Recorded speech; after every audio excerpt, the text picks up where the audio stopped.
welcome to Simplilearn's Data Science full course. Did you know data science helps you uncover hidden patterns and solve real-world problems? So in today's course, you will learn how to turn raw data into valuable insights. Think of data as a treasure chest, and data science is the key that unlocks its value. This course blends programming, statistics, and practical tools to help you transform numbers into smart decisions. We'll dive into the fundamentals of data science, explore probability and statistics, and also introduce advanced tools like generative AI. We'll also gain hands-on projects to give you the experience to tackle real-world challenges. But before we begin, if you are looking to fast-track your career in data science, then the Professional Certificate course in Data Science is your perfect opportunity. In collaboration with the ENICT Academy, IIT Kanpur, it offers a world-class program that combines expert guidance and practical learning. You'll also earn a prestigious program certificate from IIT Kanpur and attend masterclasses delivered by their distinguished faculty. This course covers the latest tools and technologies like ChatGPT, Python, Power BI, Tableau, ensuring you stay ahead in this field. You can find the course link in the description box below and in the pinned comment. So hurry up and enroll now. Are you one of the many who dreams of becoming a data scientist? Keep watching this video if you're passionate about data science, because we will tell you how does it really work under the hood. Emma is a data scientist. Let's see how a day in her life goes while she's working on a data science project. Well, it is very important to understand the business problem first. In her meeting with the clients, Emma asks relevant questions, understands and defines objectives for the problem that needs to be tackled. She is a curious soul who asks a lot of whys, one of the many traits of a good data scientist. Now, she gears up for data acquisition to gather and scrape data from multiple sources like web servers, logs, databases, APIs, and online repositories. Oh, it seems like finding the right data takes both time and effort. After the data is gathered comes data preparation. This step involves data cleaning and data transformation. Data cleaning is the most time-consuming process as it involves handling many complex scenarios. Here, Emma deals with inconsistent data types, misspelled attributes, missing values, duplicate values, and whatnot. Then, in data transformation, she modifies the data based on defined mapping rules. In her project, ETL tools like Talent and Informatica are used to perform complex transformations that helps the team to understand the data structure better. Then understanding what you actually can do with your data is very crucial. For that, Emma does exploratory data analysis. With the help of EDA, she defines and refines the selection of feature variables that will be used in the model development. But what if Emma skips this step? She might end up choosing the wrong variables, which will produce an inaccurate model. Thus, exploratory data analysis becomes the most important step. Now, she proceeds to the core activity of a data science project, which is data modeling. She repetitively applies diverse machine learning techniques like KNN, decision tree, naive Bayes to the data to identify the model that best fits the business requirement. She trains the models on the training dataset and tests them to select the best performing model. Emma prefers Python for modeling the data. However, it can also be done using R and SAS. Well, the trickiest part is not yet over: visualization and communication. Emma meets the clients again to communicate the business findings in a simple and effective manner to convince the stakeholders. She uses tools like Tableau, Power BI, and ClickView that can help her in creating powerful reports and dashboards. And then finally, she deploys and maintains the model. She tests the selected model in a pre-production environment before deploying it in the production environment, which is the best practice, right? After successfully deploying it, she uses reports and dashboards to get real-time analytics.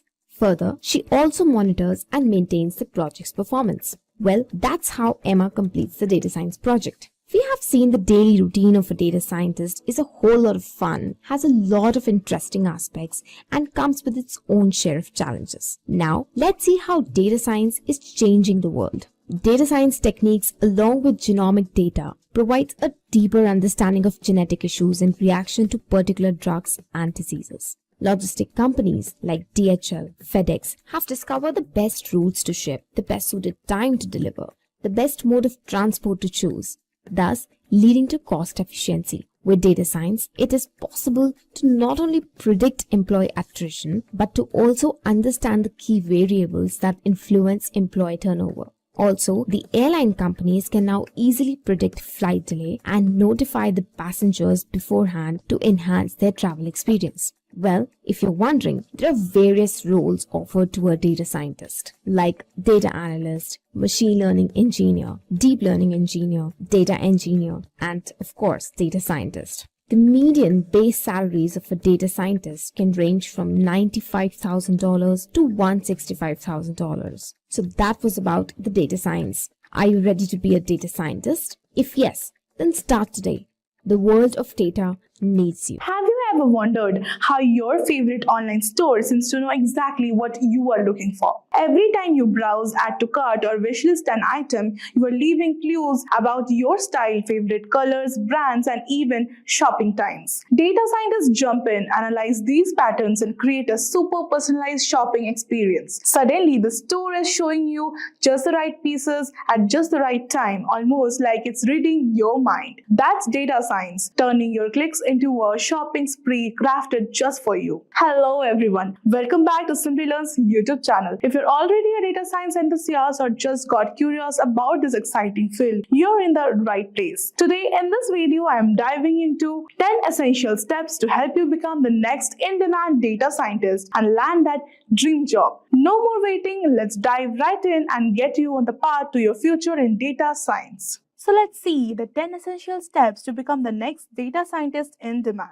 Step number 1 is programming languages. Starting with Python as a beginner is a great move because it's simple, versatile, and widely used in data science. Python's straightforward syntax makes it beginner-friendly, helping you grasp programming basics quickly and dive into data science libraries like Pandas, NumPy, and Matplotlib with ease. Adding R to your skill set is valuable because it excels at statistical analysis and data visualization, two essential parts of data science. You can be comfortable with Python and R within a month or two.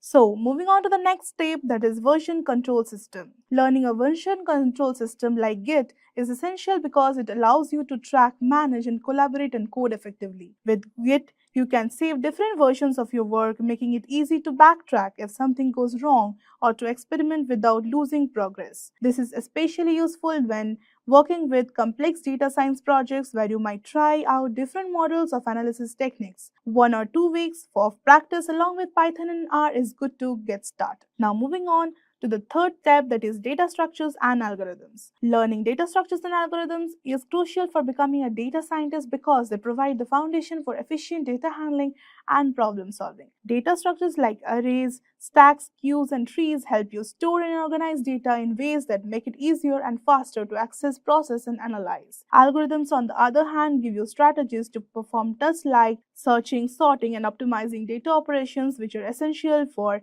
handling large data sets. While many candidates struggle with DAC, mastering it gives you an edge, helping you stand out in the interviews and shine as a skilled data scientist capable of tackling the toughest data problems. Spend about 2 months in this, you will get in the shape for sure. Now moving on to the step number 4, that is SQL. Learning SQL is essential for data scientists because it enables you to access, manage, and manipulate data directly within databases where most real-world data resides.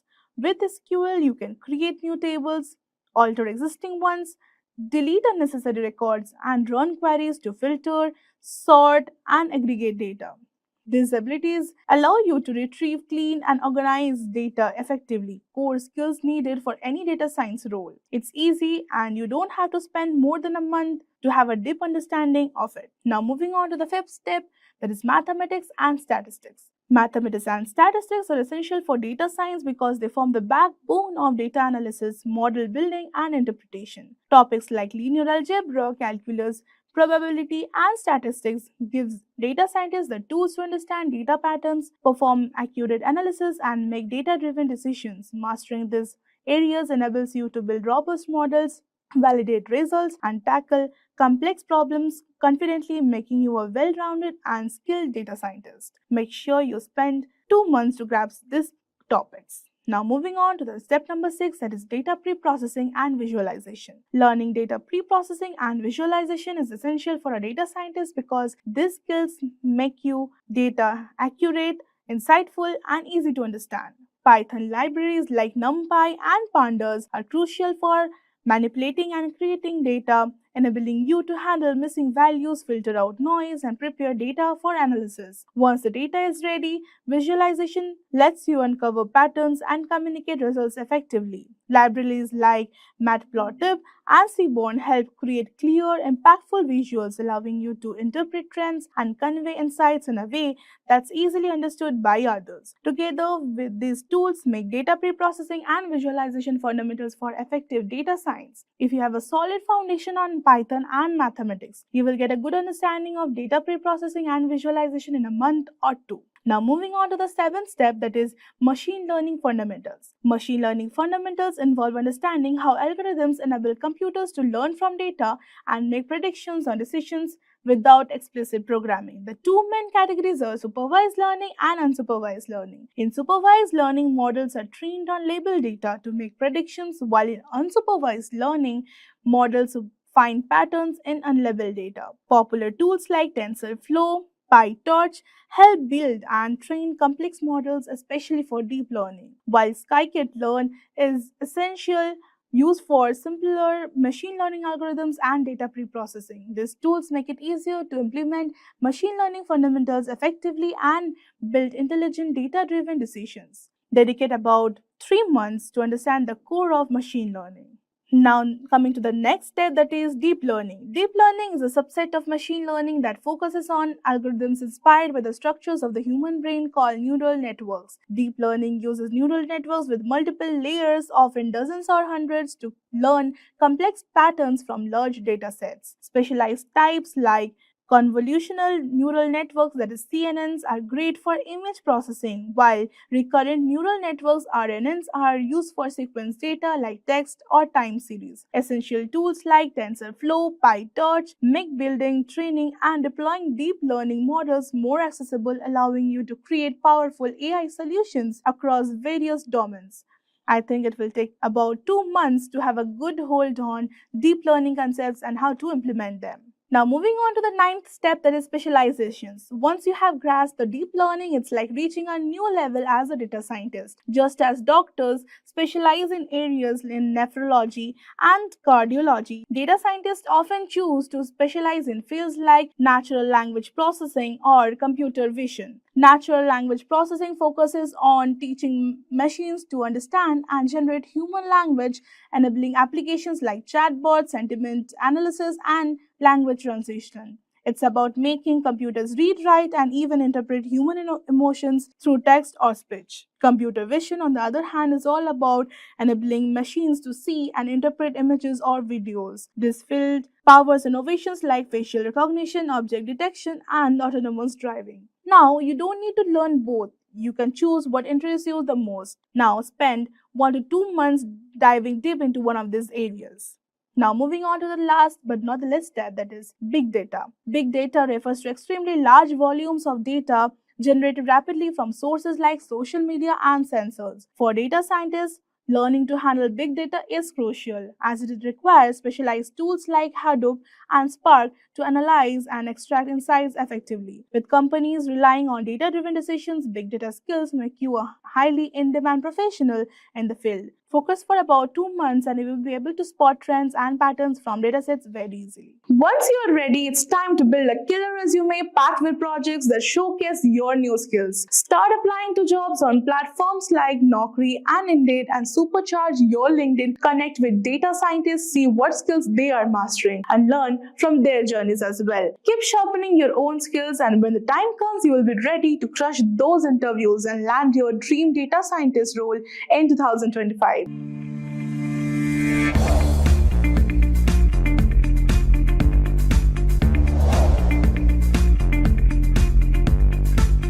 Learning objectives.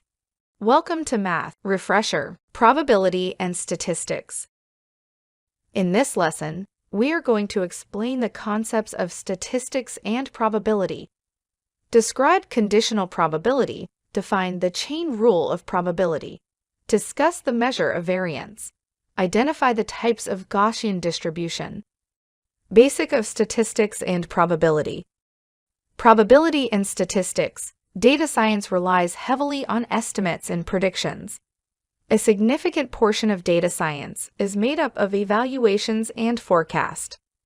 Statistical methods are used to make estimates for further analysis. Probability theory is helpful for making predictions.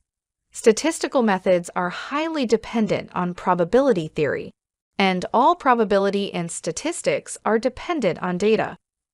Data is information acquired for reference or research via observations, facts, and measurements.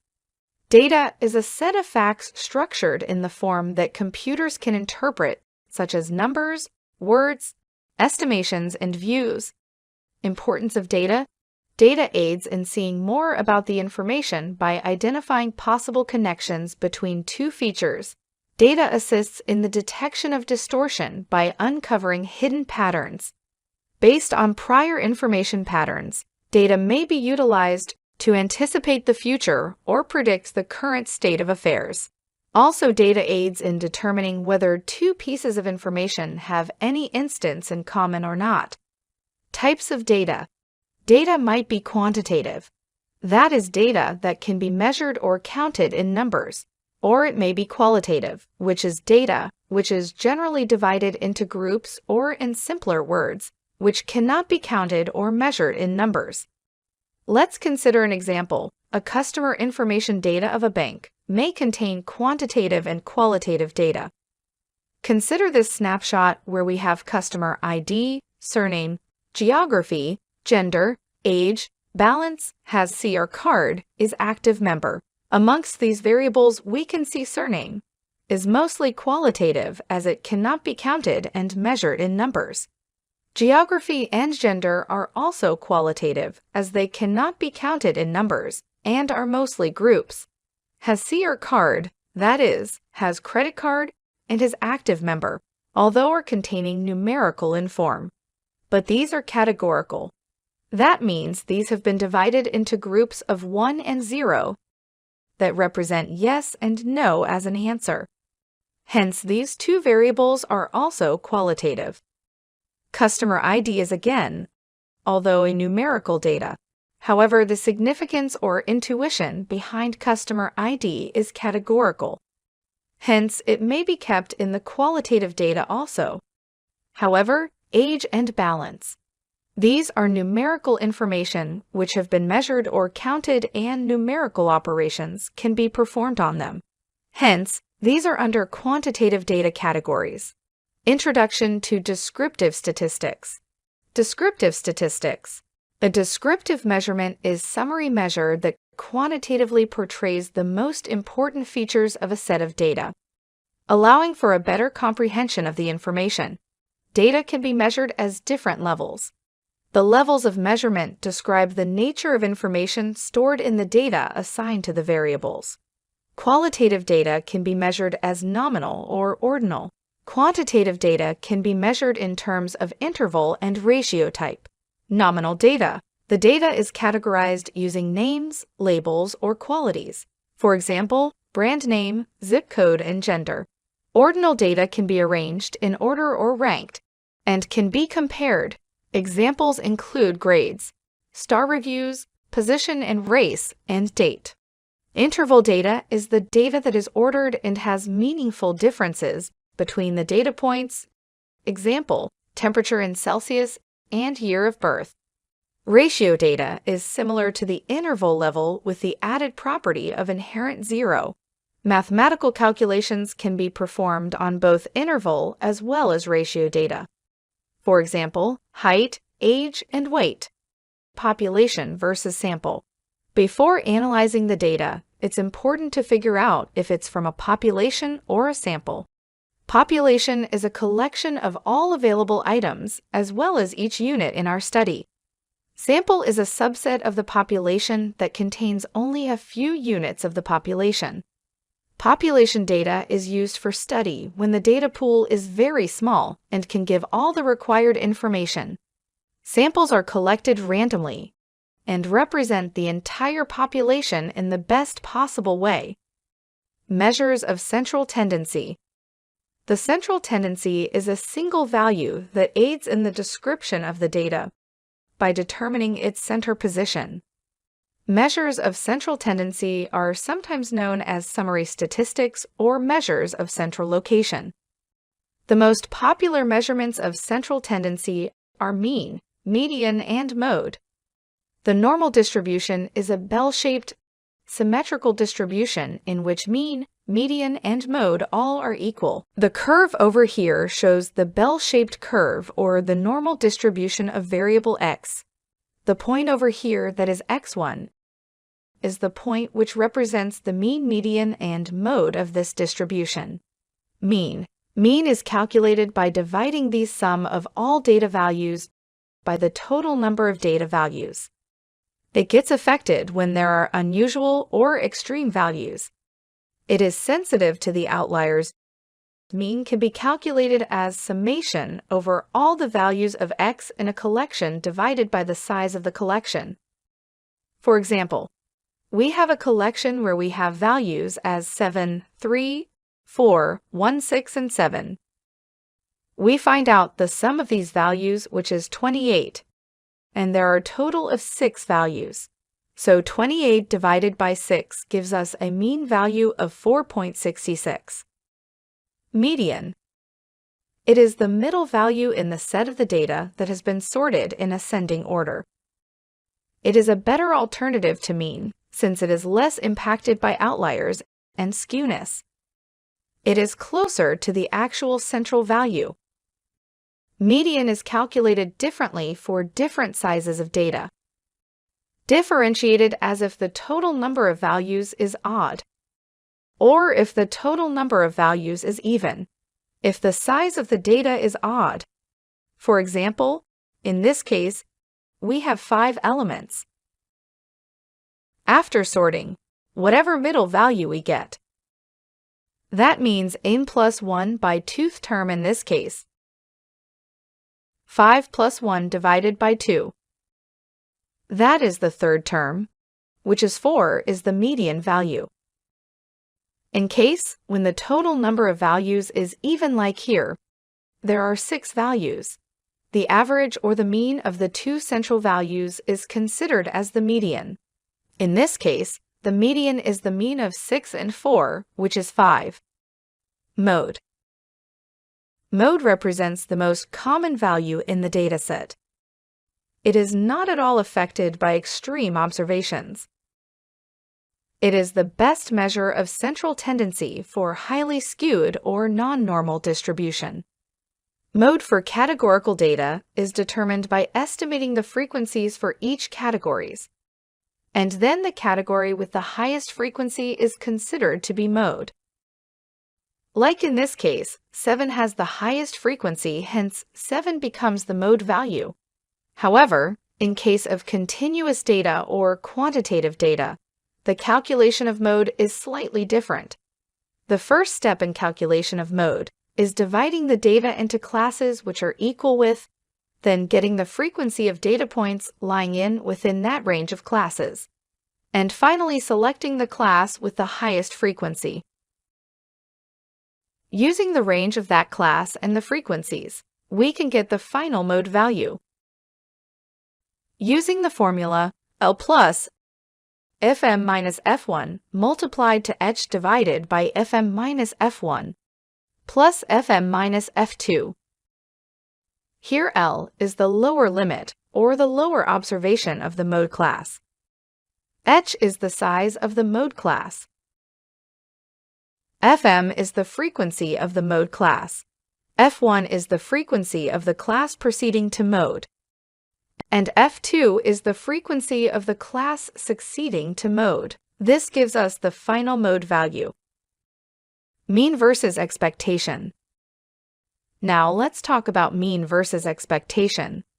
So in general, we use the expected value or expectation when we want to calculate the mean of a probability distribution that represents the average value we expect to occur before collecting any data. And mean, on the other hand, mean is basically used when we want to calculate the average value of a given sample. This represents the average value of raw data that we may have already collected. We can understand this by using a simple example. Now, to calculate the expected value of this probability distribution, we can use a specific formula from the previous discussion. This is going to be the expected value, where x is going to be the data value, and this px is the probability of value. For example, we could calculate the expected value for this probability distribution to be as shown. So here, it will be 1.45 goals. So this represents the expected number of goals that the team will score in any given game. And then if you talk about calculating mean, so we typically calculate the mean after we have actually collected raw data. For example, suppose we record the number of goals that a soccer team will score in 15 different games.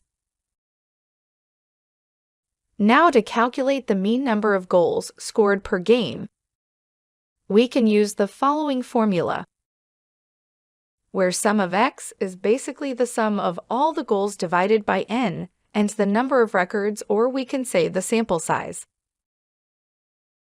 It is as shown on the screen.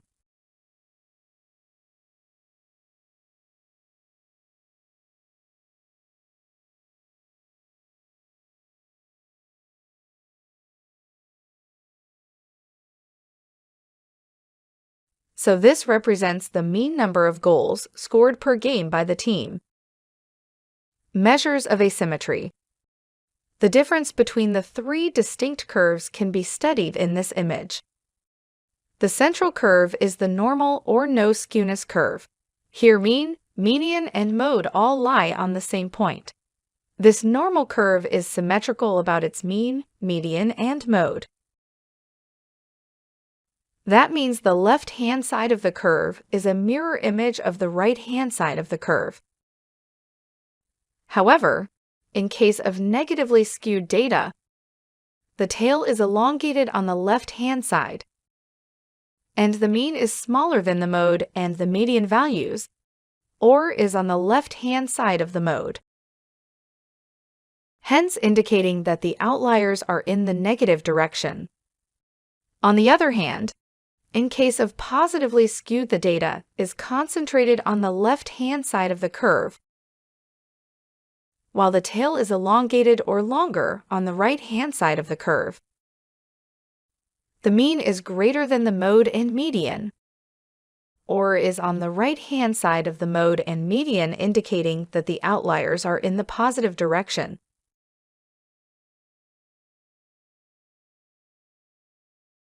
Let's consider an example. The graph here shows the global income distribution for the year 2013 and a projection for 2035.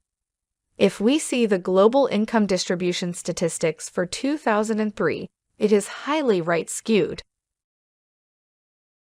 We can observe in the previous graph that in 2003, the mean of $3,451 was higher than the median of $1,090. The global income is definitely not evenly distributed. The majority of people make less than $2,000 each year, while only a small percentage of the population earns more than $14,000. Measures of variability. Measures of variability. Dispersion. The measure of central tendencies provide a single value that addresses the full worth. However, the central tendency cannot depict the viewpoint entirely. The metric of dispersion helps us focus on the inconsistency in the data spread. Measures of dispersion describe the spread of the data. The range, interquartile range, standard deviation, and variance are examples of dispersion measures. Range. The range of distribution is the difference between the largest and the smallest amount of data. The range, for example, does not include all of a series' positive aspects. It concentrates on the most shocking aspects and ignores that aren't considered critical. For example, for a set 13, 33, 45, 67, 70, the range is 57. That is, the maximum of this, which is 70 minus the minimum over here, which is 13. Variance. Variance is the average of all squared deviations.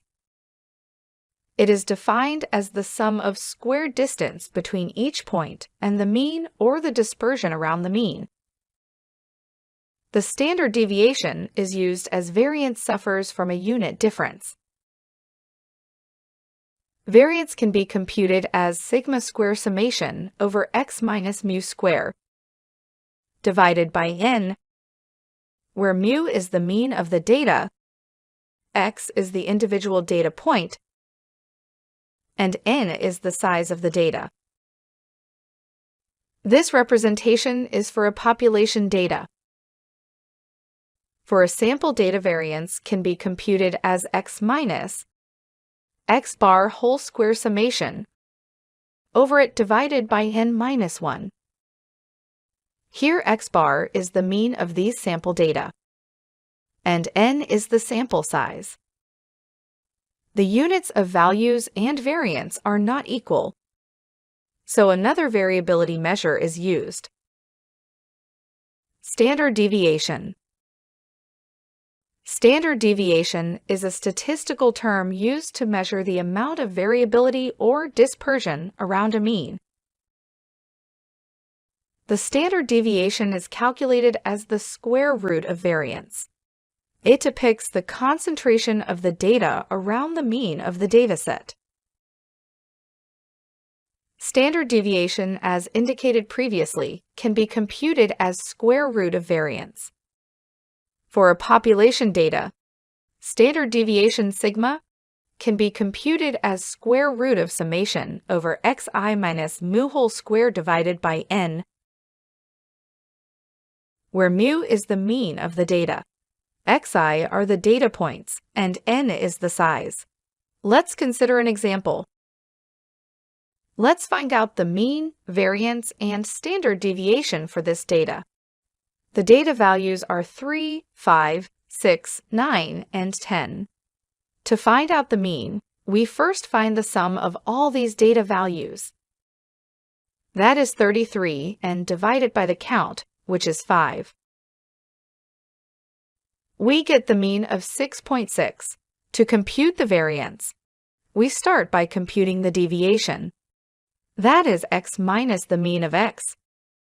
Here 3 is one of the values of the data, and 6.6 is the mean. So 3 minus 6.6 square, and we do that to find out sum of all the deviations divided by the count, which is 5. We end up getting an overall variance of 6.64. Standard deviation, as we know, is measured at square root of variance. That is square root of 6.64, which amounts to 2.576. Measures of relationship. Measures of relationship. Covariance.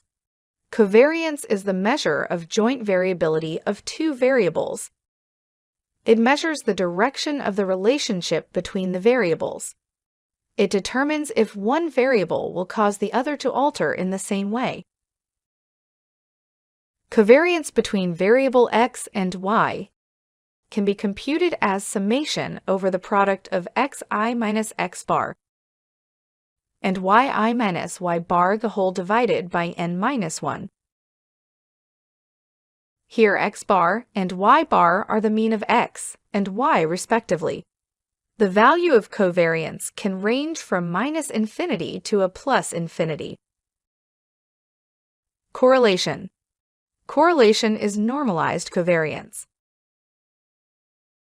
It measures the strength of association between two variables. The most common measure for correlation is the Pearson correlation coefficient. Correlation between two variables, x and y, can be measured with respect to covariance as covariance between x and y divided by the standard deviation of x and standard deviation of y. The value of correlation ranges from a -1 to +1. Types of correlation. Correlation can be either a positive correlation, zero correlation, or a negative correlation. The first picture over here represents a perfect positive correlation, wherein a straight line with a positive slope is representing the relationship between the two variables. Zero correlation means that the line representing the relationship between the two variables is horizontal to the x-axis. Perfect negative correlation can be represented by a straight line with a negative slope. Correlation equals to 1 implies a positive relationship. That is when one variable increases, the other variable also increases. A correlation value of -1 implies a negative relationship. That is when one variable increases, the other decreases. The correlation coefficient of 0 shows that the variables are completely independent of each other. Let's consider an example. Here, we have two variables, height and weight. To compute the correlation between height and weight, we use the correlation formula as covariance of x and y divided by standard deviation of x and standard deviation of y. Here, height is the x variable and weight is the y variable. First, to compute covariance, we compute the x minus x bar and y minus y bar values, and then the product of them. We then compute x minus x bar square and y minus y bar square values to compute the standard deviations of height and weight respectively. Correlation, as we know, has been defined as covariance of x and I and y divided by standard deviations of x and y. This can also be represented as summation over x minus x bar multiplied to y minus y bar divided by square root of summation over sum of squared deviations. That is x minus x bar square multiplied to square root of summation over y minus y bar whole square. That is sum of square deviations for y. Now, let's find out values to put into this formula. First, we find out the overall sum of height to get the mean of height, which is 5.14. Similarly, we get the sum of weight to get the mean of weight as 50. We now get the summation over x minus x bar multiplied to y minus y bar to get the numerator for the formula. Then we compute x minus x bar square summation and y minus y bar square.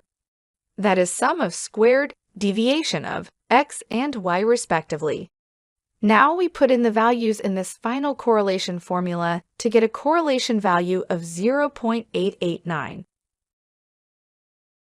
This indicates that height and weight have a positive relationship. It is evident that as height grows, weight also increases. In this module, we will be talking about expectation and variance.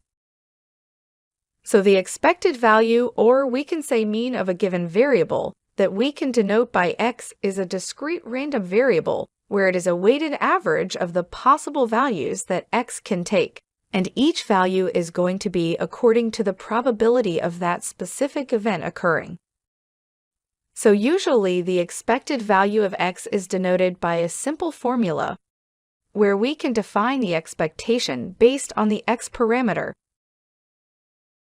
which is going to be the sum of each possible outcome multiplied by the probability of the outcome occurring. So in more concrete terms, the expectation is what we would expect the outcome of an experiment to be on average. We can take an example for the coin. If a coin is being tossed 10 times, then one is most likely to get 5 heads and 5 tails. Same logic can be discussed if we talk about another example of rolling a die. So there are 6 possible outcomes when you roll a die. 1, 2, 3, 4, 5, 6. And each of these has a probability of 1 by 6 of occurring. So we can say that the expectation is going to be 1 multiplied by the probability of that happening, which is going to be 1 by 6, plus 2 by 6, plus 3 by 6, plus 4 by 6, plus 5 by 6, plus 6 by 6, and that is going to give us 3.5 as an output. The expected value is 3.5. So if you think about it, 3.5 is halfway between the possible values that I can take. And this is what we should have expected. Next, we talk about the concept of variance. So variance of a random variable allows us to know something about the spread of the possible values of the variable. So for a discrete random variable x, the variances of x is going to be denoted by using a simple formula that is going to be var x equals ex minus m, the whole square where m is basically the expected value of the expectation of x. So this is more like a standard deviation of x, which can also be represented by using this formula. So the variance does not behave in the same way as expectation when we multiply and add constants to random variables. So now there are 2 different types of variance that we can have a fair understanding on. First of all, we have low variance, and then we have high variance. So low variance simply means that there is a small variation in the production of the target function, with changes in the training data set, and at the same time, high variance, as we can see here. High variance shows a large variation in prediction of the target function, with changes in the training data set. So a model that shows high variance learns a lot and performs well with the training data set. And it does not generalize well with the unseen data set. And that's why, as a result, such a model gives good results with training data set, but shows high error rates on the test data set. And since the high variance a model learns too much from the data set, it leads to an overfitting of the model. So model with high variance will be having a couple of issues, like it may lead to overfitting, or it may also lead to increase in model complexities. Next, we have skewness. So skewness in simple terms is basically a measure of asymmetry of a distribution. So distribution is asymmetrical when its left and right sides are not the mirror images. Right now, this is a mirrored image, and a distribution can have right positive, or we can say negative, or it can have 0 skewness. So right skewed in this scenario is basically the distribution is longer on the right side of its peak. And a left skew distribution is going to be, we can say, where it is longer on the left side. So we can see we have this one as a part of right side. It is more elongated towards the right side, and this one is more elongated towards the left side. So we can think of skewness in terms of tails. A tail is long tampering and the end of a distribution. So it simply indicates that they are observations at one end of the distribution, but that they are relatively infrequent. So a right skew distribution has a long tail on the right side, as you can see here, so the number supports observed. Let's say we have a data on a per year basis. So again, we can have a more skewness towards the right side, where data is being dropping as we continue to increase the number of years. For example, we may have a high sales towards the beginning of year, suppose in 2022. But again, as we proceed to 2023, second half we are seeing the dip in performance. So that is rightly skewed. And same way, let's suppose if we started with the sales figure, it was really less in suppose 2002. But again, as we proceeded to 2023 now, our sales have been gradually increasing. So it's more like skew towards the left section as a part of negative skew. Next, we have kurtosis. So kurtosis is basically a measure of the tailedness of a distribution. So tailedness is how often the outliers occur, and excess kurtosis is the tailedness of the distribution related to a normal distribution. So a distribution with medium kurtosis is called as mesokurtic. A distribution with low kurtosis like this one. This is called as the platykurtic, and then distribution with high kurtosis like this one. This is called as the leptokurtic. So tails here, they are tapering ends on either side of a distribution like this. So they represent the probability or the frequency of values that are extremely high or extremely low to the mean. In other words, tails here represents how often the outliers occur. So there are three types of kurtosis. We have platykurtic, which is negative, leptokurtic, which is a positive towards the upper end, and then we have mesokurtic, which is a normal distribution. So mesokurtic is the medium tail, so normal distributions, they have a kurtosis of 3. So any distribution with a kurtosis of a prox value of 3 is going to be mesokurtic, and kurtosis is described in terms of excess kurtosis, which is kurtosis minus 3. And since normal distribution, they have a kurtosis of 3 axis kurtosis, makes comparing a distribution kurtosis to a normal distribution even easier. Introduction to probability. Probability theory. Probability is a measure of the likelihood that an event will occur. Let's consider an example of coin toss, where the chances of getting heads on a coin are 1 by 2 or 50%. The probability of each given event is between 0 and 1, both inclusive. Sum of an event's cumulative probability cannot be greater than 1. Hence, the probability of an event X lies between 0 and 1. This means that the integral of probability of distribution over X equals to 1. Conditional probability. Conditional probability of any event A is defined as the probability of occurrence of A, given that event B has previously occurred.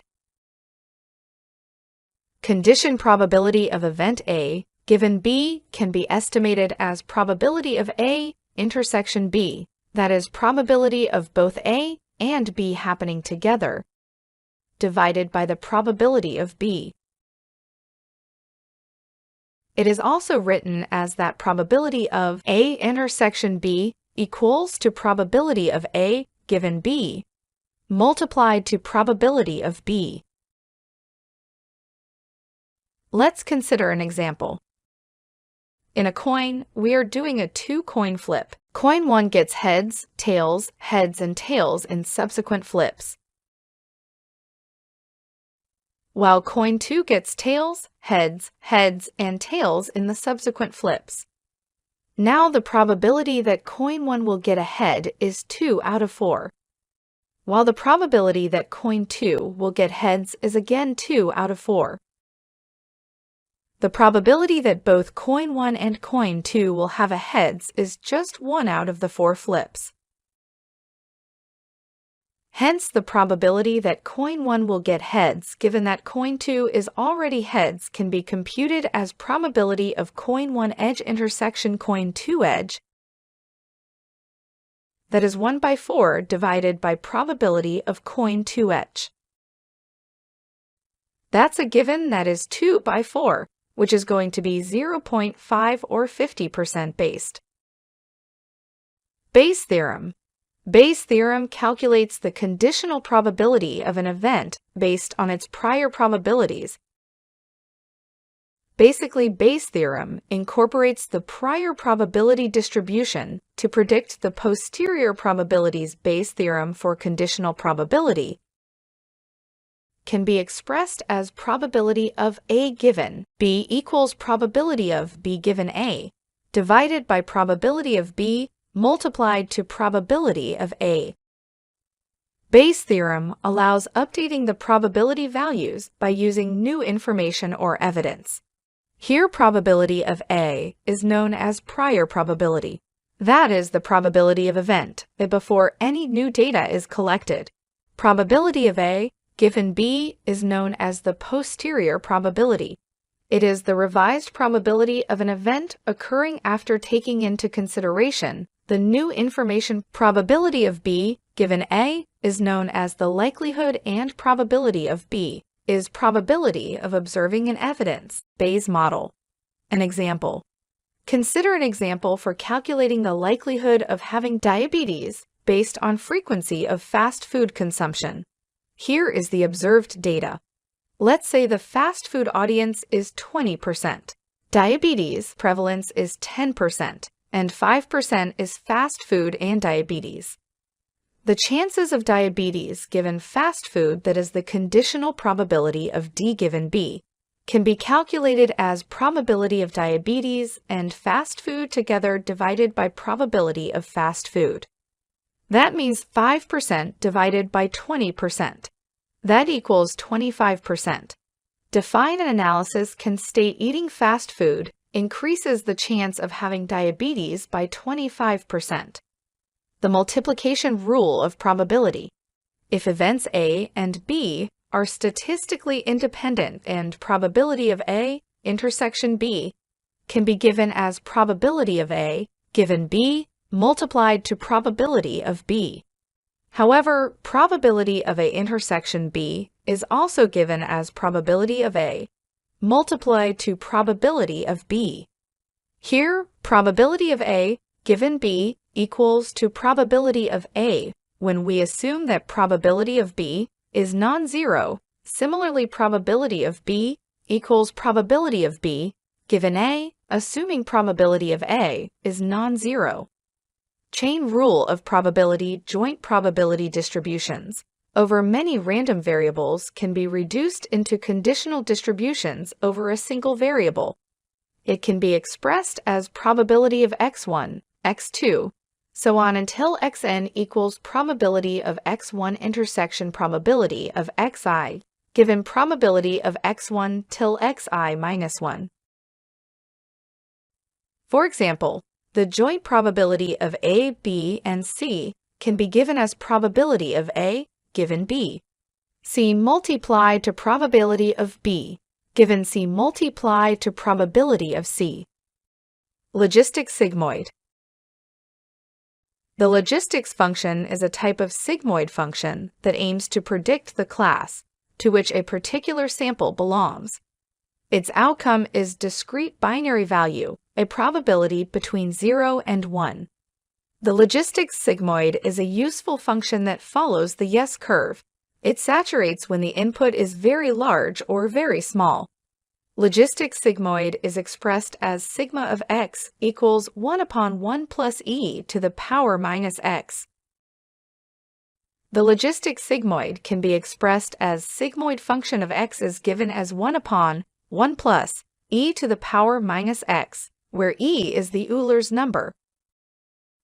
Gaussian distribution. The Gaussian distribution is a type of distribution in which data tends to cluster around a central value with little or no bias to the left or right. It is often referred to as normal distribution. In absence of prior information, the normal distribution is frequently a fair assumption in machine learning. Equation. The formula for calculating Gaussian distribution is described as the normal distribution of x. That is the function of x given mean as mu and variance is sigma square can be calculated as 1 upon sigma square root of 2 pi e to the power minus half x minus mu divided by sigma whole square, where mu is the mean or peak value, which also is the expected value of x. Sigma is the standard deviation, sigma square is the variance. A standard normal distribution has a mean of 0 and a standard deviation of 1. Gaussian distribution can be univariate, which describes the distribution of a single variable x. It can also be multivariate, where it can just use to describe the distribution of several variables. It is represented in 3D of ND formats. Law of large numbers. Now let's talk about law of large numbers. The law of large numbers states that an observed sample average from a large sample will be close to the true population average, and that it will get closer in the larger sample. So the law of large number does not guarantee that a given sample, spatially a small sample, will reflect the true population characteristics, or that a sample does not reflect the true population will be balanced by a subsequent sample. This is for the law of large numbers to express the relationship between scale and growth rate. So there are multiple examples through which we can understand. And it is widely used in statistical analysis in working with the central limit theorem in terms of the business growth. So there are multiple real-time setup in which these are going to be used. So if you talk about tossing a coin, so tossing a coin in a number of times will give us two different type of outcomes. The result will spread evenly between head and tails, and the expected average value is going to be half. That means 50 times tails and 30 times heads. But again, if you toss a coin 1,000 times, then the result can be in different manners because out of 1,000, let's say 850 times it has been head and only 150 times it has been tails, and so on. So that's why the possibility of one event occurring is going to be changed in large sample sets as compared to a small sample sets, as in let's say 10 times. So the number of heads and tails unbalanced for lower number of trials, so we can see it is unbalanced. But again, as soon as we toss more number of coins, more leans towards the balance value, or we can see the observed averages. Next, we have p-value. So p-value is basically a number calculated from the statistical test that describes how likely we are to have found a particular set of observations if the null hypothesis were true. So p-values are used in hypothesis testing to help decide whether to reject the null hypothesis. And the smaller the p-value, the more likely we are to reject the null hypothesis. So we have a term called as null hypothesis. So all statistical tests, they have null hypothesis. So for most tests, the null hypothesis is that there is no relationship between our variables of n first, or that there is no difference among groups. For example, in a two-tailed t-test, the non-hypothesis is that the difference between two groups is going to be 0. So p-value is going to tell us how likely it is that our data could have occurred under the null hypothesis. It is done by calculating the likelihood of a test statistic, which is the number calculated by a statistical test using our data. So p-value tell us how often we would expect to see a test statistic as extreme or more extreme than one calculated by a statistical test if the null hypothesis of the test was true. So there are multiple limitations as well. So first one is the results can be significant, but again, they may not be practical as we have compared. It can be based on multiple hypotheses for a game, for the healthcare test. If the test is going to be positive or not, it may show even values of the effect of a variable, but not the magnitude in real life. What exactly is going to be the application of a drug test being failed in pharma company? Therefore, it is recommended to use confidence and levels in addition to the p-values to quantify, or we can say to give a solid figure to the reserve, which we are going to get.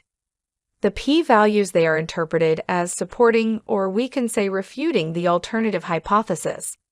So p-value can only tell you whether or not the null hypothesis is supported. It cannot tell us whether our alternative hypothesis is true or why. So the risk of rejecting the null hypothesis is often higher than the p-value. So especially when we are looking at a single study or when using small sample sizes. So this is because the smaller frame of reference, the greater are the chance that as we stumble across a statistically significant pattern completely by accident. Key takeaways. Key takeaways. Probability and statistics structure the premise of the data. The data helps in anticipating the future or gauging in view of the past patterns of information. The central tendency is a single value that helps to describe the data by identifying these central positions. The mean, median, and mode are the measures of central tendencies. The distribution where the data tends to be around a central value with a lack of bias or minimal bias towards the left or right is called as Gaussian distribution. LLMs. If you ever wondered how machine learning can now understand and generate human-like text, you are in the right place. From chatbots like ChatGPT to AI assistant that power search engines, LLMs are transforming how we interact with technology. One of the most exciting advancements in this space is Google's Gemini or OpenAI ChatGPT, a cutting-edge large language model designed to push the boundaries of what AI can achieve. In this video, we will explore what LLMs are, how they work, and why models like Gemini are critical for the future of AI. Google Gemini is part of a new wave of AI models that are smarter, faster, and more efficient. It is designed to understand context better, offer more accurate responses, and integrate deeply into services like Google Search and Google Assistant, providing more human-like interactions. So we will break down the science behind LLMs, including their massive training datasets, transformer architecture, and how models like Gemini use deep learning innovation to change industries. Plus, we will compare Google Gemini to other popular LLMs such as OpenAI ChatGPT models, showing how each of these technologies is used to power chatbots, virtual assistants, and other AI-driven applications. By the end of this video, you will have a clear understanding of how large language models like Gemini work, their key features, and what they mean for their future AI. Don't forget to like, subscribe, and hit the bell icon to never miss any update from Simplilearn. So without any further ado, let's get started. So what are the large language models? Large language models like ChatGPT-4, Generative Pre-trained Transformer 4, O, and Google Gemini are sophisticated AI systems designed to comprehend and generate human-like text. These models are built using deep learning techniques and are trained on vast datasets collected from the internet. They leverage self-attention mechanism to analyze the relationship between words or tokens, allowing them to capture context and produce coherent, relevant responses. LLMs have significant applications, including powering virtual assistant, chatbots, content creation, language translation, and supporting research and decision making. Their ability to generate fluent and contextually appropriate text has advanced natural language processing and improved human-computer interaction. So now let's see what our large language model used for. Large language models are utilized in scenarios with limited or no domain-specific data available for training. These scenarios include both few-shot and zero-shot training approaches, which rely on the model's strong inductive bias and its capability to derive meaningful representation from a small amount of data or even no data at all. So now let's see how our large language model trained. Large language models typically undergo pre-training on a board, all-encompassing dataset that shares statistical similarities with the dataset specific to the target task. The objective of pre-training is to enable the model to acquire high-level features that can later be applied during the fine-tuning phase for specific tasks. So there are some training processes of LLM which involve several steps. The first one is text pre-processing. The textual data is transformed into a numerical representation that the LLM model can effectively process. This conversion may involve techniques like tokenization, encoding, and creating input sequences. The second one is random parameter initialization. The model's parameters are initialized randomly before the training process begins. The third one is input numerical data. The numerical representation of the text data is fed into the model of processing. The model's architecture, typically based on transformers, allows it to capture the contextual relationship between the words or tokens in the next. The fourth one is loss function calculation. A loss function calculation measures the discrepancy between the model's prediction and the actual next word or token in a syntax. The LLM model aims to minimize this loss during training. The fifth one is parameter optimization. The model's parameters are adjusted through optimization technique. This involves calculating gradient and updating the parameters accordingly, gradually improving the model's performance. The last one is iterative training. The training process is repeated over multiple iterations or epochs until the model's output achieves a satisfactory level of accuracy on that given task or dataset. By following this training process, large language models learn to capture linguistic patterns, understand context, and generate coherent responses, enabling them to excel at various language-related tasks. The next topic is how do large language models work? So large language models leverage deep neural network to generate output based on patterns learned from the training data. Typically, a large language model adopts a transformer architecture which enables the model to identify relationship between words in a sentence irrespective of their position in the sequence. In contrast to RNNs that rely on recurrence to capture token relationship, transformer neural network employs self-attention as their primary mechanism. Self-attention calculates attention scores that determine the importance of each token with respect to the other token in the text sequence, facilitating the modeling of intricate relationships within the data. Next, let's see application of large language models. Large language models have a wide range of application across various domains. So here are some notable applications. The first one is natural language processing, NLP. Large language models are used to improve natural language understanding tasks such as sentiment analysis, named entity recognition, text classification, and language modeling. The second one is chatbot and virtual assistant. Large language models power conversational agents, chatbots, and virtual assistant, providing more interactive and human-like user interaction. The third one is machine translation. Large language models have been used for automatic language translation, enabling text translation between different languages with improved accuracy. The fourth one is sentiment analysis. LLMs can analyze and classify the sentiment or emotion expressed in a piece of text, which is valuable for market research, brand monitoring, and social media analysis. The fifth one is content recommendation. These models can be employed to provide personalized content recommendations, enhancing user experience and engagement on platforms such as news website or streaming services. So these applications highlight the potential impact of large language models in various domains for improving language understanding automation. There are a lot of areas where data science can be used. One of the very common one is fraud detection or fraud prevention. There are a lot of fraudulent activities or transactions primarily on the internet. It's very easy to commit fraud, and therefore we can use data science to either prevent or detect fraud. There are certain algorithms, machine learning algorithms, that can be used, like for example some outlier techniques, clustering techniques that can be used to detect fraud and prevent fraud as well. So who is a data scientist rather? It is actually a very generic role that defines somebody who is working with data is known as a data scientist, but there can be very specific activities and the roles can be actually much more specific. What exactly a person does within the area of data science can be much more specific. But broadly, anybody working in the area of data science is known as a data scientist. So what does a data scientist do? These are some of the activities: data acquisition, data preparation, data mining, data modeling, and then model maintenance. We will talk about each of these in a great detail, but at a very high level, the first step obviously is to get the raw data, which is known as data acquisition. It can be in all kinds of format and it could be multiple sources, but obviously that raw data cannot be used as it is for performing data mining activities or data modeling activities. So the data has to be cleansed and prepared for using in the data models or in the data mining activity. So that is the data preparation.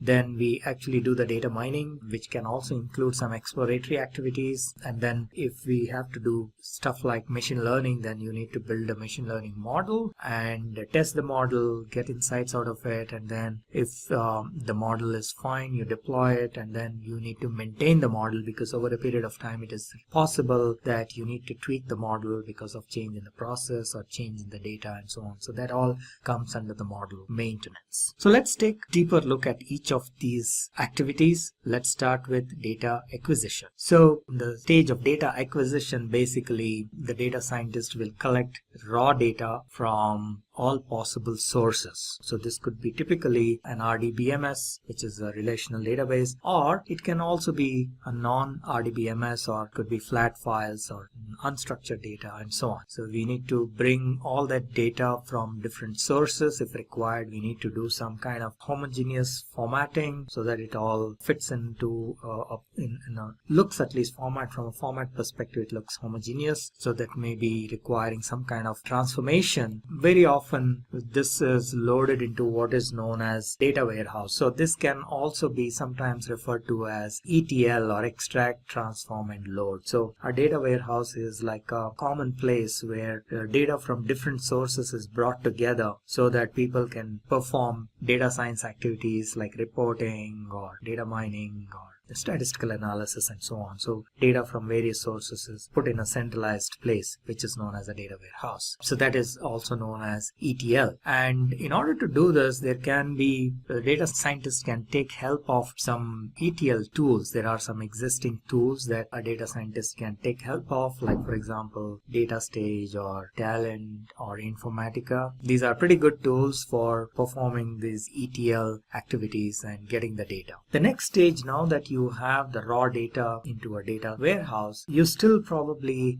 are not in a position to straight away use this data for performing the data mining activities. So that is where data preparation comes into play, and there are multiple reasons for that. One of them could be the data is dirty, there are some missing values, and so on and so forth. So a lot of time is actually spent in this particular stage. So a data scientist spends a lot of time, almost 60 to 70% of the time, in this part of the project or the process, which is data preparation. So there are, again, within this there can be multiple sub activities, starting from, let's say, data cleaning. You will probably have missing values. The data, there is some columns, the values are missing, or the values are incorrect, there are null values, and so on and so forth. So that is basically the data cleaning part of it. Then you need to perform certain transformations, like for example normalizing the data and so on, right? So, or you could probably have to modify categorical values into numerical values and so on and so forth. So these are transformational activities. Then we may have to handle outliers. So the data could be such that there are a few values which are way beyond the normal behavior of the data. For whatever reason, either people have keyed in wrong values, or for some reason some of the values are completely out of range. So those are known as outliers. So there are certain ways of handling these outliers and detecting and handling these outliers. So this is a part of what is known as exploratory analysis. So you quickly explore the data to find out are there, so, and you can use visual tools like plots and identify what are the outliers and see how we can get rid of the outliers and so on. Then the next part could be data integrity. Data integrity is to validate, for example, if there are some primary keys, that all the primary keys are populated. There are some foreign keys, then at least most of the foreign keys should be populated, and otherwise when we are trying to query the data you may get wrong values and so on. So that is the data integrity part of it.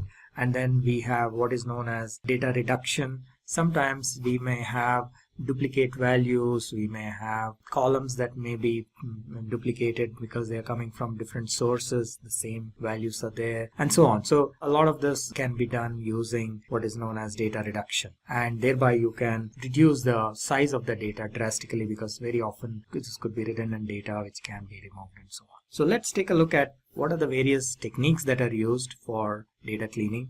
So we need to ensure that the data is valid and it is consistent and uniform and accurate. So these are the various parameters that we need to ensure as a part of the data cleaning process. Now, what are the techniques that are used for data cleaning? So we will see what each of these are in this particular case. And so what is the data set that we have? We have data about a bank and its customer details. So let's take an example and see how we go about cleaning the data. And in this particular example, we are assuming we are using Python. So let's assume we loaded this data, which is the raw file.csv. This is how the customer data looks like. And we will see, for example, if we take a closer look at the geography column, we will see that there are quite a few blank spaces. So how do we go about when we have some blank spaces? Or if it is a string value, then we put an empty string here, or we just use a space or empty string.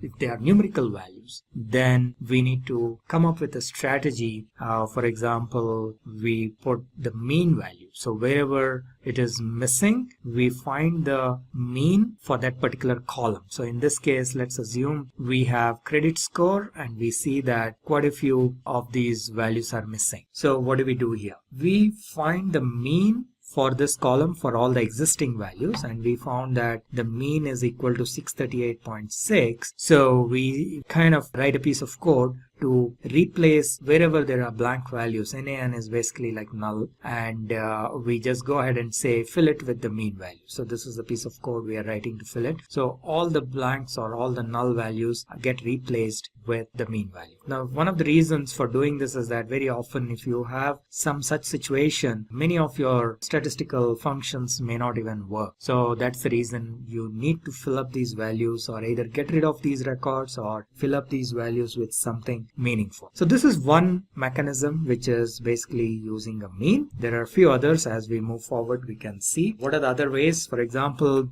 we can also say that any missing value in a particular row, if even one column the value is missing, you just drop that particular row, or delete all rows where even a single column has missing values. So that is one way of dealing. Now the problem here can be that if a lot of data has, let's say, one or two columns missing, and we drop many such rows, then overall you may lose out on, let's say, 60% of the data has some value or the other missing, 60% of the rows. Then it may not be a good idea to delete all the rows like in that manner, because then you're losing pretty much 60% of your data. Therefore your analysis won't be accurate. But if it is only 5 or 10%, then this will work. Another way is only to drop values where, or rather drop rows where all the columns are empty, which makes sense, because that means that record is of really no use because it has no information in it. So there can be some situations like that. So we can provide a condition saying that drop the records where all the columns are blank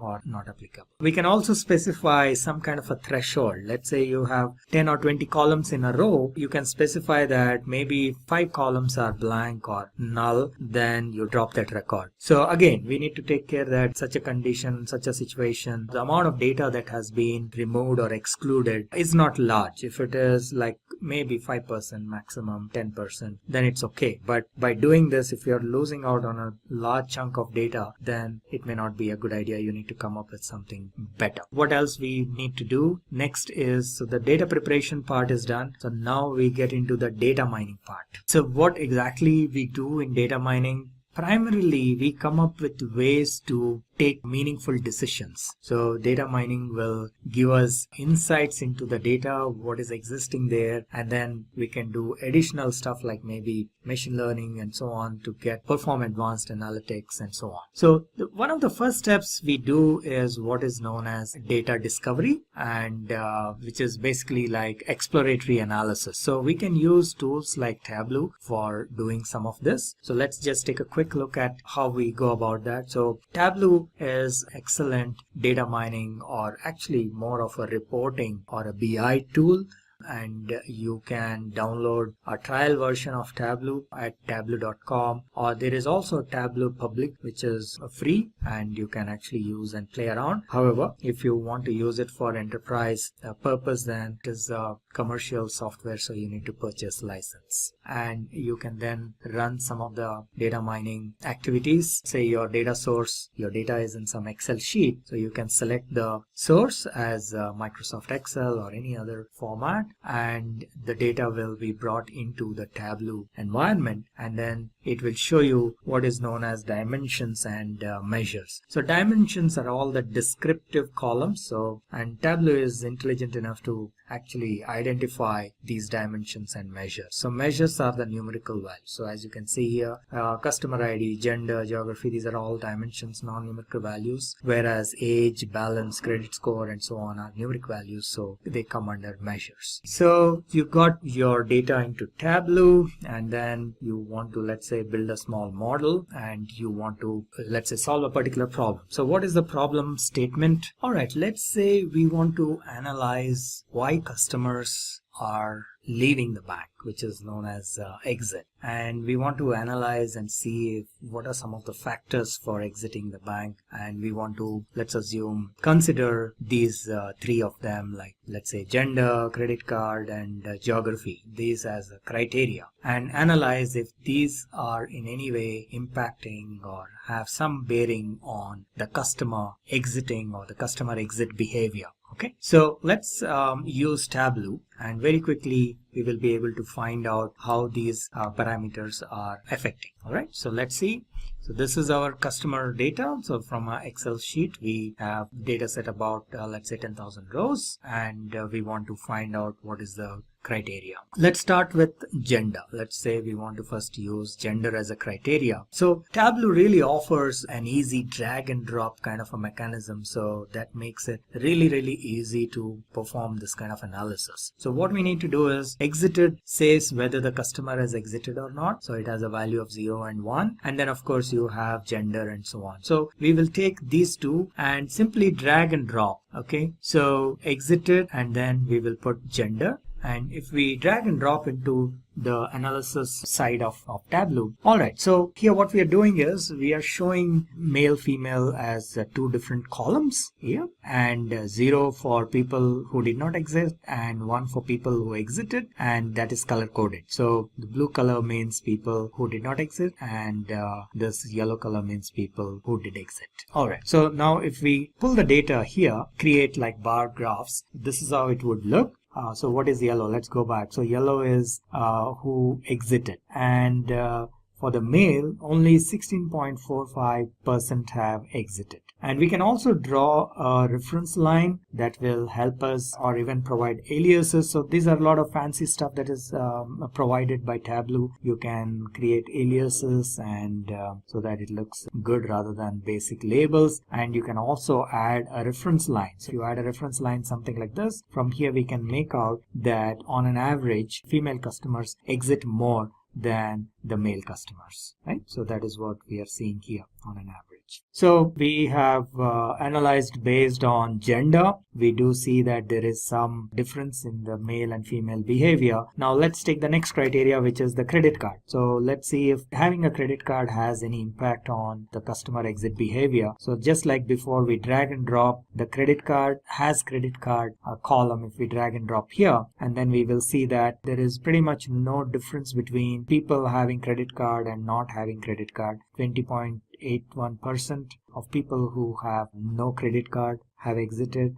and similarly 20.18% of people who have credit card have also exited. So the credit card is not having much of an impact. That's what this piece of analysis shows. Last, we will basically go and check how the geography is impacting. So once again, we can drag and drop geography column onto this side, and if we see here, there are geographies like, I think there are about 3 geographies like France, Germany, and Spain, and we see that there is some kind of impact with the geography as well. Okay, so what we derive from this is that the credit card is really, we can ignore the credit card variable or feature from our analysis because that doesn't have any impact, but gender and geography we can keep and do further analysis. Okay, all right. So what are some of the advantages of data mining? Bit more detailed analysis can help us in predicting the future trends, and it also helps in identifying customer behavior patterns. Okay, so you can take informed decisions because the data is telling you or providing you with some insights, and then you take a decision based on that. If there is any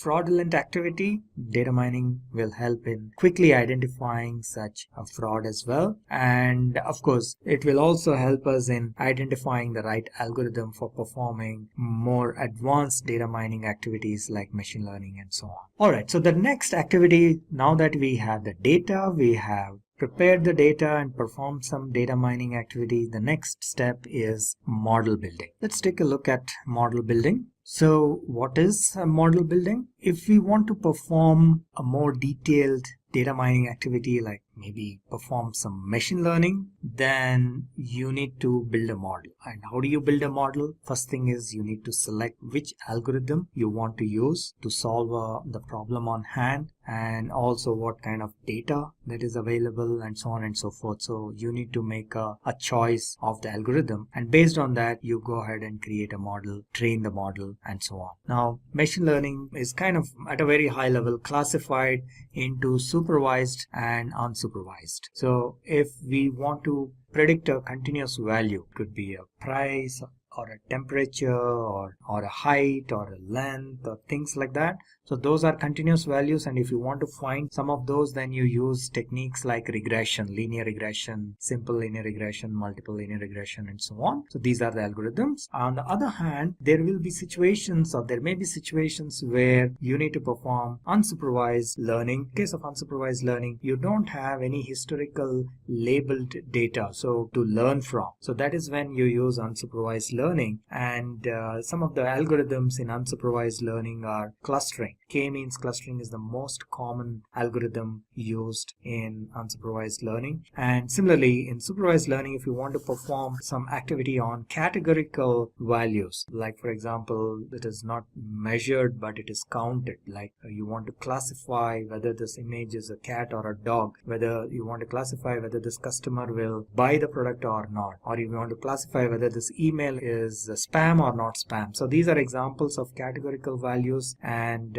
these are examples of classification. Then you have algorithms like logistic regression, k nearest neighbor or KNN, and support vector machine. So these are some of the algorithms that are used in this case. And similarly, in case of unsupervised learning, if you need to perform on categorical values, you have some algorithms like association analysis and hidden Markov model. Okay, so in order to understand this better, let's take an example and take you through the whole process, and then we will also see how the code can be written to perform this. Now let's take our example here where we want to perform a supervised learning, which is basically we want to do a multilinear regression, which means there are multiple independent variables, and then we want to perform a linear regression to predict certain value. So in this particular example, we have world happiness data. So this is the data about the happiness quotient of people from various countries, and we are trying to predict and see whether how our model will perform. So what is the question that we need to ask? First of all, how to describe the data, and then can we make a predictive model to calculate the happiness score, right? So based on this, we can then decide on what algorithm to use and what model to use and so on. So variables that are available or used in this model, this is a list of variables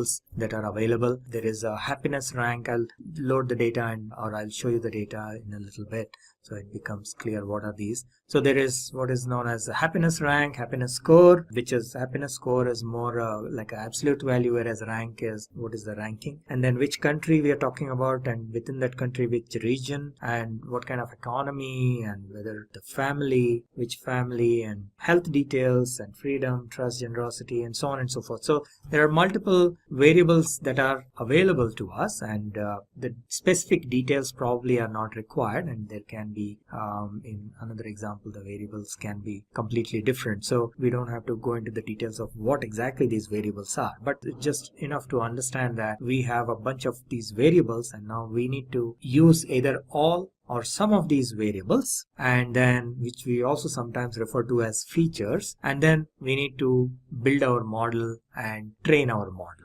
Alright, so let's assume we will use Python in order to perform this analysis or perform this machine learning activity, and I will actually show you in our lab in a little bit. This whole thing, we will run the live code, but quickly I will run you through the slides and then we will go into the lab. So what are we doing here? First thing we need to do is import a bunch of libraries in Python which are required to perform our analysis. Most of these are for manipulating the data, preparing the data, and then scikit-learn or sklearn is the library which we will use actually for this particular machine learning activity, which is linear regression. So we have NumPy, we have pandas, and so on and so forth. So all these libraries are imported, and then we load our data, and the data is in the form of a CSV file, and there are different files for each year. So we have data for 2015, 16, and 17, and so we will load this data and then combine them, concatenate them to prepare a single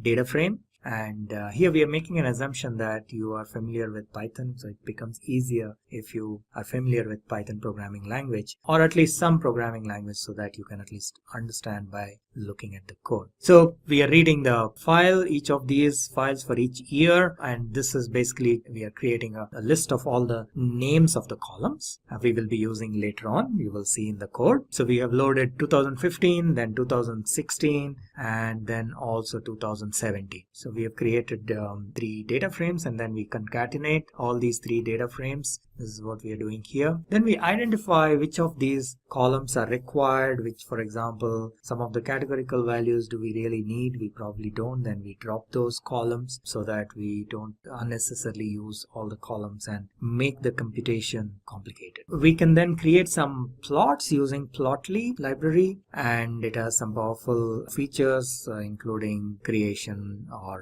of maps and so on, just to understand the pattern, the happiness quotient, or how the happiness is across all the countries. So it's a nice visualization. We can see each of these countries, how they are in terms of their happiness score. This is the legend here. So the lighter colored countries have lower ranking, and so these are the lower ranking ones, and these are higher ranking, which means that the ones with these dark colors are the happiest ones. So as you can see here, Australia and maybe this side, US and so on, are the happiest ones.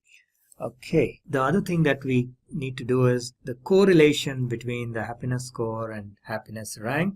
We can find a correlation using a scatter plot, and we find that yes, they are kind of inversely proportional, which is obvious. So if the score is high, happiness score is high, then they are ranked number 1, for example. Highest is scored as number 1. So that's the idea behind this. So the happiness score given here and the happiness rank is actually given here. So they are inversely proportional, because the higher the score, the absolute value of the rank will be lower, right? So number 1 has the highest value of the score and so on. So they are inversely correlated, but there is a strong, what this graph shows is that there is a strong correlation between happiness rank and happiness score. And then we do some more plots to visualize this. We determine that probably rank and score are pretty much conveying the same message, so we don't need both of them, so we will kind of drop one of them, and that is what we are doing here. So we drop the happiness rank. And similarly, so this is one example of how we can remove some columns which are not adding value. So we will see in the code as well how that works. Moving on, this is a correlation between pretty much each of the columns with the other columns. So this is a correlation you can plot using plot function, and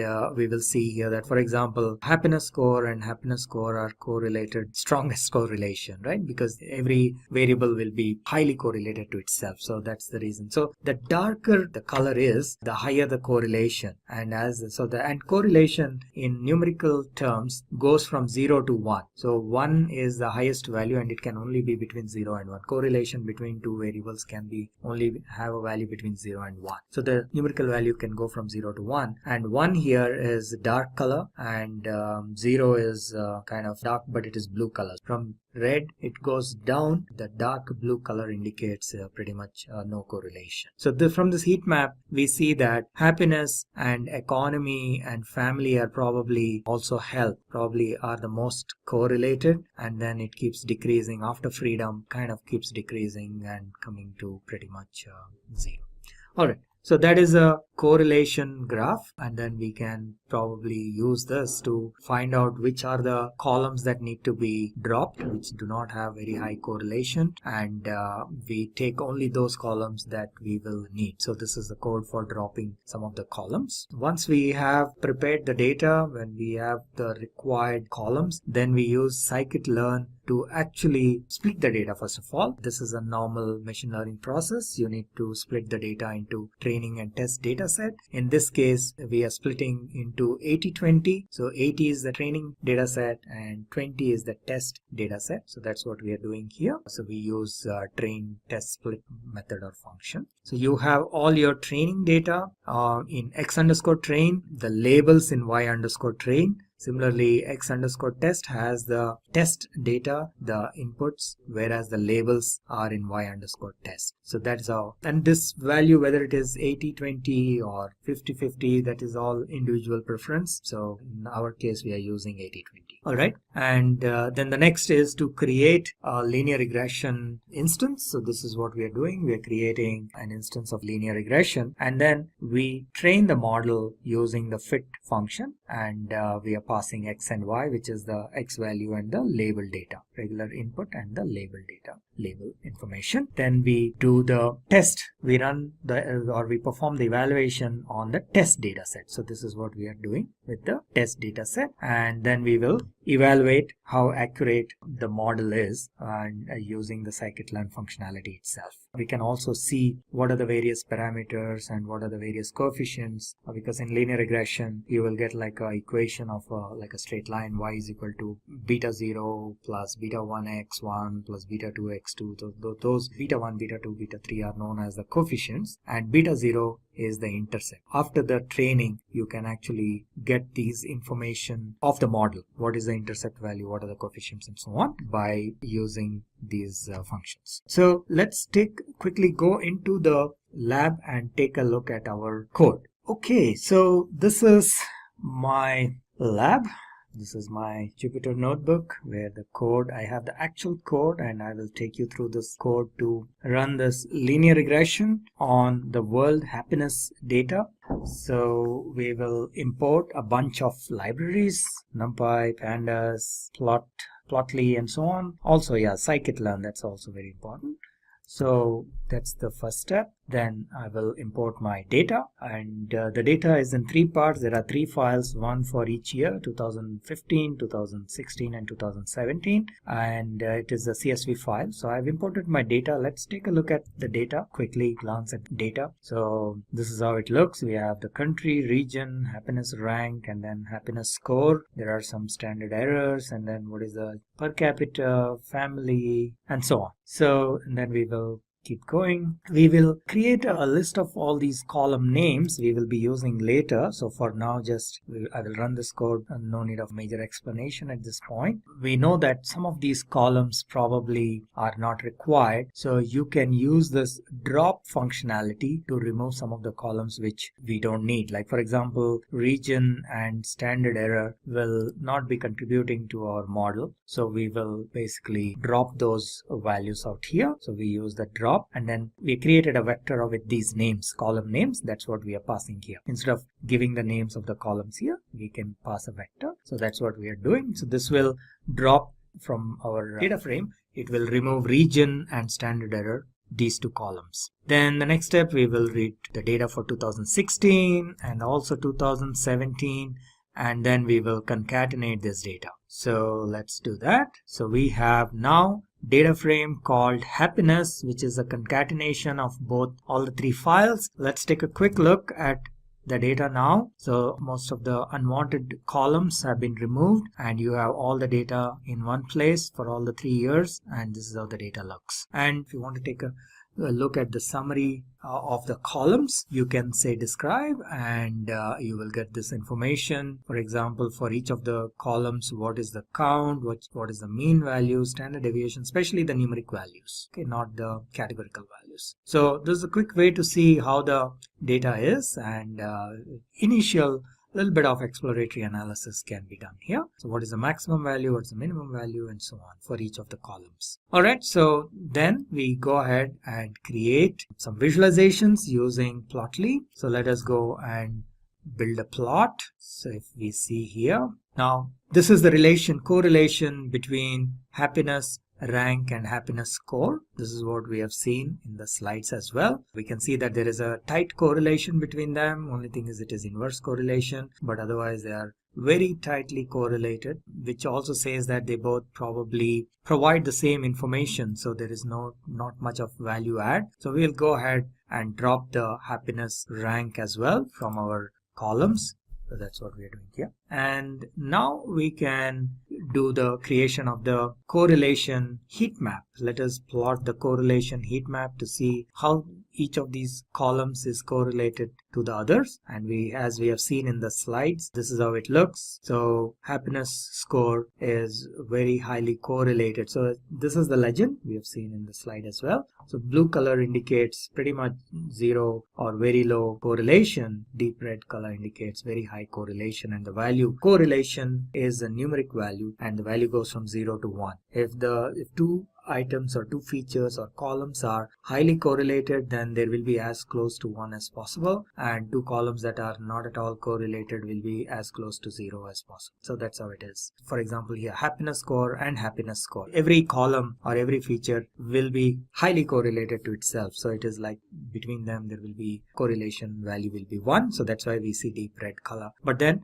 others are, for example, with higher values are economy, and then health, and then maybe family and freedom. So these are generosity and trust are not very highly correlated to happiness score. So that is one quick exploratory analysis we can do, and therefore we can drop the country and the happiness rank, because they also again don't have any major impact on the analysis, on our analysis. So now we have prepared our data. There was no need to clean the data because the data was clean, but if there were some missing values and so on, as we have discussed in the slides, we would have had to perform some of the data cleaning activities as well. But in this case, the data was clean. All we needed to do was just the preparation part. So we removed some unwanted columns and we did some exploratory data analysis. Now we are ready to perform the machine learning activity. So we use scikit-learn for doing the machine learning. Scikit-learn is a Python library that is available for performing our machine learning. Once again, we will import some of these libraries like pandas and numpy, and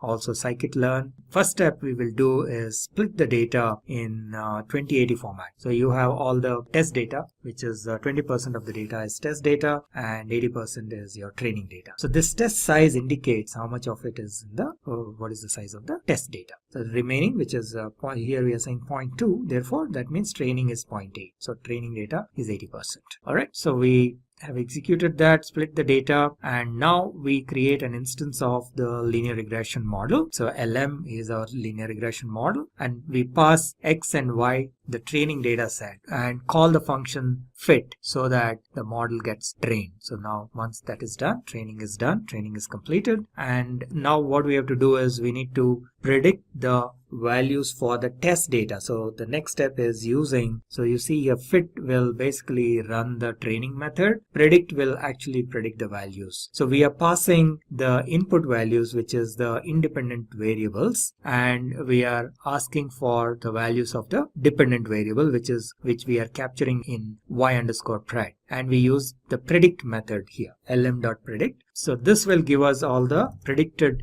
y values, and remember we already have y_test has the actual values, which are the labels, so that we can use these two to compare and find out how much of it is error. So that's what we are doing here. We are trying to find the difference between the predicted value and the actual value. Y_test is the actual value for the test data, and y_predict is the predicted value. We just found out the predicted value. So we will run that and we can do a quick check as to how the data looks, how is the difference. So in some cases it is positive, some cases it is negative, but in most of the cases I think the difference is very small. This is exponential to the power of 0, -0.04 and so on. So looks like our model has performed reasonably well. We can now check some of the parameters of our model, like the intercept and the coefficients.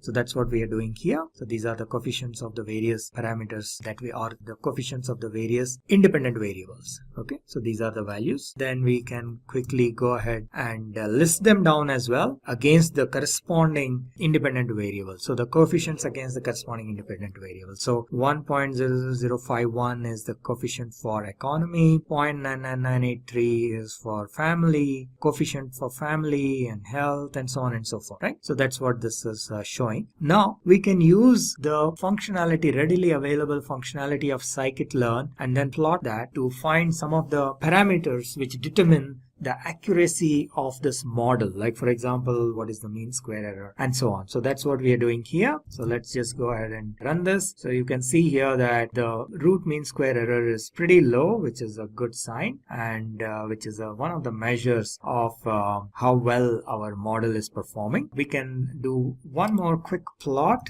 to just see how the actual values and the predicted values are looking, and once again you can see that as we have seen from the root mean square error, root mean square error is very, very low, that means that the actual values and the predicted values are pretty much matching up, almost matching up, and this plot also shows the same. So this line is going through the predicted values and the actual values, and the difference is very, very low. So again, this is actual data. This is one example where the accuracy is high and the predicted values are pretty much matching with the actual values, but in real life you may find that these values are slightly more scattered and you may get the error value can be relatively on the higher side, the root mean square error. Okay, so this was a good and quick example of the code to perform data science activity or machine learning or data mining activity. In this case, we did what is known as linear regression. So let's go back to our slides and see what else is there. So we saw this. These are the coefficients of each of the features in our code, and we have seen the root mean square error as well, and we can take a few hundred countries, certain values, and actually predict to see if how the model is performing, and I think we have done this as well. And in this case, as we have seen, the predicted values and the actual values are pretty much matching, which means our model is almost 100% accurate. As I mentioned, in real life it may not be the case, but in this particular case we have got a pretty good model, which is very good. Also, subsequently we can assume that this is how the equation in linear regression, the model is nothing but an equation like y is equal to beta 0 plus beta 1 x1 plus beta 2 x2 plus beta 3 x3 and so on. So this is what we are showing here. So this is our intercept, which is beta 0, and then we have beta 1 into economy value, beta 2 into the family value, beta 3 into health value, and so on. So that is what is shown here. Okay, so I think the next step, once we have the results from the data mining or machine learning activity, the next step is to communicate these results to the appropriate stakeholders. So that is what we will see here now. So how do we communicate? Usually you take these results and then either prepare a presentation or put it in a document and then show them these actionable results or actionable insights. And you need to find out who are your target audience and put all the results in context. And maybe if there was a problem statement, you need to put the results in the context of the problem statement. What was our initial goal that we wanted to achieve? So that we need to communicate here based on, remember we started off with what is the question and what is the data and so on, and then what is the answer. So we need to put the results and then what is the methodology that we have used. All that has to be put and clearly communicated in business terms so that the people understand very well from a business perspective. So once the model building is done, once the results are published and communicated, the last part is maintenance of this model. Now, very often what can happen is the model may have to be subsequently updated or modified because of multiple reasons. Either the data has changed, the way the data comes has changed, or the process has changed, or for whatever reason the accuracy may keep changing. Once you have trained the model, for example, we got a very high accuracy, but then over a period of time there can be various factors which can cause that. So from time to time we need to check whether the model is performing well or not. The accuracy needs to be tested once in a while, and if required you may have to rebuild or retrain the model. So you do the assessment, you see if it needs any tweaks or changes, and then if it is required you need to probably retrain the model with the latest data that you have, and then you deploy it. You build the model, train it, and then you deploy it. So that is like the maintenance cycle that you may have to take the model. Data analyst versus data engineer versus data scientist. Which one to choose? This is one of the most popular questions asked by learners looking for a career in data and analytics. I'm sure you too would have come across these job roles in the ever-growing data science landscape. Though they all deal with data, these jobs are not the same. There are significant differences between what a data analyst, data engineer, and a data scientist does. We will look at these job roles and the differences in detail. First, let's look at some data analytics and data science trends. The analytics and data science market is thriving. Data analytics, data engineering, and data science are the key trends in today's accelerating market. As per Statista.com, The global big data analytics market revenue will grow at a CAGR of 30% with revenue reaching over 68 billion US dollars by 2025. According to TechNavio, the enterprise data management market is expected to increase by 64.08 billion US dollars by 2025. As per marketsandmarkets.com, the big data market size is projected to grow from 162.6 billion US dollars in 2021 to 273.4 billion US dollars in 2026. Now, another report from Research Drive says that the data science platform market is estimated to reach 224.3 billion US dollars by 2026. So with so much data available and companies making huge investments to drive business insights, the job opportunities for data analysts, data engineers, and data scientists are going to increase in 2022 and over the coming years. Now, let's learn the major differences between data analyst versus data engineer versus data scientist. So, who are they? A data analyst analyzes and interprets vast volumes of data in order to extract meaningful information out of it. They find solutions to a business problem and make critical business decisions. The insights provided by data analysts are important to companies that want to understand the needs of their end customers. Now, talking about who a data engineer is, a data engineer, on the other hand, builds infrastructure and scalable pipelines to manage the flow of data and prepare it for analysis. So basically, they optimize the systems that enable data analysts and data scientists to perform their job efficiently. Data scientists are professionals who analyze and visualize existing data and use algorithms to build predictive models for making future decisions. They also engage with business leaders to understand their needs and present complex findings. With that, let's look at the primary roles and responsibilities of these three job roles. Data analysts are responsible to collect, clean, store, and process data.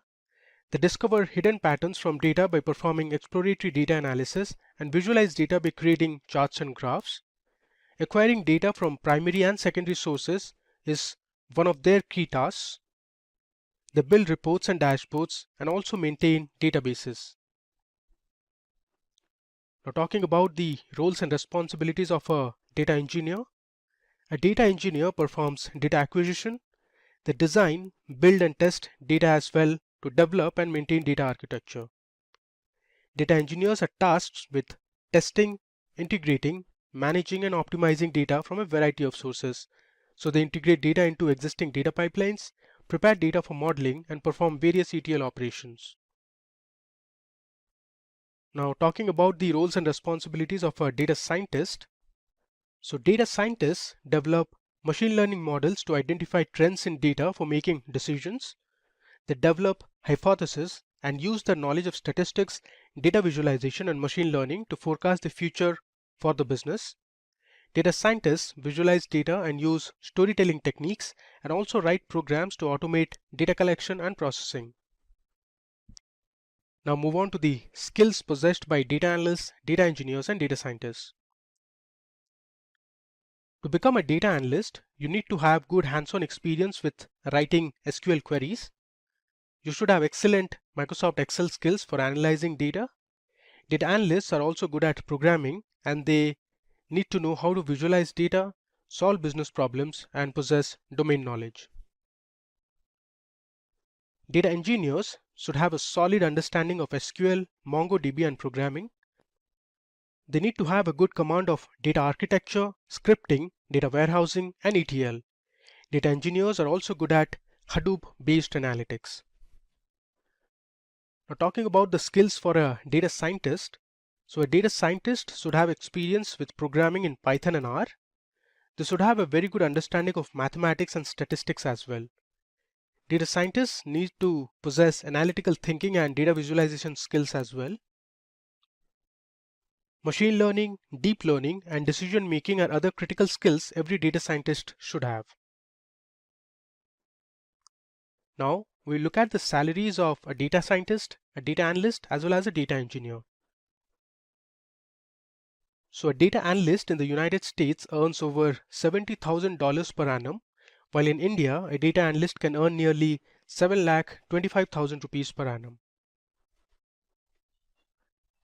A data engineer in the United States can earn over $112,500 per year, and in India, you can earn over 9 lakh rupees per annum.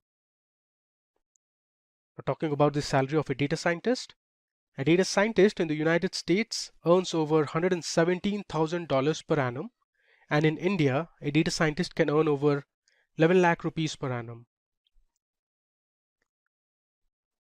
Now, coming to the final section of this video, we'll look at the top companies hiring for data analysts, data engineers, and data scientists. So we have the first company as Google, then we have Tesla, next we have the e-commerce giant Amazon, the internet giant Facebook, or the social media giant Facebook. We have the tech giant Oracle. We also have Verizon and Airbnb. So these are some of the top companies that hire for the three roles. If you are an aspiring data scientist who's looking out for online training and certification in data science from the best universities and industry experts, then search no more. Simplilearn's postgraduate program in data science from Caltech University in collaboration with IBM should be the right choice.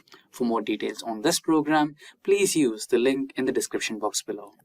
Now let's talk about the life cycle of a data science project. Okay, the first step is the concept study. In this step, it involves understanding the business problem, asking questions, get a good understanding of the business model, meet up with all the stakeholders, understand what kind of data is available, and all that is a part of the first step. So here are a few examples. We want to see what are the various specifications, and then what is the end goal, what is the budget, is there an example of this kind of a problem that has been maybe solved earlier. So all this is a part of the concept study. And another example could be a very specific one to predict the price of a 1.35 carat diamond, and there may be relevant information, inputs that are available, and we want to predict the price.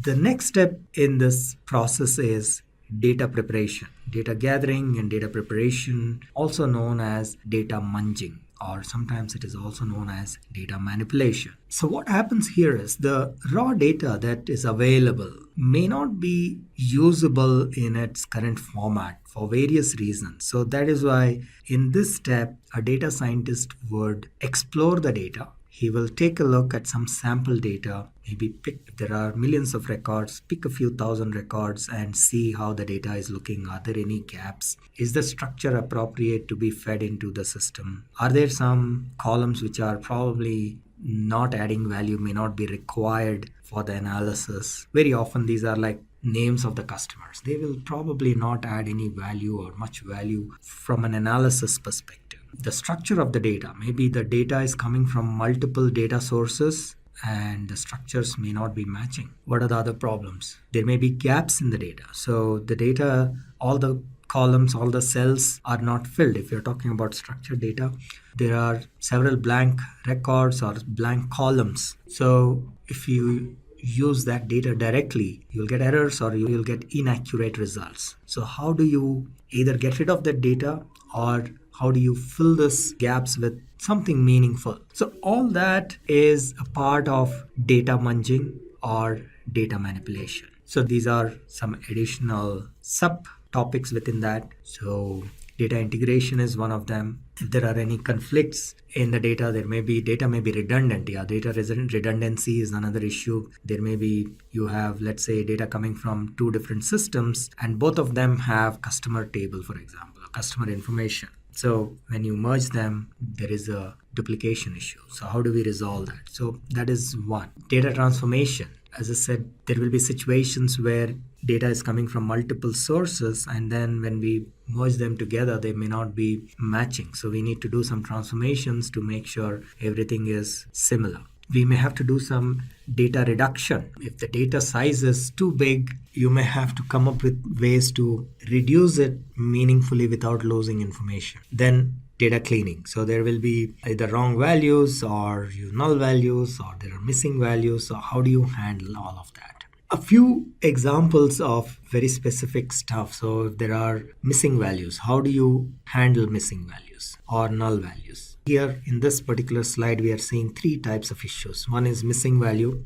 Then you have null value. You see the difference between the two, right? So in the missing value, there is nothing, blank. Null value, it says null. Now, the system cannot handle if there are null values. Similarly, there is improper data. So it's supposed to be numeric value, but there is a string or a non-numeric value. So how do we clean and prepare the data so that our system can work flawlessly? So there are multiple ways, and there is no one common way of doing this. It can vary from project to project. It can vary from what exactly is the problem we are trying to solve. It can vary from data scientist to data scientist, organization to organization. So these are like some standard practices people come up with. And of course, there will be a lot of trial and error. Somebody would have tried out something and it worked and will continue to use that mechanism. So that's how we need to take care of data cleaning. Now, what are the various ways of doing, if values are missing? How do you take care of that? Now, if the data is too large and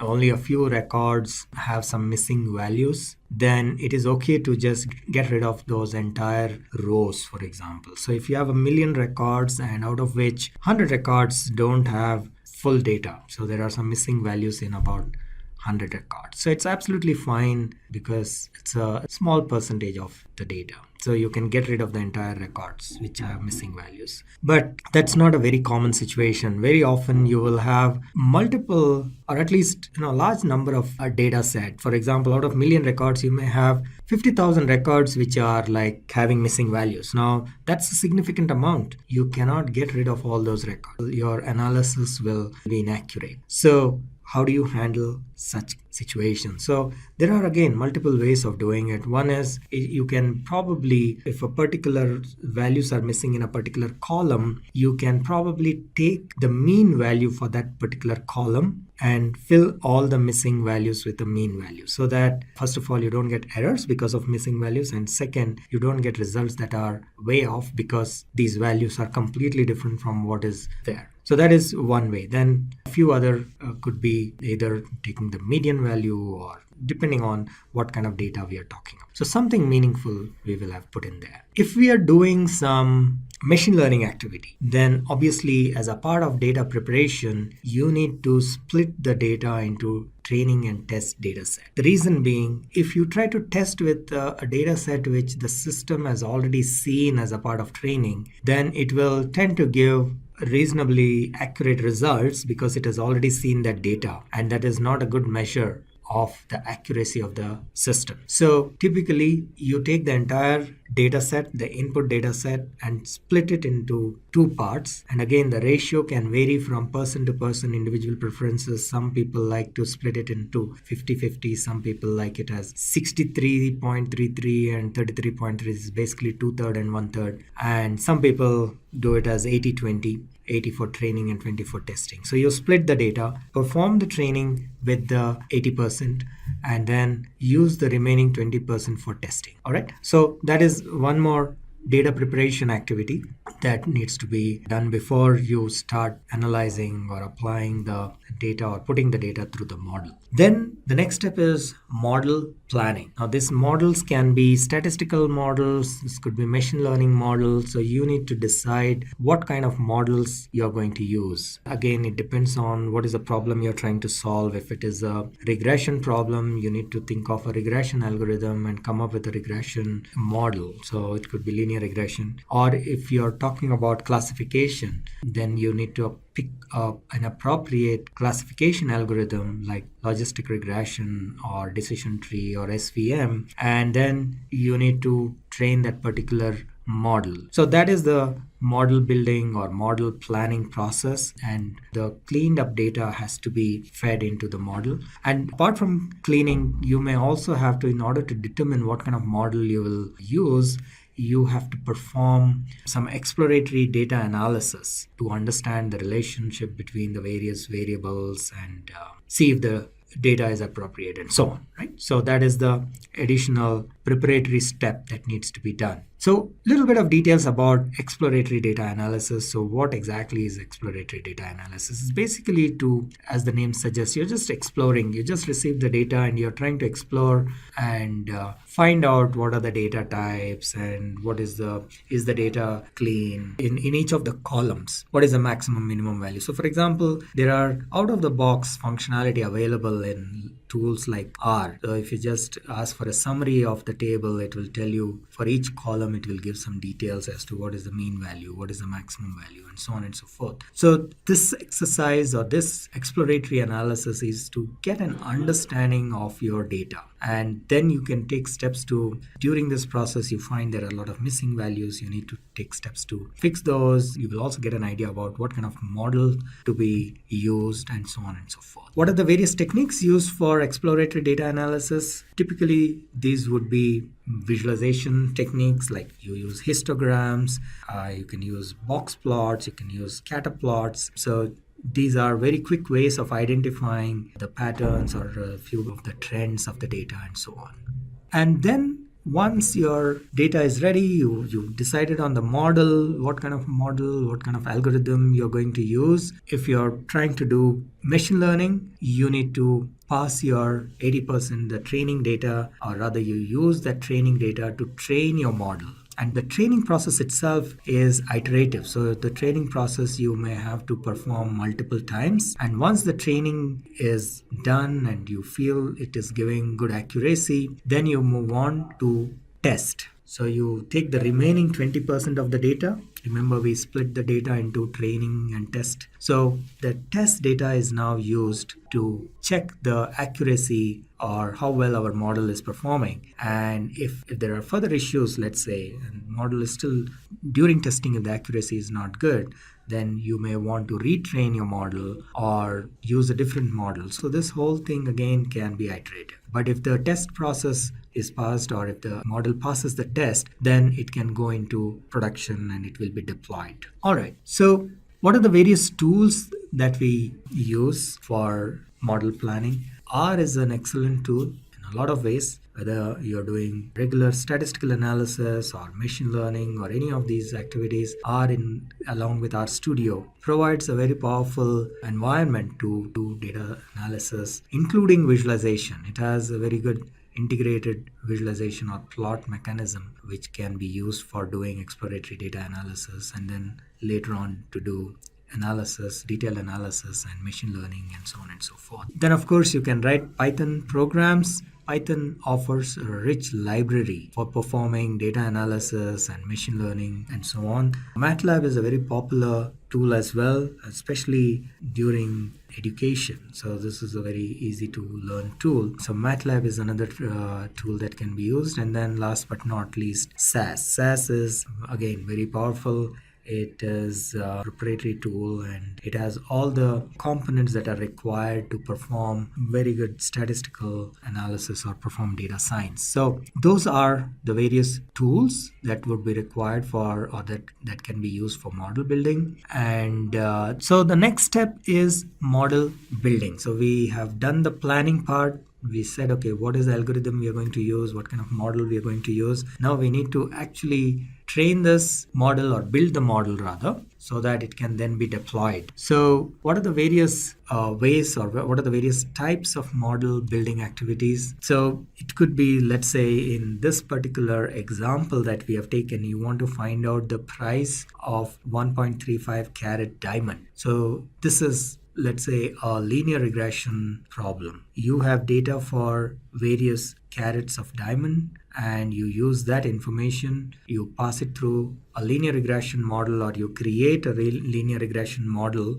which can then predict your price for 1.35 carat. So this is one example of model building. And then a little bit details of how linear regression works. So linear regression is basically coming up with a relation between an independent variable and a dependent variable. So it is pretty much like coming up with equation of a straight line which is the best fit for the given data. So like for example here, y is equal to mx plus c. So y is the dependent variable and x is the independent variable. We need to determine the values of m and c for our given data. So that is what the training process of this model does. At the end of the training process, you have a certain value of m and c, and that is used for predicting the values of any new data that comes. All right, so the way it works is we use the training and the test data set to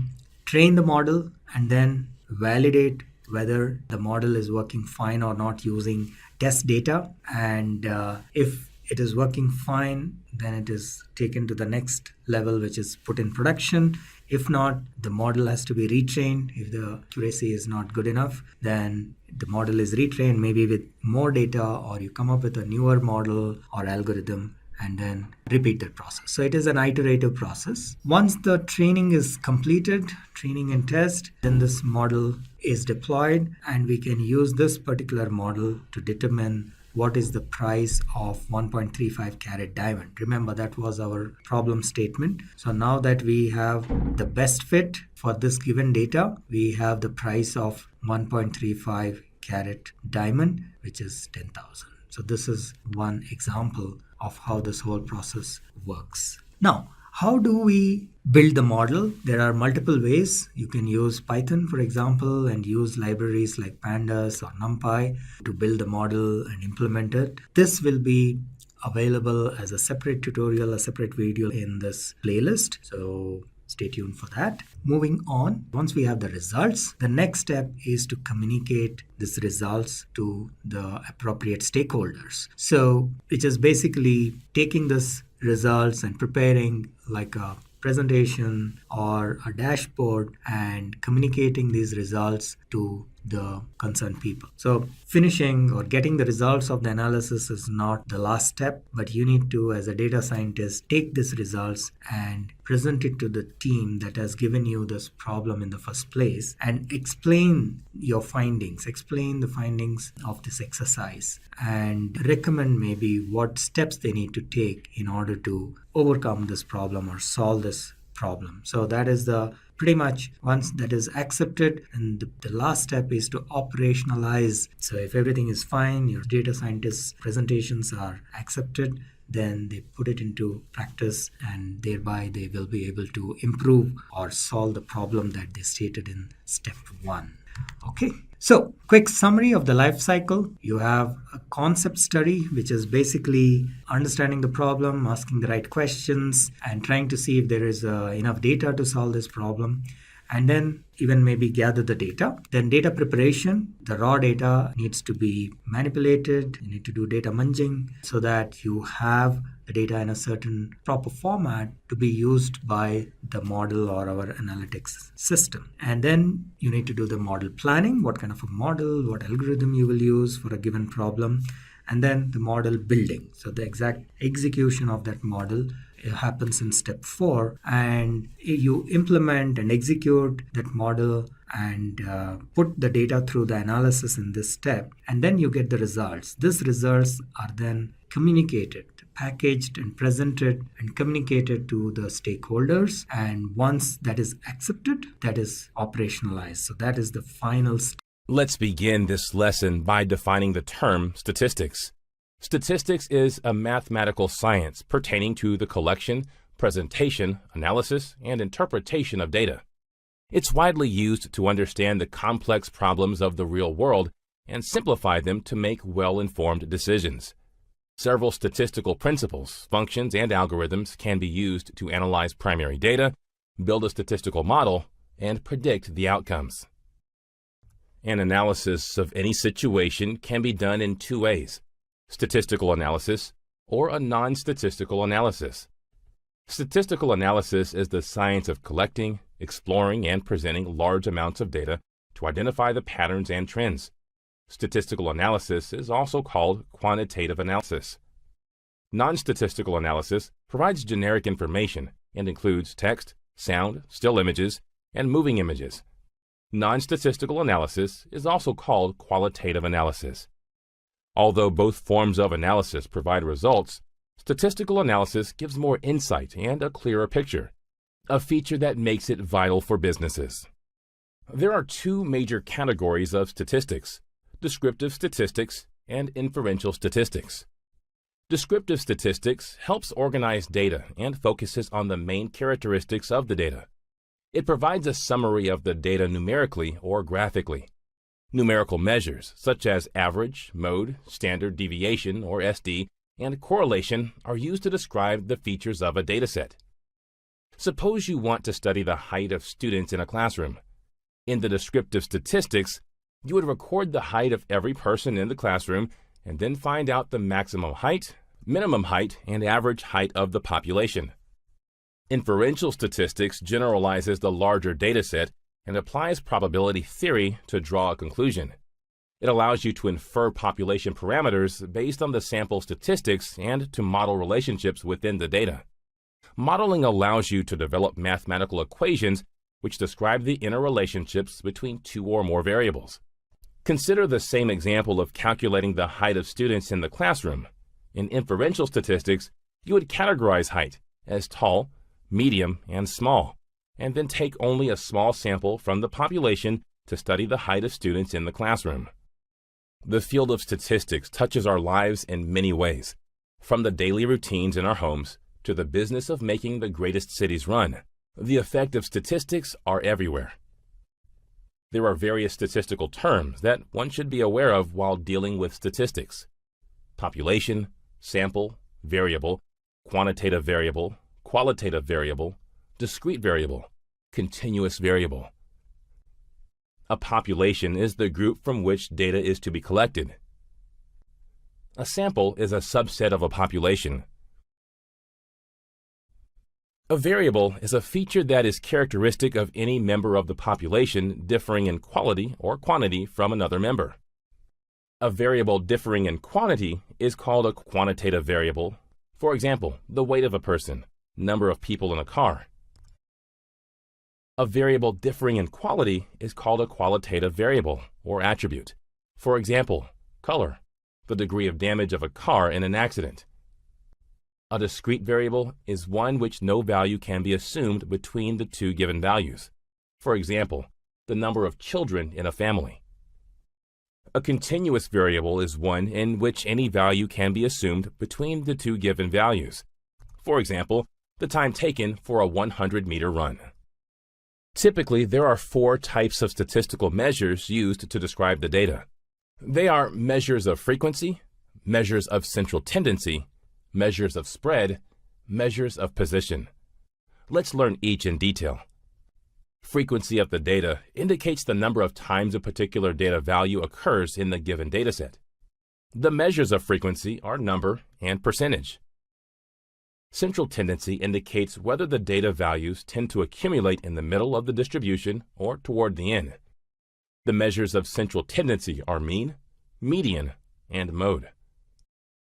Spread describes how similar or varied the set of observed values are for a particular variable.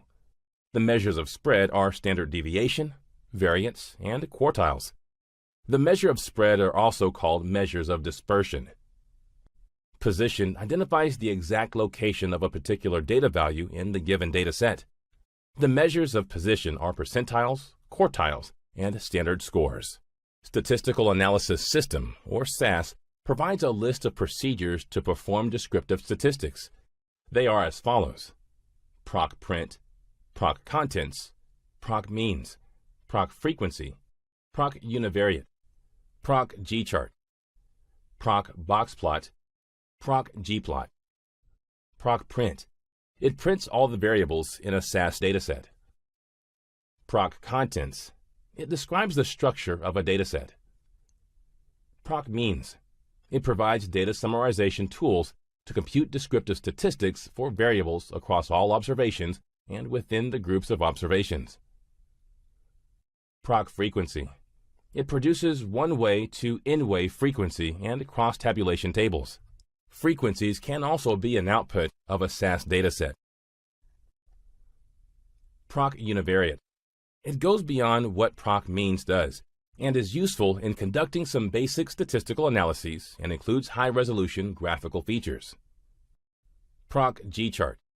The G-chart procedure produces 6 types of charts: block charts, horizontal, vertical bar charts, pie, donut charts, and star charts. These charts graphically represent the value of a statistic calculated for one or more variables in an input SAS dataset. The charted variables can be either numeric or character. Proc box plot. The box plot procedure creates side-by-side box and whisker plots of measurements organized in groups. A box and whisker plot displays the mean, quartiles, and minimum and maximum observations for a group. Proc G-plot. G-plot procedure creates two-dimensional graphs, including simple scatter plots, overlay plots in which multiple sets of data points are displayed on one set of axes, plots against a second vertical axis, bubble plots, and logarithmic plots. In this demo, you'll learn how to use descriptive statistics to analyze the mean from the electronic dataset. Let's import the electronic dataset into the SAS console. In the left plane, right-click the electronic.xlsx dataset and click Import Data. The code to import the data generates automatically. Copy the code and paste it in the new window.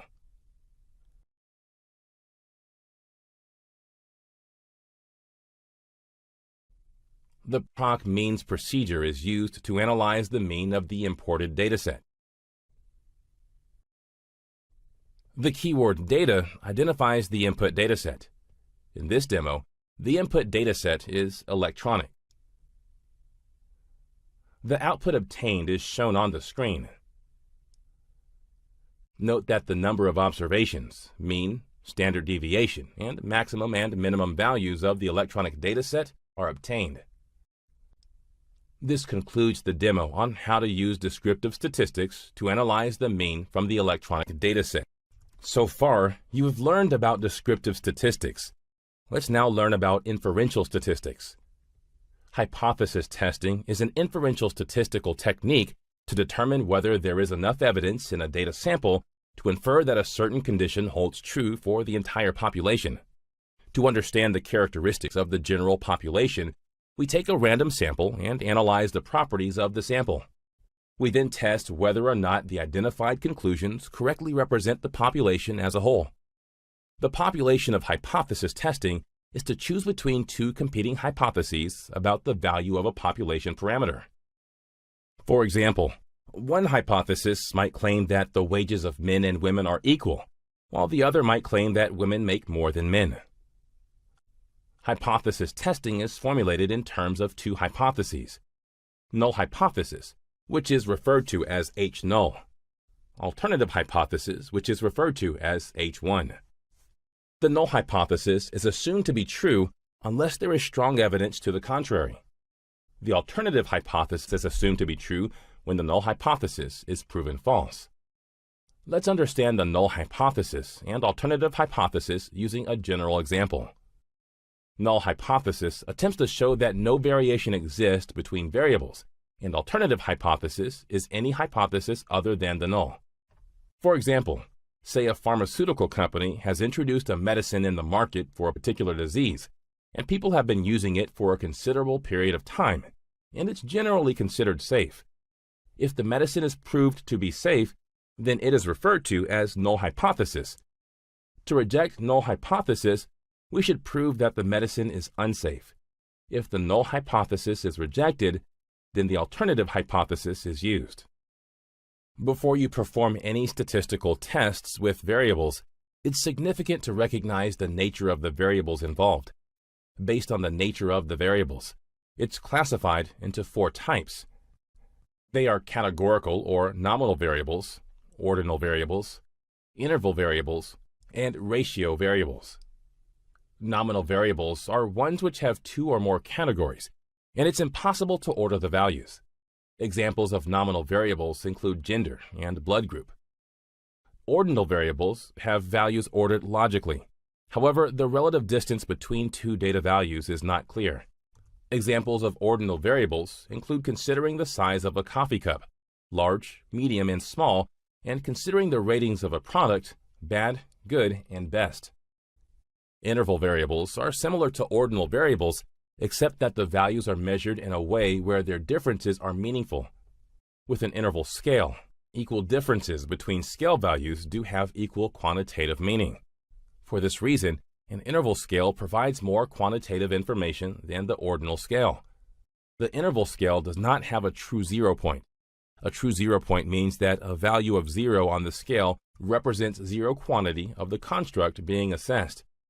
Examples of interval variables include the Fahrenheit scale used to measure temperature and distance between two compartments in a train. Ratio scales are similar to interval scales in that equal differences between scale values have equal quantitative meaning.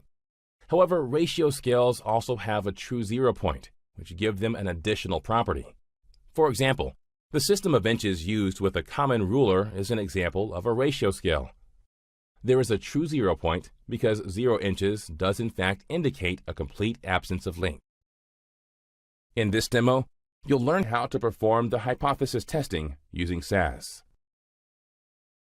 In this example, let's check against the length of certain observations from a random sample. The keyword data identifies the input dataset. The input statement is used to declare the aging variable and cards to read data into SAS.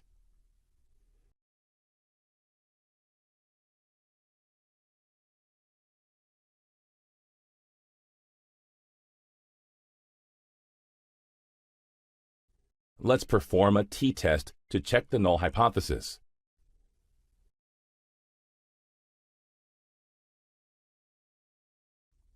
Let's assume that the null hypothesis to be that the mean days to deliver a product is 6 days. So null hypothesis equals 6. Alpha value is the probability of making an error, which is 5% standard, and hence alpha equals 0.05. The variable statement names the variable to be used in the analysis.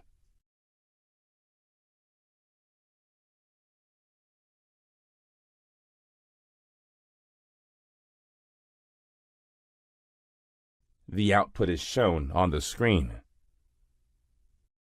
Note that the p-value is greater than the alpha value, which is 0.05. Therefore, we fail to reject the null hypothesis.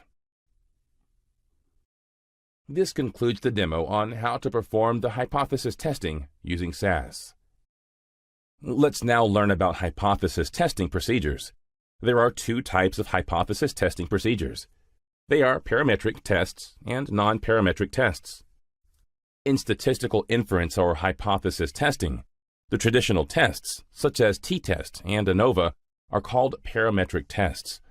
They depend on the specification of a probability distribution except for a set of free parameters. In simple words, you can say that if the population information is known completely by its parameter, then it is called a parametric test. If the population or parameter information is not known, and you are still required to test the hypothesis of the population, then it's called a non-parametric test. Non-parametric tests do not require any strict distributional assumptions. There are various parametric tests. They are as follows: t-test, ANOVA, chi-squared, linear regression. Let's understand them in detail. T-test. A t-test determines if 2 sets of data are significantly different from each other. The t-test is used in the following situations: to test if the mean is significantly different than a hypothesized value, to test if the mean for 2 independent groups is significantly different, to test if the mean for 2 dependent or paired groups is significantly different. For example, let's say you have to find out which region spends the highest amount of money on shopping. It's impractical to ask everyone in the different regions about their shopping expenditure. In this case, you can calculate the highest shopping expenditure by collecting sample observations from each region. With the help of the t-test, you can check if the difference between the regions are significant or a statistical fluke. ANOVA. ANOVA is a generalized version of the t-test and used when the mean of the interval dependent variable is different to the categorical independent variable. When we want to check variance between two or more groups, we apply the ANOVA test. For example, let's look at the same example of the t-test example. Now you want to check how much people in various regions spend every month on shopping. In this case, there are four groups, namely East, West, North, and South. With the help of the ANOVA test, you can check if the difference between the regions is significant or a statistical fluke. Chi-square. Chi-square is a statistical test used to compare observed data with data you would expect to obtain according to a specific hypothesis. Let's understand the chi-square test through an example. You have a data set of male shoppers and female shoppers. Let's say you need to assess whether the probability of females purchasing items of $500 or more is significantly different from the probability of males purchasing items of $500 or more. Linear regression. There are two types of linear regression: simple linear regression and multiple linear regression. Simple linear regression is used when one wants to test how well a variable predicts another variable. Multiple linear regression allows one to test how well multiple variables, or independent variables, predict a variable of interest. When using multiple linear regression, we additionally assume the predictor variables are independent. For example, finding a relationship between any two variables, say sales and profit, is called simple linear regression. Finding a relationship between any three variables, say sales, cost, and telemarketing, is called multiple linear regression. Some of the non-parametric tests are Wilcoxon rank sum test and Kruskal-Wallis H-test. Wilcoxon rank sum test. The Wilcoxon signed rank test is a non-parametric statistical hypothesis test used to compare two related samples or matched samples to assess whether or not their population mean ranks differ. In Wilcoxon rank sum test, you can test the null hypothesis on the basis of the ranks of the observations. Kruskal-Wallis H-test. Kruskal-Wallis H-test is a rank-based non-parametric test used to compare independent samples of equal or different sample sizes. In this test, you can test the null hypothesis on the basis of the ranks of the independent samples. The advantages of parametric tests are as follows. Provide information about the population in terms of parameters and confidence intervals. Easier to use in modeling, analyzing, and for describing data with central tendencies and data transformations. Express the relationship between two or more variables. Don't need to convert data into rank order to test. The disadvantages of parametric tests are as follows. Only support normally distributed data. Only applicable on variables, not attributes. Let's now list the advantages and disadvantages of non-parametric tests. The advantages of non-parametric tests are as follows. Simple and easy to understand. Do not involve population parameters and sampling theory. Make fewer assumptions. Provide results similar to parametric procedures. The disadvantages of non-parametric tests are as follows. Not as efficient as parametric tests. Difficult to perform operations on large samples manually. We'll discuss the types of distribution in statistics. But before we move ahead, let's have a brief introduction on what is probability distribution. A probability distribution is a list of all of the possible outcomes of a random variable along with their corresponding probability values. And it is used in many fields, but we rarely do explain what they are. So, in this video, we'll discuss the three main types of probability distribution, that is normal, binomial, and Poisson distribution. So, let's move ahead. So what is normal distribution? Normal distribution is a continuous probability density that has a probability density function which gives us a symmetrical bell curve. Now data can be distributed or spread out in different ways, but there are many cases where the data tends to be around a central value with no bias to the left or right, which means that it doesn't show any particular spikes towards the left or the right, and it gets close to a normal distribution. Half of the data will fall on the left of the mean and the other half will fall on the right. Now let's take a look at a graph which shows the height distribution in a class. As you can see, the average height is in the middle and the data to the left of the average height represents the short people and the data to the right of it represents the taller people. The y-axis shows us the likelihood of any of these heights occurring. The average height has the most distribution, or it has the most number of cases in the class. And as the height decreases or increases, the number of people who have that height also decreases. This kind of a distribution is called a normal distribution, where the average or the mean is always the highest point and any other point after that or before that is significantly lower. The resulting data gives us a bell curve, and as you can see, there is no abrupt bias or spike in the data anywhere except for the average height. So this kind of a curve is called a bell curve, and it's usually seen in a normal distribution. The reason we call this a normal distribution is because the data is normally distributed, with the average being the highest and all the other data points having a lower likelihood. Now we came across two terms which are associated with normal distribution: continuous probability density and probability density function. What is continuous probability density? Continuous probability density is a probability distribution where the random variable x can take any given value. Because there are infinite values that x could assume, the probability of x taking on any specific value is 0. For example, let's say you have a continuous probability density for men's height. What is the probability that a man will have the exact height of 70 inches? It is impossible to find this out, because the probability of one man measuring exactly 70 inches is very low.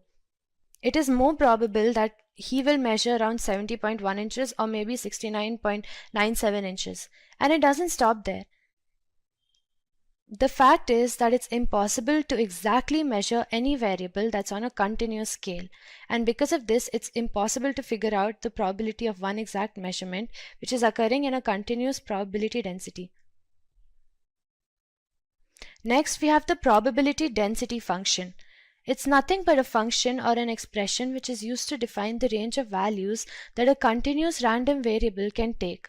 An example of this would be to gauge the risk and reward of a stock. A probability density function is a statistical measure which is used to gauge the likelihood of a discrete value. A discrete variable can be measured exactly, while a continuous variable can have infinite values. However, for both continuous as well as discrete variables, we can define a function which gives us the range of values within which these variables will fall, and that function is known as the probability density function. Now let's take a look at standard deviation. What is standard deviation? Standard deviation is used to measure how the values in your data differ from one another, or how spread out your data is. A standard deviation is a statistic that measures the dispersion of a data set relative to its mean. The standard deviation is calculated as the square root of variance by determining each data point's deviation relative to the mean. If the data points are further from the mean, that means that there's a higher deviation within the data set, and then the data is said to be more spread out. This leads to a higher standard deviation too. Let's take an example of income in rural and urban areas. In rural areas, let's say such as farming areas, the income doesn't differ that much. More or less everyone earns the same. Because of this, our bell curve has a very low standard deviation and it has a very narrow peak. However, in urban areas, the wealth distribution is very uneven. Some people can have very high incomes and can be earning a lot, while other people can have very low incomes. Furthermore, the data distribution between these two income points is going to be more spread out, because there are a lot more people living there who work in various fields and who have various incomes. Because of this, our standard deviation is more spread out and our bell curve will also have a wider peak. Now, how can we find the standard deviation? Standard deviation is obtained by subtracting each data value from the mean and finding the squared average of these values. Let's look at how we can do this with the help of an example. These values correspond to the height of various dogs. We can find the mean by finding the average of all these values, which is nothing but adding all the values and dividing it by the total number of values. The mean that we get is 394. This means that the average height of a dog is 394 millimeters. To find the standard deviation, first we need to subtract the height from the mean. This will tell us how far from the mean our data points actually are. Next, we will square up all of these differences and add them up and again divide it by the total number of values that we have. This is called the variance. The variance that we get in this case is 21704. Finally, when we find the square root of this value, we will get the standard deviation. The standard deviation here is 147. The standard deviation will tell us how our data points differ from the average, and it gives us a basic value suggesting how spread out our data is from the very middle or from the mean. So when we plot these values, this value 147 will mean that a curve will have a width of 147 points around the mean. Now, what is the standard normal distribution? The standard normal distribution is a type of normal distribution that has a mean of 0 and a standard deviation of 1. This means that the normal distribution has its center at 0 and it has intervals which increase by 1. All normal distributions, like the standard normal distribution, are unimodal and symmetrically distributed with a bell-shaped curve. However, a normal distribution can take on any value as its mean and standard deviation. In the standard normal distribution, however, the mean and standard deviation are always fixed. When you standardize a normal distribution, the mean becomes 0 and the standard deviation becomes 1. This allows you to easily calculate the probability of certain values occurring in your distribution or to compare data sets with different mean and standard deviations. The curve shows a standard normal distribution. As you can see, again, the data is centered at 0. This does not mean that the data necessarily starts at 0. This means that after standardizing, this point is where our mean will lie. In a standard normal distribution, the standard deviation is 1. So all the data points will increase or decrease in steps of 1. Let's better understand a standard normal distribution with the help of an example. Again, as you can see, the data is centered around 0, which is nothing but the mean. Let's again consider the weights of students in class 8th. The average weight here is around 50 kgs and the data increases and decreases in steps of 5. The data over here in this curve is evenly distributed along these steps. This is what a standard normal distribution will look like. We already know that the mean of our data is 50, and because the data is increasing and decreasing in equal steps, we can just standardize it and take it to mean that the data is increasing and decreasing in steps of 1. This is what a standard normal distribution looks like, and when you have a data which looks like this, you can always standardize it and convert it into a standard normal distribution. Now, standard normal distribution has a couple of properties which makes calculation comparatively easy. The first one is that 68% of the values fall within the first standard deviation, which means that 68% of all data values on this curve will fall between the range of -1 to 1 or the first interval ranging from -1 to 1. The second property is that 95% of the rest of the values are within the second standard deviation or from the second negative point to the second positive point. And finally, 99.7% of the values fall within the third standard deviation or from the third negative point to the third positive point. This makes calculations on standard normal distribution fairly easy.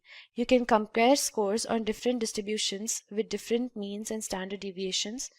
You can normalize scores for statistical decision making using standard normal distribution. You can find the probability of observations in a distribution which fall above or below a given value, and finally you can find the probability that a mean significantly differs from a population mean. Now let's take a look at z-score. So what is a z-score? A z-score is used to tell us how far from the mean our data point actually is. It is calculated using the mean and standard deviation, so it can be said that the z-score is how many standard deviations below the mean our data is. Basically, by using the z-score, we can get an approximate location of where our data point lies on the graph with regards to the mean. Now the z-score is given by subtracting the data point from the mean and dividing it by standard deviation. This can also be written as x minus mu divided by sigma. Now any normal distribution can be standardized by converting its values into z-scores. The z-score will tell you how many standard deviation from the mean each values lie. While data points are referred to as x in a normal distribution, they are called z or z-scores in the z distribution. A z-score is a standard score that will tell you how many standard deviations away from the mean an individual point will lie. A positive z-score will mean that your x value is greater than the mean, and a negative z-score will mean that your x value is less than the mean. A z-score of 0 will mean that your x value is equal to the mean. And again, to standardize a value from a normal distribution, all we have to do is convert it to a z-score by subtracting the mean from our individual value and dividing it by the standard deviation. Now let's see how we can find the z-score from data points with the help of a solved example. Let's do a case study. In this case study, we'll be taking the summary of daily travel time of a person who's commuting to and from work. All these values are in minutes, and using these values, we have to calculate the mean, the standard deviation, and the z-score. These values are as shown. As we can see, there are 13 values in total. Let's start by finding the mean. The mean is the average, and it can be gotten by adding all of these values and dividing it by the total number of values. This gives us a value of 38.6. The mean tells us the average of all our data points, which means on an average, he travels for 38.6 minutes to reach work. Next, let's subtract the individual values from our mean and calculate the variance and standard deviation. The values on the left give us the values that we get after subtracting it from the mean, and the variance can be calculated by squaring all of these values, adding up all of the squared values, and dividing it by the total number of values. At the end of the day, we get a variance of 140.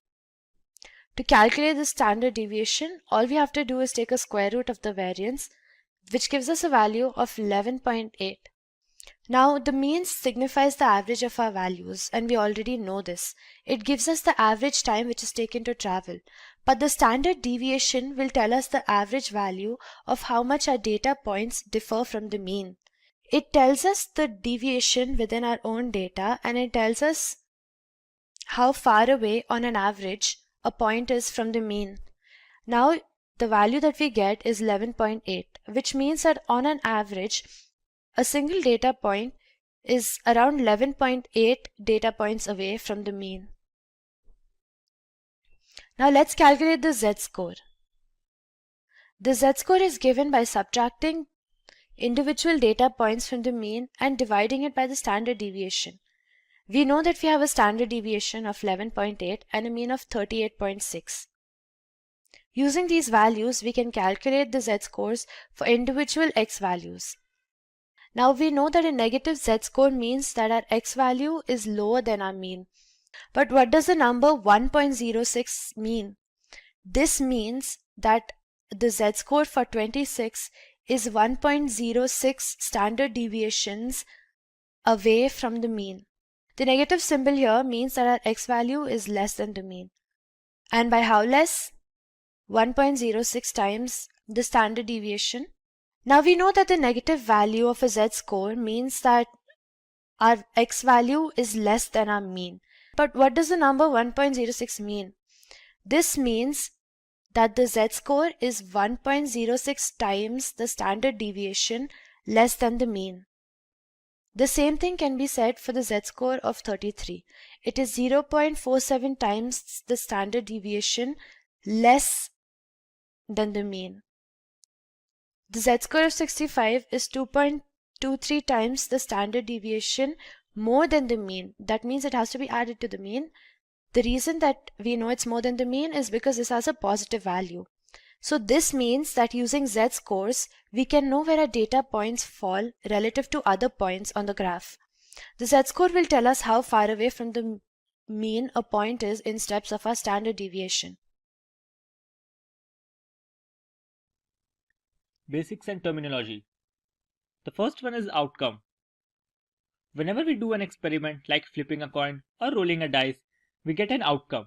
For example, if we flip a coin, we get an outcome of heads or tails. And if we roll a die, we get an outcome of 1, 2, 3, 4, 5 or 6. Random experiment. A random experiment is any well-defined procedure that produces an observable outcome that could not be perfectly predicted in advance. A random experiment must be well defined to eliminate any vagueness or surprise. It must produce a definite observable outcome so that you know what happened after the random experiment is run. Random events. Consider a simple example. Let us say that we toss a coin up in the air. What can happen when it gets back? It either gives a head or a tail. These two are known as outcome, and the occurrence of an outcome is an event. Thus, the event is the outcome of some phenomenon. The last one is sample space. A sample space is a collection or a set of possible outcomes of a random experiment. The sample space is represented using the symbol S. The subset of all possible outcomes of an experiment is called events, and a sample space may contain a number of outcomes that depends on the experiment.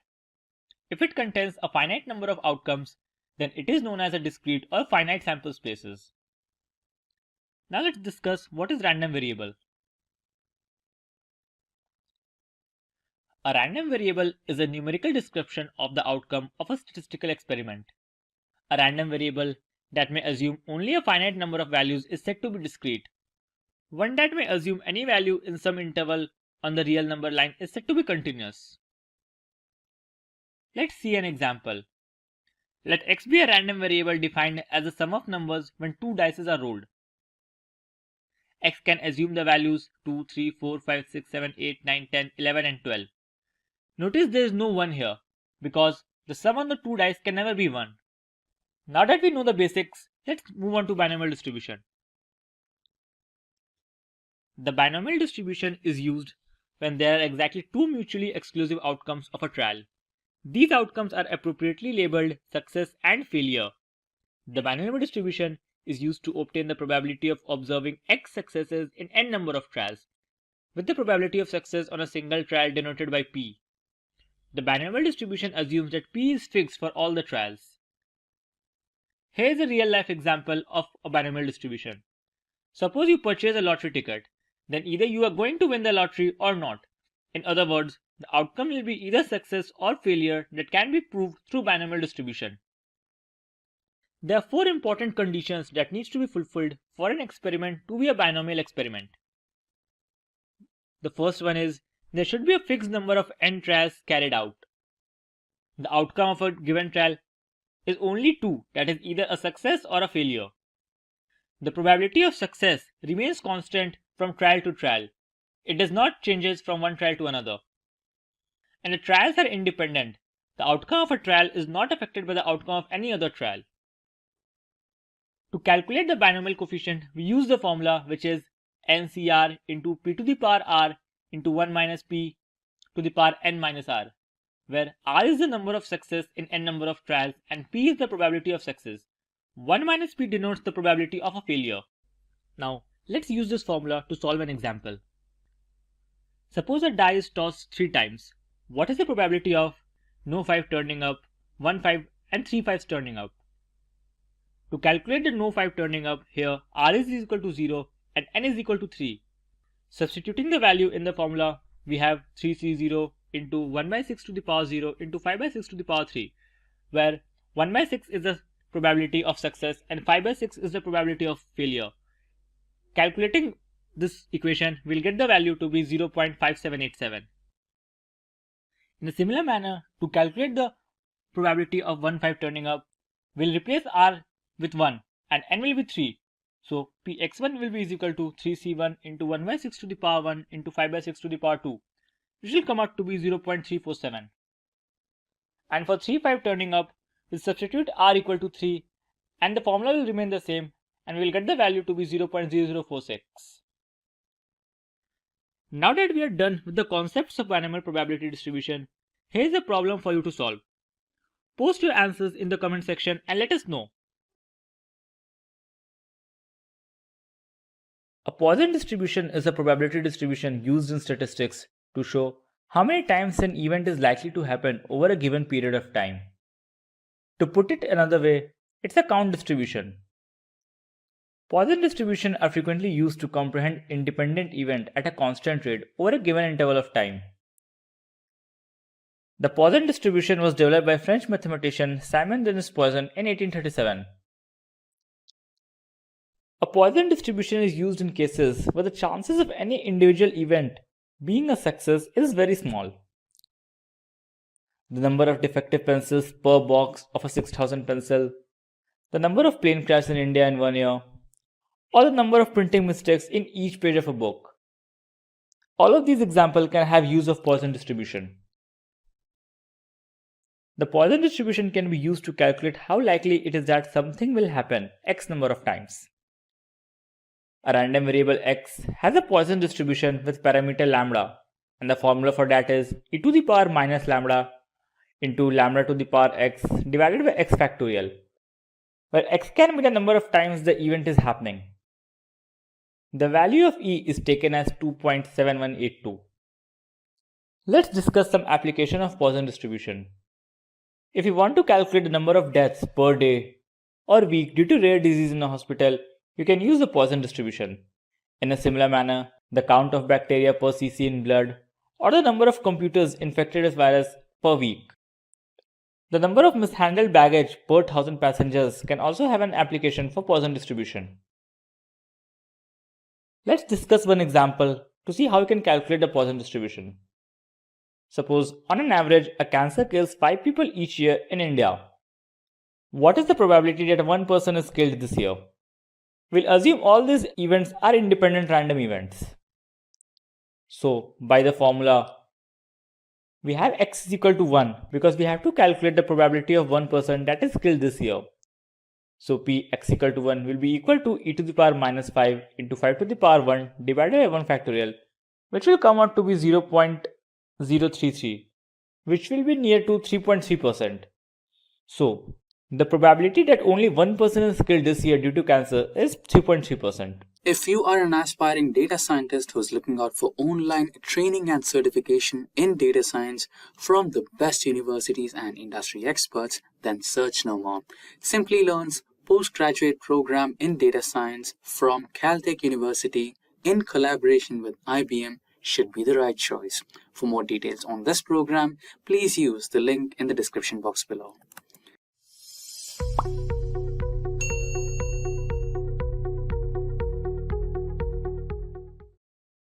Hello everyone, welcome to another session by Simplilearn. Today, we are going to discuss the Bayes theorem, an important subtopic that comes under probability theory.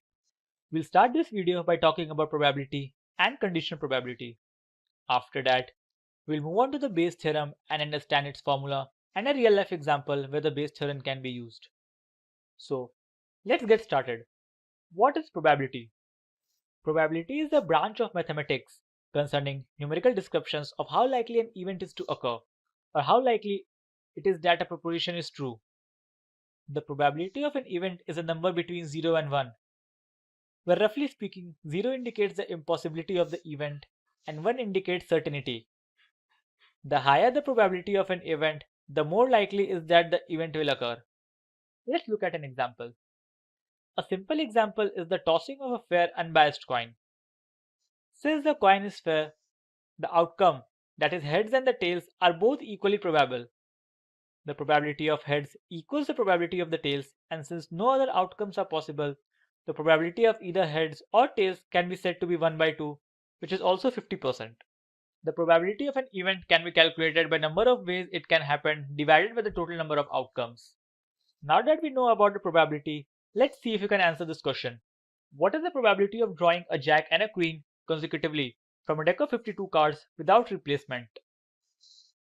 Here are your options. Post your answers in the comment section and let us know.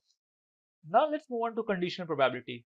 Let A and B be the two events associated with a random experiment. Then the probability of A's occurrence under the condition that B has already occurred and probability of B is not equal to 0 is called the conditional probability. It is denoted by PA/B.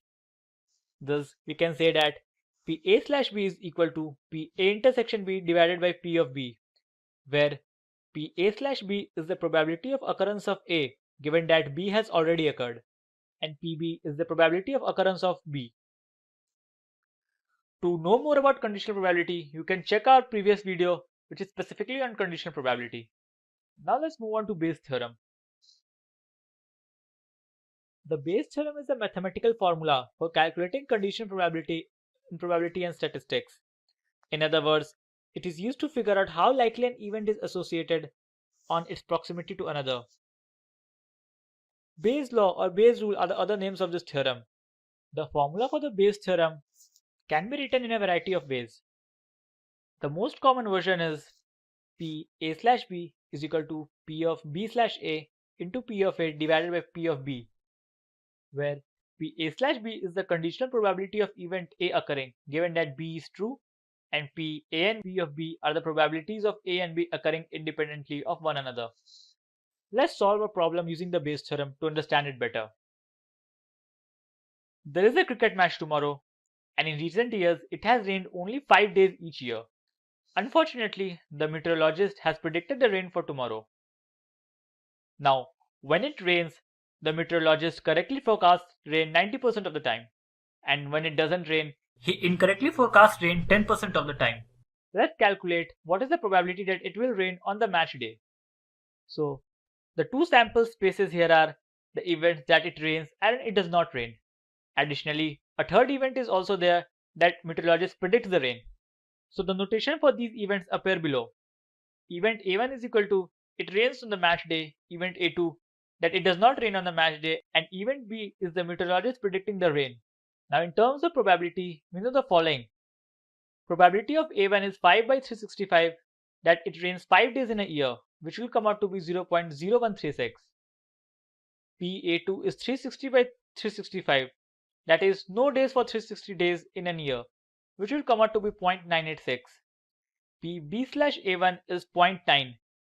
This signifies when it rains, the meteorologist predicts the rain 90% of the time.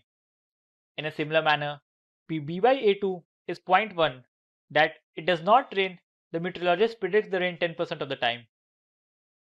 Combining all this, we can calculate PA1/B, that is the probability it will rain on the given match day, given a forecast of rain by meteorologist. The answer can be determined using the Bayes' theorem as shown below. So here's the formula of the Bayes' theorem, and putting all the values that we have calculated in the previous slide, the probability that it will rain on the match day given a forecast of the rain by meteorologist will come out to be 0.111, which will be equal to 11.11%. So there's an 11% chance that it will rain on the match day given that the meteorologist has predicted the rain. I hope this example is clear to you. It's a weekend, and John decided to watch the latest movie recommended by Netflix at his friend's place. Before heading out, he asked Siri about the weather and realized it would rain. So he decided to take his Tesla for the long journey and switch to autopilot on the highway. After coming home from the eventful day, he started wondering how technology has made his life easy. He did some research on the internet and found out that Netflix, Siri, and Tesla are all using AI. So, what is AI?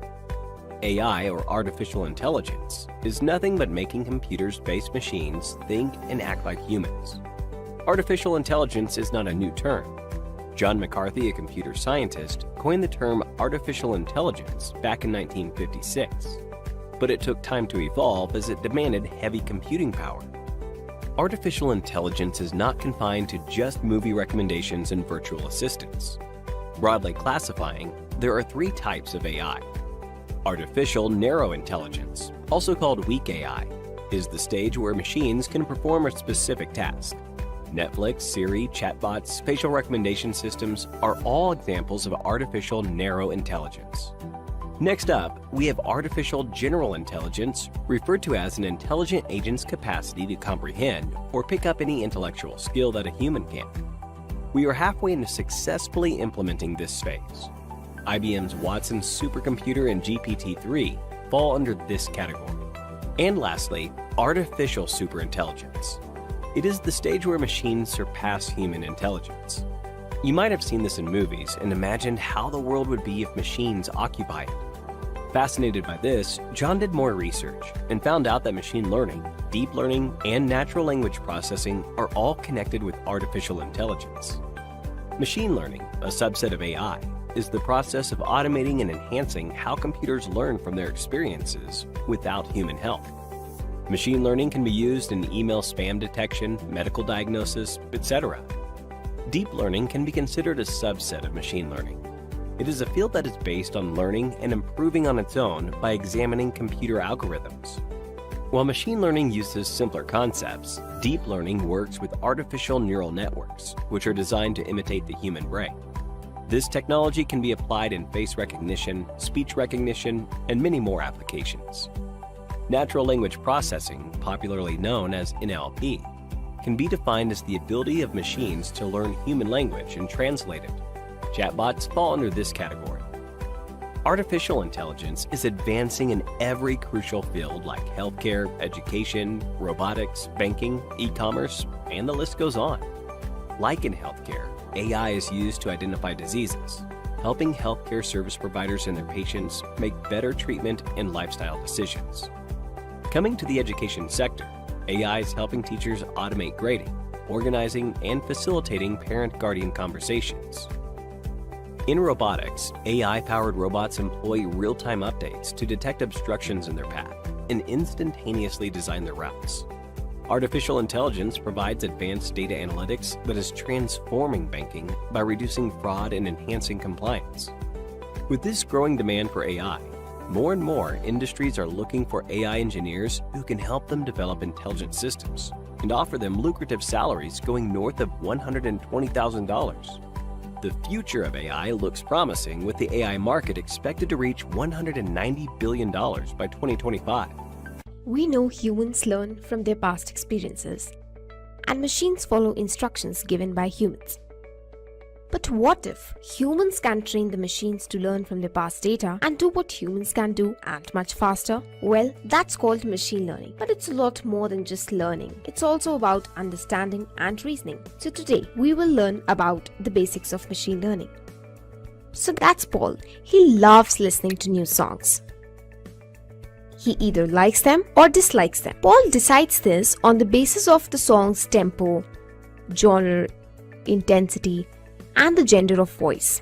For simplicity, let's just use tempo and intensity for now. So here, tempo is on the x-axis, ranging from relaxed to fast, whereas intensity is on the y-axis, ranging from light to soaring. We see that Paul likes the song with fast tempo and soaring intensity, while he dislikes the song with relaxed tempo and light intensity. So now we know Paul's choices. Let's say Paul listens to a new song. Let's name it as Song A. Song A has fast tempo and a soaring intensity, so it lies somewhere here. Looking at the data, can you guess whether Paul will like the song or not? Correct. So Paul likes this song. By looking at Paul's past choices, we were able to classify the unknown song very easily, right? Let's say now Paul listens to a new song. Let's label it as Song B. So Song B lies somewhere here with medium tempo and medium intensity. Neither relaxed nor fast, neither light nor soaring. Now can you guess whether Paul likes it or not? Not able to guess whether Paul will like it or dislike it? Are the choices unclear? Correct. We could easily classify Song A. But when the choice became complicated, as in the case of Song B, yes, and that's where machine learning comes in. Let's see how. In the same example, for Song B, if we draw a circle around the Song B, we see that there are 4 votes for like, whereas 1 vote for dislike. If we go for the majority votes, we can say that Paul will definitely like the song. That's all. This was a basic machine learning algorithm also. It's called K nearest neighbors. So this is just a small example in one of the many machine learning algorithms. Quite easy, right? Believe me, it is.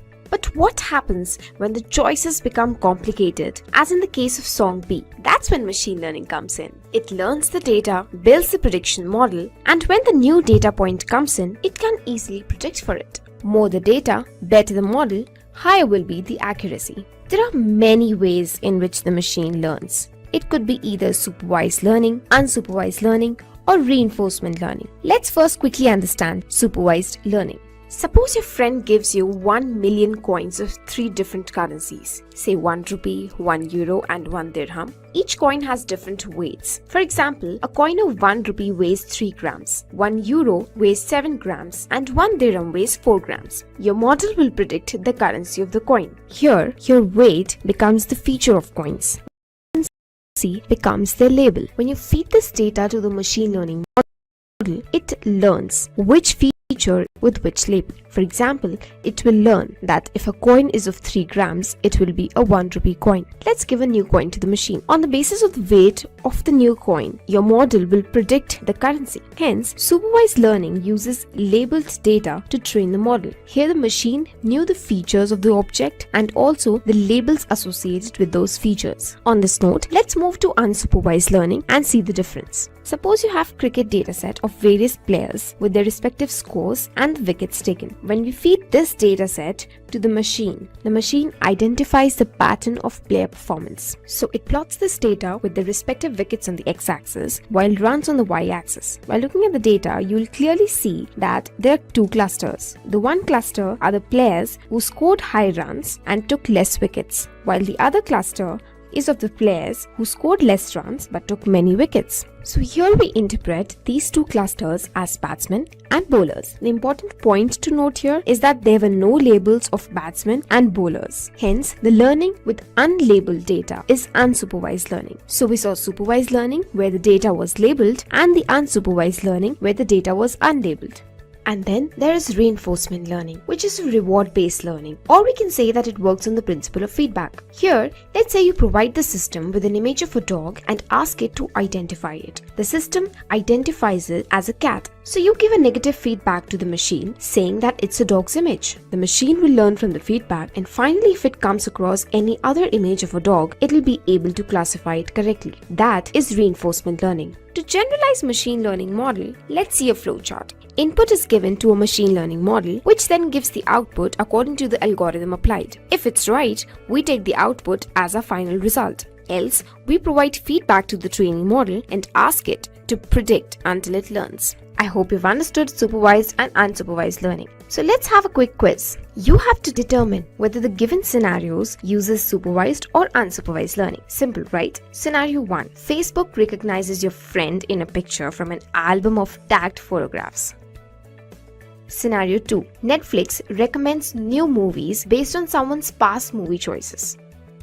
Scenario 3. Analyzing bank data for suspicious transactions and flagging the fraud transactions. Think wisely and comment below your answers. Moving on, don't you sometimes wonder how is machine learning possible in today's era? Well, that's because today we have humongous data available. Everybody is online, either making a transaction or just surfing the internet, and that's generating a huge amount of data every minute. And that data, my friend, is the key to analysis. Also, the memory handling capabilities of computers have largely increased, which helps them to process such a huge amount of data at hand without any delay. And yes, computers now have great computational powers. So there are a lot of applications of machine learning out there. To name a few, machine learning is used in healthcare, where diagnostics are predicted for doctors' review. The sentiment analysis that the tech giants are doing on social media is another interesting application of machine learning. Fraud detection in the finance sector, and also to predict customer churn in the e-commerce sector. While booking a cab, you must have encountered surge pricing often, where it says the fare of your trip has been updated. continue booking? Yes, please, I'm getting late for office. Well, that's an interesting machine learning model which is used by global taxi giant Uber and others, where they have differential pricing in real time based on demand, the number of cars available, bad weather, rush hour, etc. So they use the surge pricing model to ensure that those who need a cab can get one. Also, it uses predictive modeling to predict where the demand will be high, with the goal that drivers can take care of the demand and surge pricing can be minimized. Great! Hey Siri, can you remind me to book a cab at 6 p.m. today? Okay, I'll remind you. Thanks. No problem. If you are an aspiring data scientist who's looking out for online training and certification in data science from the best universities and industry experts, then search no more. Simplilearn's postgraduate program in data science from Caltech University in collaboration with IBM should be the right choice. For more details on this program, please use the link in the description box below. Let's dive in a little deeper and see how machine learning works. Let's say you provide a system with the input data that carries the photos of various kinds of fruits. Now you want the system to figure out what are the different fruits and group them accordingly. So what the system does, it analyzes the input data. Then it tries to find patterns like shapes, size, and color. Based on these patterns, the system will try to predict the different types of fruit and segregate them. Finally, it keeps track of all such decisions it took in the process to make sure it's learning. The next time you ask the same system to predict and segregate the different types of fruits, it won't have to go through the entire process again. That's how machine learning works. Now let's look into the types of machine learning. Machine learning is primarily of three types. First one is supervised machine learning. As the name suggests, you have to supervise your machine learning while you train it to work on its own. It requires labeled training data. Next up is unsupervised learning, wherein there will be training data but it won't be labeled. Finally, there is reinforcement learning, wherein the system learns on its own. Let's talk about all these types in detail. Let's try to understand how supervised learning works. Look at the pictures very carefully.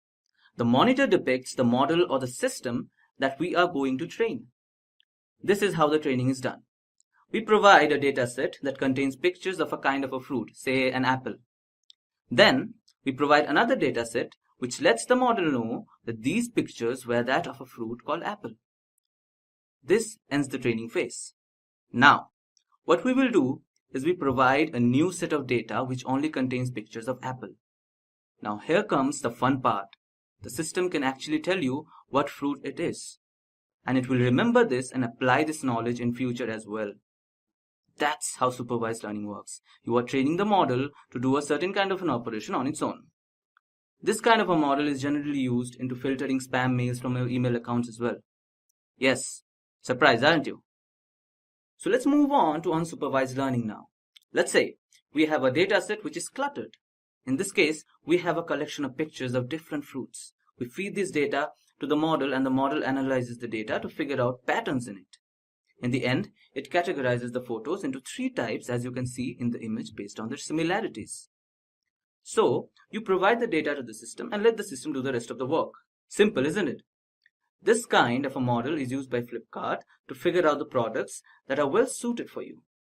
Honestly speaking, this is my favorite type of machine learning out of all the three.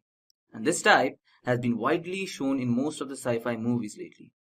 Let's find out how it works. Imagine a newborn baby. You put a burning candle in front of the baby. The baby does not know that if it touches the flame, its fingers might get burned. So it does that anyway and gets hurt. The next time you put that candle in front of the baby, it will remember what happened the last time and would not repeat what it did. That's exactly how reinforcement learning works. We provide the machine with a data set wherein we ask it to identify a particular kind of a fruit, in this case an apple. So what it does as a response, it tells us that it's a mango. But as we all know, it's a completely wrong answer. So as a feedback, we tell the system that it's wrong, it's not a mango, it's an apple. What it does, it learns from the feedback and keeps that in mind. When the next time when we ask a same question, it gives us the right answer. It is able to tell us that it's actually an apple. That is a reinforced response. So that's how reinforcement learning works. It learns from its mistakes and experiences.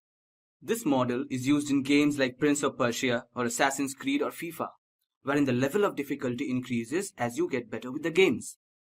Just to make it more clear for you, let's look at a comparison between supervised and unsupervised learning. Firstly, the data involved in case of supervised learning is labeled. As we mentioned in the examples previously, we provide the system with a photo of an apple and let the system know that this is actually an apple. That is called label data. So the system learns from the label data and makes future predictions. Now, unsupervised learning does not require any kind of label data because its work is to look for patterns in the input data and organize it. The next point is that you get a feedback in case of supervised learning. That is, once you get the output, the system tends to remember that and uses it for the next operation. That does not happen for unsupervised learning. And the last point is that supervised learning is mostly used to predict data, whereas unsupervised learning is used to find out hidden patterns or structures in data. I think this would have made a lot of things clear for you regarding supervised and unsupervised learning. Now, let's talk about a question that everyone needs to answer before building a machine learning model. What kind of a machine learning solution should we use? Yes, you should be very careful with selecting the right kind of solution for your model. Because if you don't, you might end up losing a lot of time, energy, and processing cost. I won't be naming the actual solutions because you guys aren't familiar with them yet. So we will be looking at it based on supervised, unsupervised, and reinforcement learning.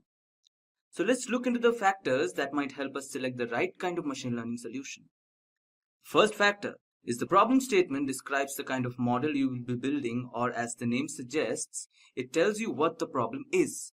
For example, let's say the problem is to predict the future stock market prices. So for anyone who is new to machine learning would have trouble figuring out the right solution. But with time and practice, you will understand that for a problem statement like this, solution based on supervised learning would work the best for obvious reasons. Then comes the size, quality, and nature of the data. If the data is cluttered, you go for unsupervised. If the data is very large and categorical, we normally go for supervised learning solutions. Finally, we choose a solution based on their complexity. As for the problem statement wherein we predict the stock market prices, it can also be solved by using reinforcement learning. But that would be very, very difficult and time consuming, unlike supervised learning. Algorithms are not types of machine learning. In the most simplest language, they are methods of solving a particular problem. So the first kind of method is classification, which falls under supervised learning. Classification is used when the output you are looking for is a yes or a no, or in the form A or B, or true or false. Like if a shopkeeper wants to predict if a particular customer will come back to his shop or not, he will use a classification algorithm. The algorithms that fall under classification are decision tree, naive Bayes, random forest, logistic regression, and KNN. The next kind is regression. This kind of a method is used when the predicted data is numerical in nature. Like if the shopkeeper wants to predict the price of a product based on its demand, it would go for regression. The last method is clustering.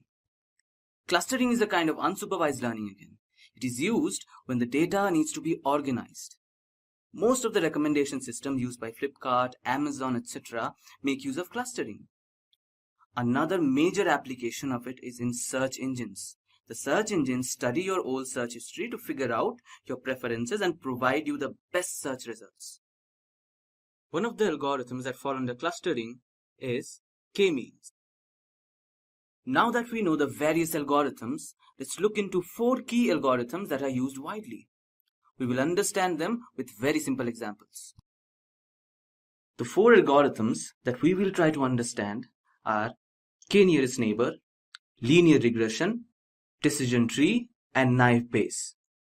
Let's start with our first machine learning solution, K-nearest neighbor. K-nearest neighbor is again a kind of a classification algorithm. As you can see on the screen, the similar data points form clusters. The blue one, the red one, and the green one. There are 3 different clusters. Now, if we get a new and unknown data point, it is classified based on the cluster closest to it or the most similar to it. K in KNN is the number of nearest neighboring data points we wish to compare the unknown data with. Let's make it clear with an example. Let's say we have 3 clusters in a cost to durability graph. First cluster is of footballs, the second one is of tennis balls, and the third one is of basketballs. From the graph, we can say that the cost of footballs is high and the durability is less. The cost of tennis balls is very less, but the durability is high. And the cost of basketballs is as high as the durability. Now let's say we have an unknown data point. We have a black spot, which can be one kind of the balls, but we don't know what kind it is. So what we'll do, we'll try to classify this using KNN.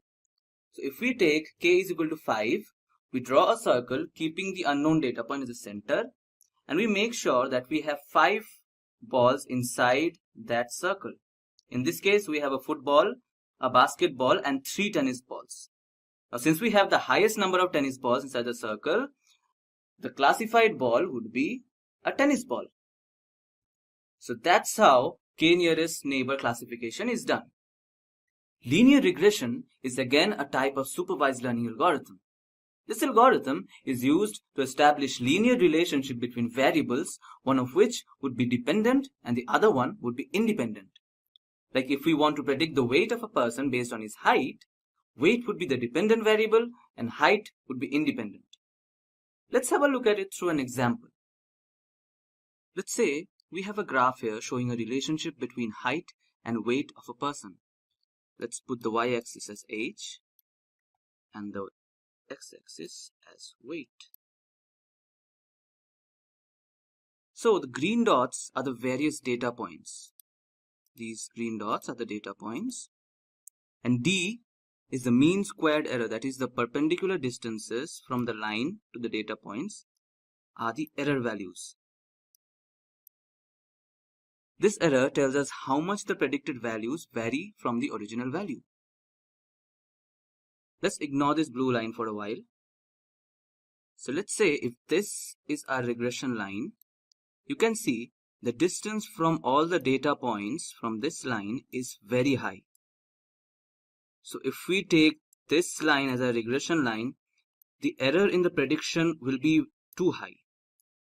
So in this case, the model will not be able to give us a good prediction.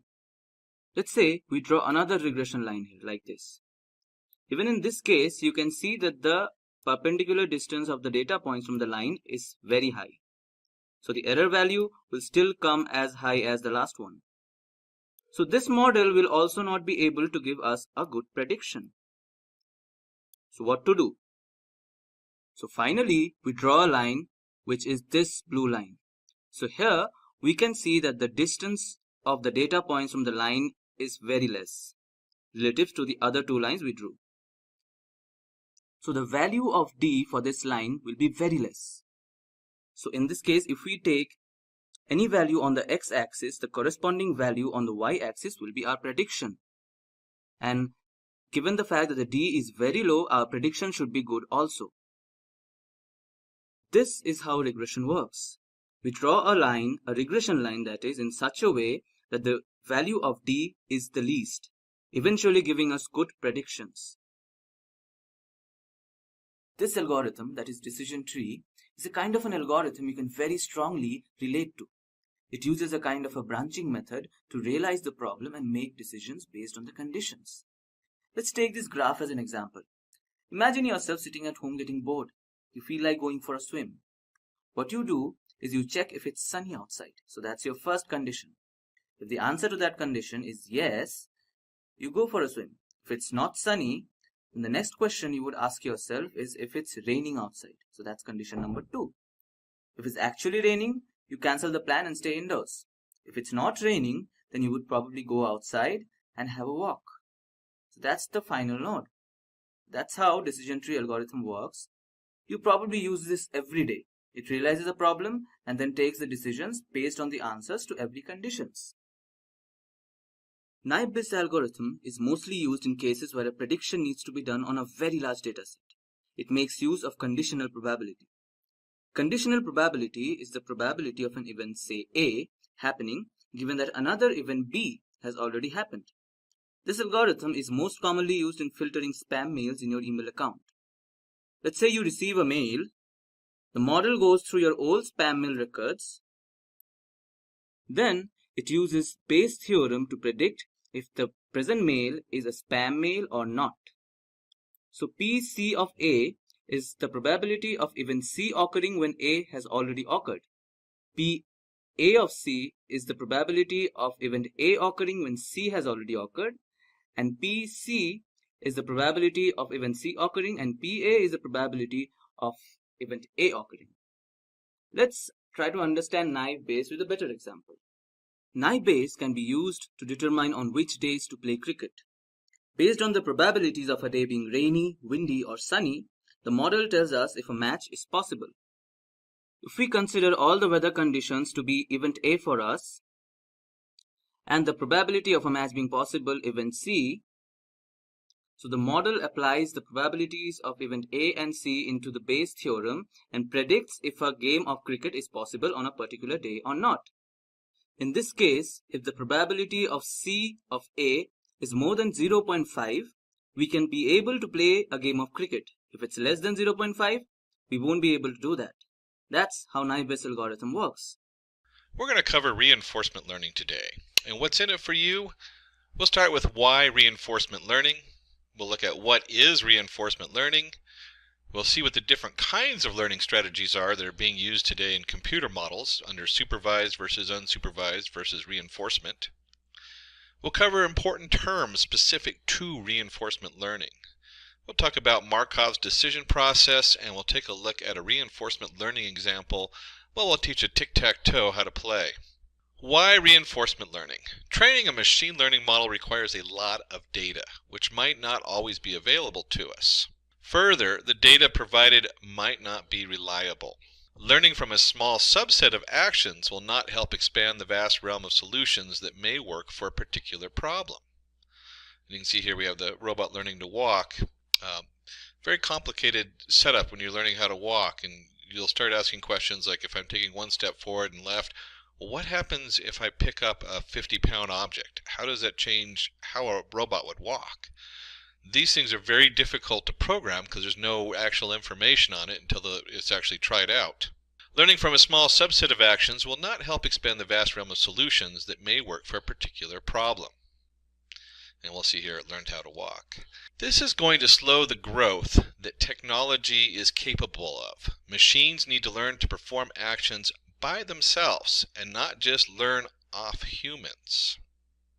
And you see the objective climb a mountain. A real interesting point here is that as human beings we can go into a very unknown environment and we can adjust for it and kind of explore and play with it. Most of the models, the non-reinforcement models in computer machine learning, aren't able to do that very well. There's a couple of them that can be used or integrated. To see how it goes is what we're talking about with reinforcement learning. So what is reinforcement learning? Reinforcement learning is a sub-branch of machine learning that trains a model to return an optimum solution for a problem by taking a sequence of decisions by itself. Consider a robot learning to go from one place to another. The robot is given a scenario and must arrive at a solution by itself. The robot can take different paths to reach the destination. It will know the best path by the time taken on each path. It might even come up with a unique solution all by itself. And that's really important as we're looking for unique solutions. We want the best solution, but you can't find it unless you try it. So when we're looking at our different systems, our different model, we have supervised versus unsupervised versus reinforcement learning. And with the supervised learning, that is probably the most controlled environment. We have a lot of different supervised learning models, whether it's linear regression, neural networks, there's all kinds of things in between, decision trees. The data provided is labeled data with output values specified. And this is important because when we talk about supervised learning, you already know the answer for all this information. You already know the picture has a motorcycle in it. So you're supervised learning. You already know that the outcome for tomorrow, for going back a week, you're looking at stock, you can already have like the graph of what the next day looks like, so you have an answer for it. And you have labeled data, which is used. You have an external supervision and solves problems by mapping labeled input to known output. So very controlled. Unsupervised learning. And unsupervised learning is really interesting because it's now taking part in many other models. They start with you can actually insert an unsupervised learning model in almost either supervised or reinforcement learning as part of the system, which is really cool. Data provided is unlabeled data. The outputs are not specified. Machine makes its own predictions. Used to solve association with clustering problems. Unlabeled data is used. No supervision. Solves problems by understanding patterns and discovering output. So you can look at this and you can think some of these things go with each other. They belong together. So it's looking for what connects in different ways. And there's a lot of different algorithms that look at this. When you start getting into those, there's some really cool images that come up of what unsupervised learning is. How it can pick out, say, the area of a donut. One model will see the area of the donut, and the other one will divide it into 3 sections based on its location versus what's next to it. So there's a lot of stuff that goes in with unsupervised learning. And then we're looking at reinforcement learning. Probably the biggest industry in today's market in machine learning, or growing market. It's very infant stage as far as how it works and what it's going to be capable of. The machine learns from its environment using rewards and errors. Used to solve reward-based problems.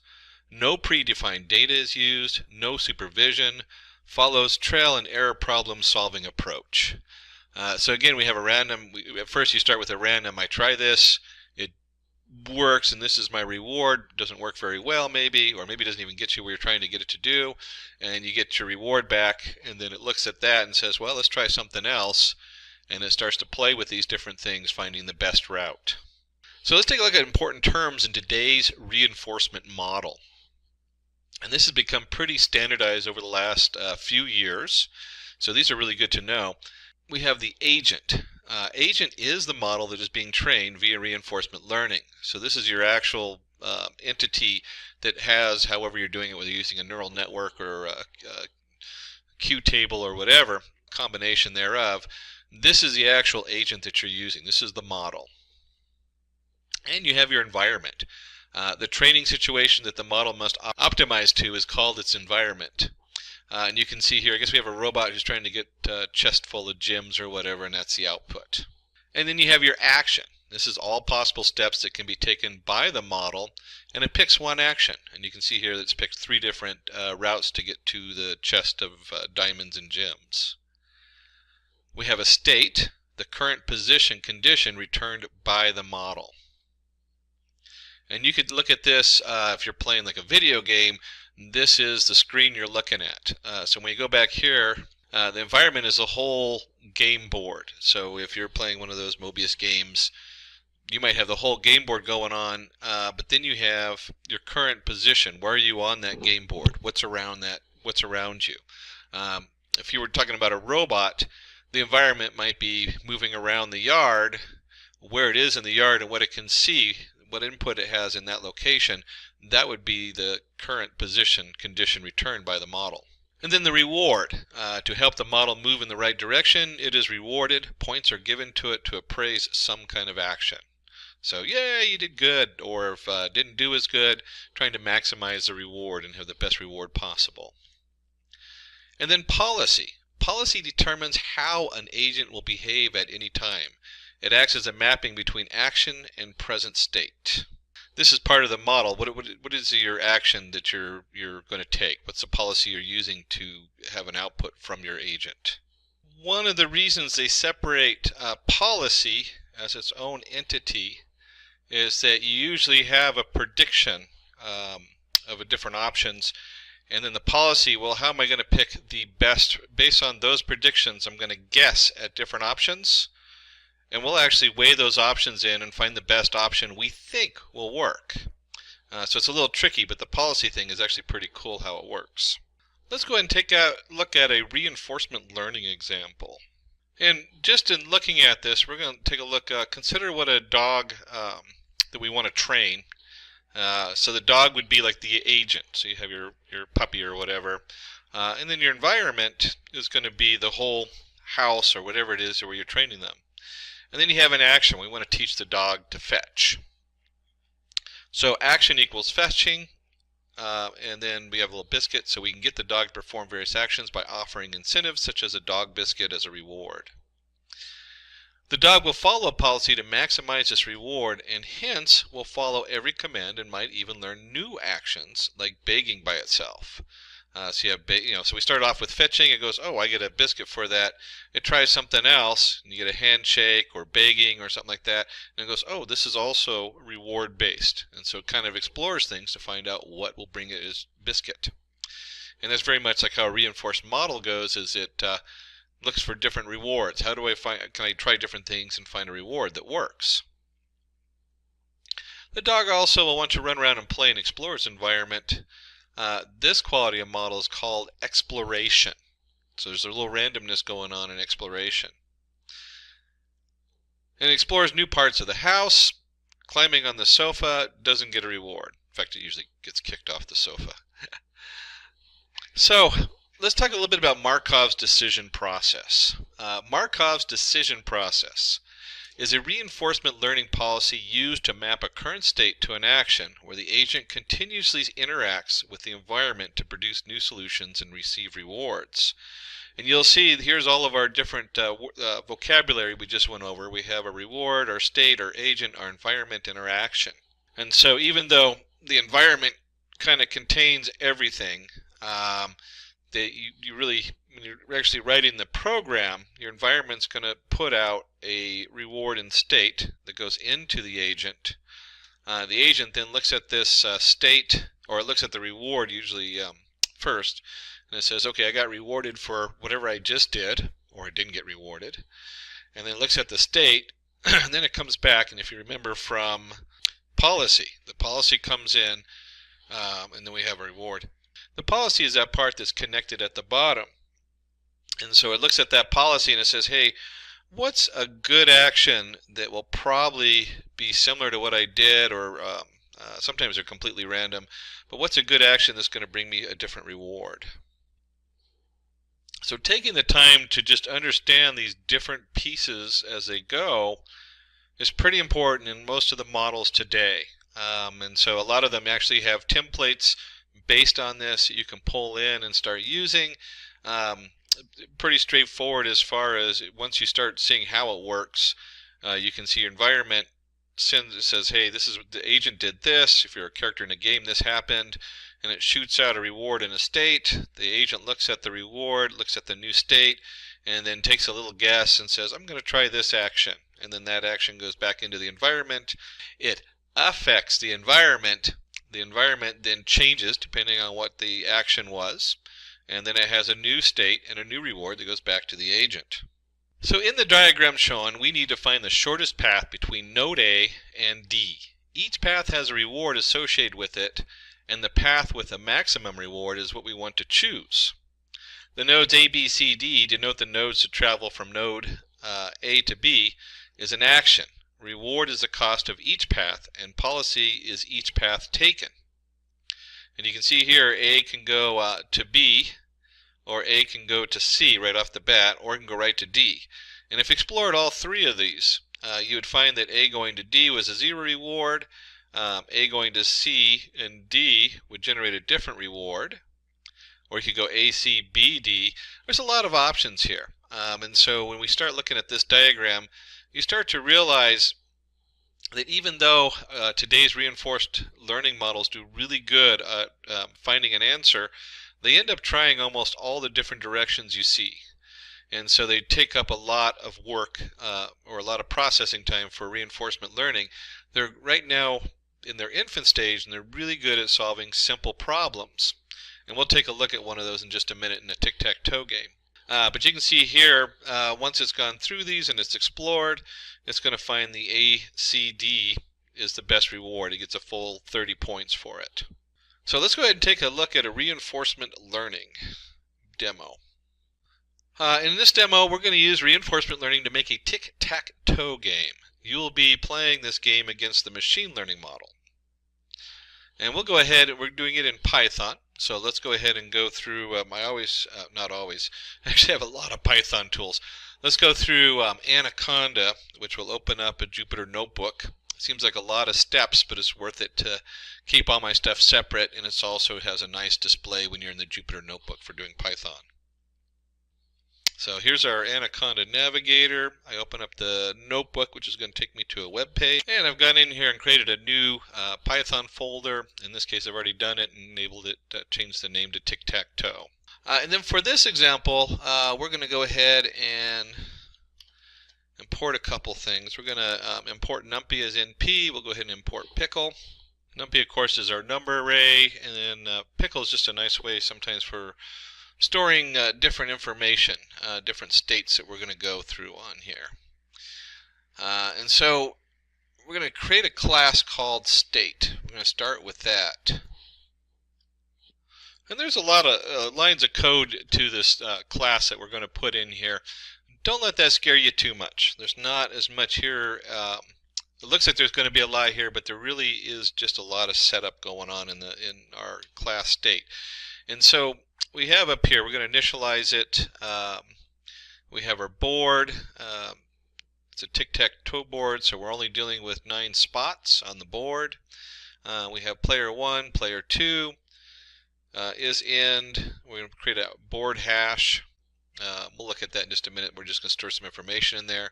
Symbol of player equals 1. So there's a few things going on as far as the initialization. Then something simple, we're just going to get the hash of the board. We're going to get the information from the board on there, which is columns and rows. We want to know when a winner occurs, so if you get 3 in a row, that's what this whole section here is for. Let me go ahead and scroll up a little bit. And you can get a copy of this code if you send a note over to Simplilearn. We'll send you over this particular file, and you can play with it yourself and see how it's put together. I don't want to spend a huge amount of time on this because this is just some real general Python coding. But you can see here we're just going through all the rows, and you add them together, and if it equals 3 in a row, same thing with columns. Diagonal, so you got to check the diagonal. That's what all this stuff does here, is it just goes through the different areas. Actually, let me go ahead and put, there we go. And then it comes down here and we do our sum, and it says true, -3 just says did somebody win, or is it a tie? So you got to add up all the numbers on there anyway, just in case they're all filled up. And next we also need to know available positions. These are ones that no one's ever used before. This way when you try something, or the computer tries something, it's not going to give it an illegal move. That's what the available positions is doing. Then we want to update our state. And so you have your position going in. We're just sending in the position that you just chose. And you'll see there's a little user interface we put in there. You can pick the row and column in there. And again, I mean, this is a lot of code. So really it's kind of a thing you'd want to go through and play with a little bit and just read through it, get a copy of it. A great way to understand how this works. And here is a given reward. So we're going to give a reward, result equals self winner. This is one of the hearts of what's going on here, is we have a result self.winner. So if there's a winner, then we have a result. If the result equals 1, here's our feedback. If it doesn't equal 1, then it gets a 0. So it only gets a reward in this particular case if it wins. And that's important to know because different systems of reinforced learning do rewarding a lot differently depending on what you're trying to do. This is a very simple example with a 3x3 board. Imagine if you're playing a video game, certainly you only have so many actions, but your environment is huge. You have a lot going on in the environment. And suddenly a reward system like this is going to be just, it's going to have to change a little bit. It's going to have different rewards and different setup. And there's all kinds of advanced ways to do that as far as weighing, you add weights to it. And so they can add the weights up depending on where the reward comes in. So it might be that you actually get a reward. In this case, you get the reward at the end of the game. And I'm spending just a little bit of time on this because this is an important thing to note. But there's different ways to add up those rewards. It might have, like if you take a certain path, the first reward is going to be weighed a little bit less than the last reward, because the last reward is actually winning the game or scoring or whatever it is. So this reward system gets really complicated in some of the more advanced setups. In this case, though, you can see right here that they give a 0.1 and a 0.5 reward just for picking the right value and something that's actually valid instead of picking an invalid value. So rewards, again, that's like key. It's huge. How do you feed the rewards back in? Then we have a board reset. That's pretty straightforward. It just goes back and resets the board to the beginning, because it's going to try out all these different things while it's learning. It's going to do it by trial and error, so you have to keep resetting it. And then, of course, there's the play. We want to go ahead and play rounds equals 100. Depends on what you want to do on here. You can set this different. You can obviously set that to higher level. But this is just going to go through, and you'll see in here that we have player 1 and player 2. This is the computer playing itself. One of the more powerful ways to learn to play a game, or even learn something that isn't a game, is to have two of these models that are basically trying to beat each other. And so they keep explore new things. This one works for this one, so this one tries new things. It beats this. We've seen this in chess. I think was a big one where they had the two players in chess with reinforcement learning. It was one of the ways they trained one of the top computer chess playing algorithms. So this is just what this is. It's going to choose an action. It's going to try something, and the more it tries stuff, the more we're going to record the hash. We actually have a board hash where you self get the hash set up on here where it stores all the information. And then once you get to a win, one of them wins, it gets the reward. Then we go back and reset and try again. And then kind of the fun part we actually get down here is we're going to play with a human. So we'll get a chance to come in here and see what that looks like when you put your own information in. And then it just comes in here and does the same thing it did above. It gives it a reward for its things, or sees if it wins or ties, looks at available positions, all that kind of fun stuff. And then finally we want to show the board. So it's going to print the board out each time. Really, as an integration, is not that exciting. What's exciting in here is, one, looking at this reward system. Whoops, play one more up. The reward system is really the heart of this. How do you reward the different setup? And the other one is when it's playing, it's got to take an action. And so what it chooses for an action is also the heart of reinforcement learning. How do we choose that action? And those are really key to right now where reinforcement learning is in today's technology, is figuring this out. How do we reward it, and how do we guess the next best action? So we have our environment, and you can see the environment is or the state, which is kind of like what's going on. We're going to return the state depending on what happens. And we want to go ahead and create our agent, in this case our player. So each one is, let me go and grab that. And so we look at a class player. This is where a lot of the magic is really going on, is how is this player figuring out how to maneuver around the board, and then the board of course returns a state that it can look at and a reward. So we want to take a look at this. We have name, self-state. This is class player. And when we say class player, we're not talking about a human player. We're talking about just the computer players. And this is kind of interesting. So remember I told you, depending on what you're doing, there's going to be a decay gamma, explore rate. These are what I'm talking about, is how do we train it? As you try different moves, it gets to the end. The first move is important, but it's not as important as the last one. And so you could say that the last one has the heaviest weight, and then as you get there, the first one, let's see, the first move gives you a 5 reward, the second gives you a 2 reward, and the third one gives you a 10 reward, because that's the final ending. You got it. The 10's going to count more than the first step. And here's our, we're going to get the board information coming in, and then choose an action. This was the second part that I was talking about that was so important. So once you have your training going on, we have to do a little randomness, and you can see right here is our NP random uniform. So it's picking out a random number. Take a random action. This is going to just pick which row and which column it is.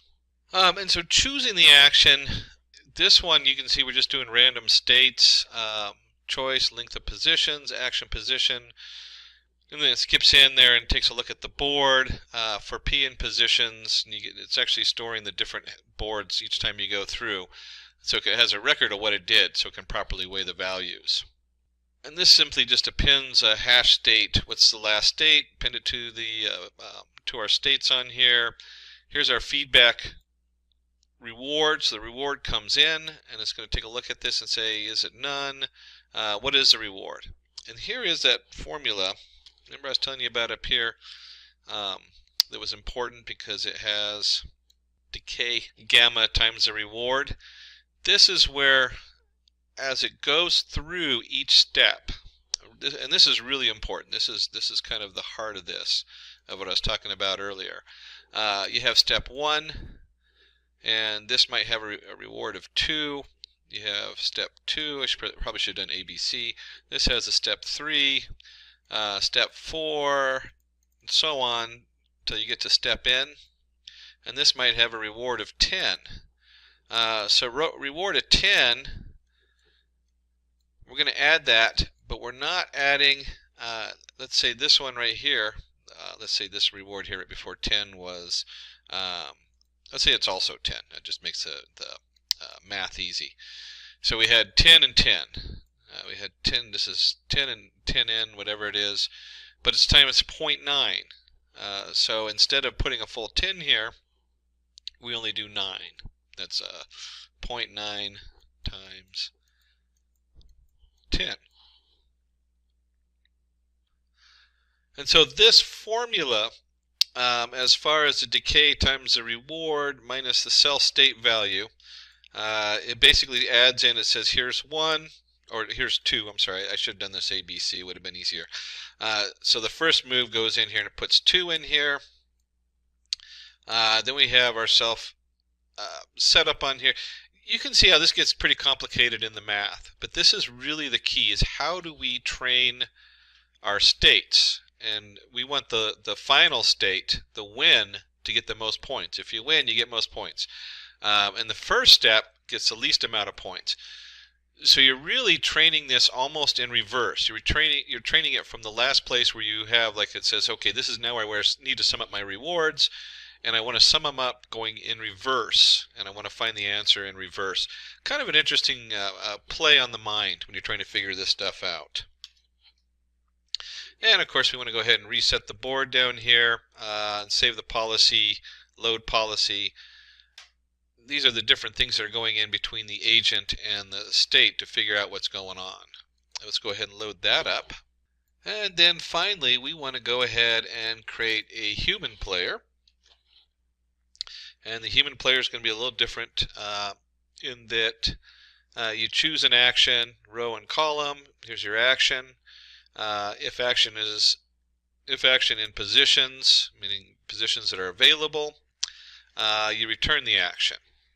If not, it just keeps asking you until you get an action that actually works. And then we're going to go ahead and append to the hash state, which we don't need to worry about because it returns the action up here, and feed forward. Again, this is because it's a human. At the end of the game, backpropagate and update state values. This part isn't being done because it's not programming the model. The model is getting its own rewards. So we've gone ahead and loaded this in here. So here's all our pieces, and the first thing we want to do is set up P1 player 1, P2 player 2, and then we're going to send our players to our state. So now it has P1, P2, and it's going to play, 50,000 rounds. Now we can probably do a lot less than this, and it's not going to get the full results. In fact, you know what? Let's go ahead and just do 5, just to play with it, because I want to show you something here. Oops, somewhere in there I forgot to load something. There we go. must have forgot to run this. Run. Oops, forgot a reference there for the board, rows and columns, 3 by 3. There's actually in the state, it references that. We can just tack it on the end. It was supposed to be at the beginning. So now I've only set this up with, let's see, where are we going here? I've only set this up to train 5 times. And the reason I did that is we're going to come in and actually play it, and then I'm going to change that, and we can see how it differs on there. There we go. And it didn't even make it through a run, and we're going to go ahead and save the policy. So now we have our player 1 and our player 2 policy. The way we set it up, it has 2 separate policies loaded up in there. And then we're going to come in here and we're going to do player 1 is going to be the computer, experience rate 0, load policy 1, human player human, and we're going to go ahead and play this. Now remember, I only went through it just 1 round of training, in fact minimal training. And so it puts an X there, and I'm going to go ahead and do row 0, column 1. And you can see this is very basic on here. And so I put in my 0, and then I'm going to go 0, block it, 0, 0. And you can see right here, it let me win. Just like that, I was able to win. 0, 2, and woo, human wins. So I only trained it 5 times. We're going to run this again, and this time, instead of 5, let's do 5,000 or 50,000. I think that's what the guys in the back had. And this takes a while to train it. This is where reinforcement learning really falls apart. Look how simple this game is. We're talking about a 3 by 3 set of columns. And so for me to train it on this, I could do a Q table which would go much quicker. You could build a quick Q table with almost all the different options on there, and you would probably get the same result much quicker. We're just using this as an example. So when we look at reinforcement learning, you need to be very careful what you apply it to. It sounds like a good deal until you do like a large neural network where you're doing, you set the neural network to a learning increment of 1, so every time it goes through it learns, and then you do your actions. So you pick from the learning setup, and you actually try actions on the learning setup until you get what you think is going to be the best action. So you actually feed what you think is right back through the neural network. There's a whole layer there, which is really fun to play with. And then it has an output. Well, think of all those processes. I mean, that is just a huge amount of work it's going to do. Let's go ahead and skip ahead here. Give it a moment. It's going to take a minute or two to go ahead and run. Now, to train it, we went ahead and let it run, and it took a while. This took, I got a pretty powerful processor, and it took about 5 minutes plus to run it. And we'll go ahead and run our player setup on here. Oops, it brought in the last, whoops, it brought in the last round. So give me just a moment to redo the policy save. There we go. I forgot to save the policy back in there. And then go ahead and run our player again. So we've saved the policy, and then we want to go ahead and load the policy for P1 as a computer. And we can see the computer's gone in the bottom right corner. I'm going to go ahead and go 1, 1, which is the center. And it's gone right up the top, and if you have ever played tic-tac-toe, you know the computer has me. But we'll go ahead and play it out. Row 0, column 2. There it is, and then it's gone here, and so I'm going to go ahead and go row 0, 1, 2, no, 0, 1, there we go, and column 0. That's where I wanted. Oh, and it says, okay, your action, there we go, boom. So you can see here, we've got didn't catch the win on this, it said tie. Kind of funny that it didn't catch the win on there. But if we play this a bunch of times, you'll find that it's going to win more and more. The more we train it, the more the reinforcement happens. This lengthy training process is really the stopper on reinforcement learning. As this changes, reinforcement learning will be one of the more powerful packages evolving over the next decade or two. In fact, I would even go as far as to say it is the most important machine learning tool and artificial intelligence tool out there, as it learns not only a simple tic-tac-toe board, but we start learning environments. And the environment would be like in language. If you're translating a language or something from one language to the other, so much of it is lost if you don't know the context it's in, what's the environments it's in. And so being able to attach environment and context and all those things together is going to require reinforcement learning to do. So again, if you want to get a copy of the tic-tac-toe board, it's kind of fun to play with. Run it, you can test it out, you can do test it for different values. You can switch from P1 computer where we loaded the policy 1 to load the policy 2 and just see how it varies. There's all kinds of things you can do on there. Supervised learning uses labeled data to train machine learning models. Labeled data means that the output is already known to you. The model just needs to map the inputs to the outputs. An example of supervised learning can be to train a machine that identifies the image of an animal. Below you can see we have a trained model that identifies the picture of a cat. Unsupervised learning uses unlabeled data to train machines. Unlabeled data means there is no fixed output variable. The model learns from the data, discovers patterns and features in the data, and returns the output. Here is an example of an unsupervised learning technique that uses the images of vehicles to classify if it's a bus or a truck. So the model learns by identifying the parts of a vehicle, such as the length and width of the vehicle, the front and rear end covers, roof hoods, the types of wheels used, etc.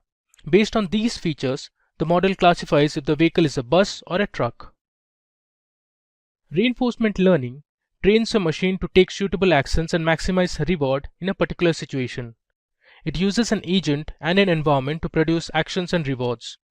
The agent has a start and an end state, but there might be different paths for reaching the end state, like a maze. In this learning technique, there is no predefined target variable.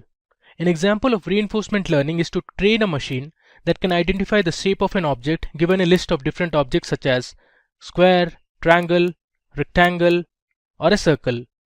In the example shown, the model tries to predict the shape of the object, which is a square here. Now, let's look at the different machine learning algorithms that come under these learning techniques. Some of the commonly used supervised learning algorithms are linear regression, logistic regression, support vector machines, k-nearest neighbors, decision tree, random forest, and naive Bayes.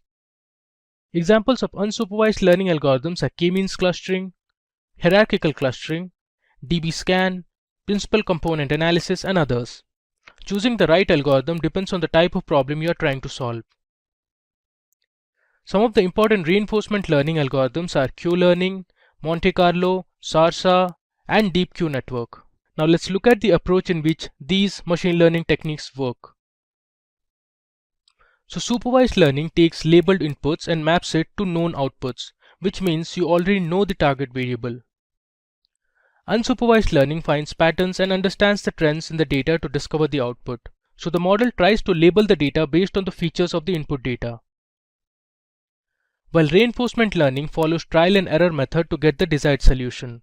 After accomplishing a task, the agent receives an award. An example could be to train a dog to catch the ball.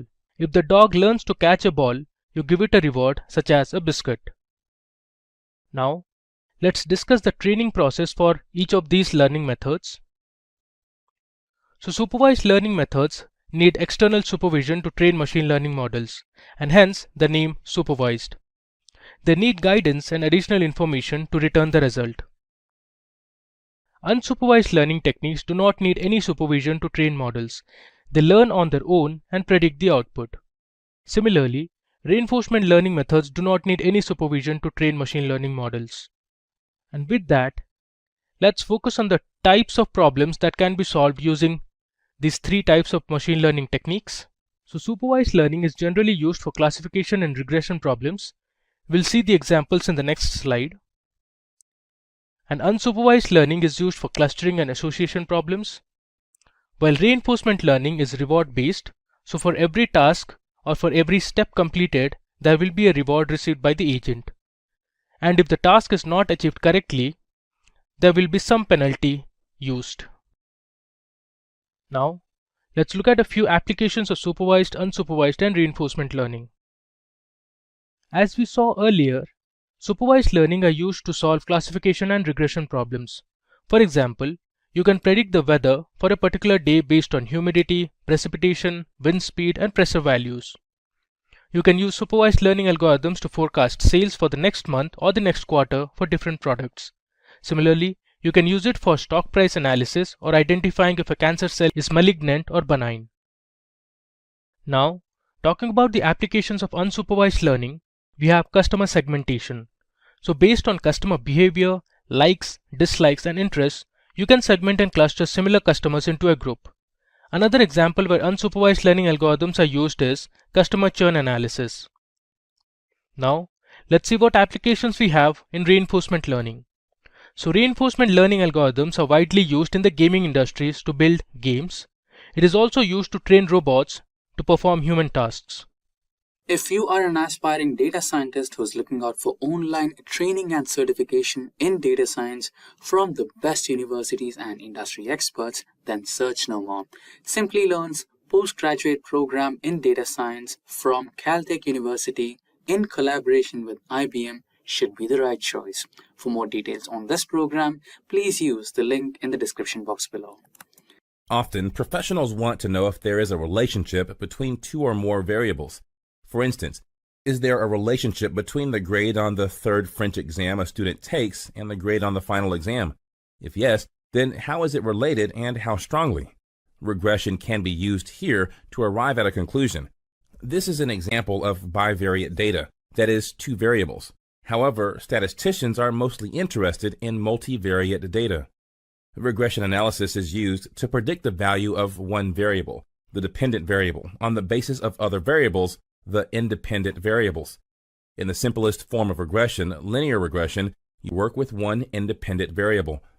The formula for simple linear regression is shown on the screen. In the next screen, we'll look at a few examples of regression analysis. Regression analysis is used in several situations, such as those described on the screen. In example 1, using the data given on the screen, you have to analyze the relation between the size of a house and its selling price for a realtor. In example 2, you need to predict the exam scores of students who study for 7.2 hours with the help of the data shown on the slide. A couple more examples are given on the screen. In example 3, based on the expected number of customers and the previous day's data given, you need to predict the number of burgers that will be sold by a KFC outlet. In example 4, you have to calculate the life expectancy for a group of people with the average length of schooling based on the data given. Let's look at the two main types of regression analysis, simple linear regression and multiple linear regression. Both of these statistical methods use a linear equation to model the relationship between two or more variables. Simple linear regression considers one quantitative and independent variable x to predict the other quantitative but dependent variable y.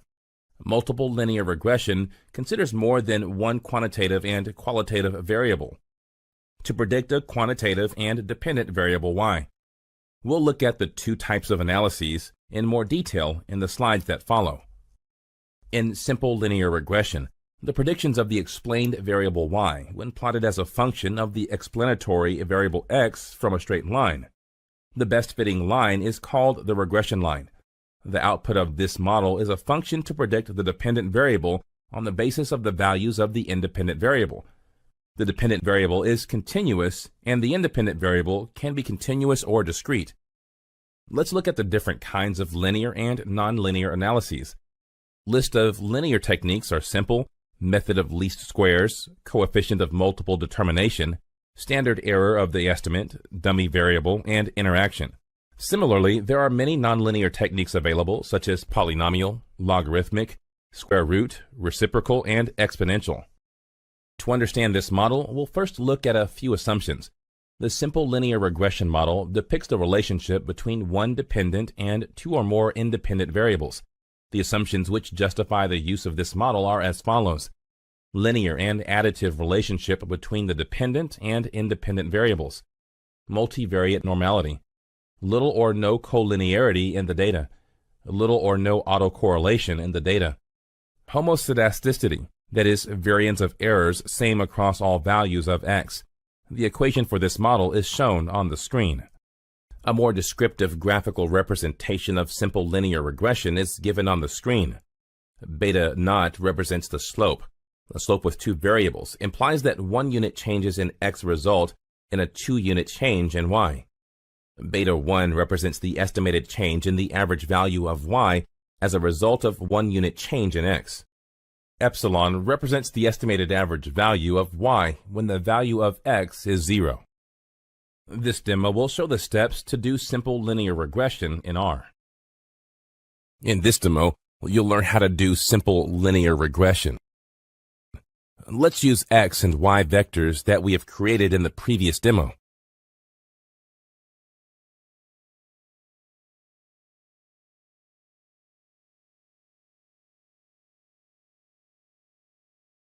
We also ensured there exists a relationship between x and y visually by plotting a graph.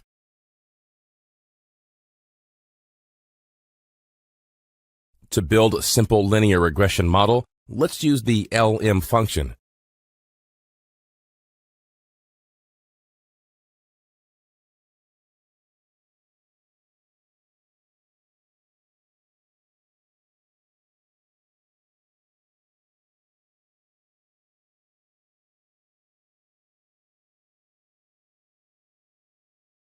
To see how the linear model fits into x and y, let's plot the linear line by the AB line function.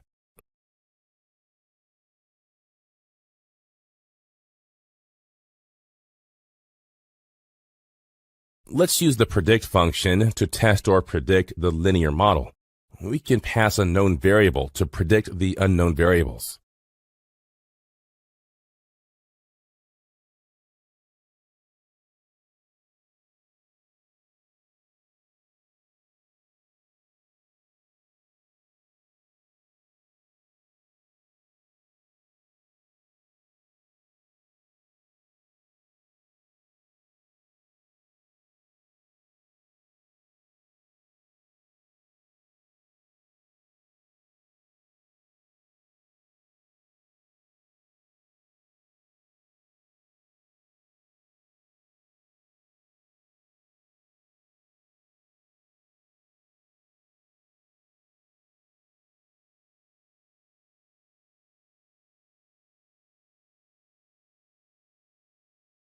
Let's look at an example of a common use for linear regression: profit estimation of a company. If I was going to invest in a company, I would like to know how much money I could expect to make. So we'll take a look at a venture capitalist firm and try to understand which companies they should invest in. So we'll take the idea that we need to decide the companies to invest in. We need to predict the profit the company makes, and we're going to do it based on the company's expenses, and even just a specific expense. In this case, we have our company, we have the different expenses, so we have our R&D, which is your research and development, we have our marketing, we might have the location, we might have what kind of administration it's going through. Based on all this different information, we would like to calculate the profit. Now, in actuality, there's usually about 23 to 27 different markers that they look at if they're a heavy-duty investor. We're only going to take a look at one basic one. We're going to come in, and for simplicity, let's consider a single variable R&D and find out which companies to invest in based on that. So when we take our R&D and we're plotting the profit based on the R&D expenditure, how much money they put into the research and development, and then we look at the profit that goes with that. We can predict a line to estimate the profit. So we can draw a line right through the data. And when you look at that, you can see how much they invest in the R&D is a good marker as to how much profit they're going to have. We can also note that companies spending more on R&D make good profit. So let's invest in the ones that spend a higher rate in their R&D. What's in it for you? First, we'll have an introduction to machine learning, followed by machine learning algorithms. These will be specific to linear regression and where it fits into the larger model. Then we'll take a look at applications of linear regression, understanding linear regression, and multiple linear regression. Finally, we'll roll up our sleeves and do a little programming in use case profit estimation of companies. Let's go ahead and jump in. Let's start with our introduction to machine learning, along with some machine learning algorithms and where that fits in with linear regression. Let's look at another example of machine learning. Based on the amount of rainfall, how much would be the crop yield? So here we have our crops, we have our rainfall, and we want to know how much we're going to get from our crops this year. So we're going to introduce two variables, independent and dependent. The independent variable is a variable whose value does not change by the effect of other variables and is used to manipulate the dependent variable. It is often denoted as x. In our example, rainfall is the independent variable. This is a wonderful example because you can easily see that we can't control the rain, but the rain does control the crop. So when we talk about the independent variable controlling the dependent variable, let's define dependent variable as a variable whose value change when there is any manipulation in the values of the independent variables. It is often denoted as y. And you can see here our crop yield is dependent variable, and it is dependent on the amount of rainfall received. Now that we've taken a look at a real-life example, let's go a little bit into the theory and some definitions on machine learning and see how that fits together with linear regression. Numerical and categorical values. Let's take our data coming in, and this is kind of random data from any kind of project. We want to divide it up into numerical and categorical. So numerical is numbers, age, salary, height, where categorical would be a description, the color, a dog's breed, gender. Categorical is limited to very specific items, where numerical is a range of information. Now that you've seen the difference between numerical and categorical data, let's take a look at some different machine learning definitions. When we look at our different machine learning algorithms, we can divide them into three areas: supervised, unsupervised, reinforcement. We're only going to look at supervised today. Unsupervised means we don't have the answers and we're just grouping things. Reinforcement is where we give positive and negative feedback to our algorithm to program it, and it doesn't have the information until after the fact. But today we're just looking at supervised because that's where linear regression fits in. In supervised data, we have our data already there and our answers for a group, and then we use that to program our model and come up with an answer. The two most common uses for that is through the regression and classification. Now we're doing linear regression, so we're just going to focus on the regression side. And in the regression, we have simple linear regression, we have multiple linear regression, and we have polynomial linear regression. Now on these three, simple linear regression is the examples we've looked at so far, where we have a lot of data and we draw a straight line through it. Multiple linear regression means we have multiple variables. Remember where we had the rainfall and the crops? We might add additional variables in there, like how much food do we give our crops? When do we harvest them? Those would be additional information add into our model. And that's why it'd be multiple linear regression. And finally, we have polynomial linear regression. That is, instead of drawing a line, we can draw a curved line through it. Now that you see where a regression model fits into the machine learning algorithms, and we're specifically looking at linear regression, let's go ahead and take a look at applications for linear regression. Let's look at a few applications of linear regression. Economic growth, used to determine the economic growth of a country or a state in the coming quarter, can also be used to predict the GDP of a country. Product price can be used to predict what would be the price of a product in the future. We can guess whether it's going to go up or down, or should I buy today. Housing sales, to estimate the number of houses a builder would sell and what price in the coming months. Score predictions, cricket fever, to predict the number of runs a player would score in the coming matches based on the previous performance. I'm sure you can figure out other applications you could use linear regression for. So let's jump in and let's understand linear regression and dig into the theory. Understanding linear regression. Linear regression is the statistical model used to predict the relationship between independent and dependent variables by examining two factors. The first important one is which variables in particular are significant predictors of the outcome variable. And the second one that we need to look at closely is how significant is the regression line to make predictions with the highest possible accuracy. If it's inaccurate, we can't use it. So it's very important we find out the most accurate line we can get.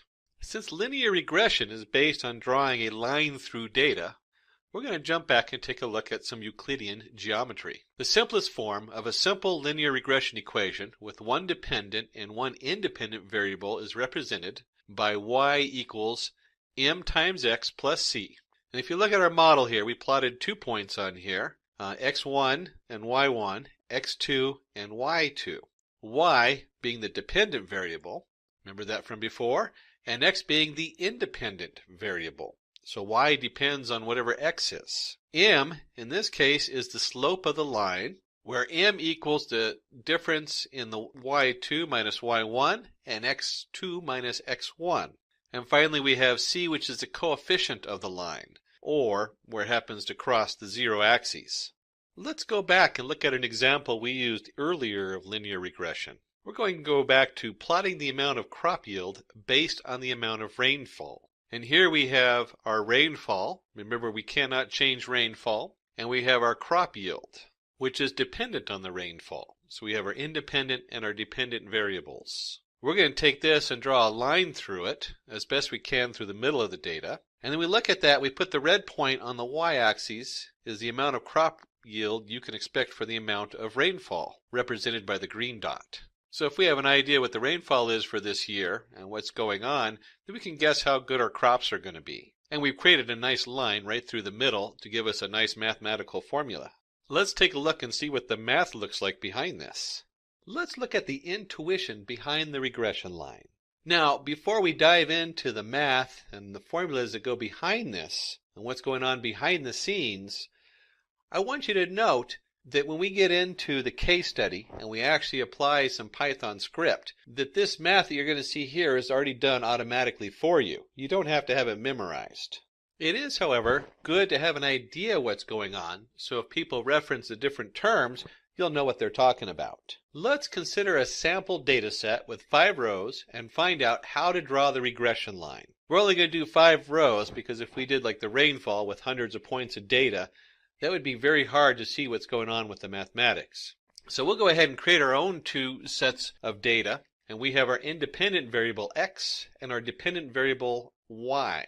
And when x was 1, we got y equals 2. When x was 2, y was 4, and so on and so on. If we go ahead and plot this data on a graph, we can see how it forms a nice line through the middle. You can see where it's kind of grouped going upwards to the right. The next thing we want to know is what the means is of each of the data coming in, the x and the y. The means doesn't mean anything other than the average. So we add up all the numbers and divide by the total. So 1 plus 2 plus 3 plus 4 plus 5 over 5 equals 3. And the same for y, we get 4. If we go ahead and plot the means on the graph, we'll see we get 3, 4, which draws a nice line down the middle, a good estimate. Here we're going to dig deeper into the math behind the regression line.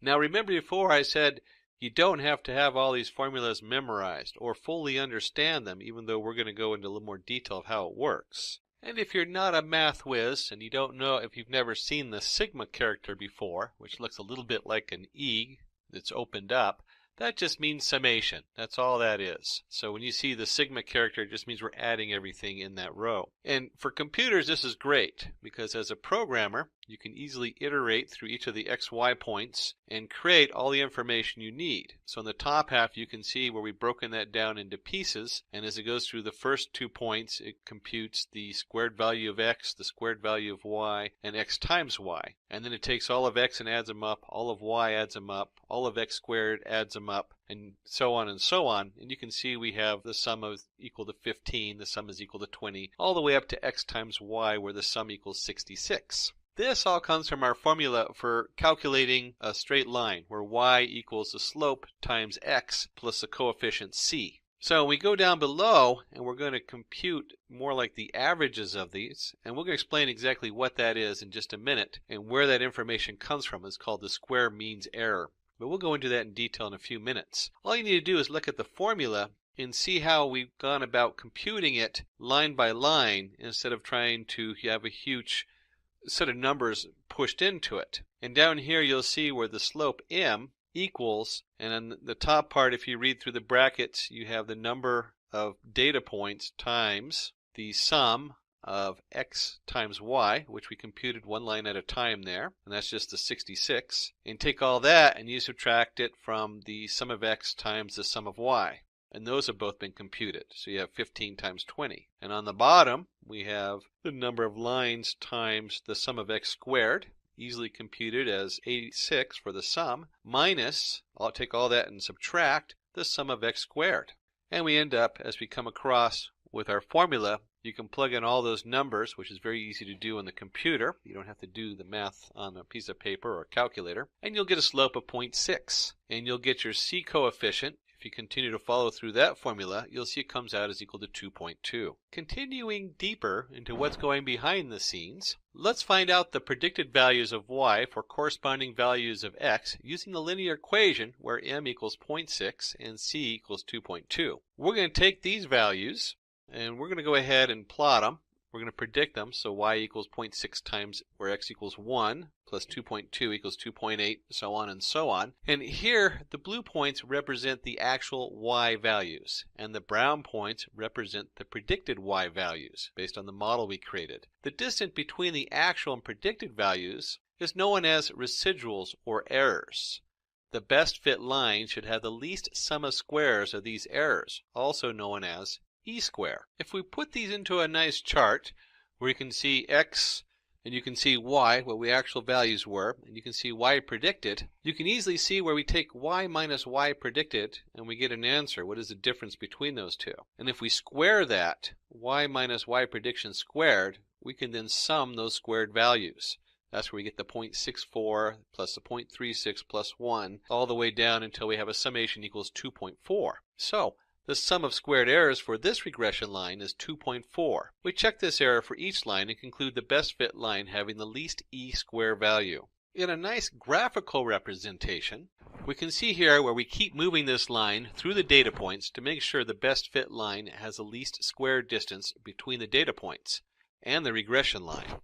Now, we only looked at the most commonly used formula for minimizing the distance. There are lots of ways to minimize the distance between the line and the data points, like sum of squared errors, sum of absolute errors, root mean square error, etc. What you want to take away from this is whatever formula is being used, you can easily, using a computer programming and iterating through the data, calculate the different parts of it. That way, these complicated formulas you see with the different summations and absolute values are easily computed one piece at a time. Up until this point, we've only been looking at two values, x and y. Well, in the real world, it's very rare that you only have two values when you're figuring out a solution. So let's move on to the next topic, multiple linear regression. Let's take a brief look at what happens when you have multiple inputs. So in multiple linear regression, we have, we'll start with the simple linear regression, where we had y equals m plus x plus c, and we're trying to find the value of y. Now with multiple linear regression, we have multiple variables coming in. So instead of having just x, we have x1, x2, x3. And instead of having just one slope, each variable has its own slope attached to it. As you can see here, we have m1, m2, m3, and we still just have the single coefficient. So when you're dealing with multiple linear regression, you basically take your single linear regression and you spread it out. So you have y equals m1 times x1 plus m2 times x2, so on all the way to m to the nth, x to the nth, and then you add your coefficient on there. Implementation of linear regression. Now we get into my favorite part. Let's understand how multiple linear regression works by implementing it in Python. If you remember before, we were looking at a company and just based on its R&D, trying to figure out its profit. We're going to start looking at the expenditure of the company. We're going to go back to that and we're going to predict its profit. But instead of predicting it just on the R&D, we're going to look at other factors like administration costs, marketing costs, and so on. And from there, we're going to see if we can figure out what the profit of that company is going to be. To start our coding, we're going to begin by importing some basic libraries. And we're going to be looking through the data before we do any kind of linear regression. We're going to take a look at the data to see what we're playing with. Then we'll go ahead and format the data to the format we need to be able to run it in the linear regression model. And then from there, we'll go ahead and solve it and just see how valid our solution is. So let's start with importing the basic libraries. Now, I'm going to be doing this in Anaconda Jupyter Notebook, a very popular IDE. I enjoy it because it's such a visual to look at and it's so easy to use. Just any IDE for Python will work just fine for this. So break out your favorite Python IDE. So here we are in our Jupyter Notebook. Let me go ahead and paste our first piece of code in there. And let's walk through what libraries we're importing. First, we're going to import NumPy as NP. And then I want you to skip one line and look at import pandas as PD. These are very common tools that you need with most of your linear regression. The NumPy, which stands for NumberPython, is usually denoted as NP, and you have to almost have that for your sklearn toolbox. So you always import that right off the beginning. Pandas, although you don't have to have it for your sklearn libraries, it does such a wonderful job of importing data, setting it up into a data frame so we can manipulate it rather easily, and it has a lot of tools also in addition to that. So we usually like to use the pandas when we can, and I'll show you what that looks like. The other 3 lines are for us to get a visual of this data and take a look at it. So we're going to import matplotlibary.pyplot as PLT and then Seaborn as SNS. Seaborn works with the matplot library. So you have to always import matplot library and then Seaborn sits on top of it. And we'll take a look at what that looks like. You could use any of your own plotting libraries you want. There's all kinds of ways to look at the data. These are just very common ones, and the Seaborn is so easy to use that it just looks beautiful. It's a nice representation that you can actually take and show somebody. And the final line is the ampersand matplot library inline. That is only because I'm doing an inline IDE. My interface in the Anaconda Jupyter Notebook requires I put that in there, or you're not going to see the graph when it comes up. Let's go ahead and run this. It's not going to be that interesting because we're just setting up variables. In fact, it's not going to do anything that we can see, but it is importing these different libraries and setup. The next step is load the data set and extract independent and dependent variables. Now, here in the slide, you'll see companies equals pd.read CSV, and it has a long line there with the file at the end, 1000companies.csv. You're going to have to change this to fit whatever setup you have. And the file itself, you can request. Just go down to the commentary below this video and put a note in there, and Simplilearn will try to get in contact with you and supply you with that file so you can try this coding yourself. So we're going to add this code in here, and we're going to see that I have companies equals pd.reader_csv, and I've changed this path to match my computer, c:/Simplilearn/1000_companies.csv. And then below there, we're going to set the x equals to companies under the I location, and because this is companies is a PD data set, I can use this nice notation that says take every row, that's what the first colon is, comma, except for the last column. That's what the second part is, where we have a :-1, and we want the values set into there. So X is no longer a data set, a pandas data set, but we can easily extract the data from our pandas data set with this notation. And then Y, we're going to set equal to the last row. Well, the question is going to be, what are we actually looking at?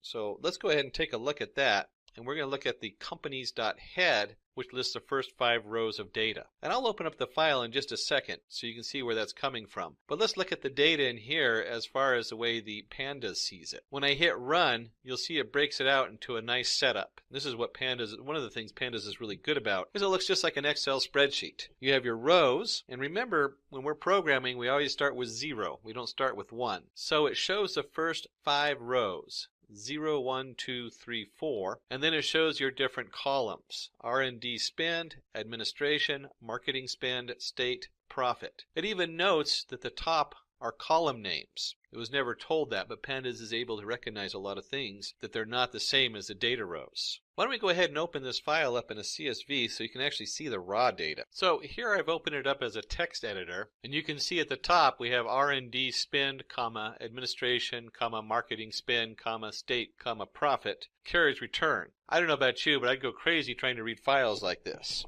That's why we use the pandas. You could also open this up in an Excel and it would separate it, since it is a comma-separated variable file. But we don't want to look at this one. We want to look at something we can read rather easily. So let's flip back and take a look at that top part, the first 5 rows. Now, as nice as this format is, where I can see the data, to me it doesn't mean a whole lot. Maybe you're an expert in business and investments and you understand what $165,349.20 compared to the administration cost of $136,897.80, so on, helps to create the profit of $192,261.83. That makes no sense to me whatsoever. No pun intended. So let's flip back here and take a look at our next set of code where we're going to graph it so we can get a better understanding of our data and what it means.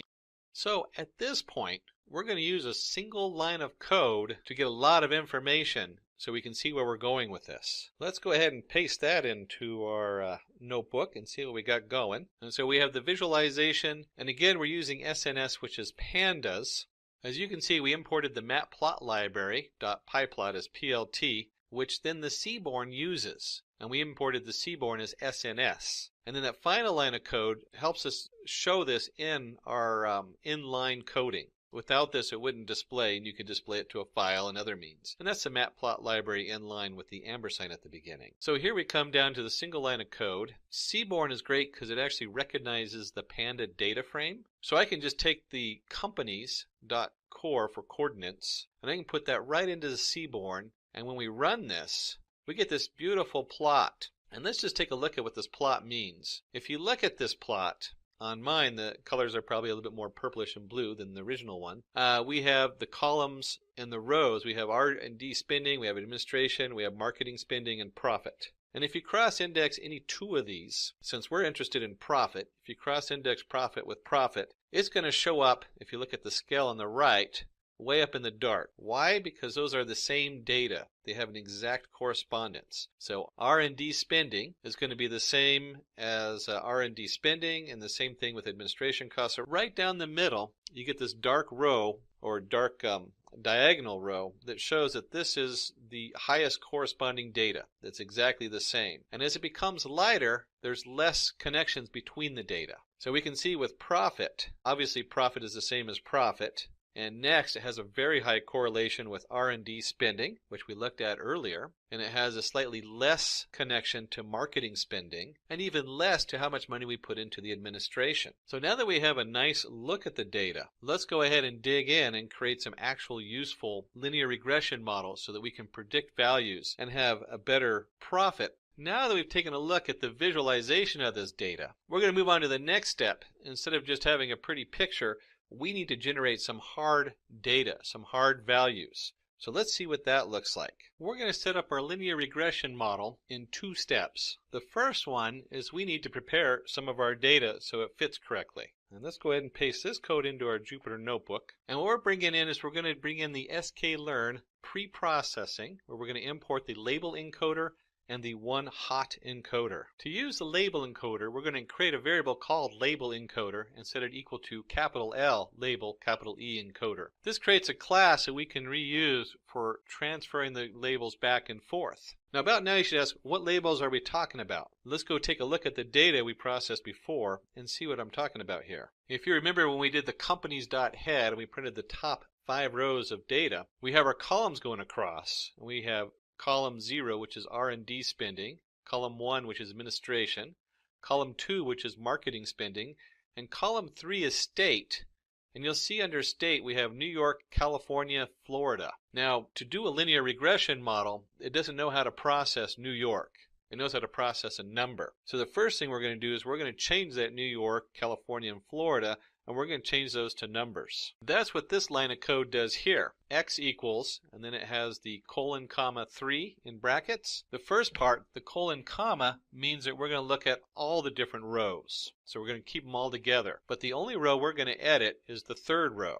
And in there we're going to take the label coder and we're going to fit and transform the X, also the third row. So we're going to take that third row and we're going to set it equal to a transformation. And that transformation basically tells it that instead of having a New York, it has a 0 or a 1 or a 2. And then finally we need to do a one hot encoder, which equals one hot encoder categorical features equals 3. And then we take the X and we go ahead and do that equal to one hot encoder fit transform X to array. This final transformation preps our data for us so it's completely set the way we need it as just a row of numbers. Even though it's not in here, let's go ahead and print X and just take a look at what this data is doing. You'll see you have an array of arrays, and then each array is a row of numbers. And if I go ahead and just do row 0, you'll see I have a nice organized row of numbers that the computer now understands. We'll go ahead and take this out there because it doesn't mean a whole lot to us. It's just a row of numbers.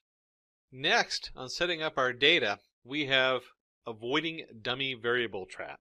This is very important. Why? Because the computer has automatically transformed our header into the setup, and it's automatically transformed all these different variables. So when we did the encoder created 2 columns. And what we need to do is just have the 1, because it has both the variable and the name. That's what this piece of code does here. Let's go ahead and paste this in here, and we have X equals X colon, comma, 1 colon. All this is doing is removing that one extra column we put in there when we did our one-hot encoder and our label encoding. Let's go ahead and run that. And now we get to create our linear regression model. And let's see what that looks like here. And we're going to do that in 2 steps. The first step is going to be in splitting the data. Now, whenever we create a predictive model of data, we always want to split it up so we have a training set and we have a testing set. That's very important. Otherwise, we'd be very unethical without testing it to see how good our fit is. And then we'll go ahead and create our multiple linear regression model and train it and set it up. Let's go ahead and paste this next piece of code in here, and I'll go ahead and shrink it down a size or 2 so it all fits on one line. So from the sklearn module selection, we're going to import train, test, split. And you'll see that we've created 4 completely different variables. We have capital X train, capital X test, smaller case y train, smaller case y test. That is the standard way that they usually reference these when we're doing different models. You usually see that a capital X, and you see the train and the test and the lowercase y. What this is X is our data going in. That's our R&D spend, our administration, our marketing. And then Y, which we're training, is the answer. That's the profit, because we want to know the profit of an unknown entity. So that's what we're going to shoot for in this tutorial. The next part, train, test, split, we take X and we take Y. We've already created those. X has the columns with the data in it, and Y has a column with profit in it. And then we're going to set the test size equals 0.2. That basically means 20%.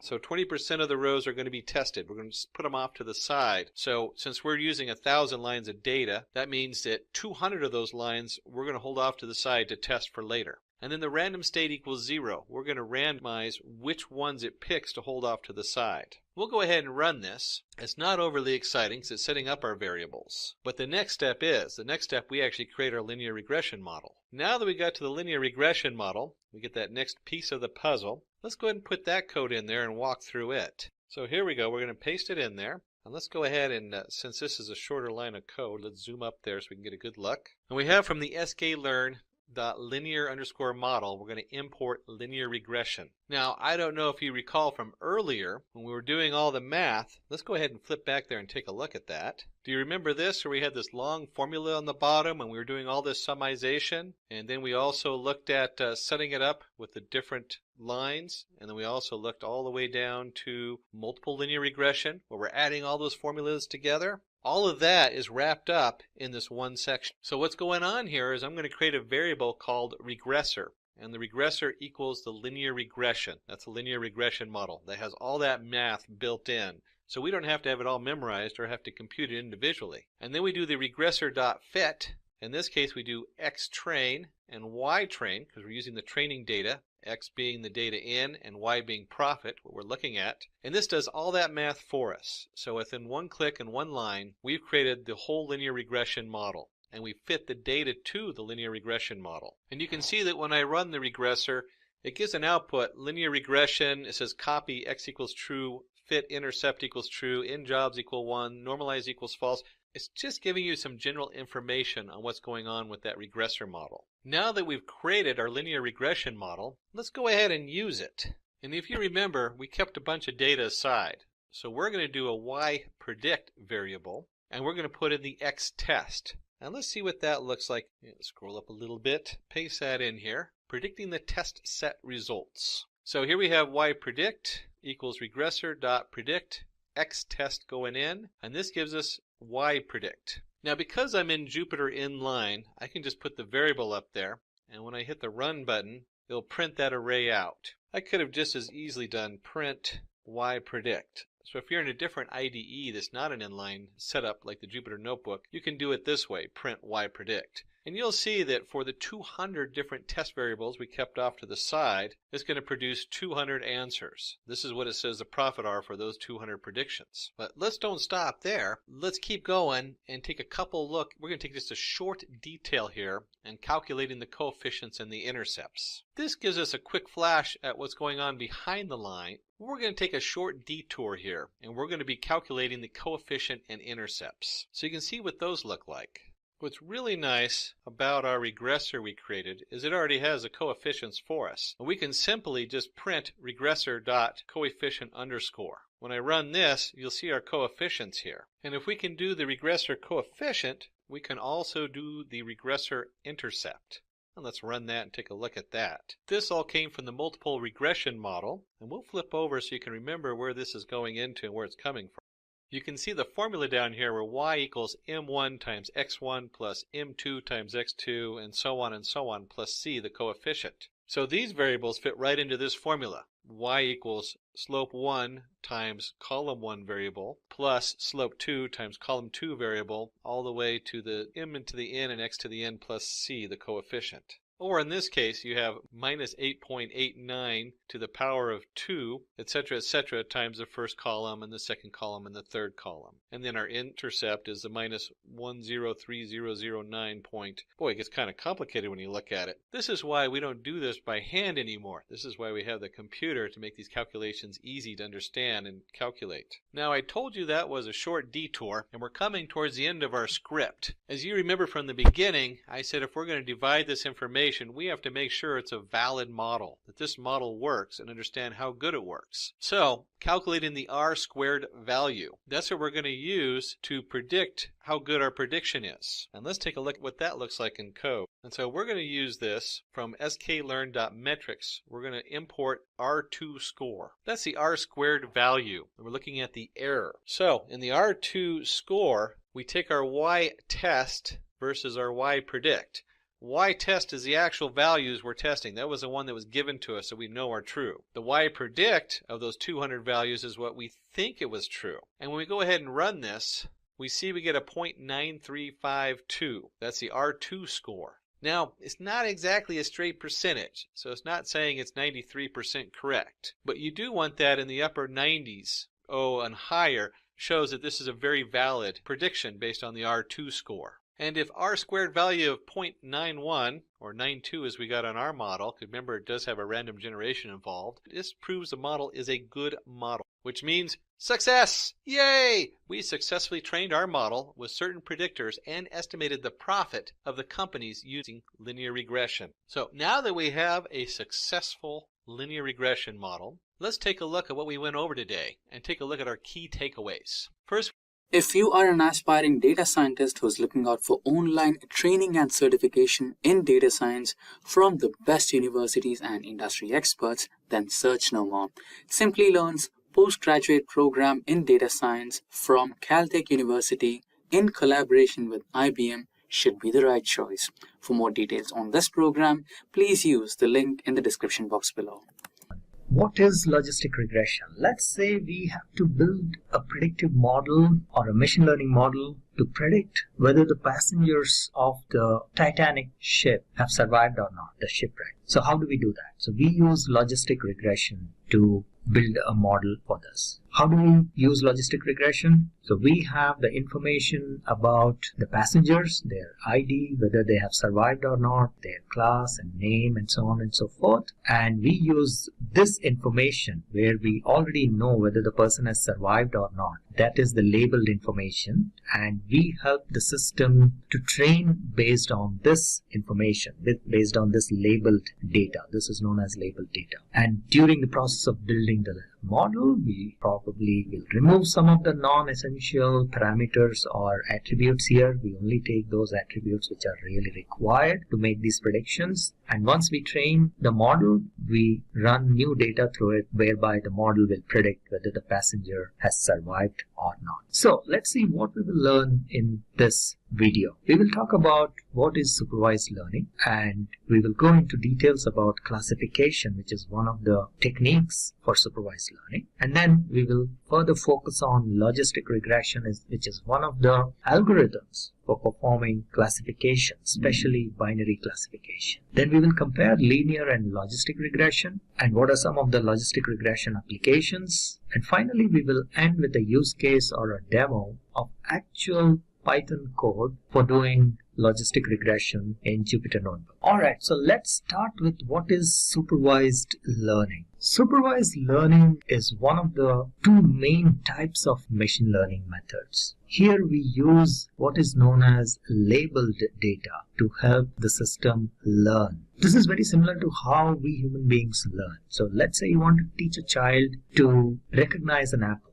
How do we do that? We never tell the child, okay, this is an apple has a certain diameter on the top, a certain diameter at the bottom, and this has a certain RGB color. No, we just show an apple to the child and tell the child this is apple. And then next time when we show an apple, child immediately recognizes, yes, this is an apple. Supervised learning works very similar on the similar lines. So where does logistic regression fit into the overall machine learning process? Machine learning is divided into two types, mainly two types. There is a third one called reinforcement learning, but we will not talk about that right now. So one is supervised learning and the other is unsupervised learning. Unsupervised learning uses techniques like clustering and association, and supervised learning uses techniques like classification and regression. Now, supervised learning is used when you have labeled data. You have historical data, then you use supervised learning. When you don't have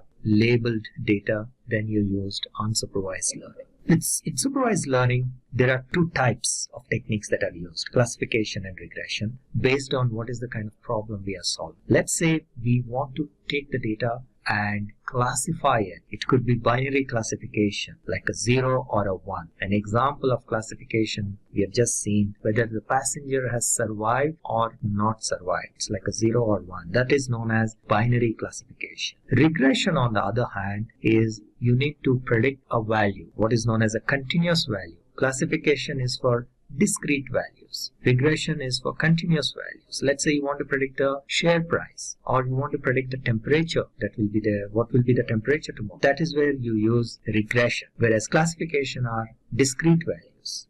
Will the customer buy the product or will not buy the product? Will you get a promotion or you will not get a promotion? I hope you're getting the idea.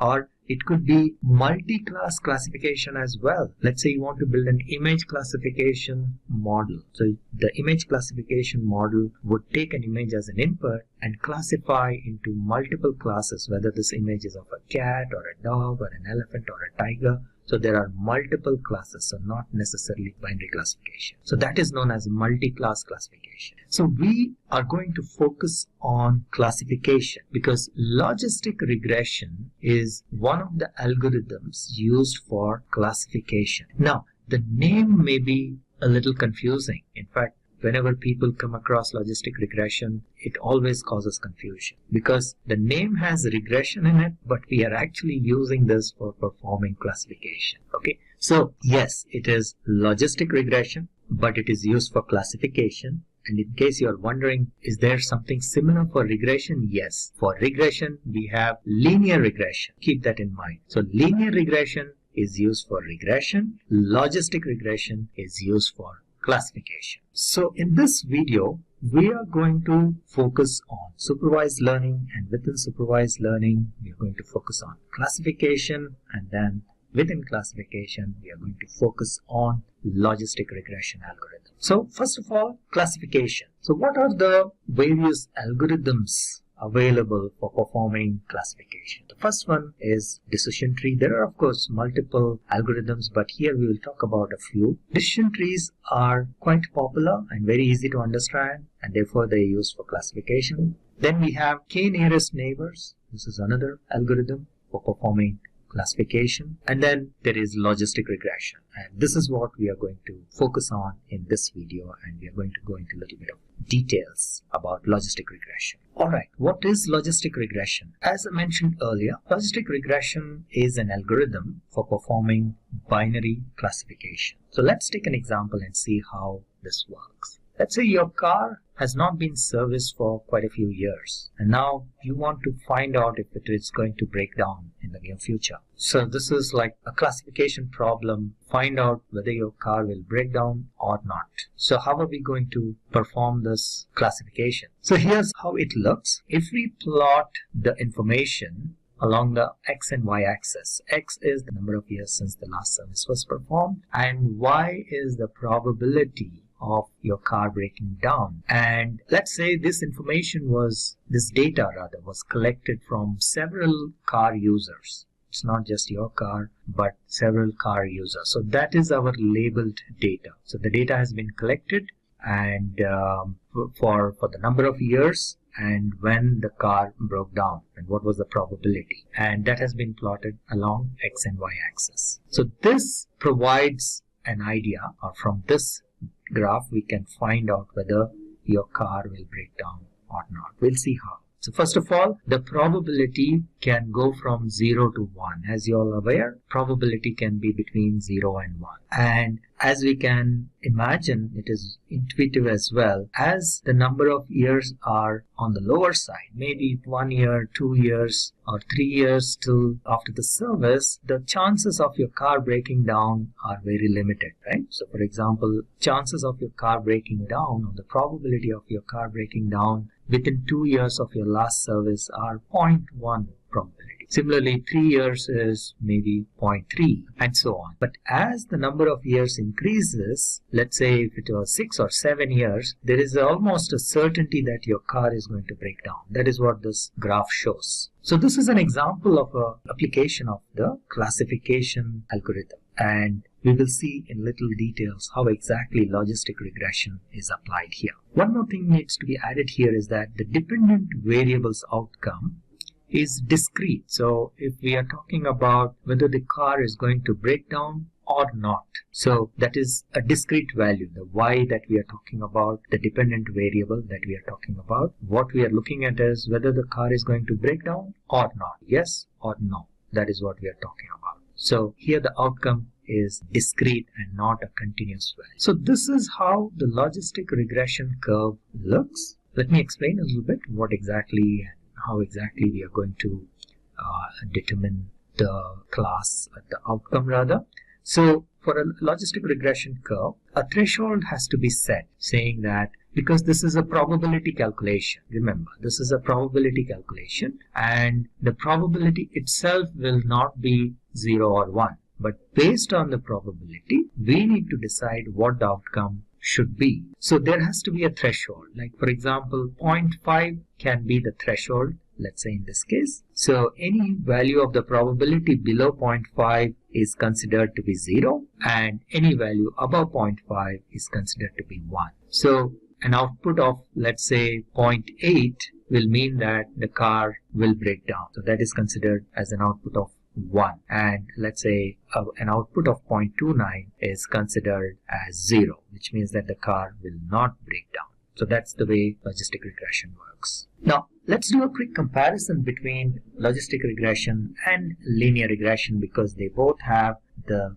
term regression in them, so it can cause confusion. So let's try to remove that confusion. So what is linear regression? Linear regression is a process, is once again an algorithm for supervised learning. However, here you're going to find a continuous value. You're going to determine a continuous value. It could be the price of a real estate property. It could be your hike, how much hike you're going to get, or it could be a stock price. These are all continuous values. These are not discrete compared to a yes or a no kind of a response that we are looking for in logistic regression. So this is one example of a linear regression. Let's say the HR team of a company tries to find out what should be the salary hike of an employee. So they collect all the details of their existing employees, their ratings, and their salary hikes, what has been given, and that is the labeled information that is available, and the system learns from this. It is trained and it learns from this labeled information, so that when a new employee's information is fed based on the rating, it will determine what should be the hike. So this is a linear regression problem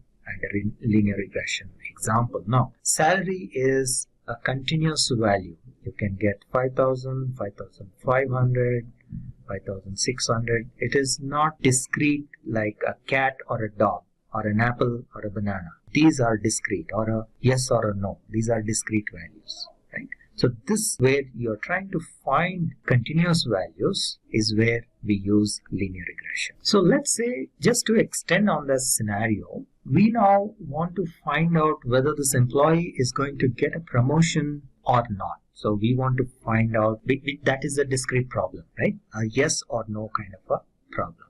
In this case, we actually cannot use linear regression, even though we may have labeled data. So this is the labeled data. So based on the employee rating, these are the ratings, and then some people got the promotion, and this is the ratings for which people did not get promotion, that is a no, and this is the rating for which people got promotion. We just plotted the data about whether a person has got, an employee has got promotion or not, yes, no, right? So there is nothing in between, and what is the employee's rating, okay? And ratings can be continuous, that is not an issue. But the output is discrete in this case, whether employee got promotion, yes, no. Okay, so if we try to plot that and we try to find a straight line, this is how it would look. And as you can see, it doesn't look very right because it looks like there will be a lot of errors. The root mean square error, if you remember, for linear regression would be very, very high. And also the values cannot go beyond 0 or beyond 1. So the graph should probably look somewhat like this, clipped at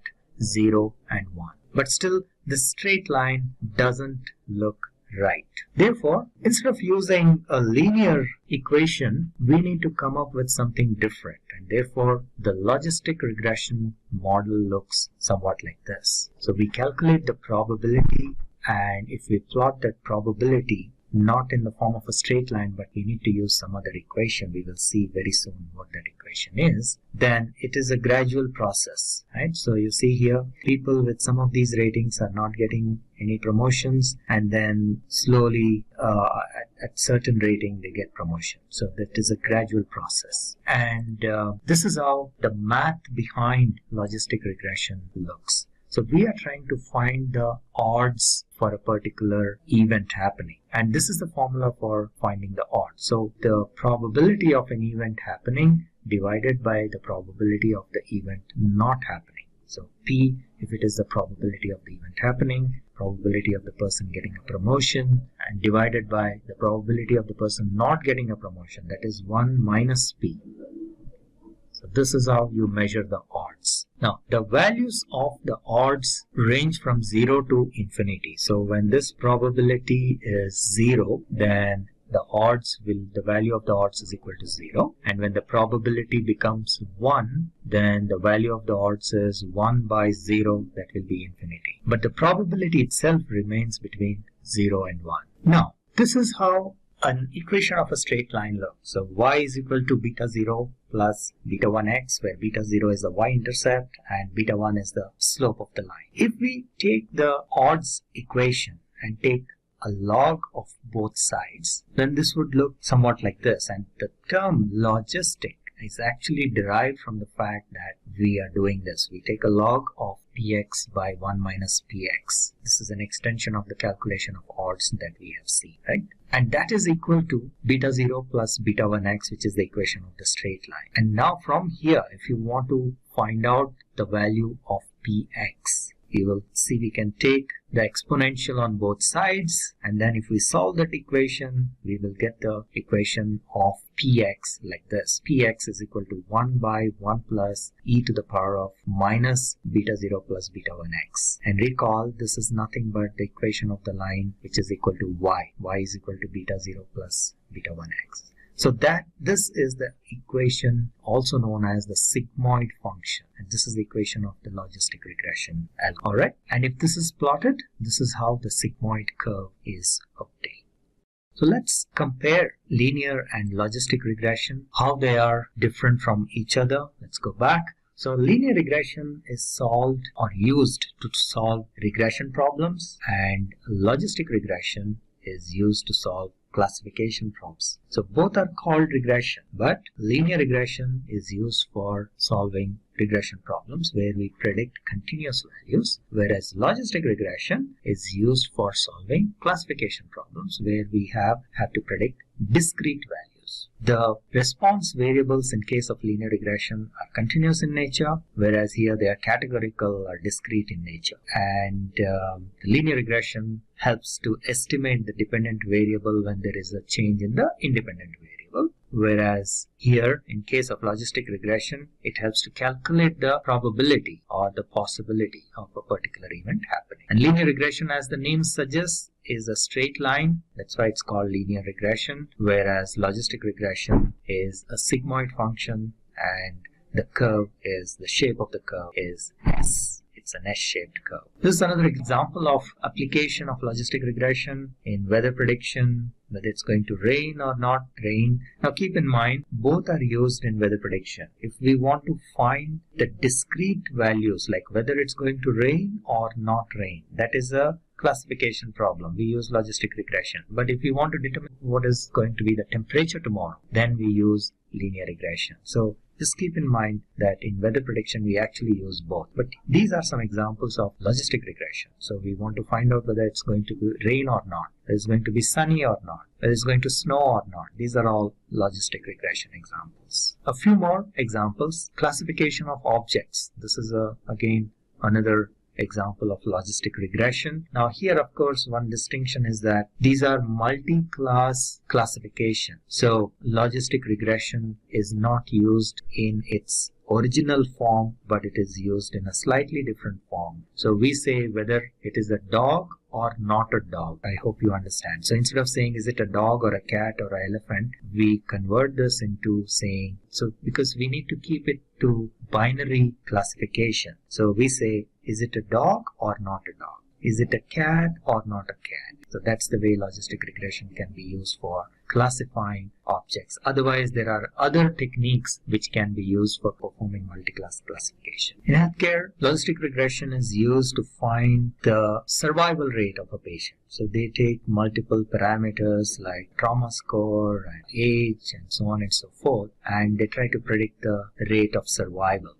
Alright, now finally let's take an example and see how we can apply logistic regression to predict the number that is shown in the image. So this is actually a live demo. I will take you into Jupyter Notebook and show the code. But before that, let me take you through a couple of slides to explain what we are trying to do. So let's say you have an 8x8 image and the image has a number 1, 2, 3, 4, and you need to train your model to predict what this number is. So how do we do this? So the first thing is, obviously, in any machine learning process, you train your model. So in this case, we are using logistic regression. So, and then we provide a training set to train the model, and then we test how accurate our model is with the test data, which means that like any machine learning process, we split our initial data into two parts, training set and test set. With the training set, we train our model, and then with the test set, we test the model till we get good accuracy, and then we use it for inference, right? So that is typical methodology of training, testing, and then deploying of machine learning models. So let's take a look at the code and see what we are doing. So I'll not go line by line, but just take you through some of the blocks. So first thing we do is import all the libraries, and then we basically take a look at the images and see what is the total number of images. We can display using matplotlib some of the images or a sample of these images, and then we split the data into training and test, as I mentioned earlier, and we can do some exploratory analysis, and then we build our model. We train our model with the training set, and then we test it with our test set and find out how accurate our model is using the confusion matrix, the heat map, and use heat map for visualizing this. And I will show you in the code what exactly is the confusion matrix and how it can be used for finding the accuracy. In our example, we get an accuracy of about 0.94, which is pretty good, or 94%, which is pretty good. Alright, so what is a confusion matrix? This is an example of a confusion matrix, and this is used for identifying the accuracy of a classification model, or like a logistic regression model. So the most important part in a confusion matrix is that, first of all, this, as you can see, this is a matrix, and the size of the matrix depends on how many outputs we are expecting. So the most important part here is that the model will be most accurate when we have the maximum numbers in its diagonal. like in this case. That's why it has almost 93-94%, because the diagonals should have the maximum numbers, and the others other than diagonals, the cells other than the diagonals, should have very few numbers. So here that's what is happening. So there is a 2 here, there is a 1 here, but most of them are along the diagonal. What does this mean? This means that the number that has been fed is 0, and the number that has been detected is also 0. So the predicted value and the actual value are the same. So along the diagonals, that is true, which means that let's take this diagonal, right? If the maximum number is here, that means that like here in this case it is 34, which means that 34 of the images that have been fed, or rather actually there are 2 misclassifications in there. So 36 images have been fed which have number 4, and out of which 34 have been predicted correctly as number 4, and one has been predicted as number 8, and another one has been predicted as number 9. So these are 2 misclassifications. Okay, so that is the meaning of saying that the maximum number should be in the diagonal. So if you have all of them, so for an ideal model which has, let's say, 100% accuracy, everything will be only in the diagonal. There will be no numbers other than 0 in all other cells. So that is like a 100% accurate model. Okay, so that's gist of how to use this matrix, how to use this confusion matrix. I know the name is a little funny sounding, confusion matrix, but actually it is not very confusing. It's very straightforward. So you are just plotting what has been predicted and what is the labeled information, or what is the actual data. That's also known as the ground truth sometimes. Okay, these are some fancy terms that are used. So predicted label and the actual label, that's all it is. Okay, yeah, so we are showing a little bit more information here. So 38 have been predicted, and here you will see that all of them have been predicted correctly. There have been 38 zeros, and the predicted value and the actual value is exactly the same. Whereas in this case, right, it has there are, I think, 37 plus 5, 42 have been fed the images. 42 images are of digit 3, and the accuracy is only 37 of them have been accurately predicted. 3 of them have been predicted as number 7, and 2 of them have been predicted as number 8, and so on and so forth. Okay, alright, so with that, let's go into Jupyter Notebook and see how the code looks. So this is the code in Jupyter Notebook for logistic regression. In this particular demo, what we are going to do is train our model to recognize digits,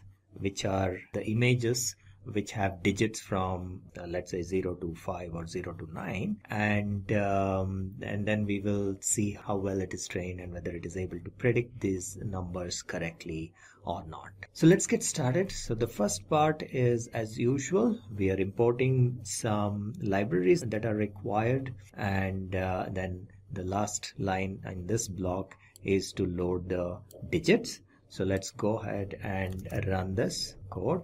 Then here we will visualize the shape of these digits. So we can see here, if we take a look, this is how the shape is, 1797 by 64. These are like 8 by 8 images. So that's what is reflected in this shape. Now from here onwards, we are basically once again importing some of the libraries that are required, like NumPy and Matplot, and we will take a look at some of the sample images that we have loaded. So this one, for example, creates a figure, and then we go ahead and take a few sample images to see how they look. So let me run this code, and so that it becomes easy to understand. So these are about 5 images, sample images, that we are looking at. 0, 1, 2, 3, 4. So this is how the images, this is how the data is. Okay, and based on this, we will actually train our logistic regression model, and then we will test it and see how well it is able to recognize. So the way it works is the pixel information. So as you can see here, this is an 8 by 8 pixel kind of a image, and each pixel, whether it is activated or not activated, that is the information available for each pixel. Now based on the pattern of this activation and non-activation of the various pixels, this will be identified as a 0, for example, right? Similarly, as you can see, so overall each of these numbers actually has a different pattern of the pixel activation, and that's pretty much that our model needs to learn for which number what is the pattern of the activation of the pixels, right? So that is what we are going to train our model. Okay, so the first thing we need to do is to split our data into training and test data set. Right? So whenever we perform any training, we split the data into training and test so that the training data set is used to train the system. So we pass this probably multiple times and then we test it with the test data set, and the split is usually in the form of and there are various ways in which you can split this data. It is up to the individual preferences. In our case here, we are splitting in the form of 23 and 77. So when we say test size as 0.23, that means 23% of that entire data is used for testing and the remaining 77% is used for training. So there is a readily available function which is called train test split. So we don't have to write any special code for the splitting. It will automatically split the data based on the proportion that we give here, which is test size. So we just give the test size, automatically training size will be determined, and we pass the data that we want to split, and the results will be stored in x_train and y_train for the training data set. And what is x_train? These are the features, right, which is like the independent variable, and y_train is the label, right? So in this case, what happens is we have the input value, which is, or the features value, which is in x_train, and since this is labeled data, for each of them, each of the observations, we already have the label information saying whether this digit is a 0 or a 1 or a 2, so that this is what will be used for comparison to find out whether the system is able to recognize it correctly or there is an error. For each observation, it will compare with this, right? So this is the label. So the same way, x_train, y_train is for the training data set, x_test, y_test is for the test data set. Okay, so let me go ahead and execute this code as well, and then we can go and check quickly what is how many entries are there and in each of these. So x_train, the shape is 1383 by 64, and y_train has 1383 because there is nothing like the second part is not required here. And then x_test shape we see is 414. So actually there are 414 observations in test and 1383 observations in train. So that's basically what these 4 lines of code are saying. Okay, then we import the logistic regression library, and which is a part of scikit-learn. So we don't have to implement the logistic regression process itself. We just call these the function, and let me go ahead and execute that. So that we have the logistic regression library imported. Now we create an instance of logistic regression, right? So logistic regr is an instance of logistic regression, and then we use that for training our model. So let me first execute this code. So these 2 lines. So the first line basically creates an instance of logistic regression model, and then the second line is where we are passing our data, the training data set. Right? This is our the predictors, and this is our target. We are passing this data set to train our model. All right. So once we do this, in this case the data is not large, but by and large the training is what takes usually a lot of time. So we spend in machine learning activities, in machine learning projects, we spend a lot of time for the training part of it. Okay, so here the data set is relatively small, so it was pretty quick. So all right, so now our model has been trained using the training data set, and we want to see how accurate this is. So what we'll do is we will test it out in probably phases. So let me first try out how well this is working for one image. Okay, I will just try it out with one image, the first entry in my test data set, and see whether it is correctly predicting or not. So and in order to test it, so for training purpose we use the fit method. There is a method called fit which is for training the model. And once the training is done, if you want to test for a particular value, new input, you use the predict method. Okay, so let's run the predict method and we pass this particular image, and we see that the shape is or the prediction is 4. So let's try a few more. Let me see for the next 10. Seems to be fine. So let me just go ahead and test the entire data set. Okay, that's basically what we will do. So now we want to find out how accurately this has performed. So we use the score method to find what is the percentage of accuracy, and we see here that it has performed up to 94% accurate. Okay, so that's on this part. Now what we can also do is we can also see this accuracy using what is known as a confusion matrix. So let us go ahead and try that as well, so that we can also visualize how well this model has done.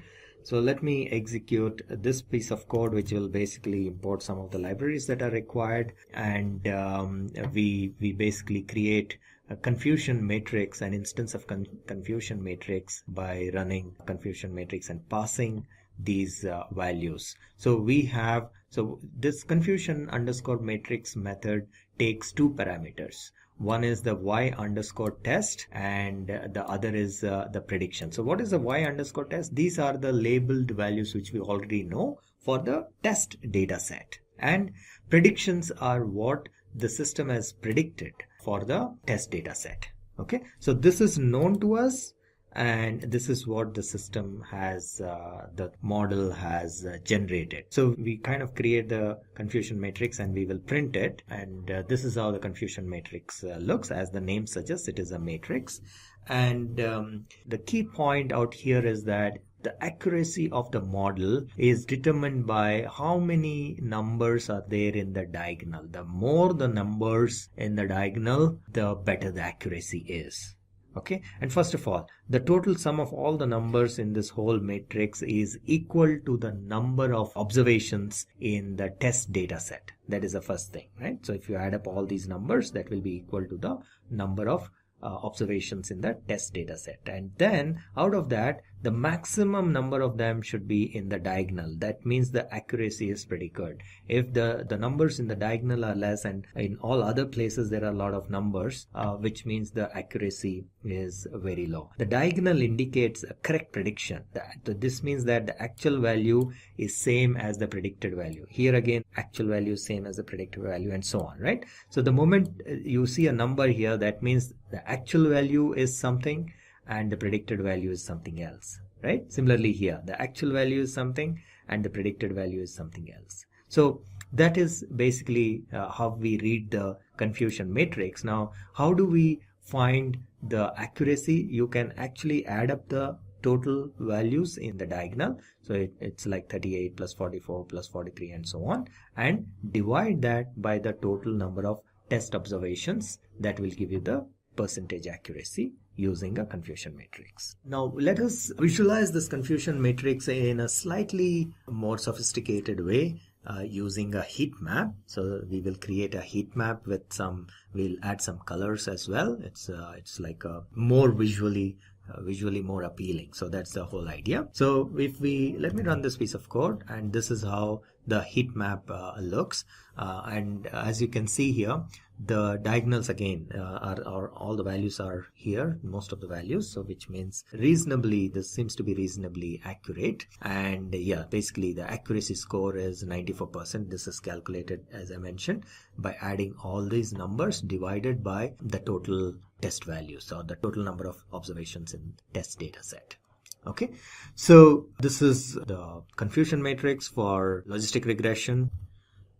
All right, so now that we have seen the confusion matrix, let's take a quick sample and see how well the system has classified, and we will take a few examples of the data. So if we see here, we picked up randomly a few of them. So this is number 4, which is the actual value, and also the predicted value. Both are 4. This is an image of 0. So the predicted value is also 0. Actual value is of course 0. Then this is the image of 9. So this has also been predicted correctly, 9, and actual value is 9, and this is the image of 1, and again this has been predicted correctly as like the actual value. Okay, so this was a quick demo of logistic regression, how to use logistic regression to identify images.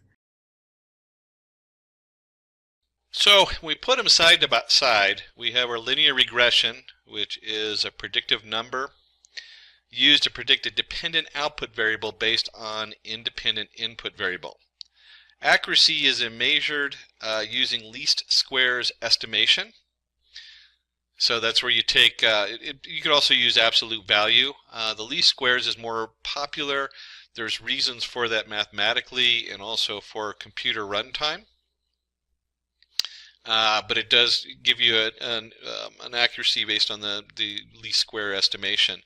The best fit line is a straight line, and clearly that's not always used in all the regression models. There's a lot of variations on that. The output is a predicted integer value. Again, this is what we're talking about when we talk about linear regression. And we're talking about regression, it means the numbers coming out. Linear usually means we're looking for that line versus a different model. And it's used in business domain, forecasting stocks. It's used as a basis of most predictions with numbers. So if you're looking at a lot of numbers, you're probably looking at a linear regression model. For instance, if you do just the high lows of the stock exchange, and you're going to take a lot more of that if you want to make money off the stock, you'll find that the linear regression model fits probably better than almost any of the other models, even high-end neural networks and all these other different machine learning and AI models, because they're numbers. They're just a straight set of numbers. You have a high value, a low value, volume, that kind of thing. So when you're looking at something that's straight numbers and are connected in that way, usually you're talking about a linear regression model, and that's where you want to start. A logistic regression model used to classify dependent output variable based on independent input variable. So just like the linear regression model and like all of our machine learning tools, you have your features coming in. And so in this case you might have label, an image or something like that is probably the very popular thing right now, labeling broccoli and vegetables or whatever. Accuracy is measured using maximum likelihood estimation. The best fit is given by a curve. And we saw that when we're talking about linear regression, you definitely are talking about a straight line, although there is other regression models that don't use straight lines. And usually when you're looking at a logistic regression, the math, as you saw, was still kind of a Euclidean line, but it's now got that sigmoid activation, which turns it into a heavily weighted curve. And the output is a binary value between 0 and 1. And it's used for classification. Image processing, as I mentioned, is what people usually think of, although they use it for classification of like a window of things. So you could take a window of stock history and you could generate classifications based on that and separate the data that way. If it's going to be that this particular pattern occurs, it's going to be upward trending or downward trending. In fact, a number of stock traders use that not to tell them how much to bid or what to bid, but they use it as to whether it's worth looking at the stock or not, whether the stock's going to go down or go up. And it's just a 0 or 1. Do I care? Do I even want to look at it? So let's do a demo so you can get a picture of what this looks like in Python code. Let's predict the price at which insurance should be sold to a particular customer based on their medical history.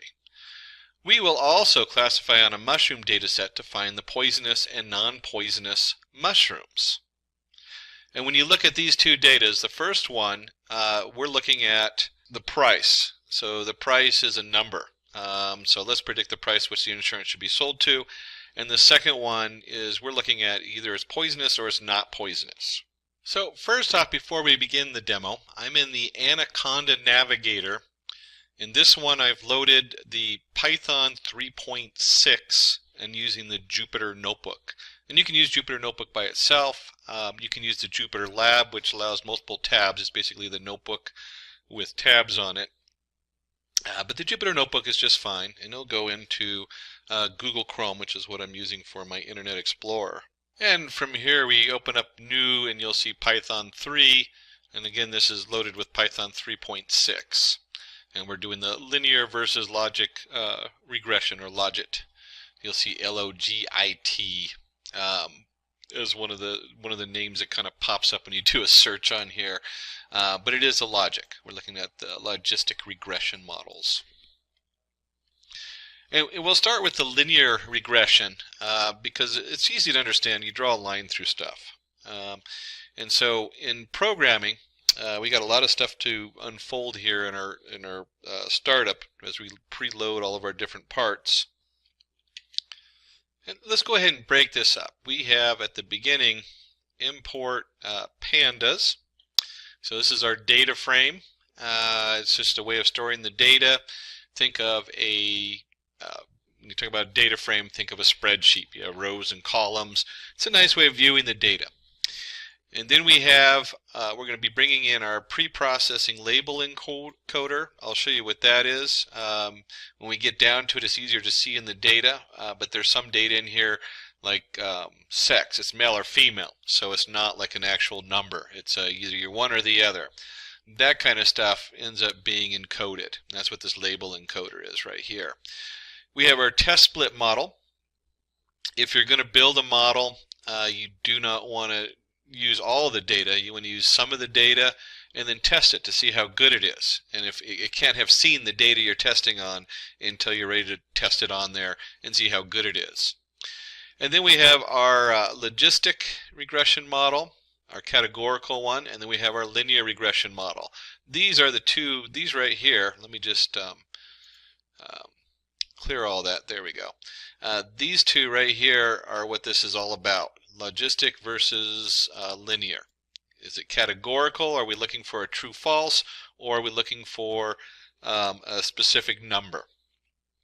And then finally, usually at the very end, we have to take and just ask how accurate is our model. Did it work? If you're trying to predict something, in this case we're going to be doing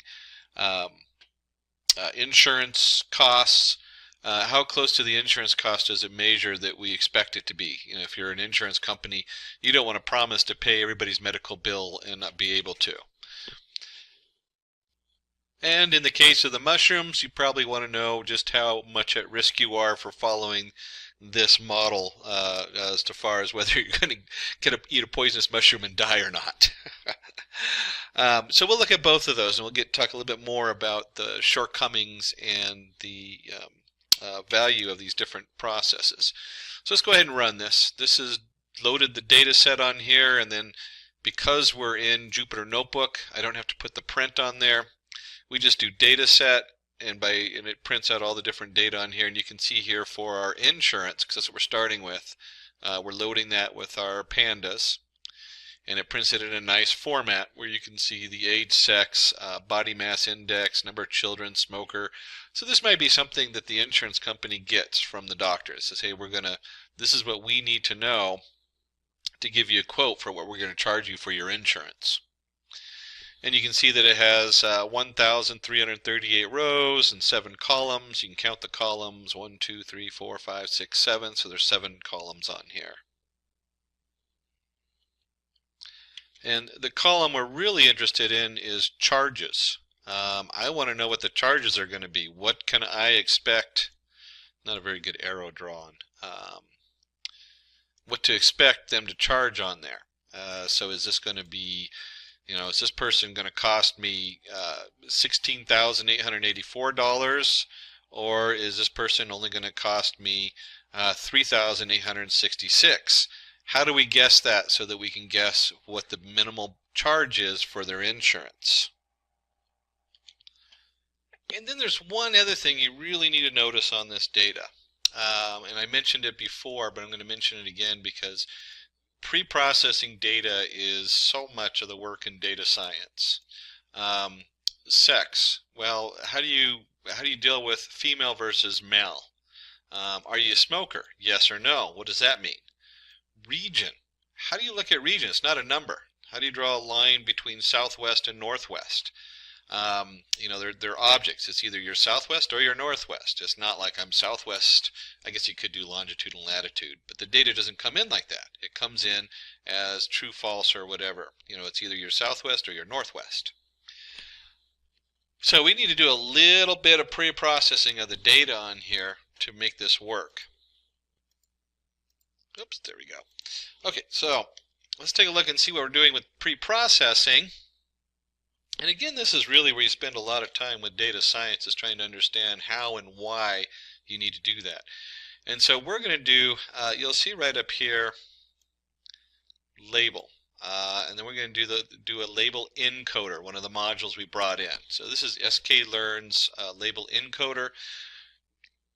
I like the fact that it's all pretty much automated, but if you're doing a lot of work with the label encoder, you should start to understand how that fits.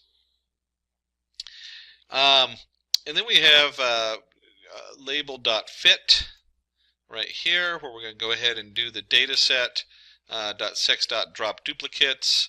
And then for dataset sex, we're going to do the label transform the dataset sex. And so we're looking right here at male or female. And so it usually just converts it to a 0 or 1 because there's only 2 choices on here. Same thing with the smoker. It's 0 or 1, so we're going to transfer the change the smoker 0 or 1 on this. And then finally we did region down here. Region does it a little bit different. We'll take a look at that. And I think in this case it's probably going to do it because we did it on this label transform. With this particular setup, it gives each region a number, like 0, 1, 2, 3. So let's go ahead and take a look and see what that looks like. Go and run this. And you can see that our new data set has age, that's still a number. Sex is 0 or 1, so 0 is female, 1 is male. Number of children, we left that alone. Smoker, 1 or 0. It says no or yes on there. We actually just do 1 for no, 0 or no. Yeah, 1 for no. I'm not sure how it organized them, but it turns the smoker into 0 or 1, yes or no. And then region, it did this as 0, 1, 2, 3. So it's 3 regions. Now, a lot of times when you're working with data science and you're dealing with regions or even word analysis, instead of doing one column and labeling it 0, 1, 2, 3, a lot of times you increase your features. And so you would have region northwest would be 1 column, yes or no. Region southwest would be 1 column, yes or no, true 0, 1. But for this particular setup, this will work just fine on here. Now that we spent all that time getting it set up, here's the fun part. Here's the part where we're actually using our setup on this, and you'll see right here we have our Y linear regression dataset drop the charges, because that's what we want to predict. And so our X linear data set drop the charges, because that's what we're going to predict. We're predicting charges right here. So we don't want that as our input for our features. And our Y output is charges. That's what we want to guess. We want to guess what the charges are. And then what we talked about earlier is we don't want to do all the data at once. So we're going to take 0.3, means 30%. We're going to take 30% of our data, and it's going to be as the testing site. So here's our Y test and our X test down there. And so that part, our model will never see it until we're ready to test to see how good it is. And then of course right here you'll see our training set, and this is what we're going to train it. We're going to train it on 70% of the data. And then finally the big ones, this is where all the magic happens. This is where we're going to create our magic setup, and that is right here. Our linear model, we're going to set it equal to the linear regression model, and then we're going to fit the data on here. And then at this point, I always like to pull up, if you're working with a new model, it's good to see where it comes from. And this comes from the Scikit-learn, and this is the sklearn linear model, linear regression that we imported earlier. And you can see they have different parameters. The basic parameter works great if you're dealing with just numbers.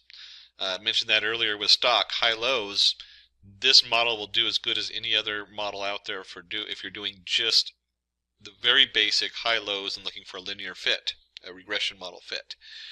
And one of the things when I'm looking at this is I look for methods. And you'll see here's our fit that we're using right now, and here's our predict, And we'll actually do a little bit in the middle here as far as looking at some of the parameters hidden behind it, the math that we talked about earlier. And so when we go in this, we go ahead and run this, you'll see it loads the linear regression model and just has a nice output that says, hey, I loaded the linear regression model. And then the second part is we did the fit. And so this model is now trained. Our linear model is now trained on the training data. And so one of the things we can look at is the, for IDX and column name and enumerate X linear trained columns, kind of an interesting thing. This prints out the coefficients. So when you're looking at the back end of the data, you remember we had that formula, bxx1 plus bxx2 plus the intercept, and so forth. These are the actual coefficients that are in here. This is what it's actually multiplying these numbers by. And you can see like region gets a minus value, so when it adds it up, I guess region. You can read a lot into these numbers. It gets very complicated. There's ways to mess with them. If you're doing a basic linear regression model, you usually don't look at them too closely. But you might start looking in these and saying, hey, you know what, smoker, look how smoker impacts the cost. It's just massive.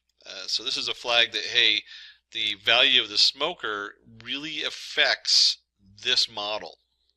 And then you can see here where the body mass index, so somebody who is overweight is probably less healthy and more likely to have cost money. And then of course age is a factor, and then you can see down here we have sex is then a factor also, and it changes as you go in there. Negative number, it probably has its own meaning on there. Again, it gets really complicated when you dig into the workings and how the linear model works on that. And so we can also look at the intercept. This is just kind of fun. So it starts at this negative number and then adds all these numbers to it. That's all that means. That's our intercept on there. And that fits the data we have on that. And so you can see right here, we can go back and, oops, give me just a second. There we go. We can go ahead and predict the unknown data and we can print that out. And if you're going to create a model to predict something, we'll go ahead and predict it. Here's our Y prediction value, linear model predict. And then we'll go ahead and create a new data frame. In this case from our X linear test group. We'll go ahead and put the cost back into this data frame. And then the predicted cost, we're going to make that equal to our Y prediction. And so when we pull this up, you can see here that we have the actual cost and what we predicted the cost is going to be. There's a lot of ways to measure the accuracy on there, but we're going to go ahead and jump into our mushroom data. And so in this, you can see here we've run our basic model. We built our coefficients. You can see the intercept, the back end. You can see how we're generating a number here. Now with mushrooms, we want a yes or no. We want to know whether we can eat them or not. And so here's our mushroom file. We're going to go ahead and run this and take a look at the data. And again, you can ask for a copy of this file. Send a note over to simplilearn.com. And you can see here that we have a class, the cap shape, cap surface, and so forth. So there's a lot of feature. In fact, there's 23 different columns in here going across. And when you look at this, I'm not even sure what these particular, like PEE, PE, I don't even know what the class is on this.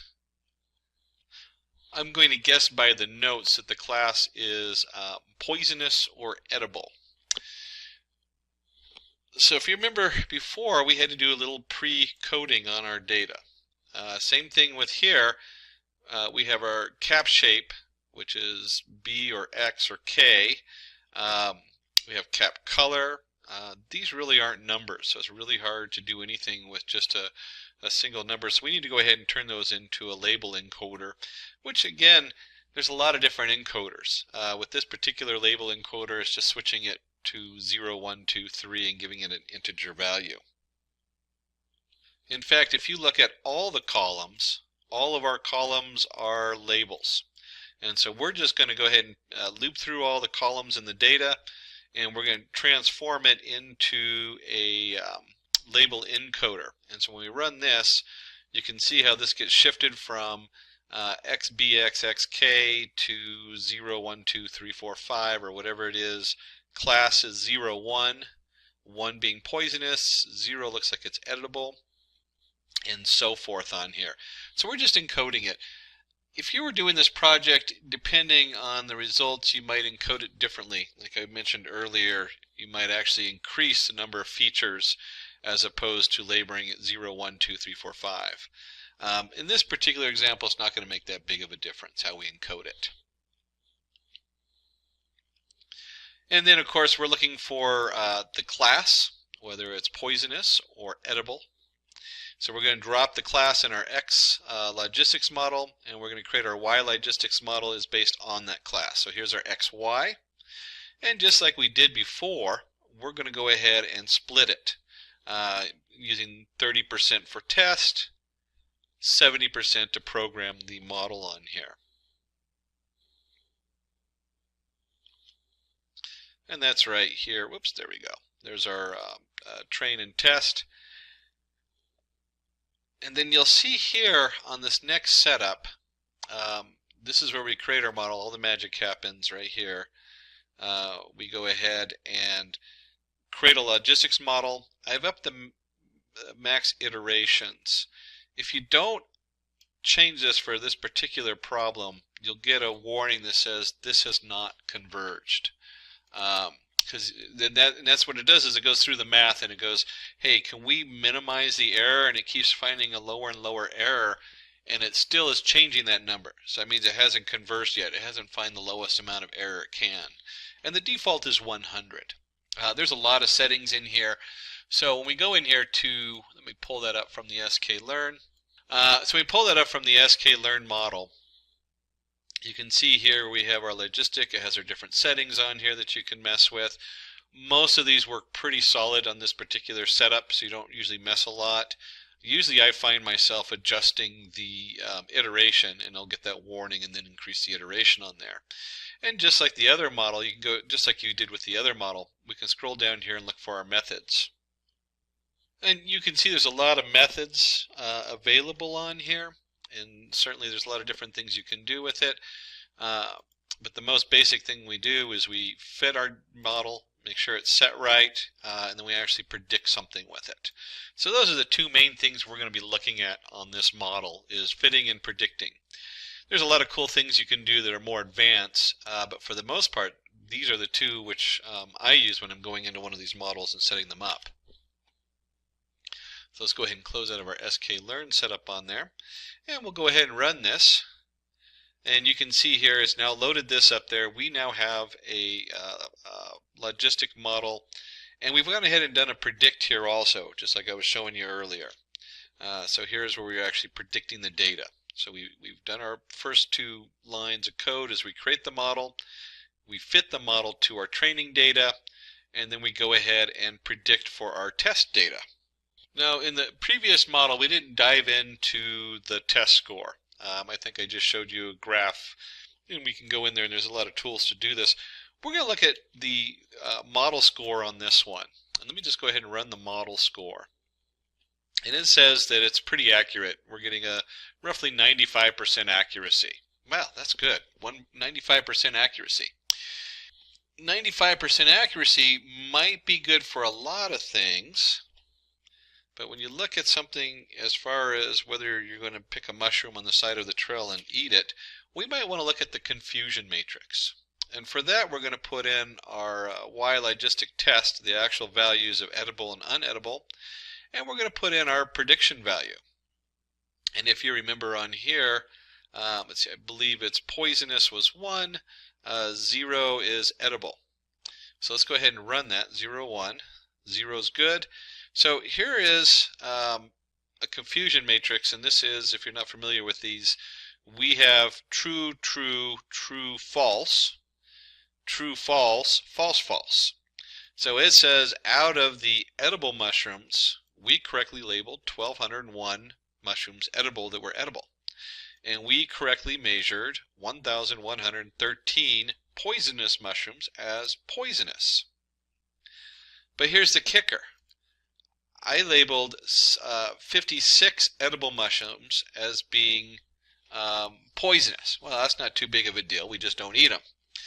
But I measured 68 mushrooms as being edible that were poisonous. So probably not the best choice to use this model to predict whether you're going to eat a mushroom or not. And you'd want to dig a little deeper before you start picking mushrooms off the side of the trail.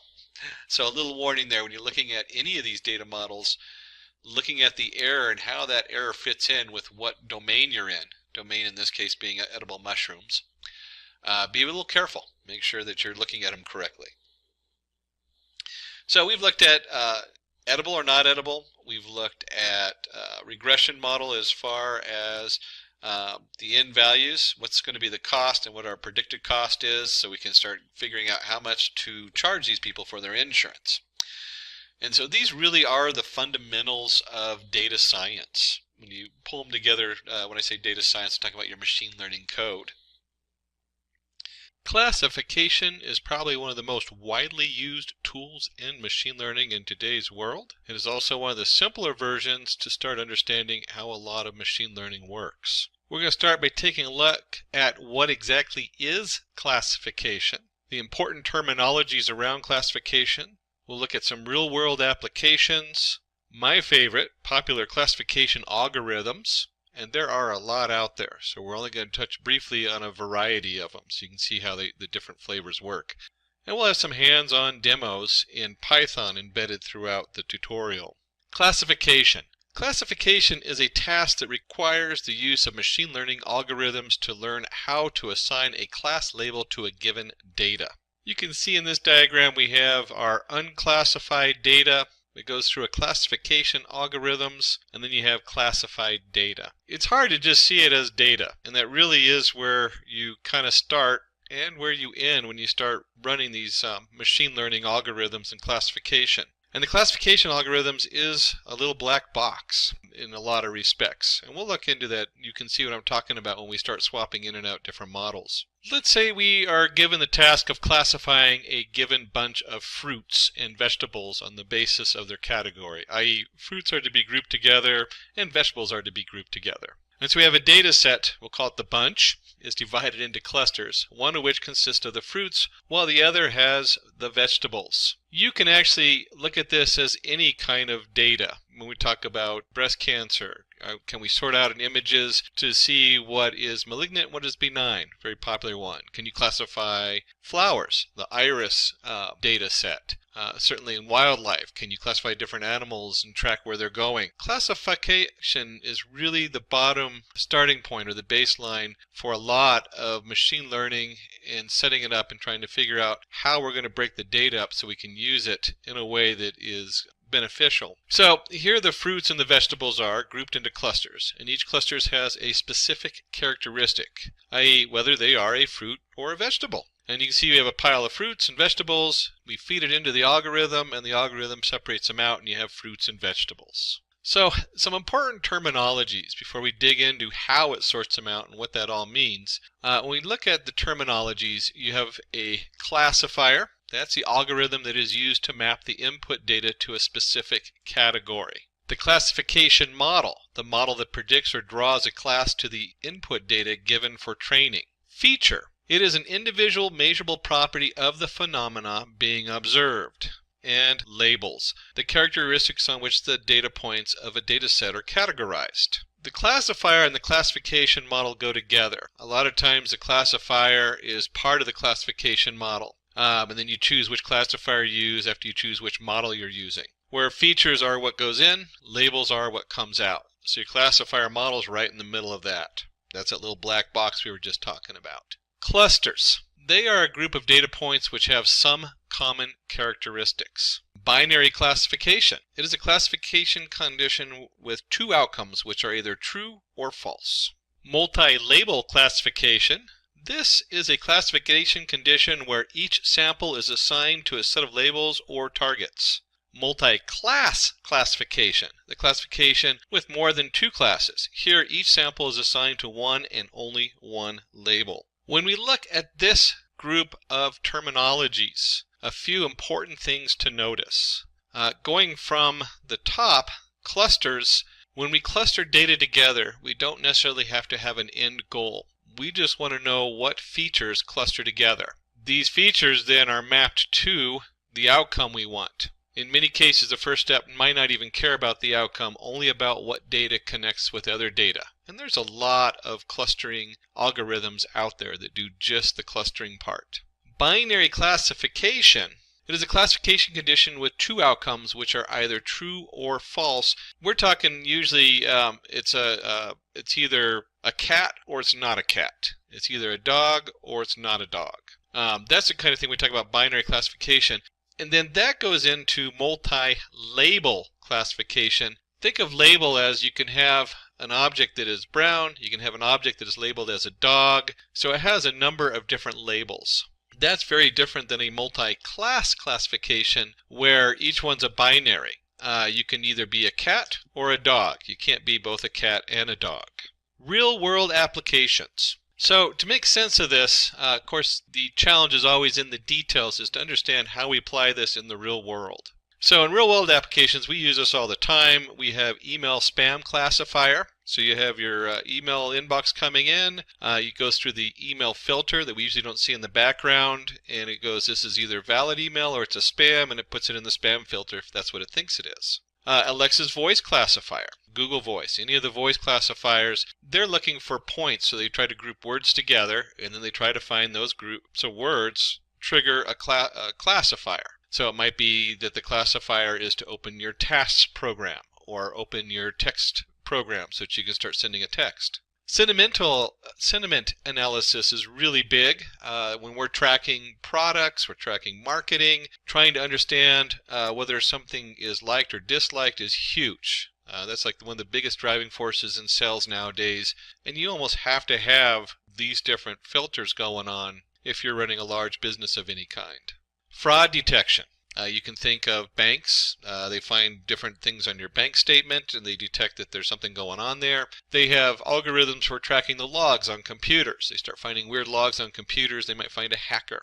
I mentioned cat and dog, so here's our image classification. We have a neighbor who runs an outdoor webcam, and we like to have it come up with a classification when the wild animals in our area are out, like foxes. We actually have a mountain lion that lives in the area, so it's nice to know when he's here. Handwriting prediction, classifying A, B, C, D, and then classifying words to go with that. So let's go ahead and roll our sleeves up and take a look at some popular classification algorithms. Before we look at the algorithms, let's go back and take a look at our definitions. We have a classifier and a classification model. So we're looking at the classifier, an algorithm that is used to map the input data to a specific category. One of those algorithms is a logistic regression. The logistic regression is a classification algorithm used to model the probability of a certain class or event existing, such as pass, fail, or win, lose, etc. It provides its output using the logistic function or sigmoid function to return the probability value that can then be mapped to two or more discrete classes. A sigmoid function is an activation function that fits the variable and limits the output to a range between 0 and 1. A standard sigmoid function or logistic function is represented by the formula fx equals 1 over 1 plus e to the minus x, where x is the equation of the line and e is the exponential. Just taking a quick look at this, you can think of this as being a point of uncertainty. And so as we get closer and closer to the middle of the line, it's either activated or not. And we want to make that just shoot way up. So you'll see a lot of the activation formulas kind of have this nice S-curve where it approaches 1 and approaches 0. And based on that, there's only a small region of error. And so you can see in the sigmoid logistic function, the 1 over 1 plus e minus x to the minus x, you can see it frames that nice S-curve. We also can use a tangent variation. There's a lot of other different models here as far as the actual algorithm. This is the most commonly used one. Let's go ahead and roll up our sleeves and take a look at a demo that is going to use a logistic regression. So we're going to have the activation formula and the model, because you have to have both. For this, we will go into our Jupyter notebook. Now, I personally use the Anaconda Navigator to open up the Jupyter notebook to set up my IDE as a web-based. It's got some advantages that it's very easy to display in, but it also has some disadvantages in that if you're trying to do multi-threads and multi-processing, you start running into single get issues with Python, and then I jump to PyCharm. Really depends on whatever IDE you want. Just make sure you've installed NumPy and the sklearn modules into your Python in whatever environment you're working in so that you'll have access to that for this demo. Now, the team in the back has prepared my code for me, which I'll start bringing in one section at a time so we can go through it. Before we do that, it's always nice to actually see where this information is coming from and what we're working with. So the first part is we're going to import our packages, which you need to install into your Python, and that's going to be your NumPy.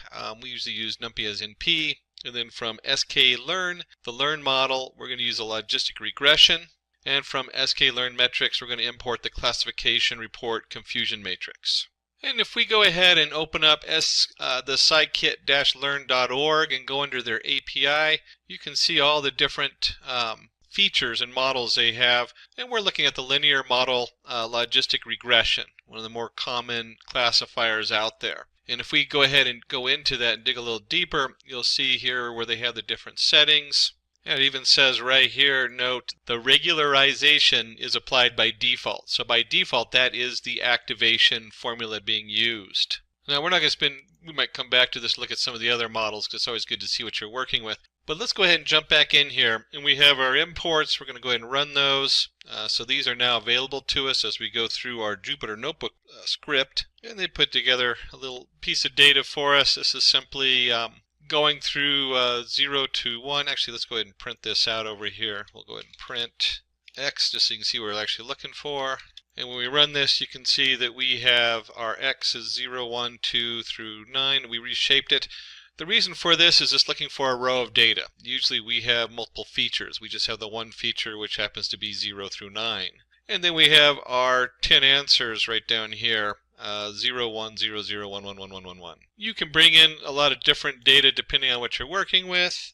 You can make your own. You can, instead of having this as just a single, you could actually have like multiple features in here, but we just have the one feature for this particular demo. And this is really where all the magic happens right here. And I told you it's like a black box. That's the part that is kind of hard to follow. And so if you look right here, we have our model. We talked about the model right there, and then we went ahead and set it for library linear. As I showed you earlier, that's actually default, so it's not that important. Random state equals 0. This stuff you don't worry too much about. And then with the scikit-learn, you'll see the model fit. This is very common to scikit. They use similar stuff in a lot of other different packages, but you'll see that that's very common. You have to fit your data. And that means we're just taking the data and we're fitting our X right here, which is our features. That's our X. And here's Y. These are the labels we're looking for. So before we were looking at, is it fraud? Is it not? Is it cat? Is it not?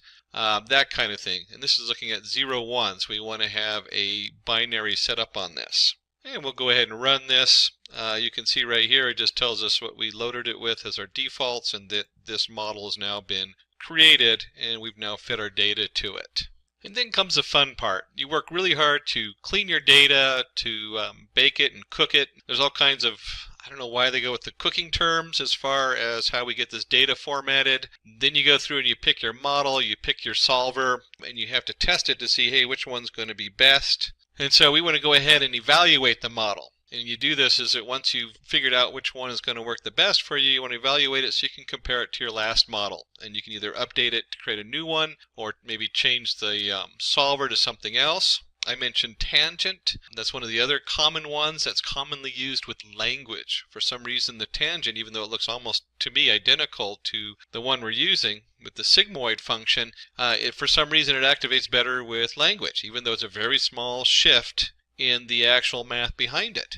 We already looked at the data early, but we'll go ahead and look at it again just so you can see we have our rows of 0, 1, row, it only has one entity. And we have our output that matches these rows, and these do have to match. You'll get an error if you put in something with a different shape. So if you have 10 rows of data and 9 answers, it's going to give you an error because you need to have 10 answers for it. A lot of times you separate this too when you're doing larger models. But for this, we're just going to take a quick look at that. The first thing we want to start looking at is the intercept, one of the features inside our linear regression model. We'll go ahead and run that and print it.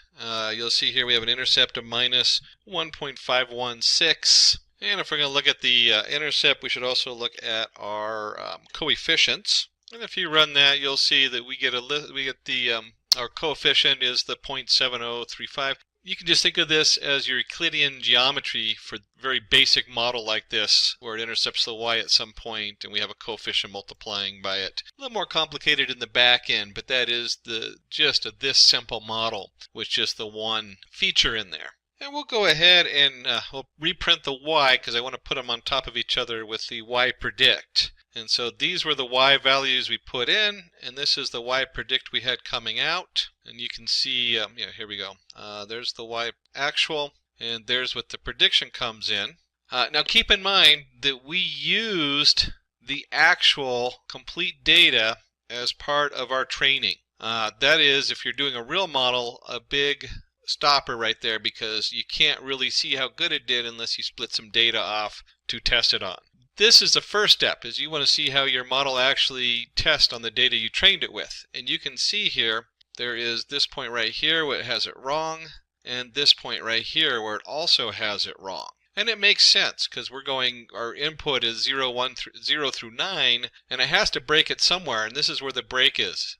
So it says this half the data is going to be 0, because that's what it looked like to me if I was looking at it without an algorithm, and this data is probably going to be 1. And I forgot to point this out, so let's go back up here. I just kind of glanced over this window here where we did a lot of stuff. Let's go back and just take a look at that. What was done here is we ran a prediction. So this is where our predict comes in, is our model.predict. So we had a model fit. We created the model, we programmed it to give us the right answer. Now we go ahead and predict what we think it's going to be. There's our model.predict probability of x. And then we have our y predict, which is very similar, but this has to do more with the probability numbers. So if you remember down below, we had the setup where we're looking at that sigmoid function. That's what this is returning. And the y predict is returning a 0 or a 1. And then we have our confusion matrix. We'll look at that. And we have our report, which just basically compares our y to our y predict, which we just did. It's kind of nice. It's simple data, so it's really easy to see what we're doing. That's why we use the simple data. This can get really complicated when you have a lot of different features and things going on and splits. So here we go. I printed out our actual and our prediction. So this is the actual data. This is what the predict ran. And then we'll go ahead and we're going to print out the confusion matrix. We were just talking about that. This is great if you have a lot of data to look at. But you can see right here, our confusion matrix says, if you remember from the confusion matrix, we have the 2. This is 2 correct, 1, 2. And it's been a while since I looked at a confusion matrix. There's the 2, and then we have this one, which is our 6. That's where the 6 comes from. And then we have this one, which is the 1 false. This is the 2 1s. So we have this one here and this one here, which is misclassified.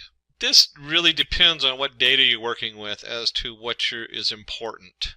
You might be looking at this model, and if this confusion matrix comes up and says that you've misclassified even one person as being non-malignant cancer, that's a bad model. I wouldn't want that classification. I'd want this number to be 0. I wouldn't care if this false positive was off by a little bit more, as long as I knew that I was correct on the important factor that I don't have cancer. So you can see that this confusion matrix really aims you in the right direction of what you need to change in your model, how you need to adjust it.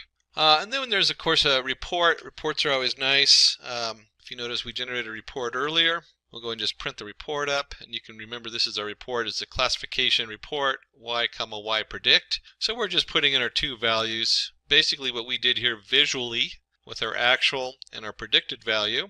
And we'll go ahead and run the report. And you can see it has the precision, the recall, your F1 score, your support, translated into accuracy, macro average, and weighted average. So it has all the numbers. A lot of times when working with clients or with the shareholders in the company. This is really where you start because it has a lot of data and they can just kind of stare at it and try to figure it out. And then you start bringing in like the confusion matrix. I almost do this in reverse as to what they show. I would never show your shareholders the intercept of the coefficient. That's for your internal team only working on machine language. But the confusion matrix and the report are very important. Those are the two things you really want to be able to show on these. And you can see here we did a decent job of classifying the data, managed to get a significant portion of it correct. We had our accuracy here is a 0.80 F1 score, that kind of thing. So, it's a pretty accurate model. Of course, this is pretty goofy because it's a very simple model, and it's just splitting the model between ones and zeros. So what is deep learning? Deep learning is a subset of machine learning, which itself is a branch of artificial intelligence. Unlike traditional machine learning models, which require manual feature extraction, deep learning models automatically discovers representation from raw data. So this is made possible through neural networks, particularly deep neural networks, which consist of multiple layers of interconnected nodes. So these neural networks are inspired by the structure and the function of human brain. Each layer in the network transforms the input data into more abstract and composite representation. For instance, in image recognition, the initial layer might detect simple features like edges and textures, while the deeper layer recognizes more complex structure like shapes and objects. So one of the key advantages of deep learning is its ability to handle large amount of unstructured data, such as images, audios, and text, making it extremely powerful for various applications. So stay tuned as we delve deeper into how these neural networks are trained, the types of deep learning models, and some exciting applications that are shaping our future. Types of deep learning. Deep learning AI can be applied supervised, unsupervised, and reinforcement machine learning, using various methods for each. The first one, supervised machine learning. In supervised learning, the neural network learns to make prediction or classify that data using labeled datasets. Both input features and target variables are provided, and the network learns by minimizing the error between its prediction and the actual targets. A process called backpropagation. CNN and RNN are the common deep learning algorithms used for tasks like image classification, sentiment analysis, and language translation. The second one, unsupervised machine learning. In unsupervised machine learning, the neural network discovers patterns or clusters in unlabeled datasets without target variables. It identifies hidden pattern or relationship within the data. Algorithms like autoencoders and generative models are used for tasks such as clustering, dimensionality reduction, and anomaly detection. The third one, reinforcement machine learning. In this, an agent learns to make decisions in an environment to maximize a reward signal. The agent takes action, observes the records, and learns policies to maximize cumulative rewards over time. Deep reinforcement learning algorithms like deep Q networks and deep deterministic polygradient are used for tasks such as robotics and gameplay. Moving forward, let's see what are the artificial neural networks. Artificial neural networks, ANNs, inspired by the structure and the function of human neurons, consist of interconnected layers of artificial neurals or units. The input layer receives data from the external resources and it passes to one or more hidden layers. Each neuron in these layers computes a weighted sum of inputs and transfers the result to the next layer. During training, the weight of these connections are adjusted to optimize the network's performance. A fully connected artificial neural network includes an input layer or more hidden layers and an output layer. Each neuron in a hidden layer receives input from the previous layer and sends its output to the next layer. So this process continues until the final output layer produces a network response. So moving forward, let's see types of neural networks. So deep learning models can automatically learn features from data, making them ideal to tasks like image recognition, speech recognition, and natural language processing. So the most common architecture in deep learnings are the first one, feed-forward neural network, FNNs. So these are the simplest type of neural network where information flows linearly from the input to the output. They are widely used for tasks such as image classification, speech recognition, and natural language processing, NLP. The second one, convolutional neural network, designed specifically for image and video recognition. CNNs automatically learn features from images, making them ideal for image classification, object detection, and image segmentation. The third one, recurrent neural networks, RNNs, are specialized for processing sequential data time series and natural language. They maintain an internal state to capture information from previous input, making them suitable for tasks such as speech recognition, NLP, and language translation. So now let's move forward and see some deep learning application. The first one is autonomous vehicle. Deep learning is changing the development of self-driving car. Algorithms like CNNs process data from sensors and cameras to detect objects, recognize traffic signs, and make driving decisions in real time, enhancing safety and efficiency on the road. The second one is healthcare diagnostic. Deep learning models are being used to analyze medical images such as X-rays, MRIs, and CT scans with high accuracy. They help in early detection and diagnosis of diseases like cancer, improving treatment outcomes and saving lives. The third one is NLP. Recent advancement in NLP powered by deep learning models like Transformer, ChatGPT have led to more sophisticated and human-like text generation, translation, and sentiment analysis. So applications include virtual assistant, chatbots, and automated customer service. The fourth one, deepfake technology. So deep learning techniques are used to create highly realistic synthetic media known as deepfakes. While this technology has entertainment and creative application, it also raises ethical concern regarding misinformation and digital manipulation. The fifth one, predictive maintenance. In industries like manufacturing and aviation, deep learning models predict equipment failures before they occur by analyzing sensor data. Their proactive approach reduces downtime, lowers maintenance cost, and improves operational efficiency. So now let's move forward and see some advantages and disadvantages of deep learning. So first one is high computational requirements. So deep learning requires significant data and computational resources for training.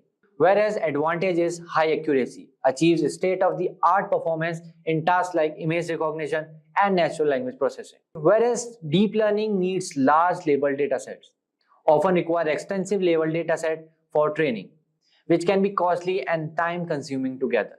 So second advantage of deep learning is automated feature engineering. Automatically discovers and learn relevant features from data without manual intervention. The third disadvantage is overfitting. So deep learning can overfit to training data, leading to poor performance on new unseen data. Whereas the third deep learning advantage is scalability. So deep learning can handle large complex dataset and learn from massive amount of data. So in conclusion, deep learning is a transformative leap in AI, mimicking human neural networks. It has changed healthcare, finance, autonomous vehicles, and NLP. Yeah, step by step, we will go through all of this, and we'll make sure that we learn everything and we bring everything together towards the end, right? Without further ado, let me just straight away deep dive to business, right? To learn data science, right? And with this data science, there is also something which is prefixed, which is applied data science. And suffix for this is with Python, right? Applied data science with Python, right? So there are two key concepts which are going to be a part of this course. The first one is the knowledge about data science, that what data science is. And then because we are doing an applied course, right? We are doing an applied course. I will try to tie up these concepts, which we will understand in data science, with a tool, right? Which is Python for you, right? We already know about 65% of Python, right? Which is the fundamental Python. And now we will be moving to the next step, to advanced Python, right? And using Python, right? Leveraging Python, we will be solving a lot of problems of data science, right? Using this. Okay. So the first few sessions, right? The first few sessions will be about making you abreast with Python, what Python is, right? What and what packages do we have? How do they work in reality, right? And all those things. And then we will be coupling it up with data science concepts. And then finally, towards the end of the session, in the last few classes, we will be taking a real data set. And on that data set, we will be applying all these concepts, right? To understand the data better, and we will be drawing inferences from that to convert that into information to take actionable insights. Using that actionable insights, taking a better decision, right? We'll do all of that in the actual way. Okay. So now, guys, if you understand this, then the next point of contention is data science, right? One of the most famous keywords on the planet right now, right? One of the most famous keywords in the planet right now. Do you think that these two things, okay, let me put it different way. What do you think that can be the possible explanation about this term data science? You know data, you know science. What do you think is going to follow in these sessions? What is data science to you as per these two words? Okay, so this is people made up of two words, right? Data and science, right? So what we are trying to do is we are trying to understand data, right? We are trying to understand data, right? And then do something to it, right? Understanding its science, understanding the nature, the behavior of this data, and converting it in something called as information, right? Do we know difference between data and information? Data is something which is completely raw, okay? It is completely raw. It has no meaning, right? It has no meaning, isn't it? For example, I give you the stats of some player, like suppose say Dhoni. I give you stats of Mahendra Singh Dhoni, right? That what were his scores, what is his name, what is his age, and all those things. Now everything is there, right? But we don't know what to do about it, right? Do you think the score of Dhoni has any context, people? It has any context? No, right? But when I deep down, when I go and deep dive about it, right? What is the first thing you find out of scores? What is the first thing you find out of scores? You try to find the average of score, isn't it? That in last 10 innings, right? In last 10 innings, before this also, you need something which is called as a problem statement, isn't it? Now, for example, the problem statement is selectors wants to understand that whether Mahendra Singh Dhoni should be picked up. So there's a problem now, right? Selectors want to see that whether Dhoni is fit for the next tournament or not. So what we will do, we will now try to take the mean of the scores, right? For last 10 innings. And if this score is suppose X, we will try to compare this with Y. What is Y? Y is a reference, right? Y is a reference that we want to compare it against. Now, when you are doing this comparisons, when you are applying these techniques to the score, this is now slowly becoming information, right?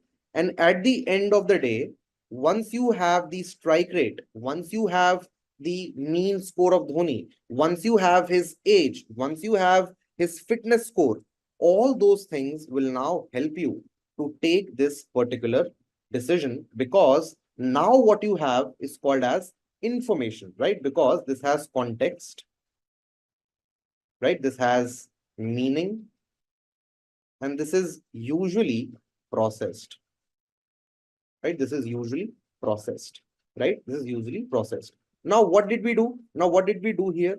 If you will go and read about data science says,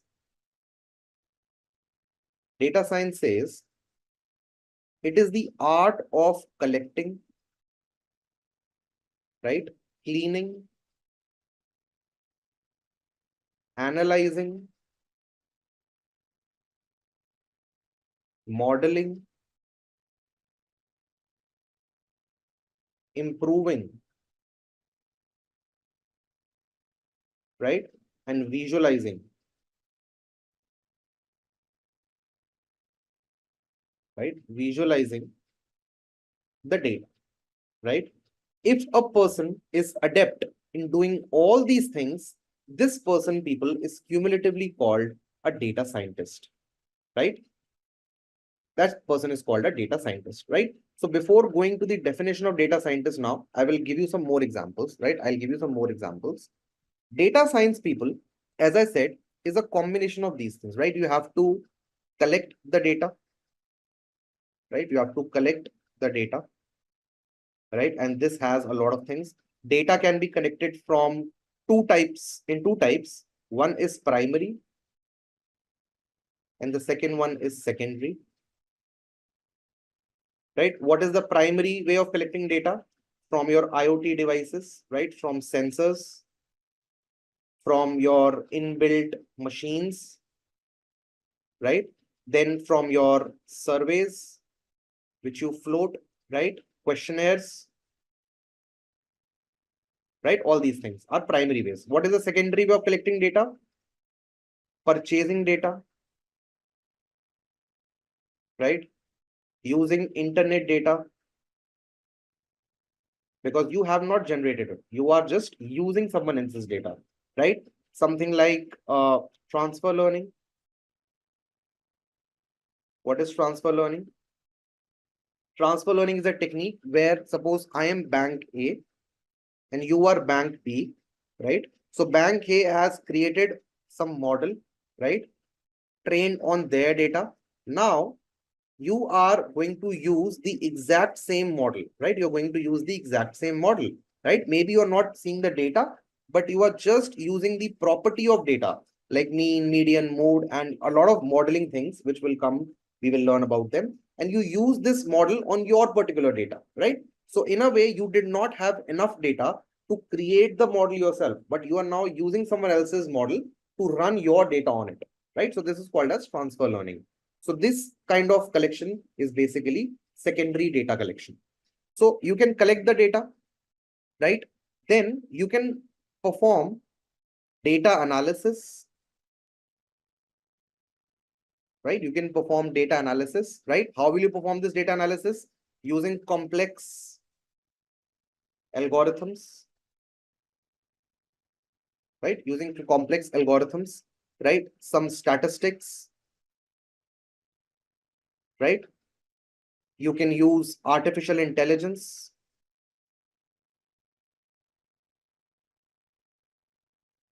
right? Artificial intelligence. You can use machine learning,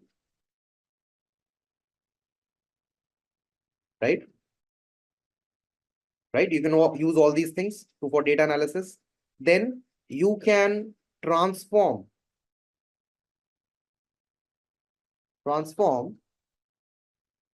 the patterns into predictions, right? You can transfer these patterns into predictions, right? Which can be used for business decision making,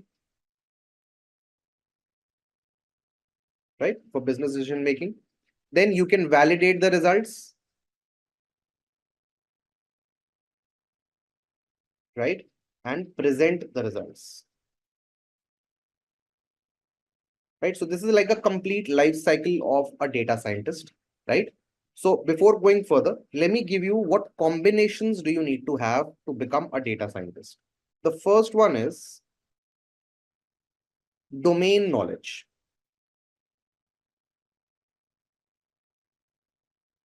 right? So what is domain knowledge? First of all, I told you, right? There will be a problem, right? You will be solving a problem. In any project of data science, you'll be trying to solve a problem, right? And the problem will be belonging to a particular domain. Even if you're working for yourself, right? Even if you're an entrepreneur, then also you'll be solving a problem. So this domain knowledge part includes things like understanding. It's a very important diagram. Understanding client requirement, right? Understanding the client requirement, right? Important criterions, right? Important criteria knowledge, right? For example, to give an example, suppose we have created a machine learning model, okay? Understanding the data, we have created a machine learning model whose accuracy is 90%, right? Is 90% a good accuracy? Yeah, fairly decent accuracy. Yes. Suppose you have to predict sales, right? You are selling something. Suppose you are selling clothes and you want to predict what will be the sales for the next week. When you use this model, whatever the output model gives you, what is going to be the accuracy of your output using this model? How much accuracy? 90%. But my question is, model is 90%. But my question to you is that if 90% accuracy is on sales data, a person like me will be very, very happy. Okay, very, very happy. I'll be probably dancing, right? But if you try to apply the same model, right, for a medical diagnosis case, will you be interested in getting operated in such a hospital or an institution where the accuracy is coming as 90%? Domain knowledge, right? Domain knowledge. We need to understand what are the exact requirements. We need to understand what are the exact expectations, right? And we need to know how much do we need to pivot, right? So the first thing in data science is these accuracies and everything are subjective, right? They are subjective. So for that, you need domain knowledge. Domain knowledge part, very important, guys. Very important, these three things, which I'm going to tell. Second part is people, the game changer, right? The second part is computer science. Now, if I take you back in history, okay, if I take you back in history in 1980s or somewhere, then okay, how many of you think that data science is a new concept? How many of you think that data science is a new concept? I hope you all know it's not a new concept. Everyone knows that. Yep. It has been happening for ages. Just like you guys will be shocked if you already don't know. AI was coined in the year 1956. 1956 at the University of Dartmouth, AI was coined by Paul McCarthy, right? And we saw the boom of AI in the year 2010, right? Such a long journey. Same case with data science, because people, back in the day, data science was called as data mining. Everyone heard about it? Data mining, knowledge databases. Yeah, we used to mine the data. Now, what were the problems? What were the hiccups of data mining? The hiccups for data mining was that we were doing everything manually, right? Now, if I give you 100 points, can you calculate the mean? Or let's say, if I give you 2 points to multiply, 2 multiplied by 3, how much time will you take? 2 seconds. Yep. How much time a computer will take? 2 seconds. If I give you to multiply 2489 multiplied by 200, how much time will you take to calculate this? Say 5 seconds. How much time computer will take? 2 seconds. Now, if I give you to multiply 2489 into 1954386, how much time will you take to calculate this manually? Maybe say 1 minute, 80 seconds, 1 minute. How much time a computer will take? Still 2 seconds, right? Still 2 seconds, right? And if I give you to calculate this over 200 times, you will take 200 minutes, right? Using parallel computing, computer will still take about 3 to 5 seconds, right? So are you understanding the power of computer? Do you understand this concept in this relationship? What was happening back then? What computer science did, people, was it revolutionized the way data mining was happening. And that thing now is called as, that thing now is called as data science, in which computer science is one of the most important contributors. So this is just one reason. Now, manually, right? Manually, if I give you, say, 1 million rows of data, right? 1 million rows of data, right? So how many pages will you need to store this data? Suppose your notebook is like this, right? These boxes, and here you are storing the data, 1 million. So maybe you can buy n number of notebooks. But now, do you think it's as easy in storing something in computer? Because back in the day, people, we had memory issues, isn't it? Memory constraints. So there is something called as Murray's law, right? which says as the advancement in microprocessors will increase, the price of microprocessor will decrease, right? So this is what is happening right now. Back in 1980s, if I show you, right, guys, right? Yeah, 2.5 kg exactly, right? It was size of a fridge, hard disk, but now it fits in your palm, right? So this was enabled, the storage techniques, right? The processing techniques, the infrastructure, right? Things like big data. What kind of data do you think we will be dealing with, people, in data science? You all know the term, very famous term, the kind of data, big data, right? Everyone knows about big data. What is big data? Yes, a data which is fast, right? It has velocity, veracity, variety, right? So this kind of data needs to be stored. This kind of data needs to be processed. So which thing brought all these things into data science? It was given to us by computer science, right? So computer science people included things like database management, right? Data validation, right? Data infrastructure,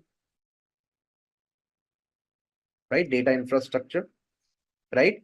Then we had languages, computer languages, which is Python right now for us, right? Again, do you think when you do this thing manually, right? Suppose you do this thing manually, how easy do you think it will become using something like Python or any other computer language to create complex models? How easy it will be to do that? To create the complexity in models, right? Where you can capture the non-linear nature. Isn't it, people? Isn't it? For example, let me tell you this. 2, 4, 6, 8, 10, dash. What do you think is the next number, guys? 12. If I tell you to define this to me in, okay, let's leave that. What do you think is going to be the next number here?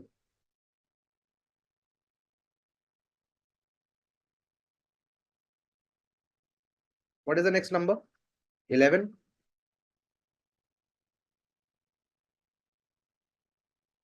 Next number?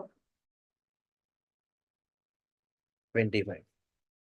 Perfect. Now, guys, if I ask you to write these numbers, right, the way you predicted them, can you give me a function? F of x is equal to, what is the f of x here? It's 2x, right? It's 2x. F of x is equal to 2x. If I tell you to create a function, it will be f of x is equal to 2x. What will be the function here, guys? F of x will be equal to x plus 1. Yeah, x plus 1. Yeah. And here, f of x will be equal to x square. Yeah. Now, the last example, right? Last example.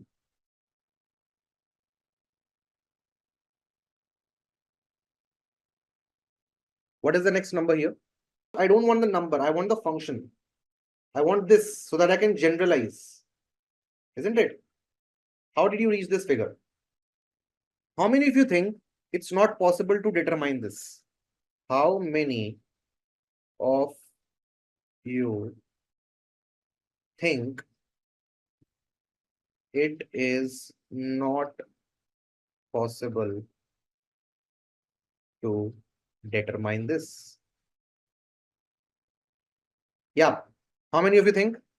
What if I just change this question and ask you, how many of you think it is not possible to determine this manually? Same response, but now I say, how many of you think it is not possible to determine this with computers? Will your answer still remain no? Do you think I cannot approximate this function using computers? We have something called as deep neural networks,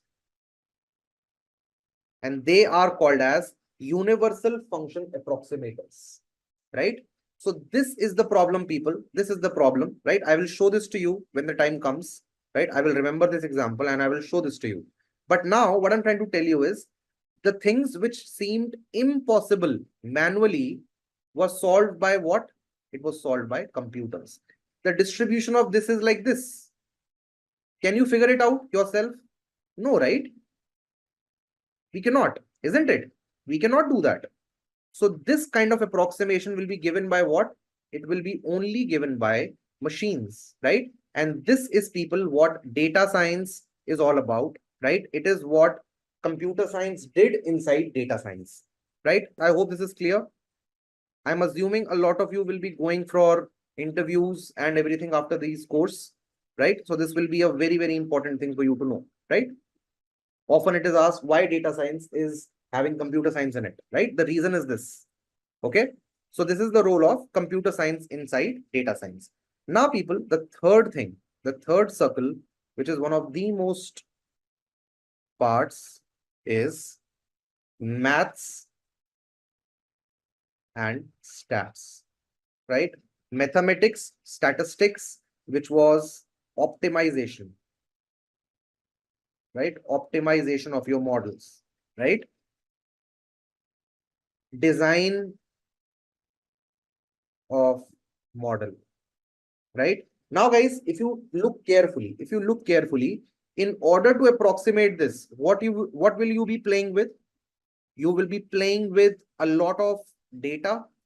You will be playing with a lot of mathematical concepts and statistical concepts, isn't it? What do you call this? This is maths, right? This is statistics and mathematics. Finding mean, median, mode, standard deviations, probability, statistics, all these will lead to this kind of result, isn't it? So this becomes the third wheel of this particular of this particular diagram, and this point of intersection, right? The sweet point of intersection is basically data science. Yeah, is particularly data science, right? So now, people, this point, okay, this point is basically representing data engineering, right? Data engineering, right? Data engineering is, people, the part of data science which enables us to capture the correct data, right? How the data will flow, how the data will be stored, how the data will be cleaned, right? All this is done by whom? It is done by data engineering. Just because, so am I right, guys? You will go for interviews, right, after this, and try to fetch yourself jobs in this domain, data science, AI, ML, if my understanding is correct. Is that the aim? Yes. So now, guys, there will be three types of companies. Or let's say, to simplify it, let's say two types. One is small and the other one is big, right? So in a small organization, if you become a part of small organization and you are the data scientist there, you can be involved in all of these things, right? All of these things. Possible, right? Your bosses and your management will expect you to construct all these flows, right? No computer science, you should know maths and stats, and you should have the domain knowledge, and you will be asked to do all of this. But if you are going to become a part of a big organization, usually all these roles are fragmented. All of these roles are fragmented, right? There is a separate data infrastructure team. There's a separate data governance team. Now, guys, when you go on to collect the data, can you collect any sensitive data about? Is it possible? Ethically, it's not right, and legally also it's not right. My question to you is, who will look after this compliance? Whose responsibility indeed it is to look after this compliance? Data scientist. So this is about fragmentation. If you are part of a big organization, this thing will be taken by someone else, right? But if you are a part of a small organization, you will be expected to do this all by yourself. If you are part of a big organization, then do you think you need to have this domain knowledge? The answer is no. Why? Because there will be separate set of people who are called as what? Who are called as business analyst. Have you heard about this position, people? Business analyst. What is a business analyst role? It is basically a technical translator, right? Who knows technical, who knows domain. And that person goes and talks to the client in a layman language, convert it into technical requirement, coupled with the domain knowledge, and give you the document. This is basically a medical engineering problem. So we need this, and you need to fulfill this criteria. But again, if you're part of a small organization, Who needs to take care of that? Who needs to make sure that you know everything about a domain? You yourself, right? You yourself, right? Then people, this area usually represents whom? This area represents research and analysis. Why? Because we have people who have domain knowledge and we have people who are knowledge of math stats. Have you heard about a position called as actuary in the world? Actuarial science. Actuaries are people who are basically dealing with domains which are very, very heavily data intrinsic, right? For example, finance domain, right? Finance is all about numbers. So there we go, actuarial science, and we have math, stats, optimization, model development, all of those things happening there. We are also at this point of time, people belonging to which section? Research and data analysis, right? And then people, there is the third intersection, right? There is the third intersection, which is this part, and this people is called as machine learning, right? Machine learning. Why machine learning?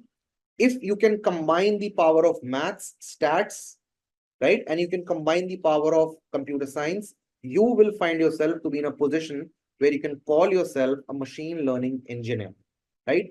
How does a machine learning engineer becomes a data scientist? When they couple it up with the domain expertise, right? So in this course, people, in this course, we will teach you computer science. We will teach you a little bit about math stats, but what we cannot teach you is domain knowledge. Yeah. And making the base of what we are about to do very, very important to understand, right? If you understand this, then half the battle is won, right? So now to answer the question which was posted earlier, answer to the question which was posted earlier, there are different things in the world of data science, right? So you can pick and choose anything, or you can do everything by yourself. If you guys are engineers, then I think you can be at this sweet spot going forward in life. If you choose a domain for yourself, for example, you choose to be a part of automobile industry, you choose to be a part of medical industry, you choose to be a part of, say, retail industry, you choose to be a part of aeronautics industry, right? You choose to be a part of finance industry, right? So whatever you will choose, this thing will get developed over time, right? This is the most difficult out of these three. Try to give you the example, right? My domain was agricultural industry, right? The agri products. I have worked extensively in agricultural industry, right? So again, for now, in my current role, this is something which I don't have. I have this expertise, I have this expertise. So same will be with you, and you guys will develop this knowledge over the time. Now I will try to give you an example, right? Elections, to make you understand how data science can be used in one particular use case, okay? Maybe we can extend that to a lot of other use cases and examples, right? Talking about election season, right? Talking about the election season, right? We will try to understand how do we use data science, because it is very extensively used in this data science, right? Now, let me talk about the first phase. Let's say this is pre-election phase, right? Right, this is pre-election phase. In this pre-election phase, what do you think will be the tasks with which an agency like Election Commission of India will be doing? The first task can be that they will be doing the voter registration, right? Voter registration and data management, isn't it? Yeah, it will start with that. And what will be the things inside this? The first thing will be data collection, right? First thing will be data collection. So you will collect the data from all the registered voters, right? Maybe it can be their demographic information, where they live, what is their age, what is their gender, right? What is their past polling behavior? Have they turned out previously or not, right? All these details we can collect. Then can we also do data cleaning? Because I've told you, right, that there can be a lot of redundancies. Some person's name can appear twice, right? Some people can be mismatched. Suppose, for example, we have learned this in Python. Raghav Raghav, Raghav, Raghav, right? Right? All these are what people? This is belonging to the same name, right? This is me. But for a computer, how many Raghavs are there? Different ones, all are different, right? So example like these, right? Some people might have died, they might not be existing anymore, right? So all this part will be taken care where people in the data cleaning process, right? Removing the duplicates, updating the new addresses, right? Correcting the information about every voter, all those things, right? And now, lastly, we can also include a flavor of data analytics, right? What will data analytics include in this? We can analyze the demographic data to identify eligible voters, isn't it? Yeah, people, till now we haven't understood this.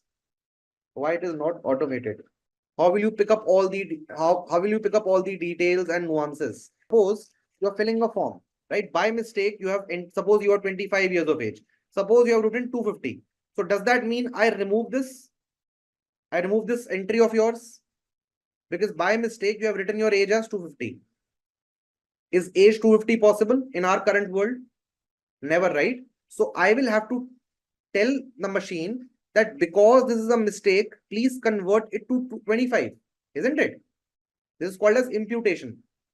So this is mostly a manual task, not manual, but you have to understand the problem manually and then code it on computer. Suppose someone has written their state as EDLHI, right? And country as IDIN, right? So what is this state referring to? What is this country referring to? We humans are very smart. India, right? We can say this is India.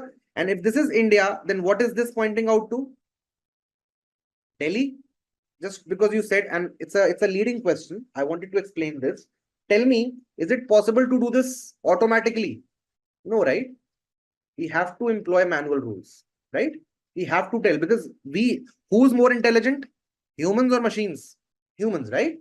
Machines are just more optimized, right? So we know through human intelligence that this is pointing to Delhi and this is not EDLHI. So this is data cleaning, right? Lastly, we have data analytics.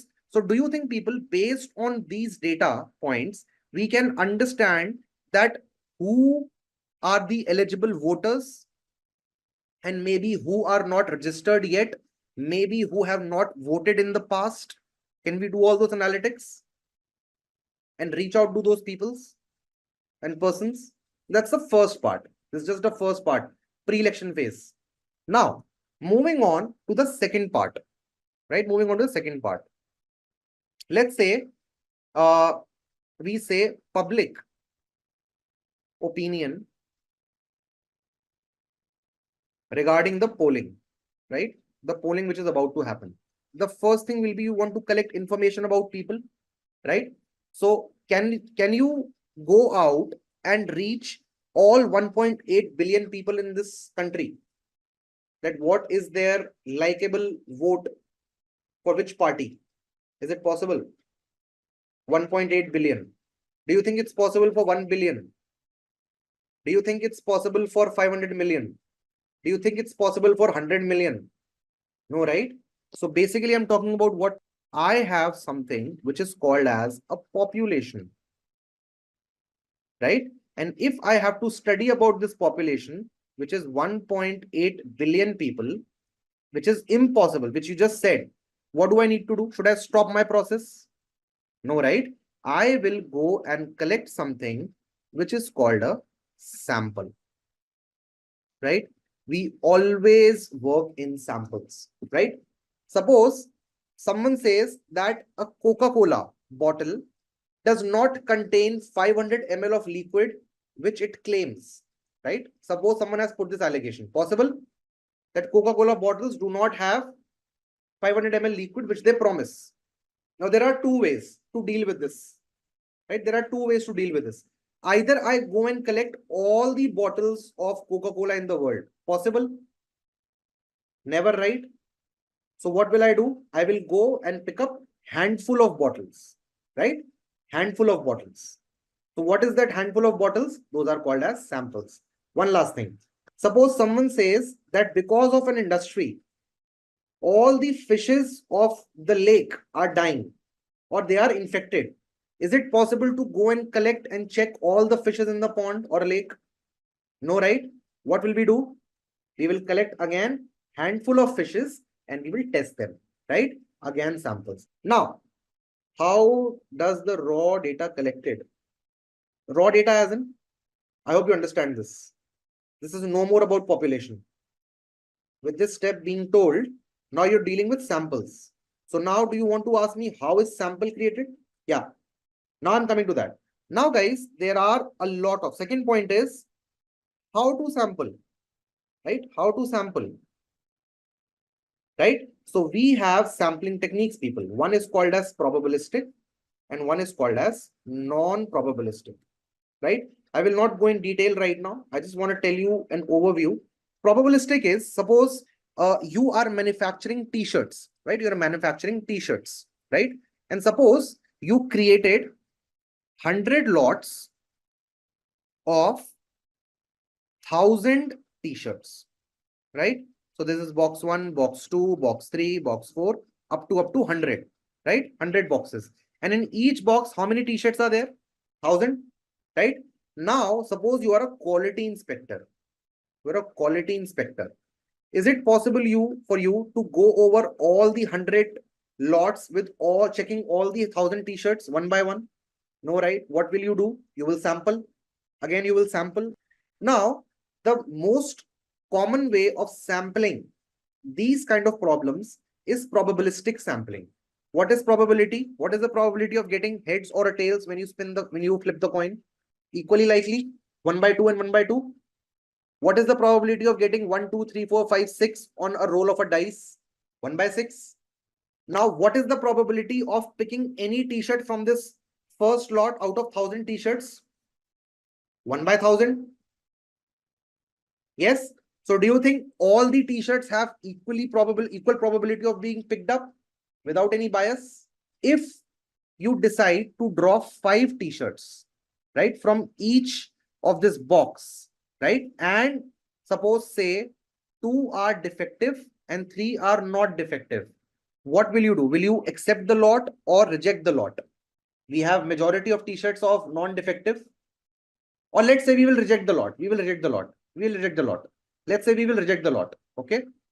Though this is basically subjective as per the company policies, but let's say we reject it.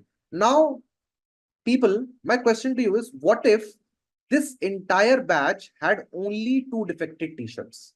But now what will happen? The entire batch will be rejected. Yes. Let's say you sampled 1 t-shirt. Let's change the use case. I say you sampled only 1 t-shirt and that t-shirt was defected. Now you will reject the batch. And that is equally likely case. So this is called as probabilistic sampling, people. And there is no way you can go back. There is no way. You cannot say that, hey, sir, please allow this batch to pass because there is a chance that rest of the t-shirts are not defective. No, it is not the way that happens. It happens randomly. So, right, this is called as random sampling. Right? Random sampling. Now, suppose you are doing a cancer research, right? You're doing a cancer research, right? So for your cancer research, people, what kind of people will you need? People who had cancer in the past, isn't it? To know more about their problem, to know more about their medical condition. So is it possible, people, that in this use case, you can go and pick up any person from the population and ask them questions? No, right?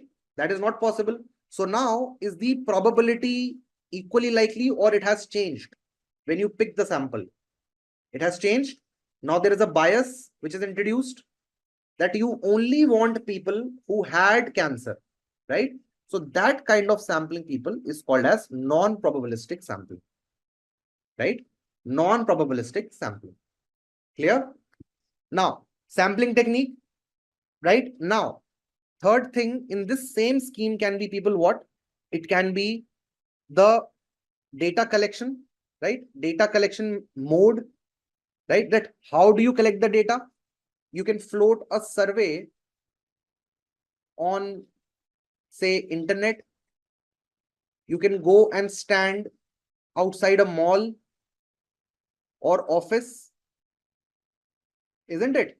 How will you can probably interview someone, right? Interview someone, right? You can have a group discussion. Yeah, all these techniques. Yes, no, maybe, right? In the same part, public opinion polling, right? Now, guys, so this was a brief introduction, right? And this can be extended to any industry, right? As of now, you can have example in the medical science, right? You can have an example in automobile, right? You can have an example in retail, right? Right? Then you can have example in manufacturing, right? You can have example in education, right? You can have example in sports, right? IPL analysis, cricket analysis, all these sports analysis, right? These are the most famous domains, right? They are the most famous domains. They are not topics, they are domains, right? In which data science is used extensively. So I'm just going to check. Guys, in automobiles, there's a biggest example, self-driving cars. Yeah, autonomous driving. How do you think that's possible? Data science, again, like Tesla. Absolutely. Tesla is level 3. We have 5 levels. Level 3 is narrow AI, level 4 is AGI, and level 5 is super AI. We are going to move first, right, with the technical aspect, right, with the technical aspect in our data science course, right?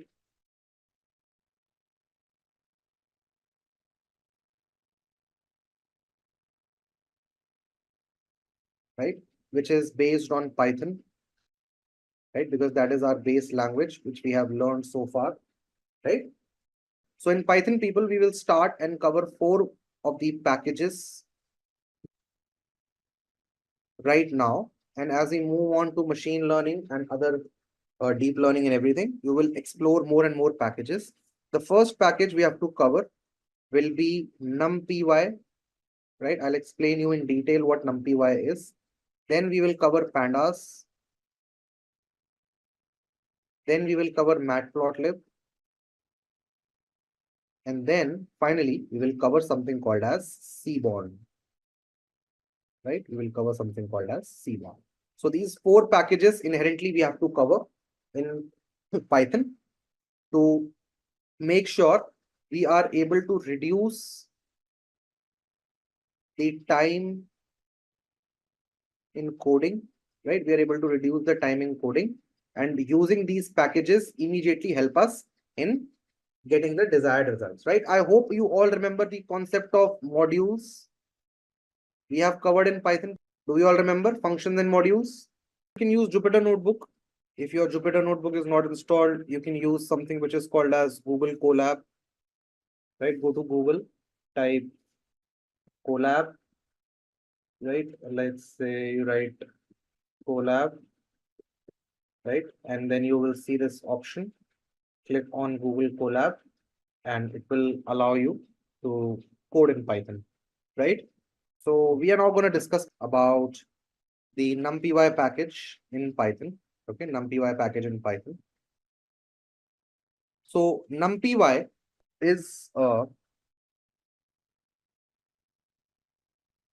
fundamental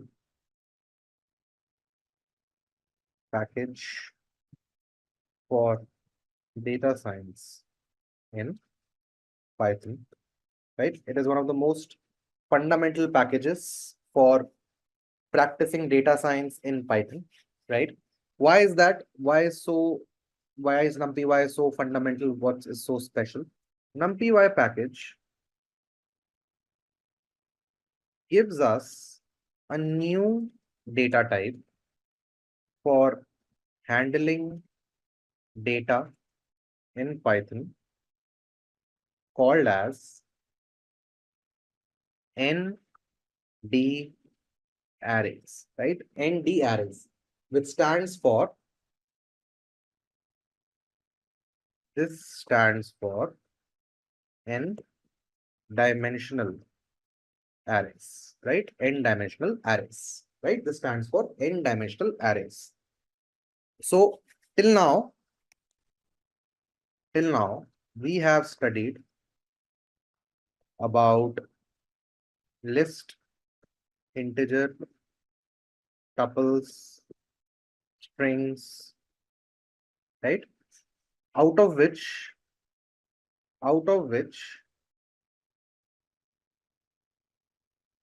the data types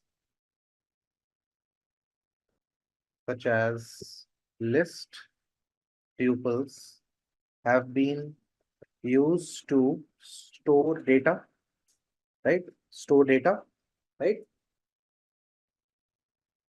And range used for generating new data, which is primarily sequential, right? Now there is one problem, right? There is one problem, and there should be a question. That there should be a question. Why do we need a new data type to work with data science, right? Why do we need this? Yep. So the answer to this question, people, the answer to this question lies in a small explanation, right? Yeah, lies in a small explanation, which is that Python is a high level language, right? Python is a high level language, right? And a high level language is usually very distant from hardware. A high level language is close to hardware or distant from the hardware. Did you not attend the Python programming essentials? What is the type of programming language which is closest to hardware? A low level language. If this is my hardware, yeah, this is my OS, this is my application layer, right? So hard level language, high level languages here, and low level languages here, right? Which is closest. So binary languages, assembly languages, right? All these are closest to the hardware, because where is the processing happening? Where is the processing happening of the data? At the hardware, isn't it? Processing of data is happening at hardware. No hurry, actually it is happening at hardware, right? What is processing? Processing is signals of zeros and ones, right? What are zeros and ones? These are electric signals. These are the electric signals, right? Which is basically on and off, right? And it is communicated to the hardware through the help of resistors and microprocessors, right? Isn't it? Right? Why a computer only knows zeros and ones? Because zero is off and one is on, which is the electric current, right? Electric current to activate or deactivate certain things, right? True and false, gates, right? So it is happening at hardware. So now people, if you understand this part, then try to logically connect it to what I'm going to say. When you are studying data science, what kind of data you will be dealing with? Big data, right? And as the name suggests, it will have a lot of volume, right? It will have a lot of volume other than a lot of other things, right? It will be very, very big. And on this large volume of data, you will be doing processing, You will be doing processing. What does processing means? What does processing means? Operations. So where is this operation happening? This is happening in hardware. And for hardware, which is the closest language to hardware?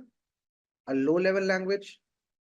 But now, we have a situation in front of us. What is the situation? That what are we trying to do data science with? What are we trying to do data science with? Python, right? And Python is what? A high level language, isn't it? Yeah.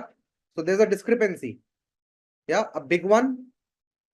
Because high level language, these are slow in processing, right? These are very slow in processing, right? So for these kind of languages, to handle this kind of data and these kind of operations, yeah, is very difficult, right? So let's keep this part aside if you understand this. Now let's go to the second point, right? When you learned Python, on a scale of 1 to 10, how easy was it? The ease of use of Python? It's relatively a higher number, right? Relatively a higher number. So now guys, when I talk about data science, right? When I talk about data science, okay? Right? When I talk about data science, my thing is that this will be used by masses, right? Will be used by masses, a lot of people, managers, programmers, business analysts, data analysts, possible, right? Who are from non-technical background, who don't know coding, they also can do data science because data science is a general thing, isn't it? Understanding the data. It should not be limited by your capability to understand the technicalities of a very complex language. So for these people, which language is suitable? Which is Python, right? It is easiest to understand. It's a high level language, almost like English. Yeah. So Python is a simple language. So in this part, people, Python fits the bill, right? Which is a bigger thing. In the second part, when we talk about the operations, in this part, there is a problem, right? Python fails, right? Python fails, right? Because it's a high level language. We said that, okay, there is a language called as C, right? Which is a middle level language, right? And C language, people, is used to create OS, operating systems. It is used to create networks, networking applications. It is used to create games, right? All the things which are close to hardware, C is used, right? So C fits this bill, right? C fits this bill. Python said that, okay, if C fits the bill and Python is written in C, written on C, right? It's written on top of C language.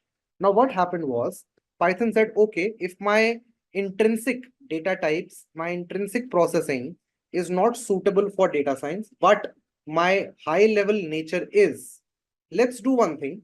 Let's take C language and use its power, right? Use its power that it is very close to hardware, and let's create a new data type, right? Let's create a new data type which is written on top of C and which can integrate with Python seamlessly. And people, this new data type was called as array. And this was given to you by something called as numpy package, right? Numpy package. It defined a new data type, which was array. And along with defining the array, it gave various operations right? It gave various operations one could perform on arrays, right? One could perform on arrays. It's simple, right? The power of processing lied with C, right? It was lying with C. So we developed a new data type using C on top of Python, and that new data type was called as array. And this array was defined in a new module, which was called as numpy module, which told you how to create the arrays and then how to manipulate those arrays for doing data science. We had options like Java, we had options like C, right? We had options like Fortran to be used for data science, but we chose Python because of its simplicity and the simple syntaxes, so that people from non-programming background could also use Python to do data science, right? Now, the limitation was that because it is slow, because of being high level, we needed something which could make it fast, and that was using an external data type, which is not internal to Python, and that was array. And this array is defined inside a new module or a library called as numpy, which is numerical Python, right? Numerical Python. Back to the programming, right? Where we have understood, right, about this question, right? So numpy essentially is built on top of C language, which is compatible with Python. It leverages the power of closeness of C with hardware, right? C with hardware, which eventually makes the processing faster in Python, right? So this is what the first part is, right? This is what a first part is, right? Now the second thing is, people, so this is about the performance bit, right? This is the performance bit. The above is about the performance of Python, right? Now coming to the next part, which is the memory efficiency, right? Memory efficiency, right? So arrays created by numpy in Python are less memory exhaustive than lists in Python, right? And I will prove these points later on to you through code, right?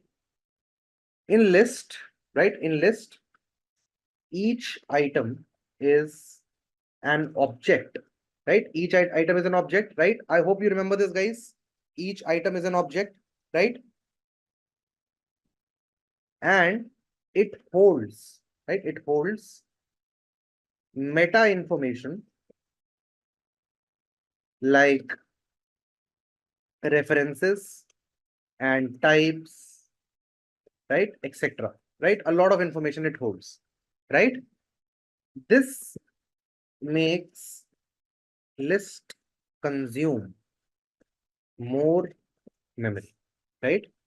But arrays in numpy are contiguous, which means that they do not create objects, but rather directly store the data in continuous memory blocks, one after another, right? Also, the arrays are homogeneous in nature, right? You can only store the homogeneous data in array, unlike lists. In lists, you could store different data types, right? But in arrays, you cannot, right? You have to store the same kind of data in the array, homogeneous.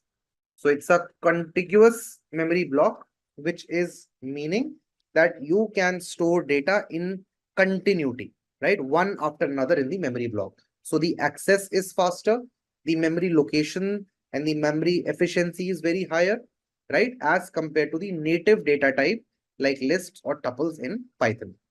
Arrays are basically vectorized operations, right? I'll talk about to you with vectors. What are vectors? Right? They are the vectorized operations, and they are way more convenient to deal with as compared to list in Python. Right? In list, you have to go through a lot of loops, right? We saw that you have to go through the list comprehension, but you will see in Python pandas, in Python numpy, the vectorized operations are very simple, right? They are very simple, right? Again, for all this, I will give you examples, but it will take some time because you have to understand what arrays are first, right? Okay. Then the most important other packages, which are pandas, matplotlib, cbond, sklearn, scipy, all are written on top of numpy package. That's the reason, for this reason, it's called as fundamental package. All the other packages which make your life easier as a data scientist, where you don't have to worry about code, all these packages make our data science journey smooth because we have to worry less about code and more about logic. Yes. So for for the understanding of these packages, it's very important that we understand numpy first, and then we move forward. Right? Now, then let's get started. So the first step, right? The first step which you have to see, right? The first step which you have to see while using numpy package is basically from where will you import the package, right? From where will you import the package? So to import the package numpy, we write import numpy as np, right? Where np is an alias, right? It's an alias, right? So please do this. Import numpy as np, right? If you don't get any result for this, then you can write pip install numpy, right? Pip install numpy and just execute this, right? When you will execute this, it will give you this message, or it will download this package for you, right? Pip stands for Python index package, right? It is basically like Play Store, App Store, right? Or Windows Store for Python, right? So you're just going to these Play Store, Windows Store, App Store of your Python and asking them to download this for you, right? It is also called as the package manager, right? Pip. If it is done, you can also check the version. You can say np dot underscore underscore version underscore underscore, and it will give you the version of numpy, right?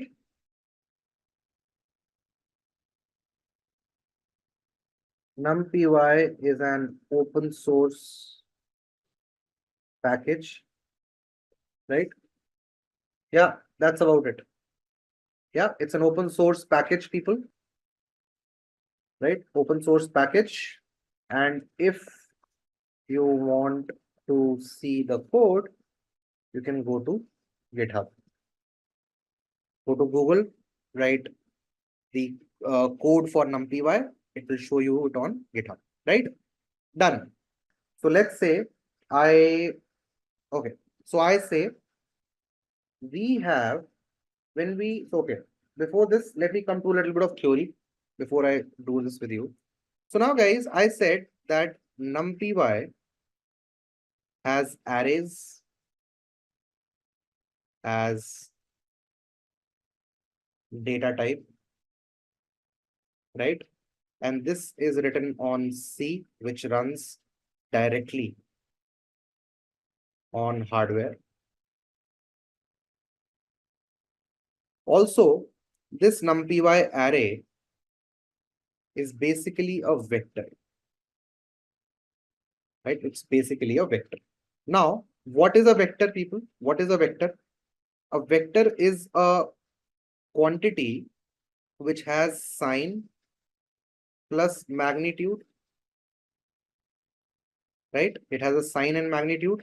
If I say this is a Cartesian space, this is I, this is J, and I say this is 3I and 4J, right?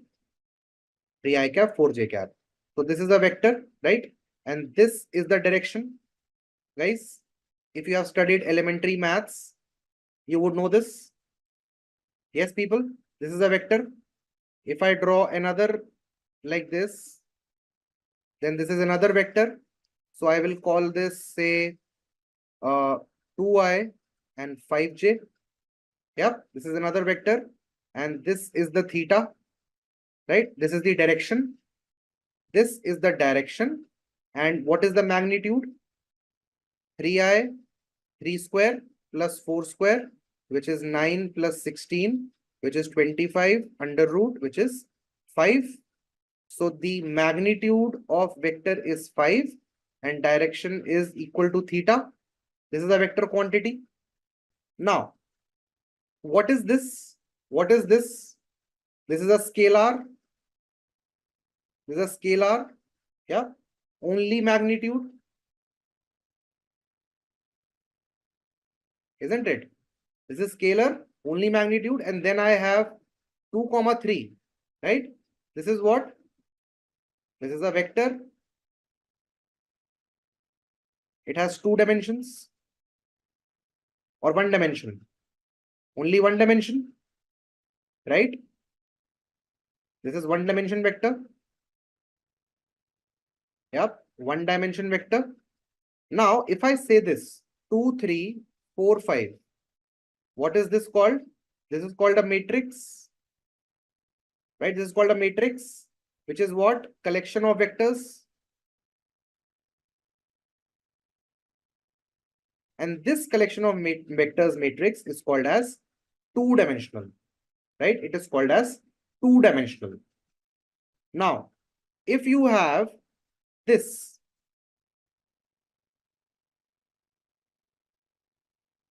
so these are stacked behind each other.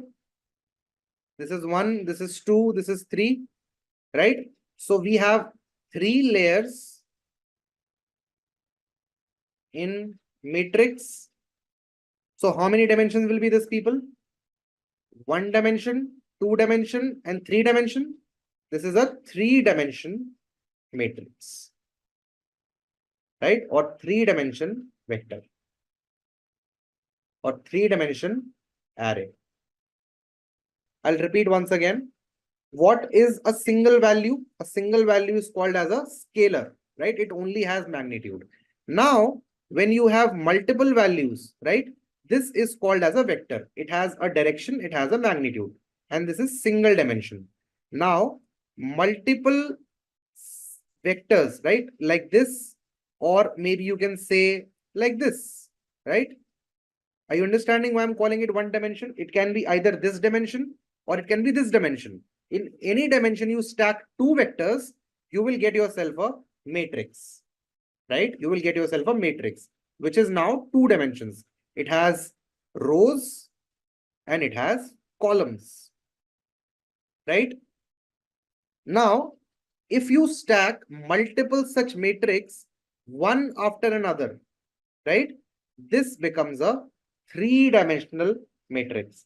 And this can go up to how many dimensions, people? How many dimensions this can go up to? It can go up to, this can go up to n dimensions, right? N dimensions, right? So now do we get it? Why do we call it ND arrays? Yeah, n dimension arrays, right? That why are we calling something what? Right? N dimension arrays. We are only capable of viewing three dimensions, people. It can go up to 100 dimensions, 500 dimensions, 1000 dimensions, any dimensions. Scalars are least important. Vectors are more important. So now we have multiple dimensions in arrays,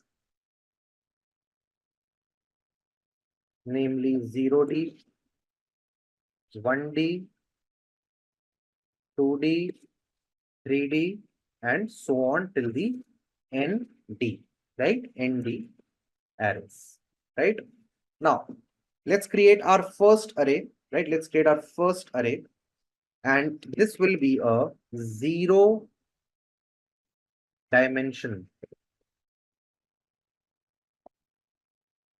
array, right? Zero dimension array. How will you create this?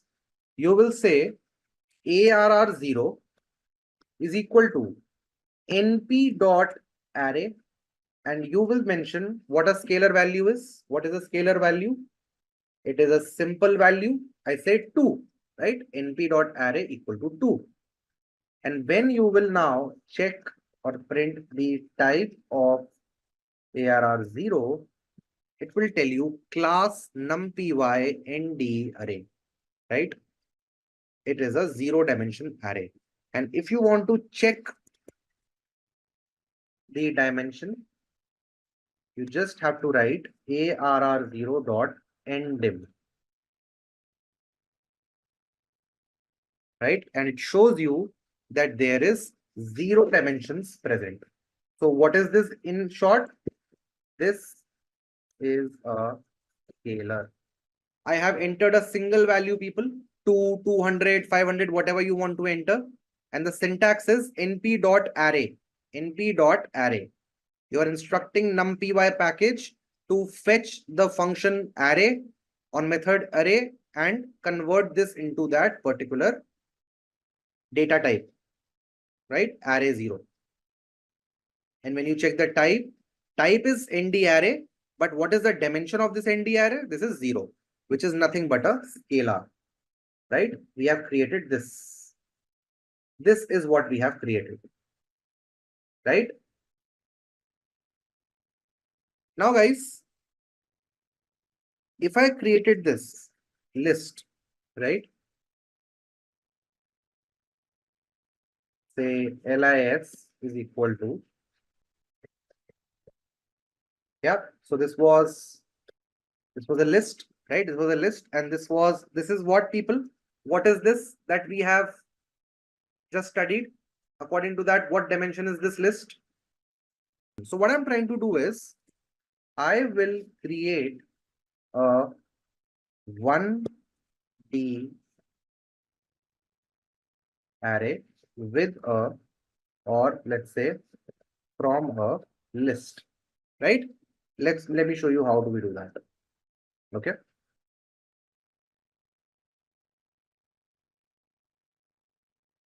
So I say Hari, read the error. Name ARR not defined. Why? Because you have created array from AAR0. Come on, Hari. Right? I will create a one-dimension array. How will I do that? People, I will say ARR1 is equal to np dot array. And can I pass 1D list inside this? Or can I say I can pass LIS inside this? When I do this, people, now see what will happen. ARR1 will be equal to this, right? And if you say, let me say print ARR1, it will be like this. Okay, this is your ARR1 dot ndim. You will see that it gives you 1, right? This is a one dimension array, right? One dimension array.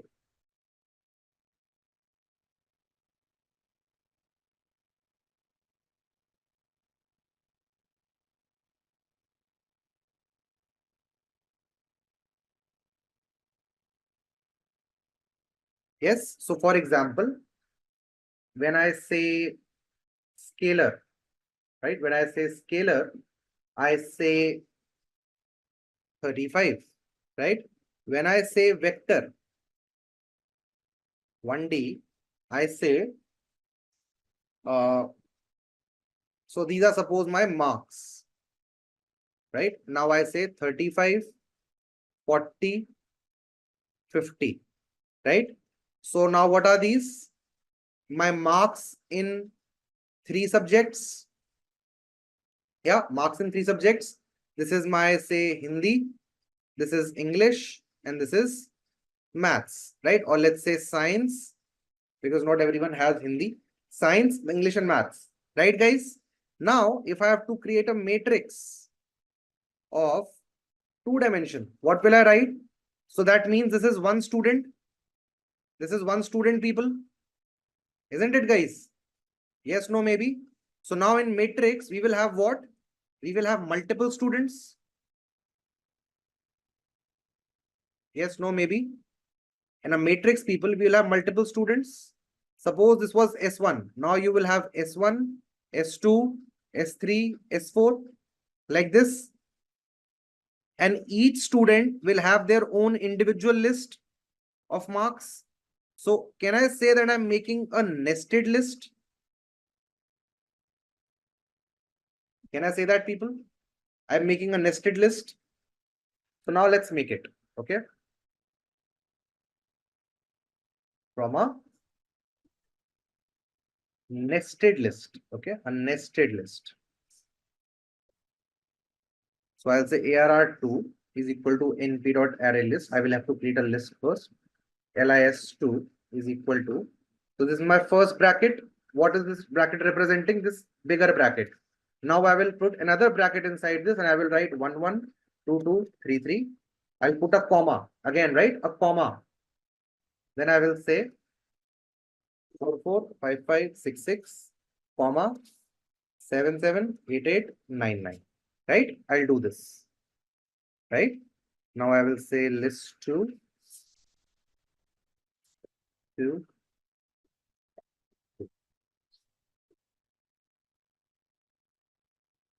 When you will do this, you will see that an array like this has been created. Right? Like this, ARR2. Right? This has been created. Right? When we check the dimension, it is 2-dimension array. Right? Yep. Marks of 3 different students in 3 different subjects. And this is the same technique you can create a 3-dimension array. How will you create a 3-dimension array, people? If I go here, how will you create a 3-dimension array now? Now, suppose I have data in this, and this is my master list. Okay, this is my master list. In this, I have data, and this can be represented like this. This is my first matrix, isn't it? And this is the vector inside this. V1, V2, V3. Then this can be called as M1. And now to create a 3-dimension setup, how many M1s do you need? You need multiple M1s, isn't it? You need M1, M2, M3, multiple matrix like this, people, like this, matrix 1, matrix 2, matrix 3. So what will you do? You will have what, people? You will have another yellow, right? And you will have inside this yellow multiple purples, isn't it? Right? Again, like this.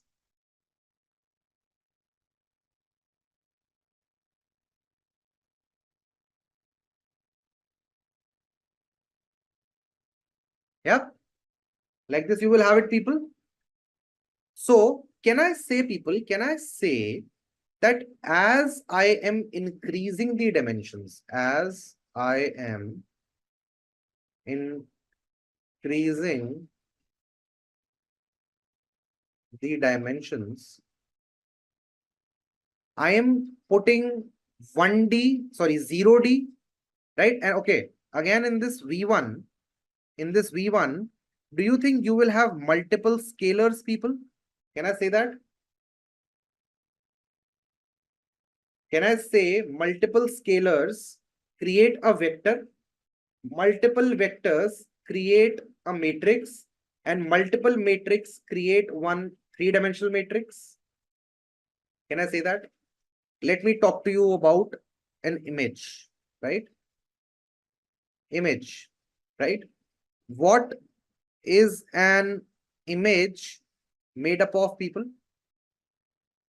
What is an image made up of?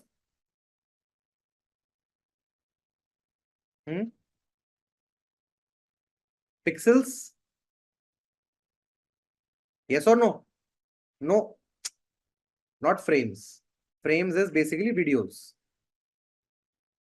Pixels are creating an image, right? So we have how many pixels here? 1, 2, 1, 2, 3, 4, 5, 6, 7, 8, 9, 10, 11, 12, 13, 14, 15, 16, right? Suppose this is one vector, right? This is one vector, and this is one scalar, right? Scalar 1, scalar 2, scalar 3, scalar 4, and this will make vector V1. This is V2, V3, V4, and together, can I call this M1 and call this blue? So for a colored image, how many channels are there, people? How many channels are there? What do we call it? We call it the image as RGB, RGB image. That means red, green, blue. So this is blue part. So similarly, you will have a red part in front of it. Then you will have a green part. And then finally you will have a blue part. Yeah.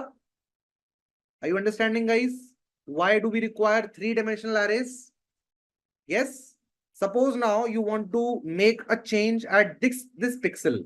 So you will go to the third layer, which is the blue layer. Then you will go to the third column. You will go to the third column and third row. And this is how you will reach this pixel. Everyone? Yes, no, maybe? Yes. So this is the reason why we need to create a 3D array, right? To ingest information like this, right? To ingest information like this. So we can create a 3D array also, right?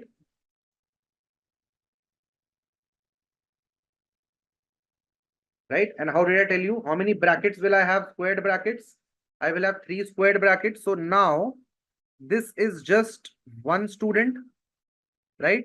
Now I'll put a comma here, right? I'll put a comma here and I will start.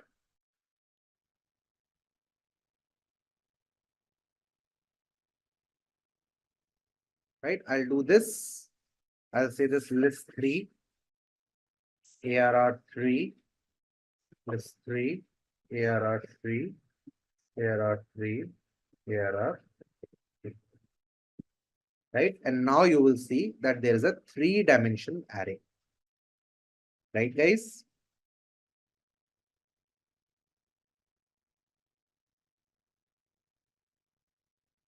Right? This is a 3-dimension array.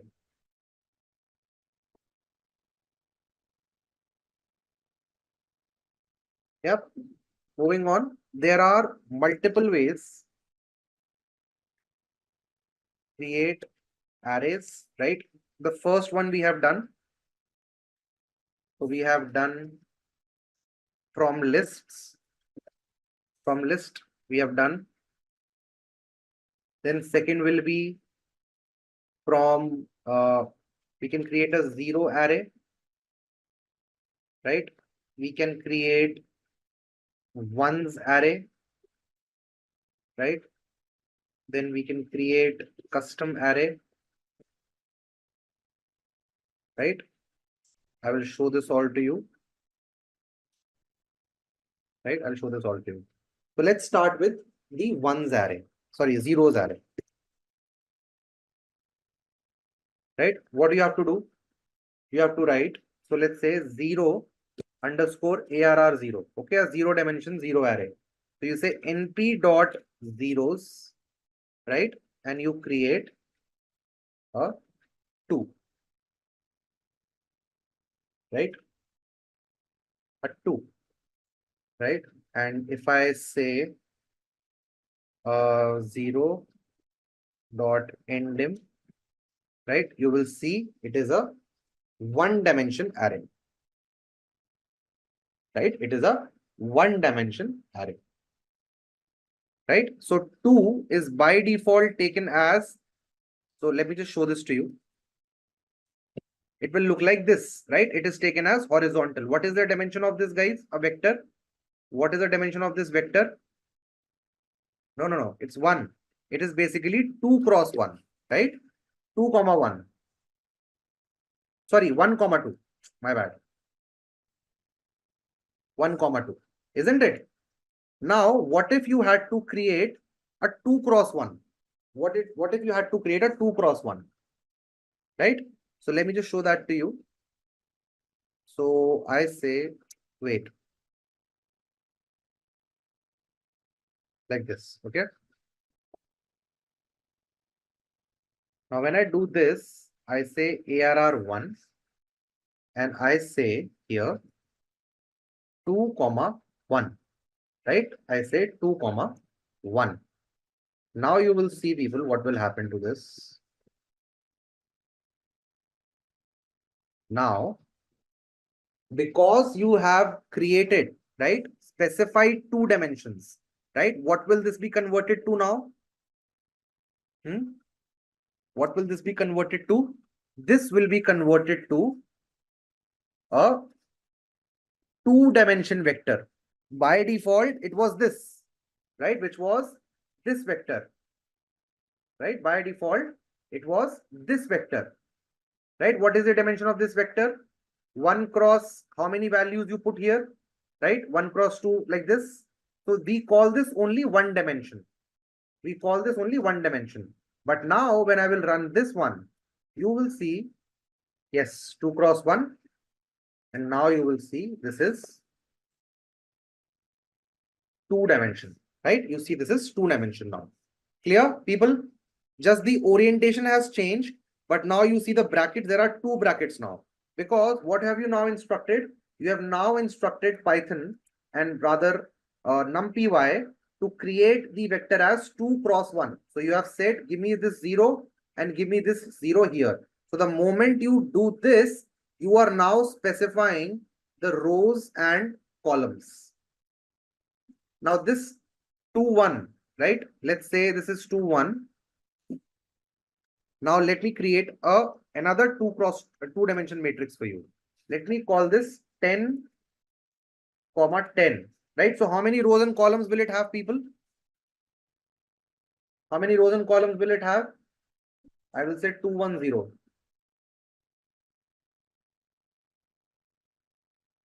It will have 10 rows and 10 columns like this. You saw this? Yeah, 10 rows and 10 columns. right? By default, it is 1 cross 2 like this. It is a one-dimensional vector, and this is a two-dimensional vector. What about a three-dimensional vector? 0.0 underscore ARR3 is equal to NP dot zeros, right? NP dot zeros, right? Should I just write 3 comma 3 comma 3 and I should check for this? Yep.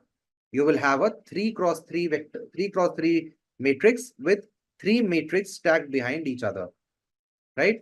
If I say 4, this will be 4. So how do we read this?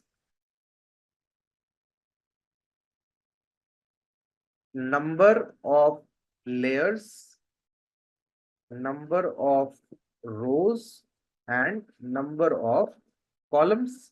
So can you help me with a syntax? Can you help me with a syntax which can create me a 3D matrix of 5 layers, 3 rows, and 3 columns? What will I write? 5 layers, 3 rows, and 3 columns. What will I write?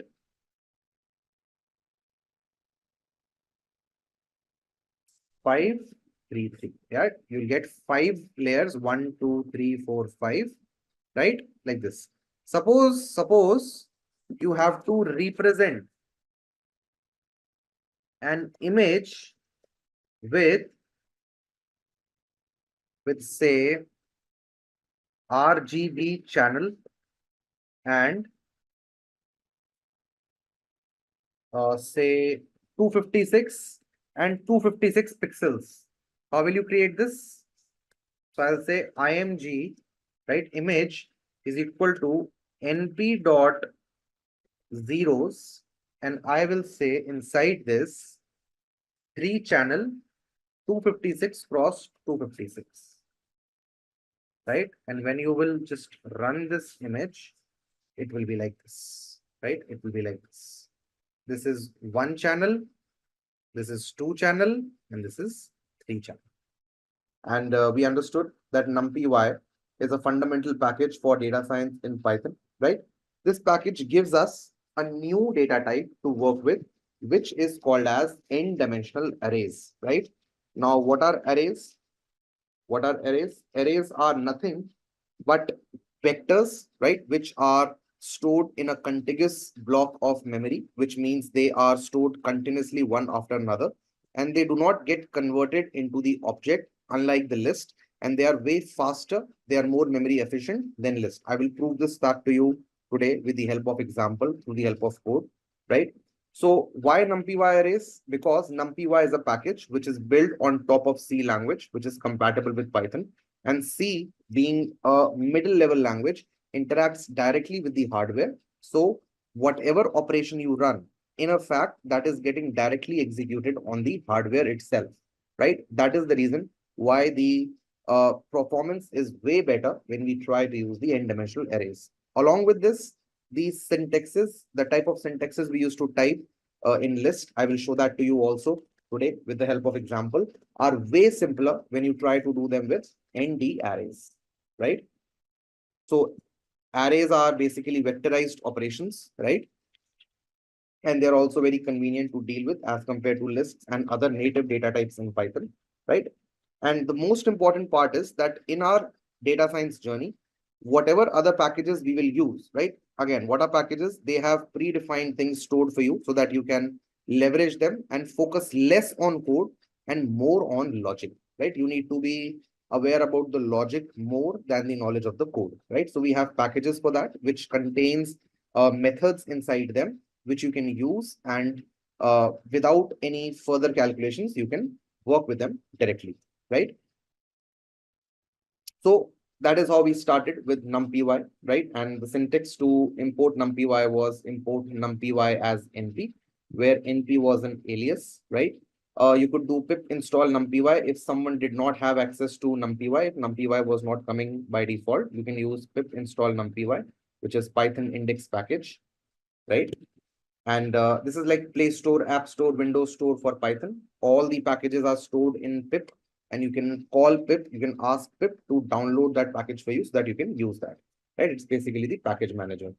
So NumPy is an open source, and if you want to see the code, you can go to GitHub and check the code out for yourself, right? In NumPy, we have n-dimensional arrays. Now the question arises, people, that why do we need NumPy, right? So my answer to this particular question is that when you will deal in data science, right? When you will become a data scientist, you will be dealing with data, right? Now my question is, how will you make the machine ingest the data, right? There has to be a way, right, for you to input the data to the machine, right? To make manipulations to the data, to read the data. So all this is started as the base package of NumPy arrays, right? Other than that, it becomes very difficult and cumbersome for us to deal with that. And this provides us a lot of ease and flexibility to deal with such massive amounts of data, which you will see along with me as we will move forward in this particular course. Yeah, perfect. Now, people, let me just pull up the PPTs. This is what we're discussing, people. We start with something which is called as scalar, right? We start with something which is called as scalar, which is a quantity which only has magnitude, right? In NumPy language, this is also called as 0D, right? It is called as 0 dimension. Then, people, we have vector, right? And vector has a constant dimension. It has only one dimension, right? You can interpret it as a row or you can interpret it as a column. It doesn't really matter because this is only one single dimension, right? So usually it will be written as 5 comma blank, right? There will be nothing written in front of it. So this in NumPy terminology and nomenclature is called as one dimension, right? When you move on, then you get combined couple of vectors, you get a shape, and now that is called as a matrix. And in NumPy terminology, it is called as two dimension, right? And when you try to stack multiple two-dimension matrices, one after each other or one before each other, then they become something called as three-dimensional. And now in my capability, I don't know what four-dimension looks like, but there is a high possibility that you have n-dimensional data, right? We are dealing with n-dimension data, right?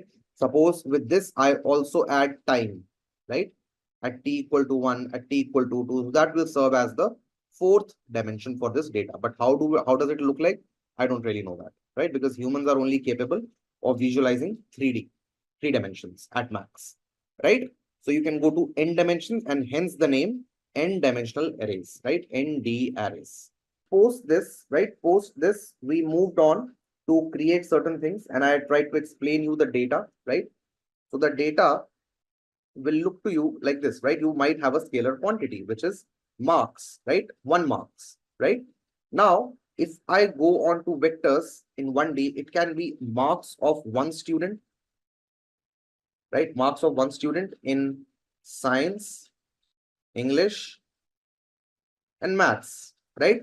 35, 40, and 50 out of say 50, right? 3 subjects. So this will be characterized as a vector, right? What will be the dimension written for this? It will be 3 comma nothing.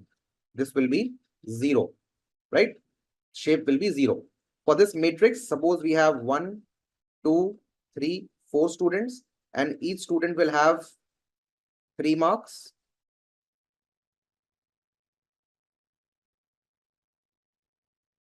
Right? Each student will have 3 marks. So what will be the shape of this? We have 4 rows and 3 columns, right? So this will be the shape, right, of this 2D matrix, right? And now if you stack images, right, one behind each other, then it will be like this, right? RGB image, I give you an example. So this has 4 cross 4 pixels. So the shape will be 3 cross 4 cross 4, right? This will be the shape for this particular 3D matrix, right, guys? So this is how you input the data. Just to tell you a little bit more, since generative AI is very popular these days, right? So what if I tell you the fact that the chat GPT, which you use or you might have used, right, has never seen a single word in its lifetime, right? All it sees is numbers. right? Only numbers. How do we see numbers? Suppose I say my name is Raghav. Raghav is a nice name, right? So these are two data, right? These are two data points. Now, we all know that computers do not understand these, right? Computers do not understand these, right? There is nothing, no understanding for computers to know what text is, right? It only knows 0 and 1. Yes, Dharmika, right? It only knows 0 and 1. So see how we will convert this. So there is something called as vocabulary, right? So vocabulary are nothing but the unique words, right? How many unique words do I have in this? My name is Raghav 4. This is not unique. This is repeating. This is repeating. 5, 6. And this is repeating. So I have 6 words. So now, guys, I will do something called as word to vec, right? Where I will convert these words into vectors. How will I convert them? Look at this. So I will have, suppose this is S1, this is S1, and this is S2, right? So I will represent S1 as, right? I will have a vector of size 6. How? I will say 1, 0, 0, 0, 0, 0, right? 1, 0, 0. How many elements does it have? 6 elements, right? Name will be 0, 1, 0, 0, 0, 0. Is will be 0, 0, 1, 0, 0, 0.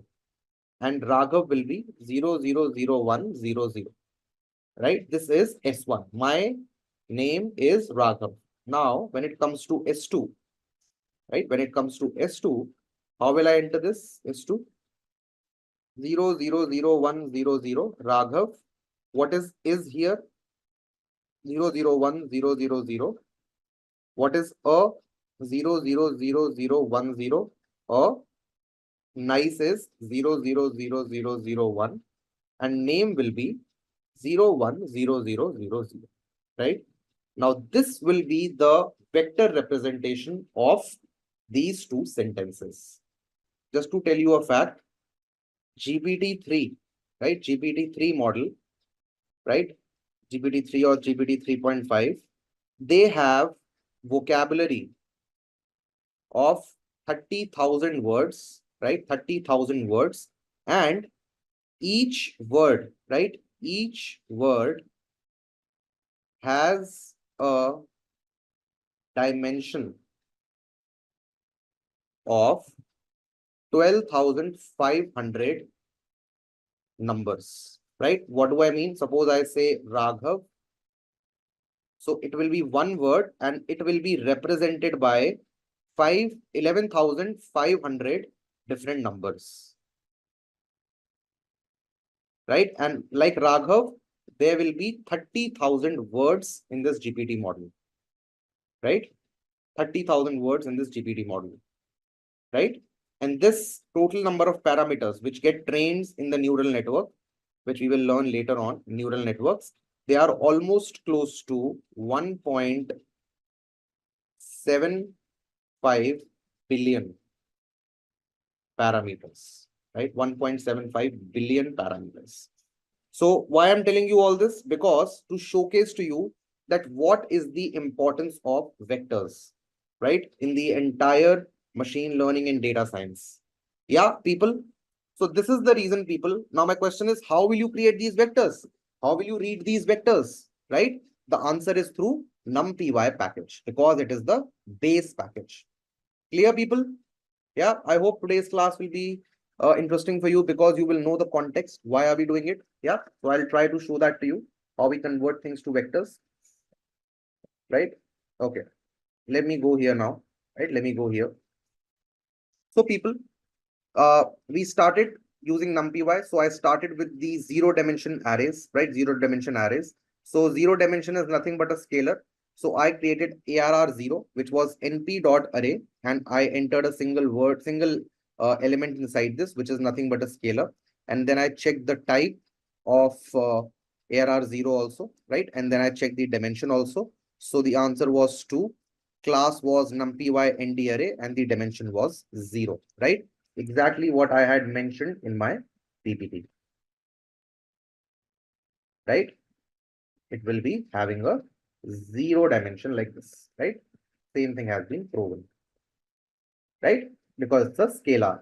Now coming on to one dimension, right? Coming on to one dimension, I create a list which is nothing but a one dimension data type, right? Now I create an array which is ARR1 from array from this particular list, LIS, and then I check the type of print ARR1, check the type of ARR1 and the dimension, right? So when I execute, right, then you will see that it was this numpy array and the dimension was 1, right? Exactly like this. So if I show you something else, say print ARR1 dot shape,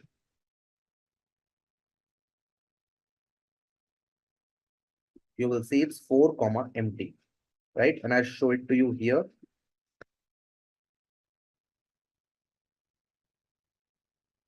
It will be empty, right? Empty. And this will be comma 1, right? So this means that it has only 4 elements, right? If I increase these elements to say 55, 66, 77, then it will become 7 comma blank, right? Which means it has 7 elements as a vector. Now we create something with a nested list, right? Which is like this. So with the nest, I want one bracket which is running outside, right? Then inside this, I have 1, 2, and 3 lists inside one list, right? So this is a nested list. This is marks of first student, second student, and the third student, right? So I do this and you see it is this, right? And I will show you the shape also.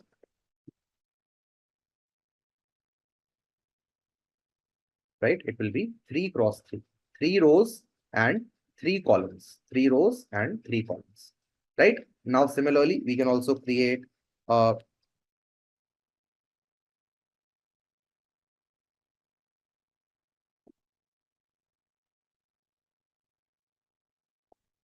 the 3D matrix, right? With 2 levels, right? Level 1 and level 2 and 3 cross 3. So the shape will be what, people? Can someone guess the shape? What will be the shape of this? I've shown you here, right? If this is 3, 4, 4, then what will be this? 3 rows and 3 columns, right? So when you will execute, you will get 2, 3, 3, right? 2, 3, 3, right? Right now, people, there are multiple ways, right? There are multiple ways to create arrays, and we should know them because all of these comes very, very handy. Not right now. I don't have enough context to give you right now, but later on, you will see with me or with some other trainer that how these will be used in deep learning specifically, right? They are the key of deep learning algorithms, right? Where we initialize some weights, we initialize some biases, and those initializations are nothing but multi-dimensional numpy arrays, right? Numpy arrays. Okay. Right. For example, suppose I have this. I have to multiply this with some random numbers, right? So how will you generate these random numbers? You will generate them through numpy, and you can generate them in a specific kind of shape, right? Which is 2 cross 3, and then you can multiply them. You can multiply the matrices, and you can get your output for yourself, right? So this is the way they are used. So we saw the first thing from list we have already covered. Then now we are moving on to creating zero arrays, right? So I create a zero array of one dimension, right? Of one dimension, which is 0, 0. They are represented in floats, right? They are represented in floats, 0.0, right? Now you can create a two-dimensional zero array, right? You can create a two-dimensional zero array, which is you have to mention just the shape inside 2 cross 1. So it will have 2 rows and 1 columns, right? 2 rows and 1 columns. The difference here is that these are 1 dimension and these are 2 dimensions, right? You have explicitly mentioned the rows and columns. So you can expand this to 10 cross 10 also. Right? You can expand in 10 cross 10 or 10 cross 6, whatever you feel like yourself. Right? It will have 10 rows and 6 columns. Right? Now you can also create the 3D arrays, 3D zero arrays. Right? Which is 5, 3, 3. What does 5 means? What does 5 means? First element represents the number of layers. So you have 5 layers, right? It's 5 layer deep. Then you have 3 rows and 3 columns, right? So it will look something like this.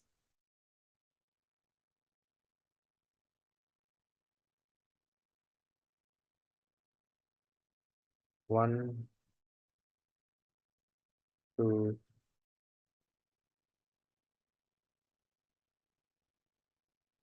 one, two, three, four, five, right? Like this, something like this, right? It will look like this. Stack 1, 2, 3, 1, 2, 3, 1, 2, 3, right? 5, 3, 3. Okay.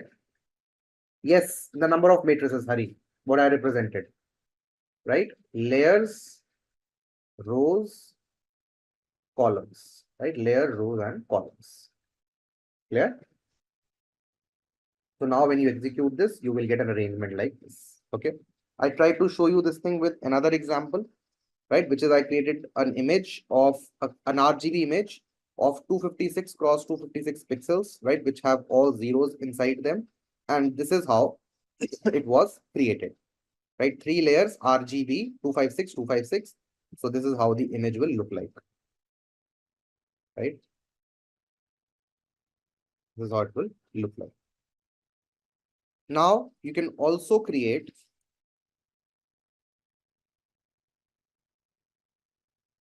arrays with ones, right? Exactly the same way you created it with zeros. I'll give it to you. I'll give you 5 minutes time to create them. I'll show you one. So I say A1 is equal to NP dot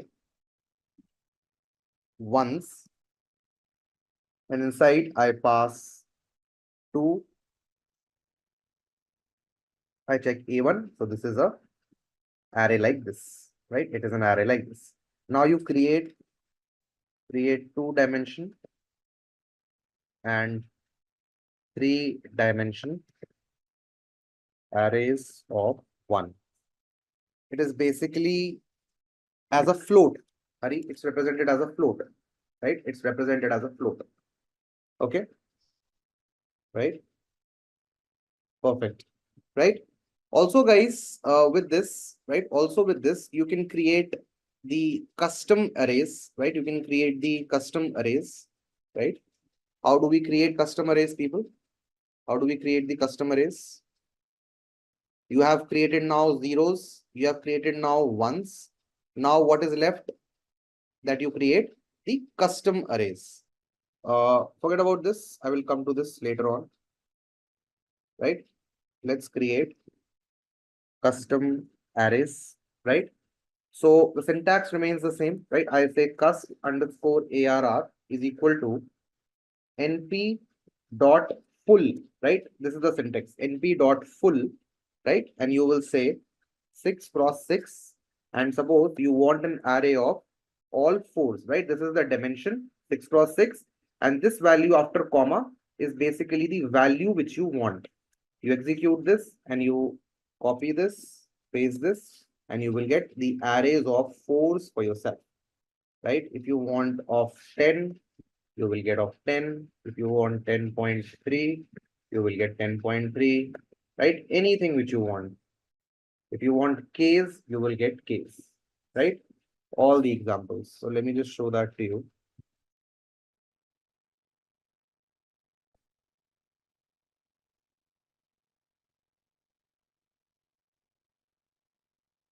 Yep, like this. Now, guys, how did we create or how did we use range in Python? Can you use range to generate numbers between 20 to 50? right? 20 to 50. Can you give me the syntax quickly? How did you do that in range? How do we do that? We said R is equal to range 20 to 51, right? And then I said I in R, print I, right? And this is how I got the numbers, right? So similar to range in Python, we have a range in numpy, right? How do we use a range? I say a range underscore arr is equal to np dot a range, right? And then same syntax, I will say 20 to 51, right? 20 to 51, and that's it. And when I will check my arr range arr, you will see I have generated myself numbers between 20 to 50 and a range in numpy, right? A range in numpy. Yes, if you want a interval, so you can use this, say a range 1, and after comma you pass the third argument, suppose it's 3. So now it will jump 3 times, right? 20, 23, 26, 29, 32, 35, like this, up till 50. Now guys, there is something which is called as linspace, right? What is linspace? It stands for linear spacing, which means between two given numbers, this function will fit the required number of numbers, right? For example, we need to create an interval from 0 to 1. People, there are infinite numbers I can have between 0 to 1, isn't it? Infinite numbers I can have between 0 to 1. 0.0000000000001, 0.00000010101, right? I can go in the infinite manner, right? Now, for example, you need to create numbers between 0 to 10, right? And you want to create and want to have 10 numbers in it, right? So how will you do this? It's not float, it's about the number theory, right? Between 0 and 1, you have infinite numbers, right? So you say linspace is equal to np dot linspace, right? np dot linspace. You mention from 0 to 10, you want to have 10 numbers, right? And when you will create linspace, you will see that these are the numbers are there which have been created, right? These are the numbers which have been created, right? 9 numbers. Now I say 100 numbers I want. Evenly spaced 100 numbers, right? Evenly spaced 100 numbers. How are they even? You can simply subtract one number from another and the difference for all the numbers will be exactly the same. 0.010101.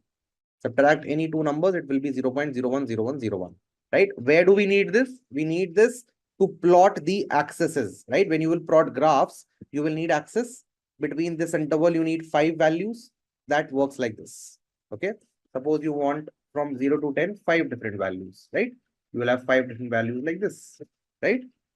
Between the gap of 0.5, right? If I say 1 to 10, you will have values like this, right? Like this. Clear? 100 values like this. Yeah. Clear, guys? How do we use linspace?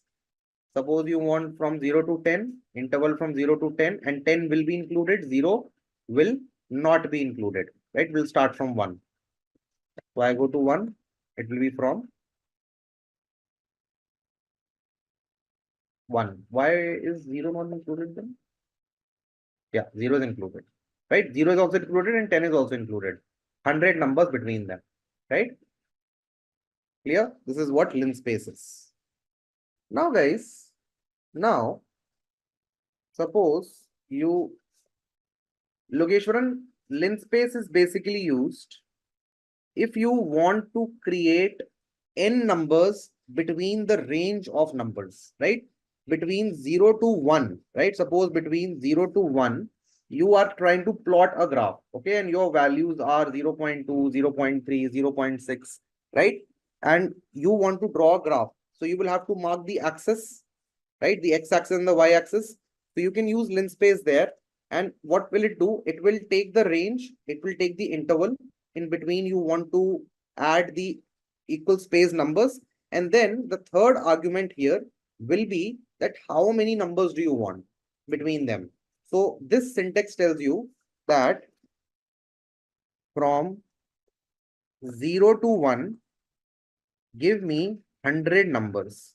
How are these numbers? Equally spaced numbers, equally spaced numbers, right? So when you will execute this, you will see that there are 100 numbers which have been generated, right? 100 numbers, and all the numbers are equidistant from each other because difference of every single number from the next number is 0.010101.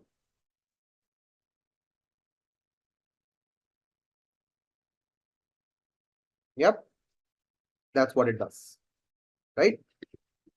Now guys, now suppose we want to generate random numbers, right? We want to generate random numbers, right? Now we are interested in generating random numbers. So we have something called as random dot random, right? What will it do? Random dot random will generate random float numbers between 0 to 1. Random float numbers between 0 to 1. How will this happen? You will say rand underscore rand is equal to np dot random, and inside you will mention what is the dimension that you seek. Suppose I want 6 cross 6. So when you will check this, you will have all numbers for 6 cross 6 dimension, right? 6 cross 6 matrix, right? Now, every time you rerun this, the numbers will change because all of these are random numbers, right? All of these are random numbers. Now I say 100 multiplied by rand underscore rand. You will see all of them, all these numbers will be multiplied by 100, right? All of them in one shot. Now, just like this, we can also create random integers, right? How will we create random integers, guys? I say rand int underscore rand int is equal to np dot random dot rand int, right? And here you will specify that what is the range of numbers you want from. So I say between 20 to 25. I need random numbers and then I want it from in a 3 cross 3 format, right? And now when you will check your random, you will get random numbers generated like this. Okay, random numbers generated like this.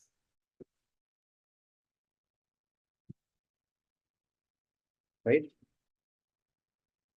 If you say 3 cross 3 cross 3, you will get a 3 cross 3 cross 3 matrix. Even if you will only say 3, you will get a 1D. Right, guys? You can change the dimension. So this is the range from which you want to choose the random numbers, and this is the dimension you want this matrix or vector to be in. Now, guys, we'll move on to the next part, which is basically properties. And again, there are a lot of operations. You'll have to see it yourself, right? Properties and attributes of numpy arrays, right? Property and attributes of numpy arrays. Okay. Now, guys, the first one in this scheme of things is shape of array, right? Shape of array. What is shape of array? It tells you the dimensions of the array. stored in a tuple, right? For example, I say ARR 0, right? ARR 1, ARR 2, ARR 3, right? And then I say print this dot shape, right? Like this. And you will see that it will give you the shape of each array, right? 0D, 1D, 2D, and 3D, right, people? Shape of the array.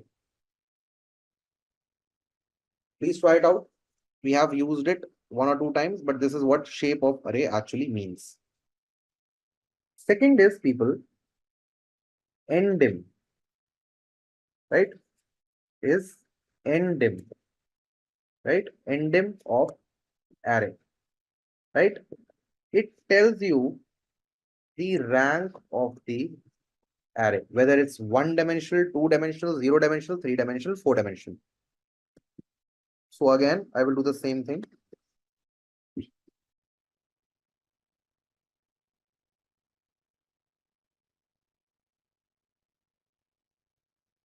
Right, I'll say endim, and you will see it will give you 0, 1, 2, 3. 0 dimension, 0 rank, 1 rank, 2 rank, and 3 rank. And it can go all the way up to n rank.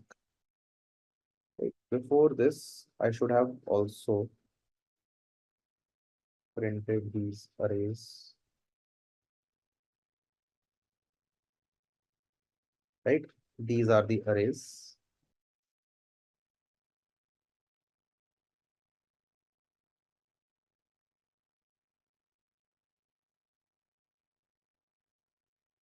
Yep.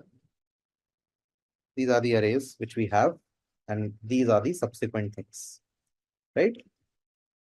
Rank of the array. Then, guys, the third thing is the size of array, right?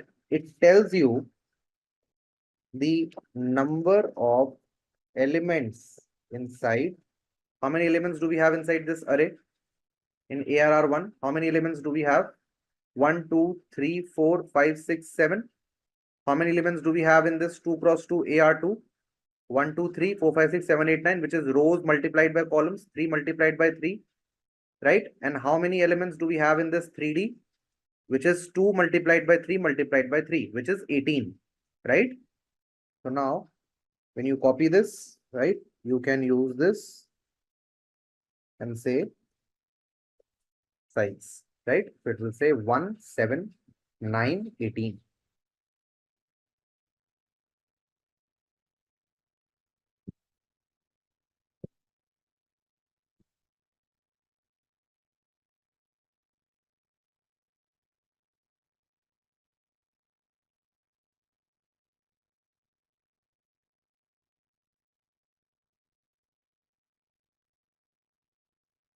Yep.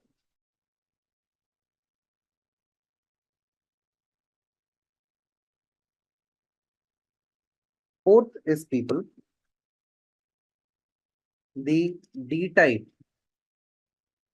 of array tells you the data type of the array, right? And I've told you we place only homogeneous data in array, right? What will happen if we don't do this? I will show that to you also, right? So we do this, right? And we say D type, and you will see in 64, all of them are integers, right? All of them are integers. That's the reason we are getting in 64, right? Suppose I create a new array, ARR underscore new, right? Let me say het, right? Heterogeneous. And I say it is like np dot array. Let's say like this.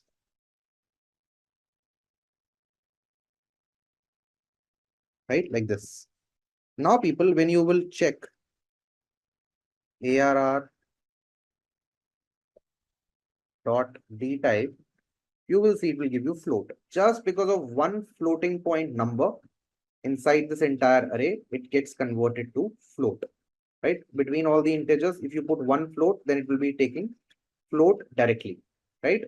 Now, let me just copy this and let's say heterogeneous 1, and let me add another value, which is string, and say Raghav, right? And when you will execute this, it will give you U32. U32 here is representing strings, right? It is all called as objects, right? These are all string values, right? So precedence is strings, greatest, then float, and then your integers, right? If you place the heterogeneous data inside the numpy array, right? You only need to put homogeneous data in the array. Now, fifth is the item size of array, right? What is item size? It gives you the byte occupied by each element of an array, right? Because we assume that elements will be homogeneous, it will give you the byte occupied by each element of the array, only one element, okay? So how will it happen? So let's say ARR 0, or let's say ARR 1 dot item size, right? And you will get 8, right? So why 8? Because each data point, right? Each data point is occupying, the result is 8 bytes. Let me put this here.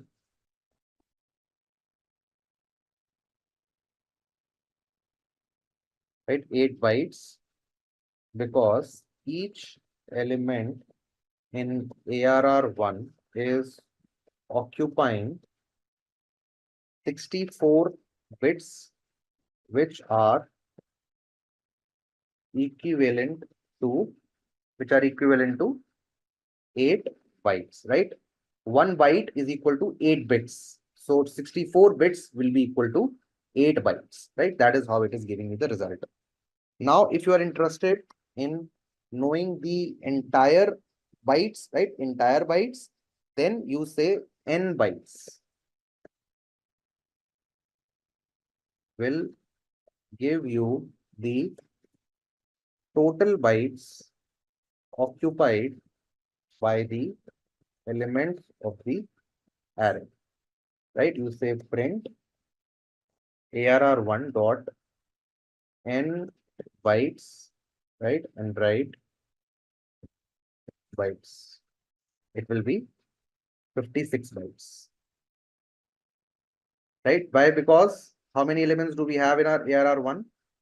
1, 2, 3, 4, 5, 6, 7, right? 7 8s are 56, right? 56 total bytes are being occupied with by ARR1. Now, guys, the seventh one is as type, right? In array. This will help you change the data type of the array, right? Change the data type of the array. Suppose I have ARR1 dot d type, which is so I say print d type, right? This is in64, right? And now what I do is I say print wait, let me give you a structured way. Print ARR1, right? Let me say array ARR1,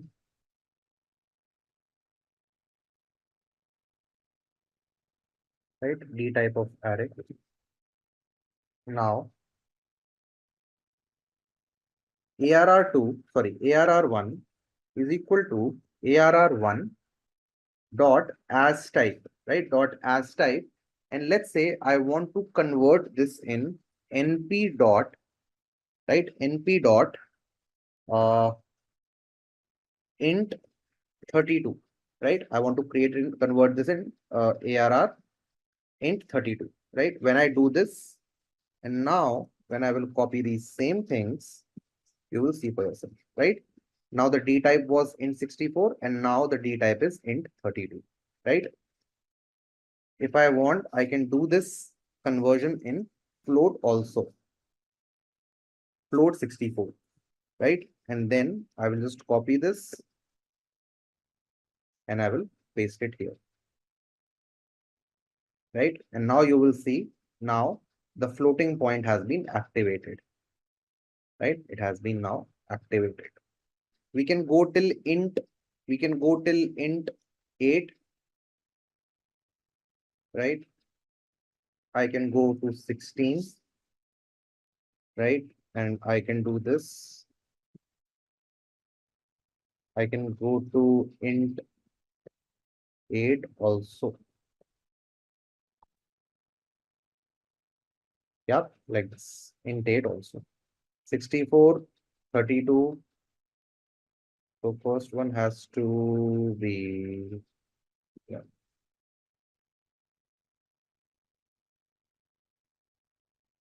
32 load this.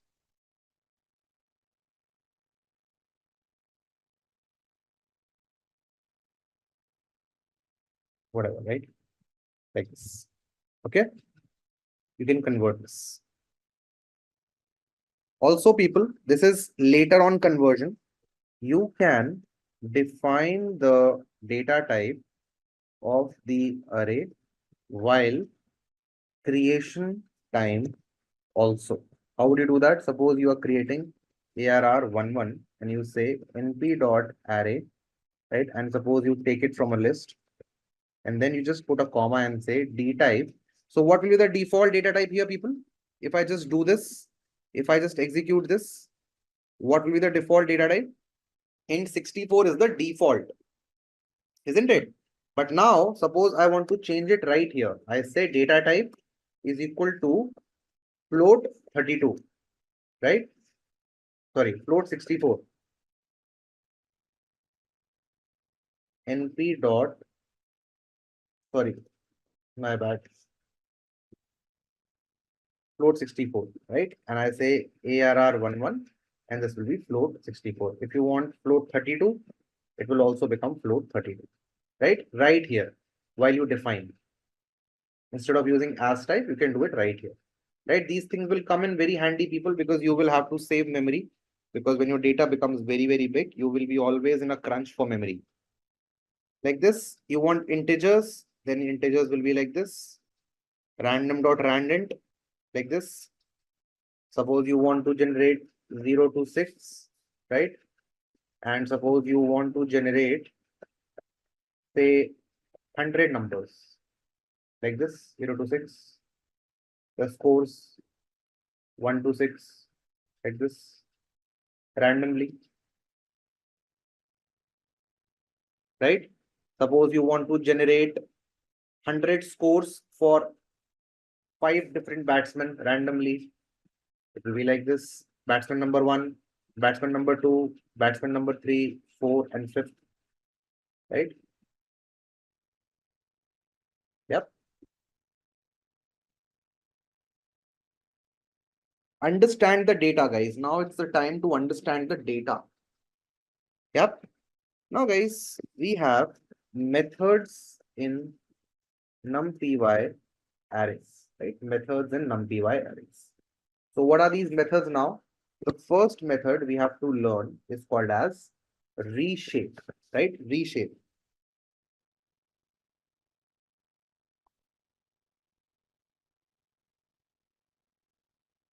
Yeah, so reshape is you can use this to create, a new shape of the array. Very, very powerful, guys. Very powerful. One of the most powerful methods in NumPy is the reshape, right? And how do we use reshape? Suppose we have a 1D array of 20 elements, right? Now to reshape it, we need to find the factors, right? Factors of 20. They are what? 1, 20, 4, 5, 2, 10, right? The other factors, now see what will I do, right? Now see what will I do. Let me create a, say, random array, right? Random array. I say random underscore ARR is equal to np dot random dot randint, right? And let me say I want to create it from 1 to 50, right? And I want it to be having 20 elements, right? So I say random dot ARR. So you will have random values inside this, right? Random 20 values. Now see. Now reshape. First, I will reshape in 1 cross 20, right? 1 comma 20. How will I do that? You just have to write uh, print ARR, sorry, random dot ARR, random underscore ARR dot reshape, and you just pass in the dimension. I say 1 comma 20, right? And when you will do this, you will see it is coming now in 1 comma 20 format, right? So let me just also write print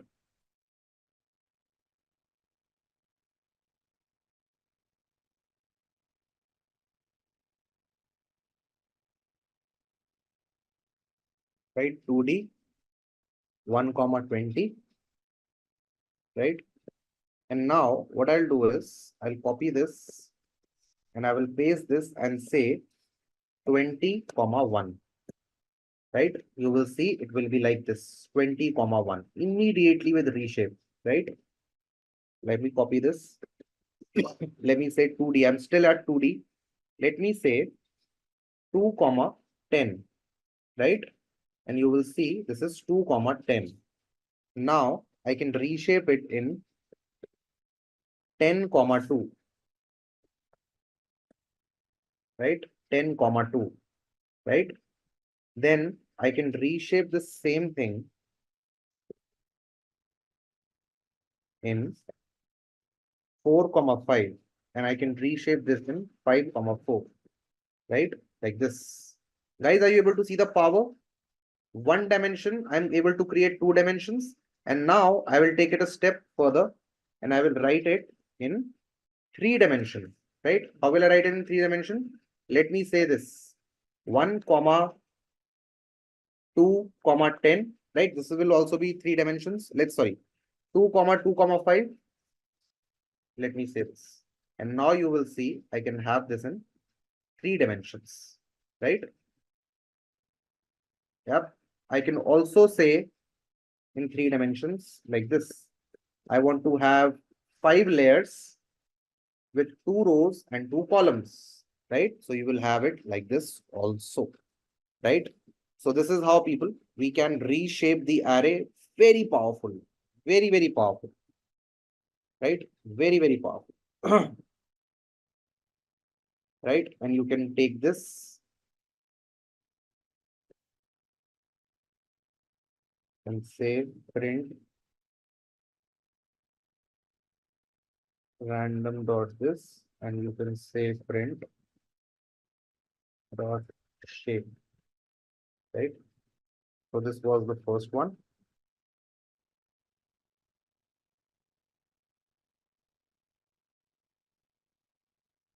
Yep, like this. Also, people, if you want to visualize, we can also go this route.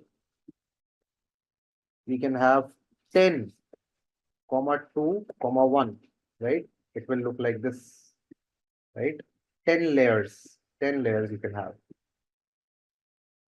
right? 10 layers you can have. Great. Now, second method which we have to learn is called as transpose, right? Transpose method, right? What does that do? It interchanges the dimensions like rows and columns, right? Yes, absolutely, right? Suppose you have a matrix, right, which is 22, 33, 44, 55, 66, 77. Right, this is A.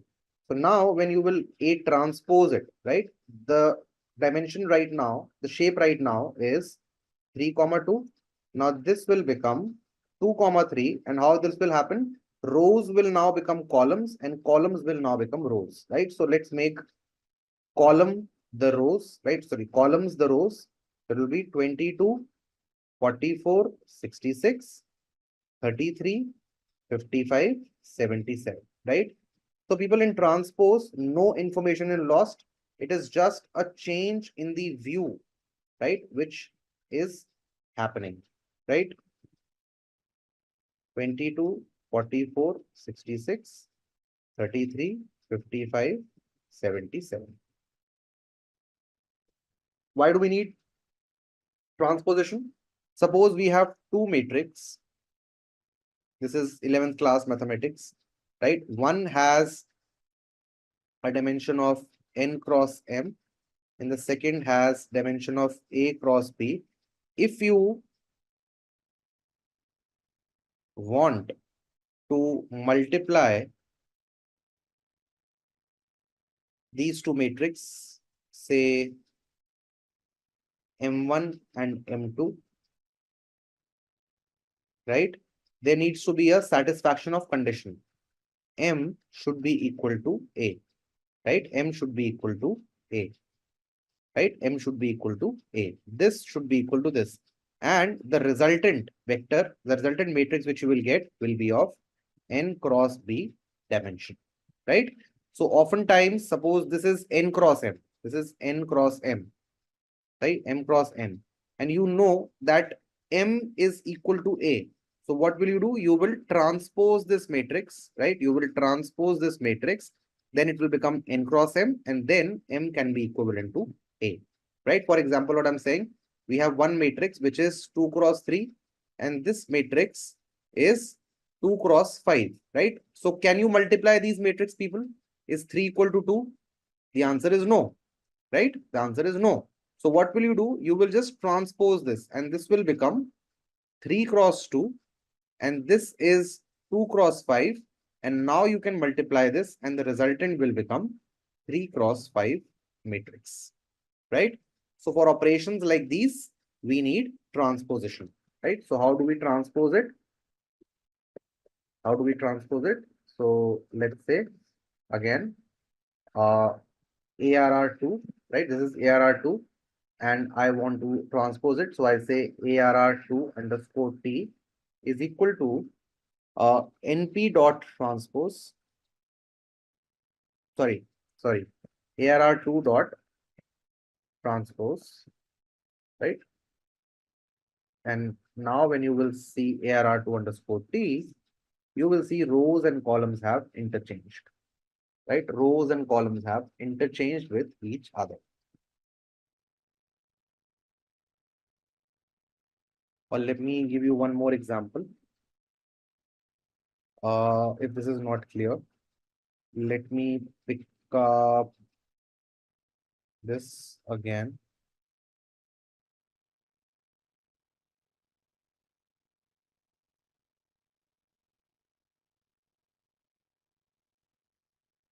Right now I say dot reshape into say 2 cross 10, right? So this is 2 cross 10, and now when you want to transpose this, so I'll say this underscore T is equal to this dot transpose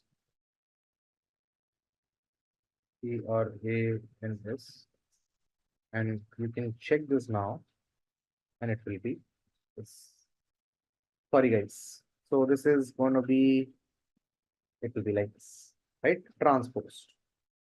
And now if you want to see this, this was the original shape, right? Rows and columns have now been interchanged, transposed with each other. Now guys, the third method The third method, which is there with us, is called as flatten, right? It is called as flatten, right? What does flatten do?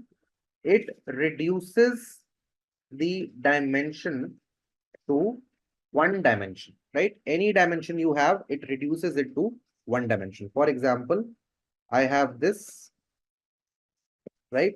And now when I say this dot underscore f, this will become this dot flatten.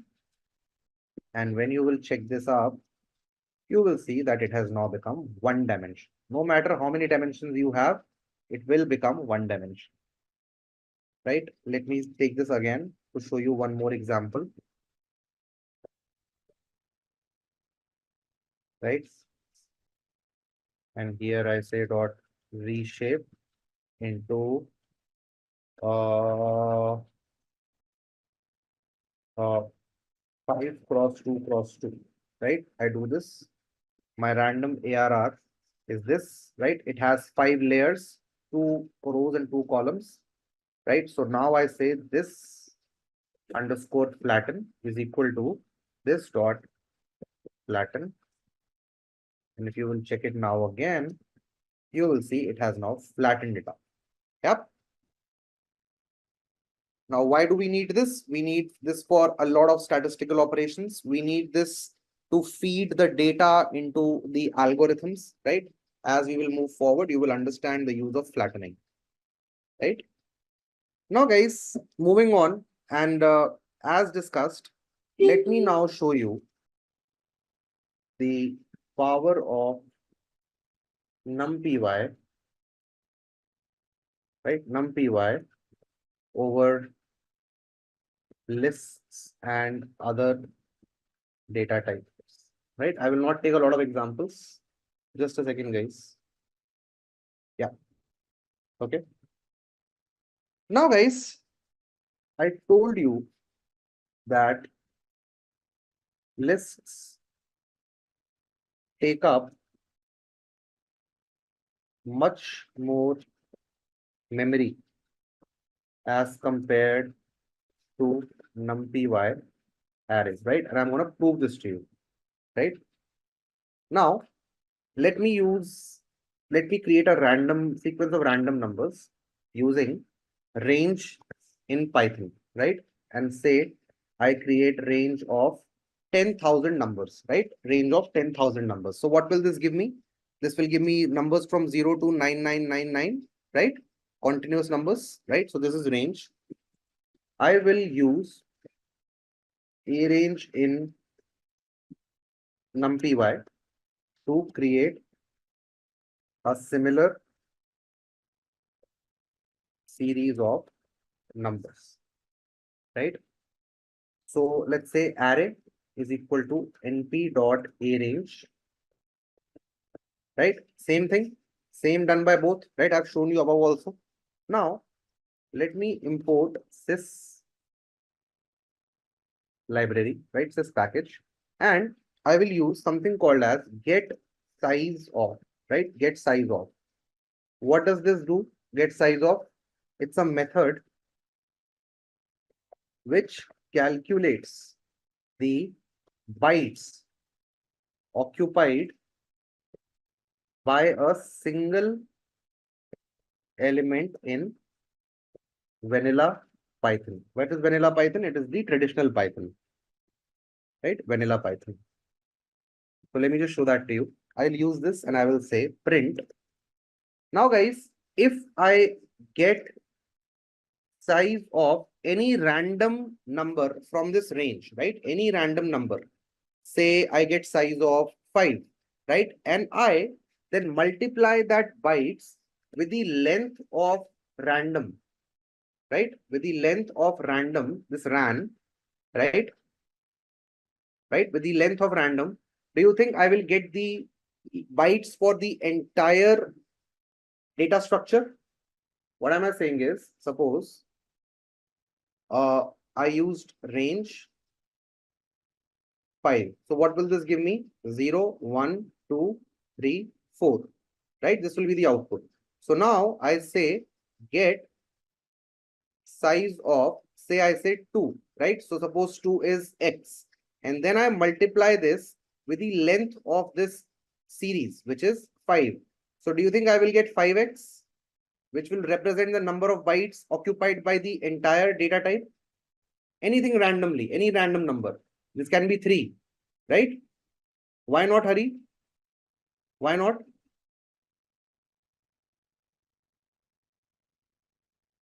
All of these are integers. So integers, all of 64 bits, assuming. So if you calculate the size of this, and if you multiply with the total number of numbers, you will get the total size, isn't it? Huh? Index is in tangent. No. It's not about that. It's about the element, right? Homogeneous elements inside this. I am saying when you use range 5, what is going to be the output? 0, 1, 2, 3, 4, right? Now all these are elements of range, right? All of them are elements of range, right? Now I'm saying if I fetch the size of one element and multiply it with the length of the entire range, will I get the bytes occupied by the entire range? For example, if I do this, right? If I do this is 28, right? 28 bytes, people, 28 bytes are occupied by one element of range, right? One element of range, right? Now, if I'm just saying, if I multiply to find how many numbers range has, how many numbers range has equal to 10,000, right? So total memory occupied will be how much? It will be 28 multiplied by 10,000, which will be equal to 28,000. Yeah. And how will you find this? You will say print this multiplied by length of RAM, right? 28,000 bytes. Clear now? Yes. Now this is for the range. Now let me use another thing. So how will you calculate the length of this array? What property and attribute will you use, people? N bytes, right? N bytes will give you total bytes occupied by the elements of the array, right? We will use N bytes here. So I come back down and I say using N bytes for arrays, right? And you will see what the result comes. Print array dot N bytes, right? And I say bytes. Are you ready to see the result? Do you see what has happened? How many bytes this was taking? It was taking 28,000 bytes. How many bytes this is taking? This is taking 80,000 bytes. This was taking 2,80,000. This is taking 80,000. 2 lakh extra bytes of memory is taken by range. RAN is range.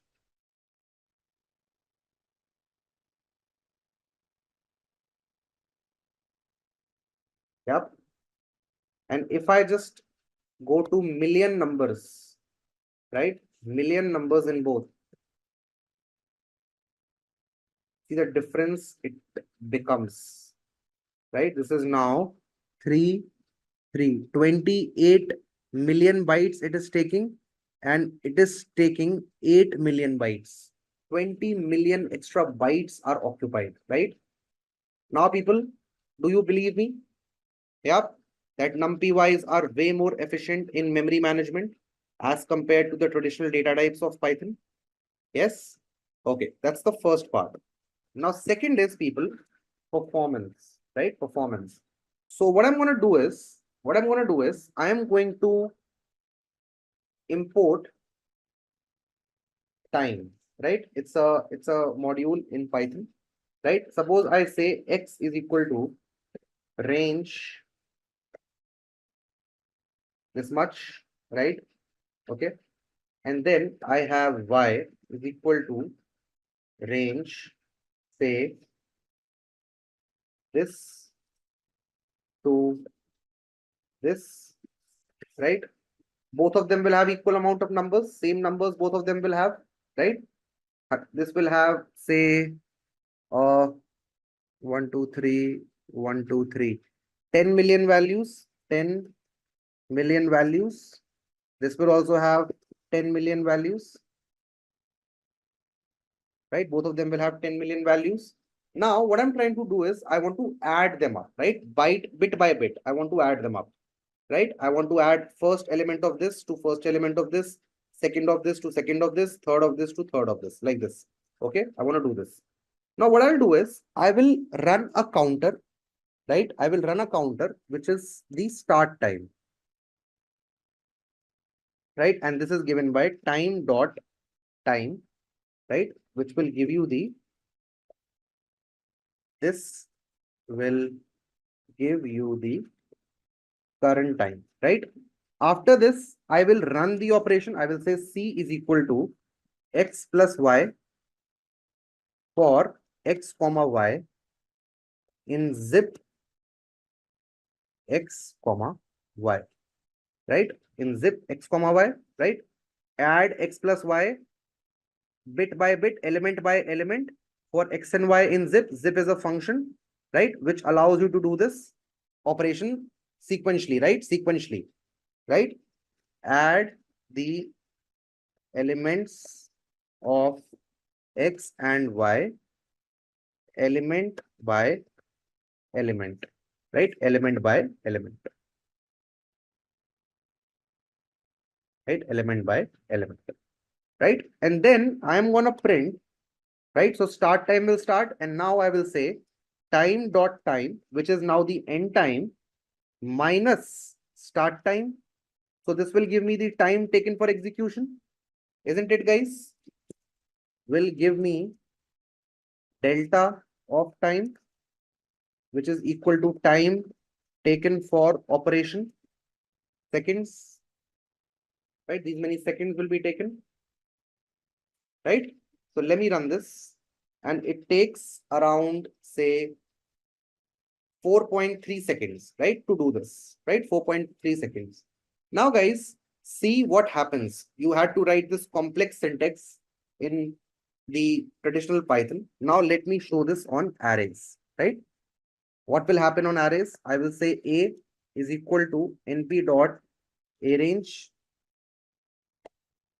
right? And inside arrange, I will pass the same values, what I've taken above, right? And I will say B is equal to np dot arrange, and I will pass the same values inside, right? Exactly the same. Now, what I'll do is I will say same thing, right? Just I will change the execution of C, will now simply become people A plus B. What is simple? This or this? This or this? Two, right? Do you see the power? If not, I will show this to you again, right, later on, and let me run this. And you see the difference. Now let me just increase a couple of zeros, right? A couple of zeros. 2 zeros I am increasing in both the use cases. It is going on and on, right? Let's see how much time it will take to add, say, 2 million, 1 billion numbers. 1 billion numbers I have asked my system to add, and I want to see how much time it takes. Running, running, running. Yeah, kernel has died. Kernel has died, people. I'll have to restart, right? I will have to import numpy as np. So let me just remove 1 0 from both.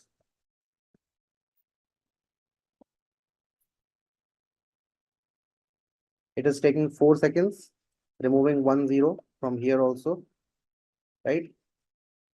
And when I do this, it takes 1 second. Do you see, guys? What is the difference in performance also, right?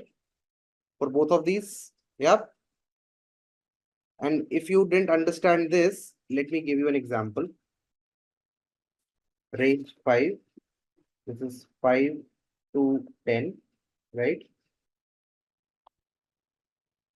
And this is basically adding elements, right? 5, 7, 9, 11, 13, right? So this will be, what will be the output of this? This will be 0, 1, 2, 3, 4. And this will be output what?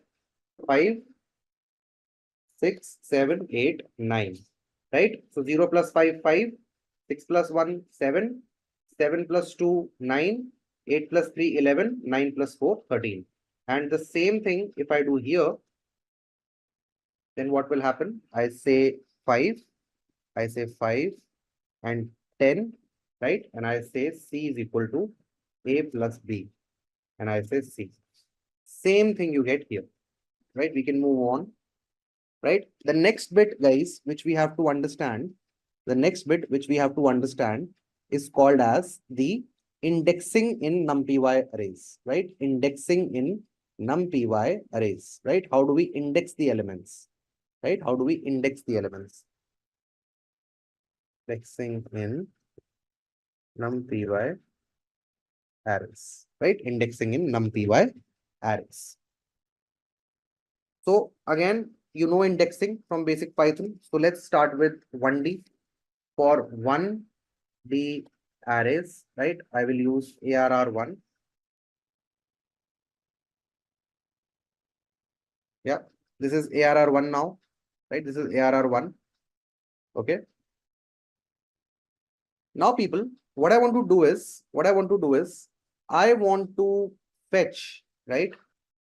I want to fetch, right? You can slice and dice. Let's say dice 33, right? So again, as per our normal indexing of list, what is 33? What is the index of 33, people? It's 2. So you will say the same thing, print, right? ARR1 squared bracket 2, and you will get 33 for yourself, right? If you wish to slice, same thing, right? 33 to say 66. What is the index? 33 is 2, 2, which one? 3, 4, 5, and 6, right? You will write 3 to 6, not 5, hurry. 5 is not included, remember? Say print ARR1, 2 is to 6, and you will get 33, 44, 55, 66. Right? Simple indexing. Please try it out. Please try it out. And if you want, you can have this code also. You can write this code. You will always have clarity that why do we use it. Moving on, people. Moving on. Let's see indexing in a 2D array, right? And before I explain this to you, let me take you here, right? So a 2D array will be what? Right? This is a 2D array. It has 3 rows and 3 columns, right? Rows, columns. So now for rows, indexing will start from 0. So if you have to fetch this particular row, right? So what will be the index? It will be row 0. If you have to fetch this particular row, the index will be 1. And if you have to fetch this particular row, the index will be 2. Similarly for column, if you have to fetch this particular column, right? You will have column is equal to 0. This particular column equal to 1. This particular column equal to 2, right? Indexing will start from -1 again, right? 0, 1, 2. So let me just show that to you, right? Let's say I call ARR2 This is my ARR2. Now, indexing first row, right? How will I do that? I will say print ARR2 and I will write how? How will I write this? I will write row 0, right? Row 0. So what will this give me? This will give me this, right? The syntax is row space column, right? So now if you just pass 1, it will give you only rows, right?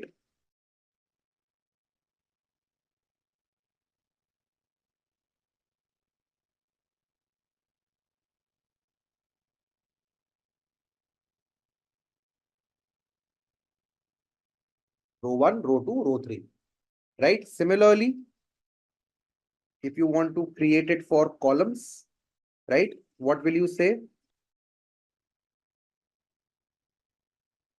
Sorry. For columns, it was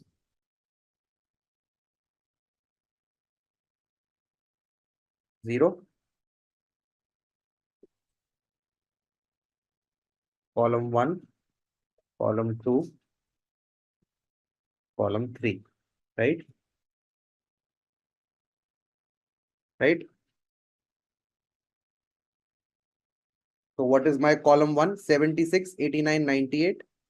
76, 89, 98, right? And if you want column 2,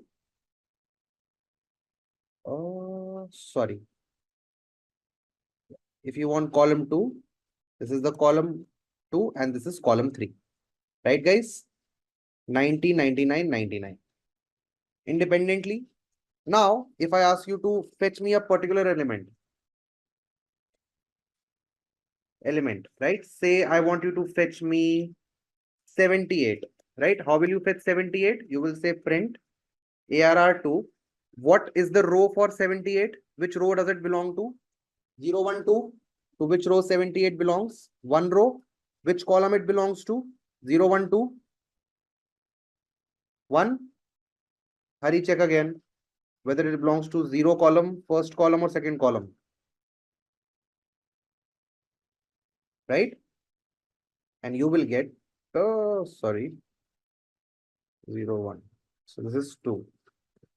Right? 78. Right? Second row, first column. Right? Second row, first column. How to define it as in?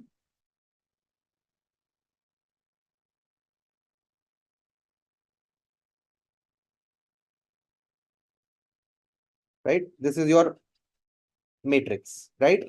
Now, what are the index positions for this? This row is 0 row, first row, second row.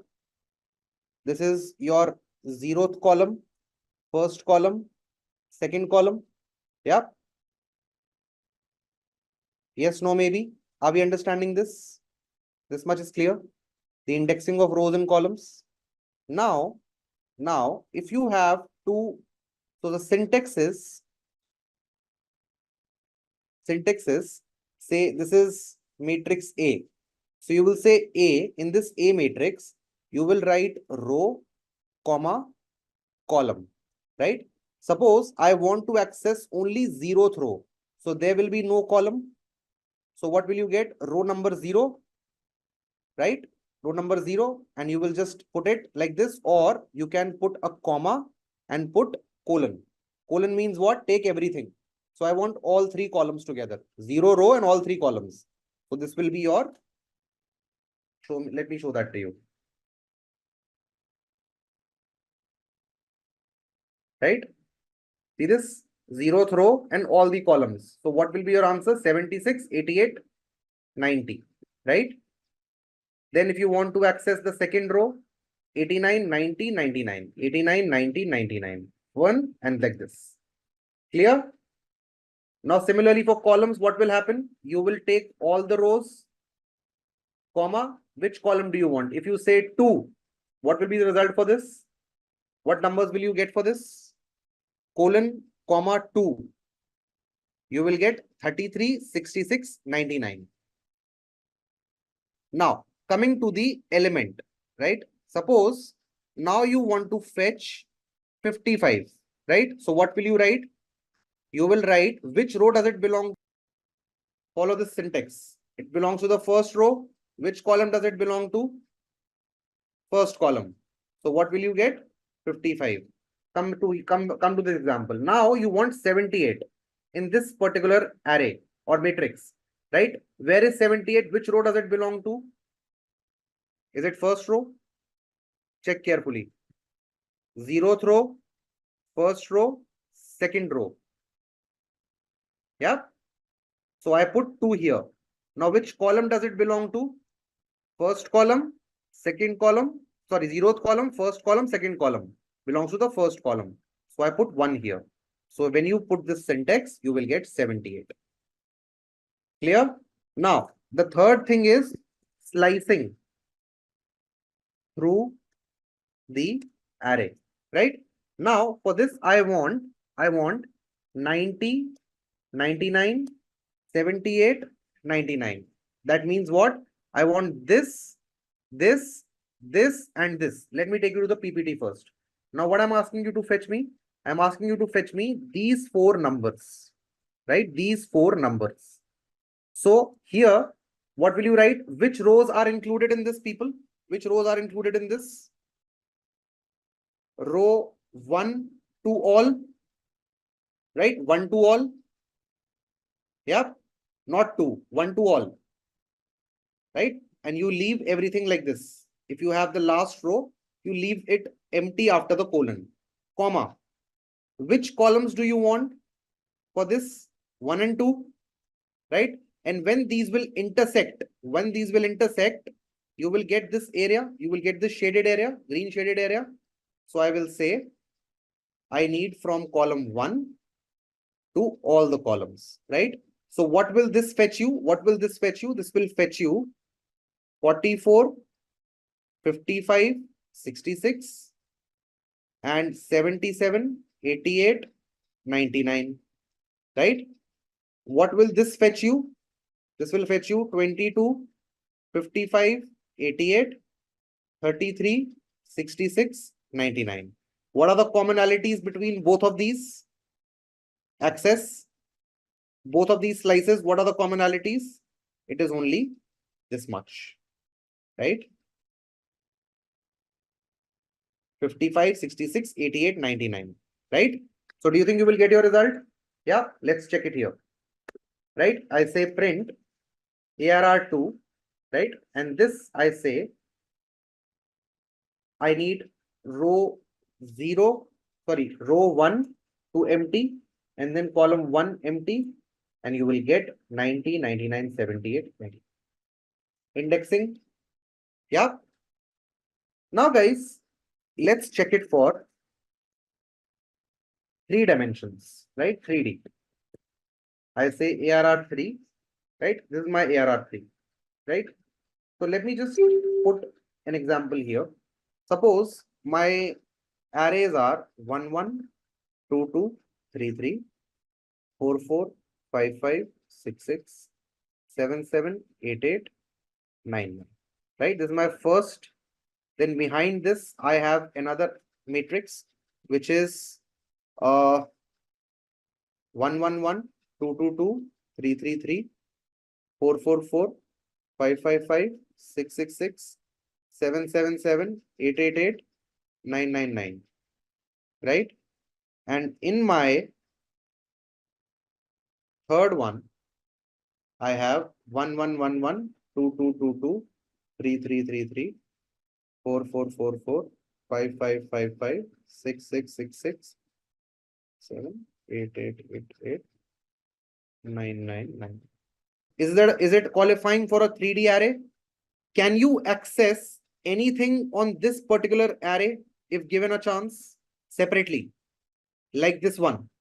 Now, people, if you want to move between layers, right?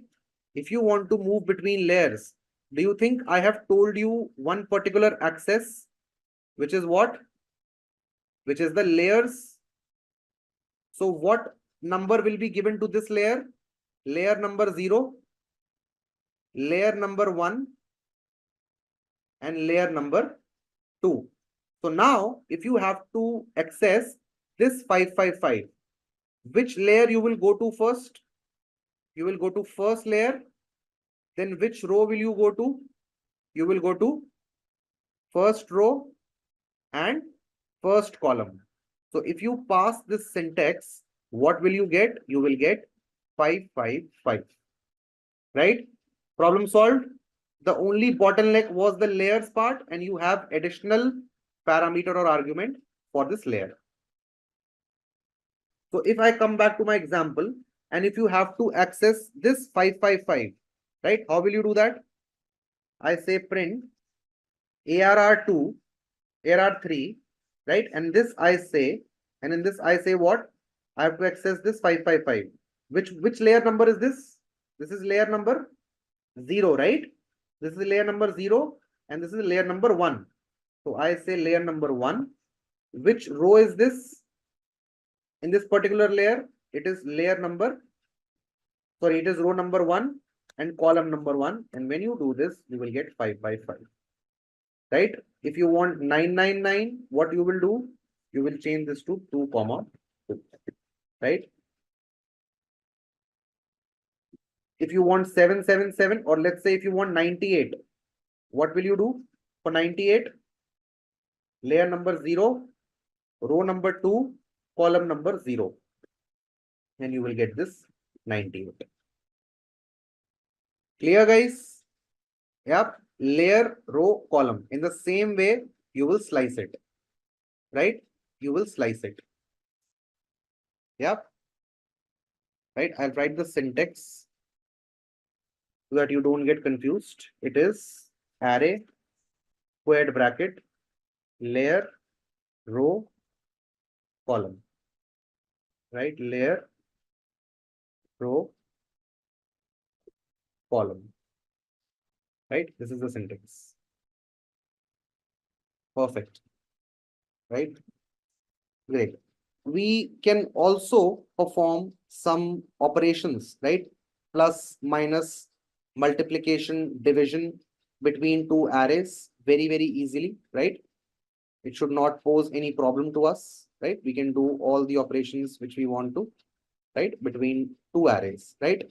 For example, right? You have, right? Operations on arrays. So let's say, let's see as a list, right? List. So we have list is equal to 1, 2, 3, 4, 5, right? Now suppose you want to square each element of the list, right? What will you do? You will say sq underscore l is equal to x to the power of 2 for x in l, right? And then you will say print sq underscore l, and you will get the squared of list, right?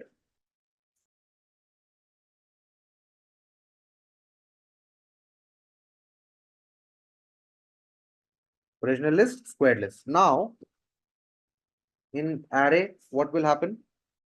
Suppose I say A1 is equal to np dot array, and L, I create the same array out of this list. I say print original array, right? I say A1, right? This is my original array, same as this. Now, I want to square it. Square the elements of arrays. Very, very simple. Nothing you require. You just say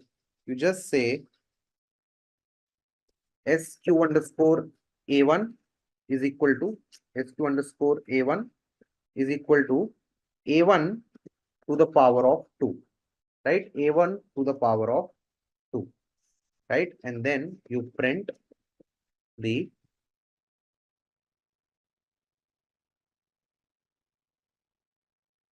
right, you get the squared array. Suppose you want to find the mean of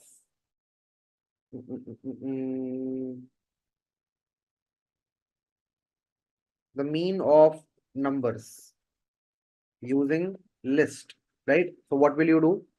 You will say mean is equal to sum of L, right? List divided by length of list, right? And you will get the mean, right? Which is 3 for this one, right? This original list. Now, let me show you in arrays, right? How will you do this? You will say mean is equal to np dot mean, and you will just pass a1, right? And when you will check mean, you will get 3.2, right? Nothing like this, direct, right? Direct like this, right? I've already showed you add, I've already showed you square, and then I believe you can understand that what all operations are possible using the arrays, right? Leveraging the power of arrays, right? Also, guys, in the arrays, right? In the arrays, what you can do is you can perform some string operations, right? Very powerful string operations, right? So, for example, let's say I have I have a array, right? I have an array of names of people, right? So I say names is equal to np dot array, right? And I say Raghav, then I say Dinesh, right? And then I say Madhu, right? These three names I have, right? So you can check the names. They will be like in the array, right? And the data type will be U6, which is a representation of strings, right? Now, guys, suppose you want to capitalize. You wish to capitalize the names, right, of people. What will you do? You will say print me np dot char, right? Np dot char dot capitalize, right? Capitalize. And inside this, you will pass names, and you will see all the names have been capitalized, right? You see this? R has been capitalized, D has been capitalized, M has been capitalized, right? You can convert them into upper if you want. Print np dot char dot upper names, and you will have all of them in caps lock. You can say print np dot char dot lower, you will have them in lower, right? You can put the title, right? Suppose I say title, title is equal to np dot array, and I say Raghav Goyal, right? Then I say Dinesh Senapati, right? And I say Madhu Verma, right? I say these three things. Now, if I say print np dot char dot title, right? And I say title, you will see that all the words will be in capitalized mode. Raghav Goyal, D and S of Dinesh Senapati, M and V of Madhu Verma are now capitalized. I can also replace something if I wish to. Suppose I want to replace Madhu with say Surbhi, right? I will say print, right? np dot char dot replace, right? And you will say where you want to replace. I say title, and in this I want to replace Madhu with Surabhi, right? And you will say it will be Surabhi underscore Surabhi Varma, right? Madhu has been replaced with Surabhi, right? Right? If you want to calculate the characters of strings, right? You can do that. Print np.char dot str underscore length of titles, and you will get 11 characters are there in here, 15 are there here, and 11 are here in this particular thing. Right? You can do much more powerful things also. Let me show you one complex function. Right? Suppose I have f name is equal to np dot array, right? And we have Raghav, Dinesh, Madhu, right? And we have L underscore name array, Goel, Ganapati, Varma, right? We have these two things. Now I can create a new array, full underscore name, by simply, right? By simply saying np dot char dot add, right? And I say f name, right? Comma L underscore name, right? Plus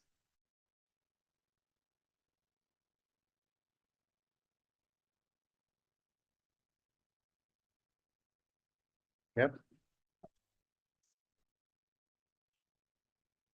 repeat it, full name.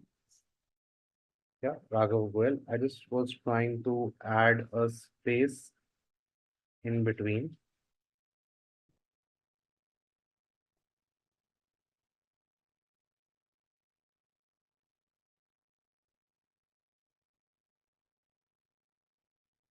Anyway, right? We can do that, right? You can also people search in arrays, right? Very powerful again. Search in arrays using where, right? Right? You can say, suppose A2 is equal to np dot array, right? And I say 1 1 2 2 3 3 4 4 5 5 6 6, right? And now you have to say A is equal to np dot where, right? And in this you say A2 greater than 20, right? And when you will check A,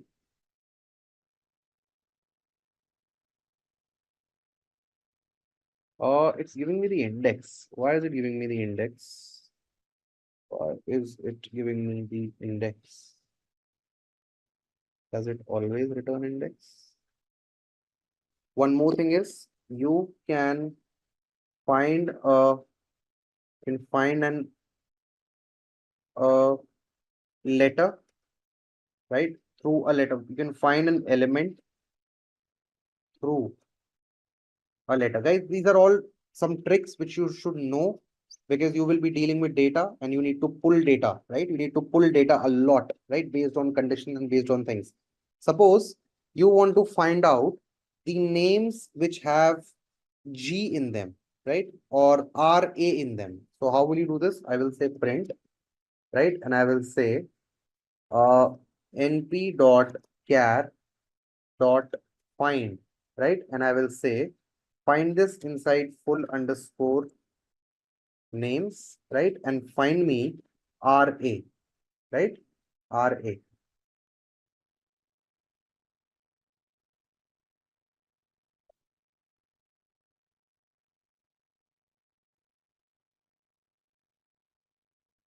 True, false, false.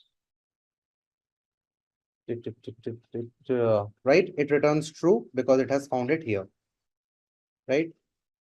So I don't want to tell you indexing through this, but anyway, you should know this. Just assume this, that I am telling you to write this, okay? Because this is much easier when we will go to pandas, right? Just write it as a syntax, okay? Greater than equal to 0. I hope this is clear. Hello everyone, I am Mank and welcome to today's video where we will be talking about LLM benchmarks, tools used to test and measure how well large language models like GPT and Google Gemini performs. If you have ever wondered how AI models are evaluated, this video will explain it in simple terms.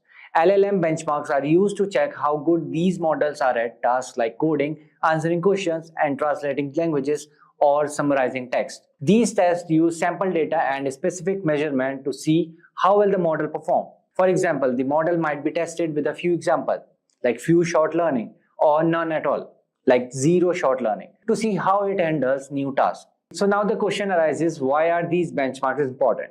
They help developers understand where a model is strong and where it needs improvement. They also make it easier to compare different models, helping people choose the best one for their needs. However, LLM benchmarks do have some limits. They don't always predict how well a model will work in real-world situation, and sometimes model can overfit, meaning they perform well on test data but struggle in practical use. We will also cover how LLM leaderboards rank different models based on their benchmark scores, giving us a clear picture of which models are performing the best. So stay tuned as we dive into how LLM benchmarks work and why they are so important for advancing AI. So without any further ado, let's get started. So what are LLM benchmarks? LLM benchmarks are standardized tools used to evaluate the performance of large language models. They provide a structured way to test LLMs on a specific task or question, using sample data and predefined metrics to measure their capabilities. These benchmarks assess various skills such as coding, common sense reasoning, and NLP tasks like machine translation, question answering, and text summarization. The importance of LLM benchmark lies in their role in advancing model development. They track the progress of an LLM, offering quantitative insights into where the model performs well and where improvement is needed. This feedback is crucial for guiding the fine-tuning process, allowing researchers and developers to enhance model performance. Additionally, benchmarks offers an objective comparison between different LLMs, helping developers and organizations choose the best model for their needs. So how LLM benchmarks work? LLM benchmarks follow a clear and systematic process. They present a task for LLM to complete, evaluate its performance using specific metrics, and assign a score based on how well the model performs. So here is a breakdown of how this process works. The first one is setup. LLM benchmark come with pre-prepared sample data, including coding challenges, long documents, math problem, and real-world conversation. The task span various areas like common sense reasoning, problem solving, question answering, summary generation, and translation, all present to the model at the start of testing. The second step is testing. The model is tested on one of the three ways. Few shot, the LLM is provided with a few examples before being prompted to complete a task, demonstrating its ability to learn from limited data. The second one is zero shot. The model is asked to perform a task without any prior examples, testing its ability to understand new concepts and adapt to unfamiliar scenarios. The third one is fine-tune. The model is trained on a dataset similar to the one used in the benchmark, aiming to enhance its performance on the specific task involved. The third step is scoring. So after completing the task, the benchmark compares the model's output with the expected answer and generates a score, typically ranging from 0 to 100, reflecting how accurately the LLM performs. So now moving forward, let's see key metrics for benchmarking LLMs. So LLMs benchmark uses various metrics to assess the performance of large language model. So here are some commonly used metrics. The first one is accuracy or precision. Measure the percentage of correct prediction made by the model. The second one is recall, also known as sensitivity. Measure the number of true positive reflecting the correct prediction made by the model. The third one is F1 score. Combines both accuracy and recall into a single metric, weighing them equally to address any false positive or negatives. F1 score ranging from 0 to 1, where 1 indicates perfect precision and recall. The fourth one is exact match. Tracks the percentage of predictions that exactly match the correct answer, which is especially used for the tasks like translation and question answering. The fifth one is perplexity gauges. Here it will tell you how well a model predicts the next word or token. A lower perplexity score indicates better task comprehension by the model. The sixth one is BLUE, bilingual evaluation understudy. is used for evaluating machine translation by comparing n-grams, sequence of adjacent text element, between the model's output and the human-produced translation.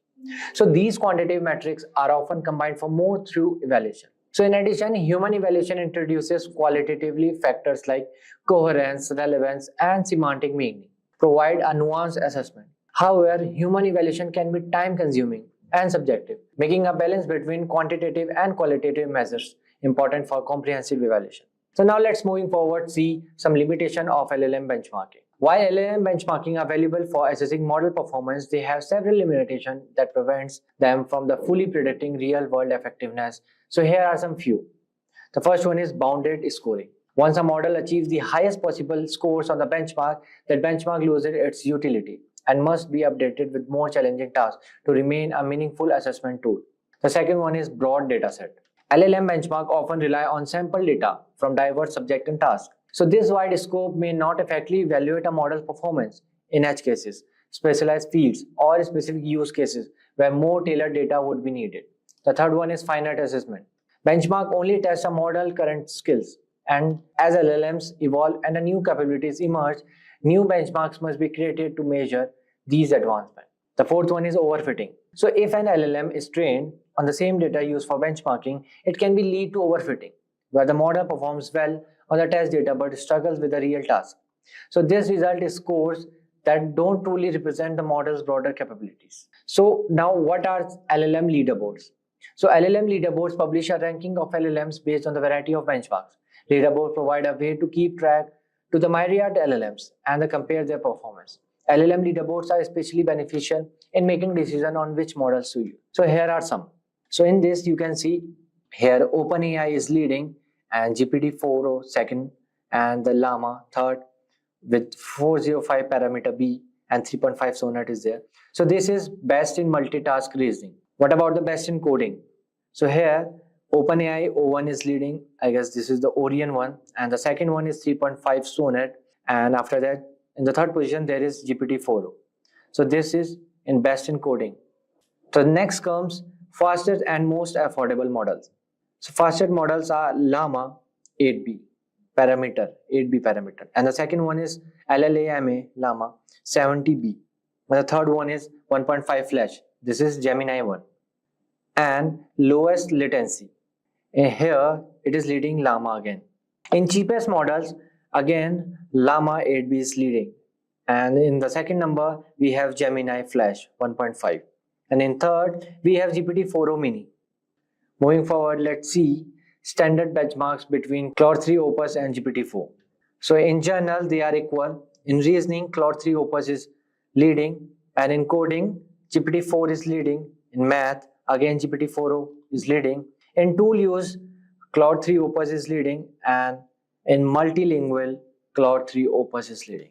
So let's start with the data science interview questions and answers. And the number one problem we would be facing is real world problem solving. And the question one is handling missing data in predictive modeling. So imagine you have given a data set where 30% of the data for a key predictive variable is missing. This variable is crucial for a predictive model. How would you handle this situation to ensure the integrity and performance of a model? And please describe your approach step by step. So starting with the answer, you can start with handling missing data set is a common challenge in data science, and it's important to address it carefully to maintain the accuracy of your model. And here's how you could approach this situation. The number one point could be identify the missing data. So first you need to understand where the missing values are in your data set. You can do this by using a simple code in Python with libraries like pandas. For example, you can use the data.isNull.sum function that will show you the count of missing values in each column. Then you can analyze the pattern, determine if there's a pattern to the missing data. Is it random or is it missing for a reason? This can affect your approach. If the data is missing at random, the methods you use might be different than if the data is missing systematically. So choosing a method for imputation. Let's see the next method, that is choosing a method for imputation. So if the missing data is numeric, you might replace missing values with the mean or median of that column. This is simple and effective, but can be used primarily when the data is missing completely at random. Then comes model-based imputation.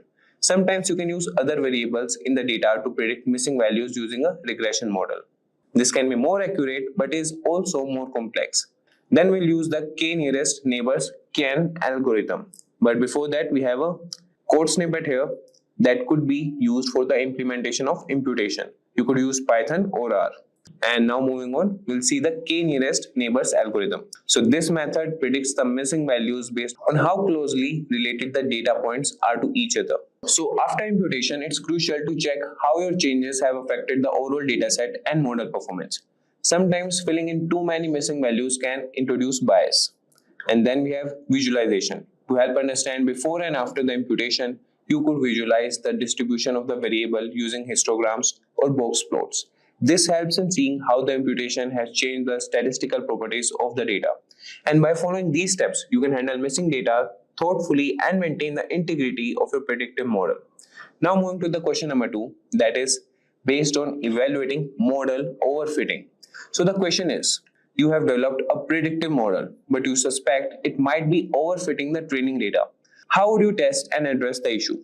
Please explain your steps and the techniques you would use. So you could start the answer by explaining what is overfitting. So overfitting is a common problem where model performs well on training data but poorly on unseen data, indicating it's too closely fitted to the training data's specific details and noise. So now we'll see a step-by-step guide on how to address this. The number one step is cross-validation. So one effective way to test for overfitting is by using cross-validation technique. Cross-validation involves splitting your training data into multiple smaller sets, that is faults, and then training a model on some of these sets and validating it on the others. So this helps you understand if the model's good performance is consistent across different subsets of data. For example, in Python, you can use the cross underscore value underscore score function from sklearn.model underscore selection. So this is the code, and this is the code snippet of Python that you can use for the cross validation. And here we are importing from sklearn, that is the module, and we are importing cross underscore val underscore score. And here we have used the cross val score function, and then we have printed the average cross validation score. And the next step we will do is running cross validation model. So this is your predictive model that you have already built using scikit-learn. And here's the X train. These are the X input features of your training data, and Y train, these are the output labels of training data. So we are running cross validation model here. This is your predictive model that you have already built using scikit-learn. So X train here, that means these are the input features of your training data. And Y train here means these are the output labels of training data. And CV equal to 5. This parameter tests the function to split the data into 5 parts, that is faults, and the model is trained on 4 of these parts, and the remaining part is used for testing. So this process rotates until each part has been used for testing once. And the printing results, that is score.mean. So this calculates the average of the scores obtained from each cross validation fault. This average score gives you an idea of how well your model is likely to perform on unseen data. A consistent score across different faults suggests your model is generalizing well rather than overfitting to the training data. So now moving to the next point, that is training versus validation error. So plot the training and validation errors as a function of training epochs or complexity of the model. A model that overfits will show a low error on training data and a high error on validation data as it trains further. Then we have pruning the model. If you confirm that the model is overfitting, consider simplifying it. This might mean reducing the number of parameters by selecting fewer features, using regularization techniques like lasso or ridge, or choosing a less complex model. After this step, we will move to regularization technique step. So these techniques add a penalty to the loss function used to train the model, which can discourage complex models that overfit. Then we have common methods that include L1, that is lasso, and L2, ridge regularization. And here's how you can add L2 regularization in Python. So this is the code snippet here. And what we have done here is we are creating the ridge model, and we have applied alpha equal to 1.0. So this parameter controls the strength of the regularization. A higher alpha value increases the regularization effect, which helps reduce model complexity and combat overfitting.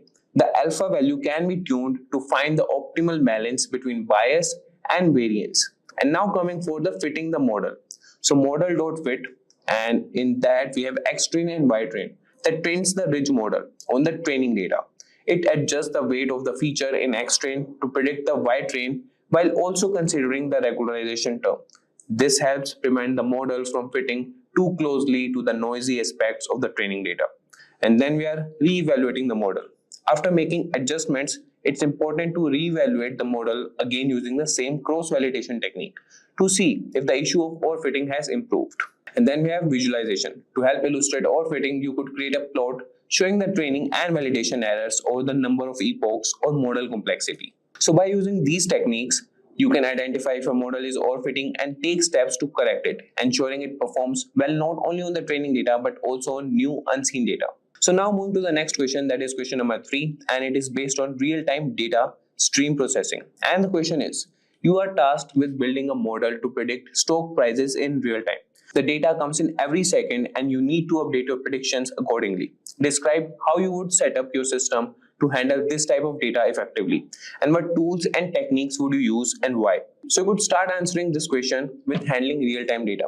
So handling real-time data, especially for something as volatile and fast-paced as stock prices, requires a robust system that can process and analyze data quickly and accurately. So here's how you could approach this. We will set up such a system and we will have some steps. So starting with the steps. So the first step is choosing the right tools. The right tool would be Apache Kafka.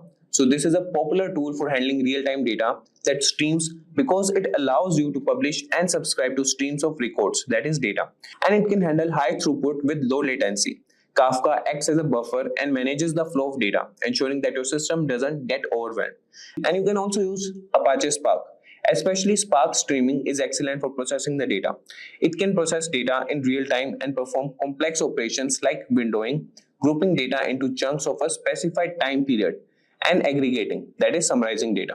So you can modify it and perform the predicting of stock prices. And then the step is data processing pipeline.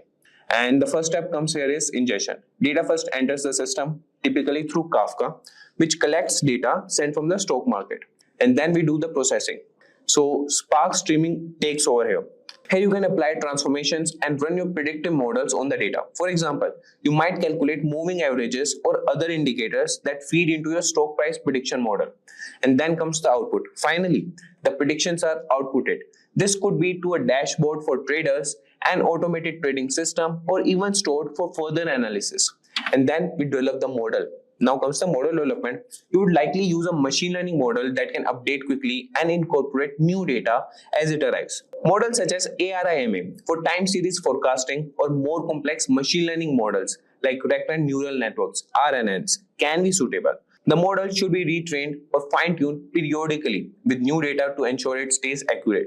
Now we'll come to scalability and reliability. So ensure your system can scale as data volume increases. This might mean adding more servers or optimizing your data processing code.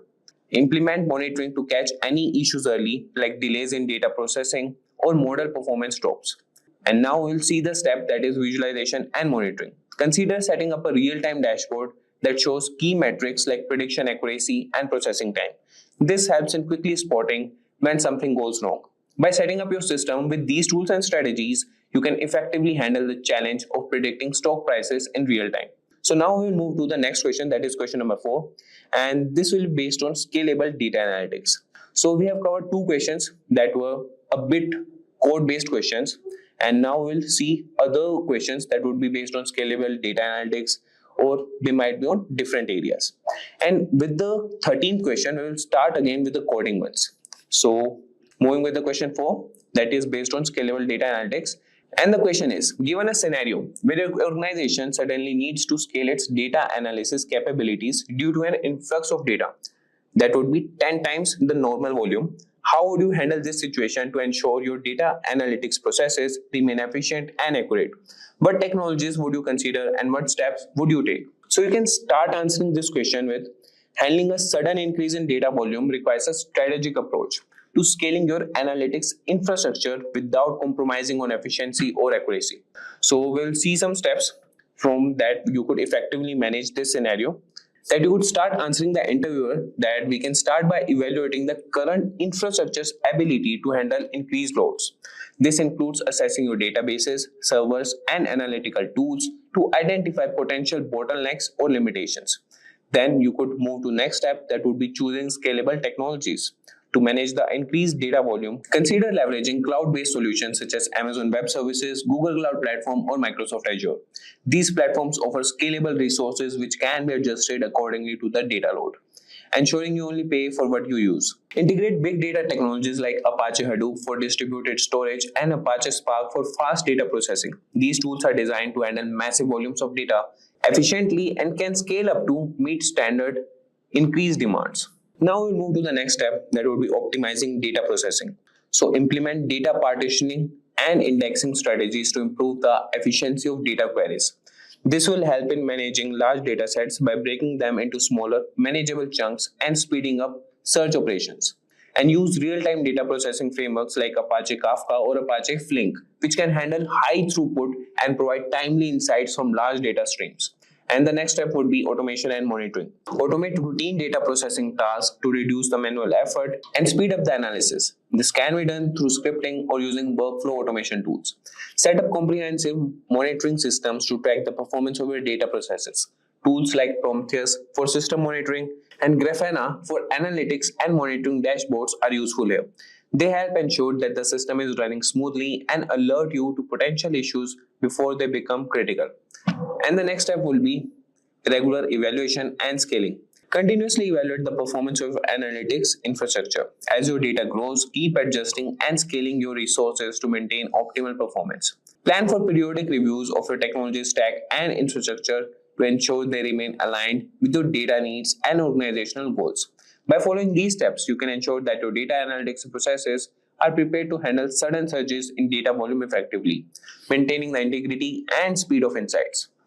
So this was all for the question 4. Now moving to the question 5, and this is based on integrating machine learning models into production.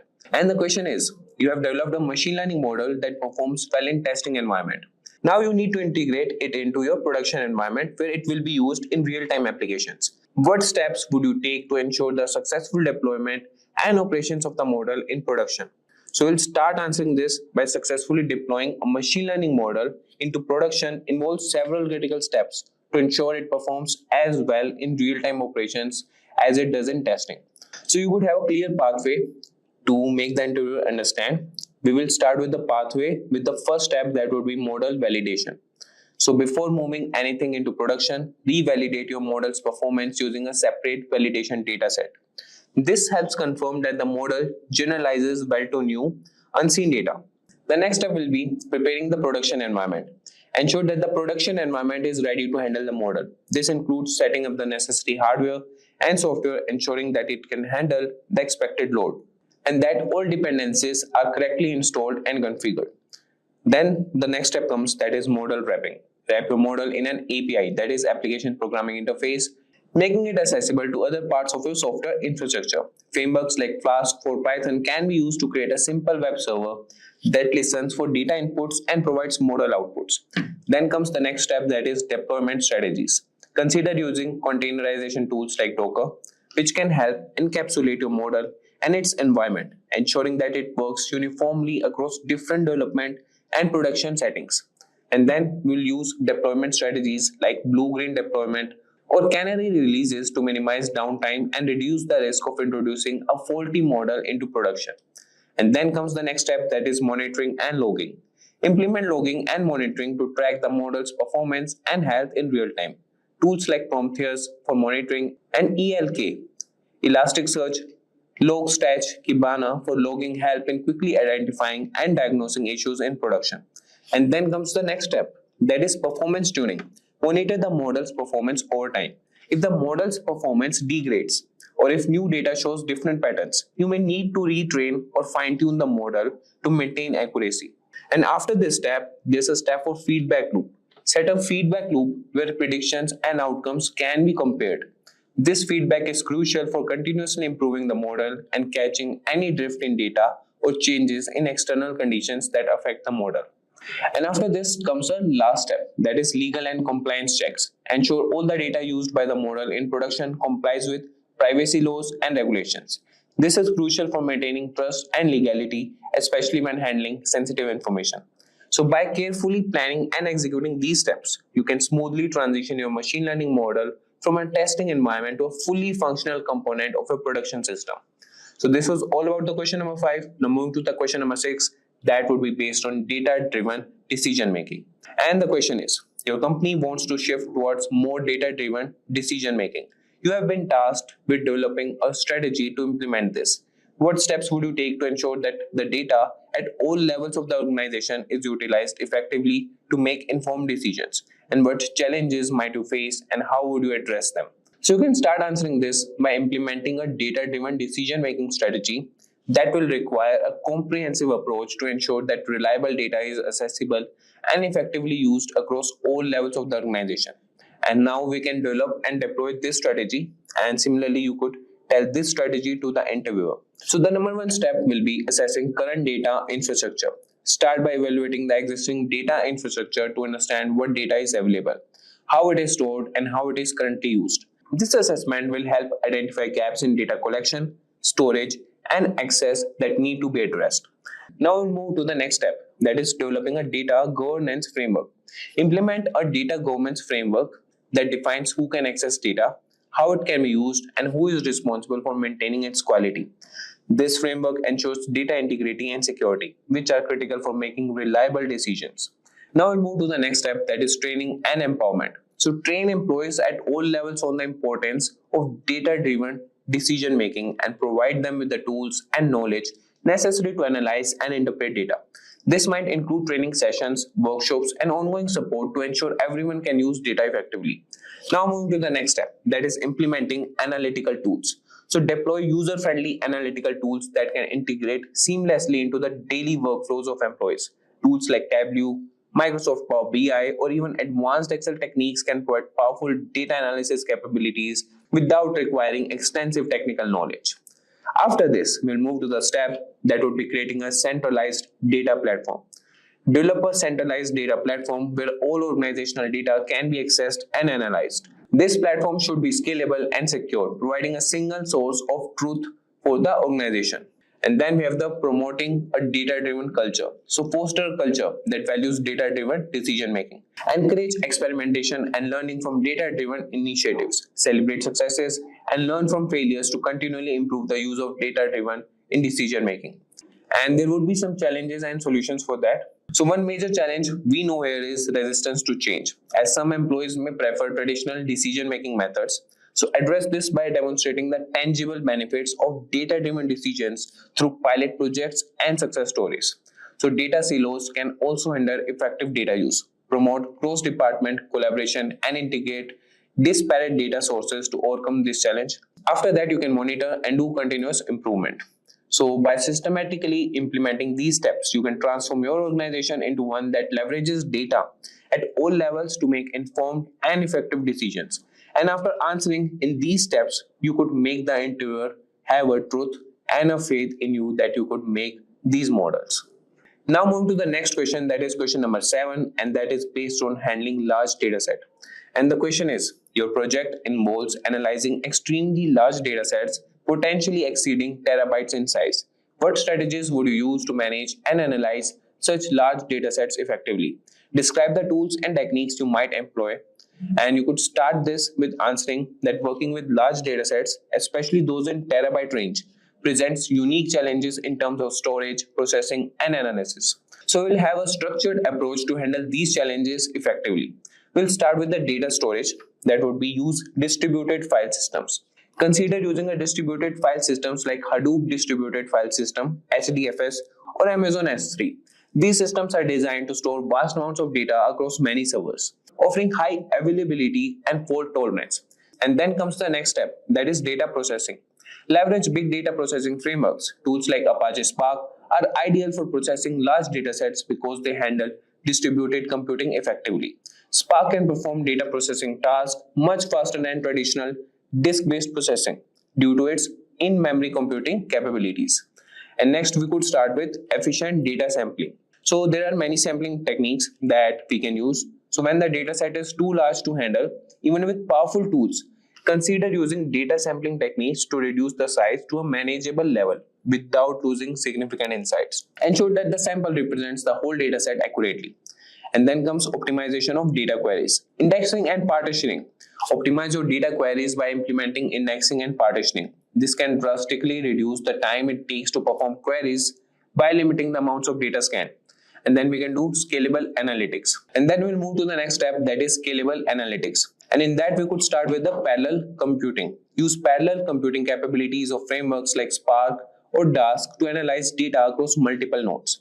This helps in scaling up your analytics operations to handle large datasets effectively. And now we'll move to the cloud-based analytical tools. So consider using cloud services like Google BigQuery or AWS Redshift, which are designed to handle massive datasets and complex analytics with ease. And after this step, we'll move to data cleaning and pre-processing. Here we will automate pre-processing tasks. We'll use automated tools to clean and pre-process data. This includes handling missing values, normalizing data, and removing duplicates, which can be particularly challenging with large dataset.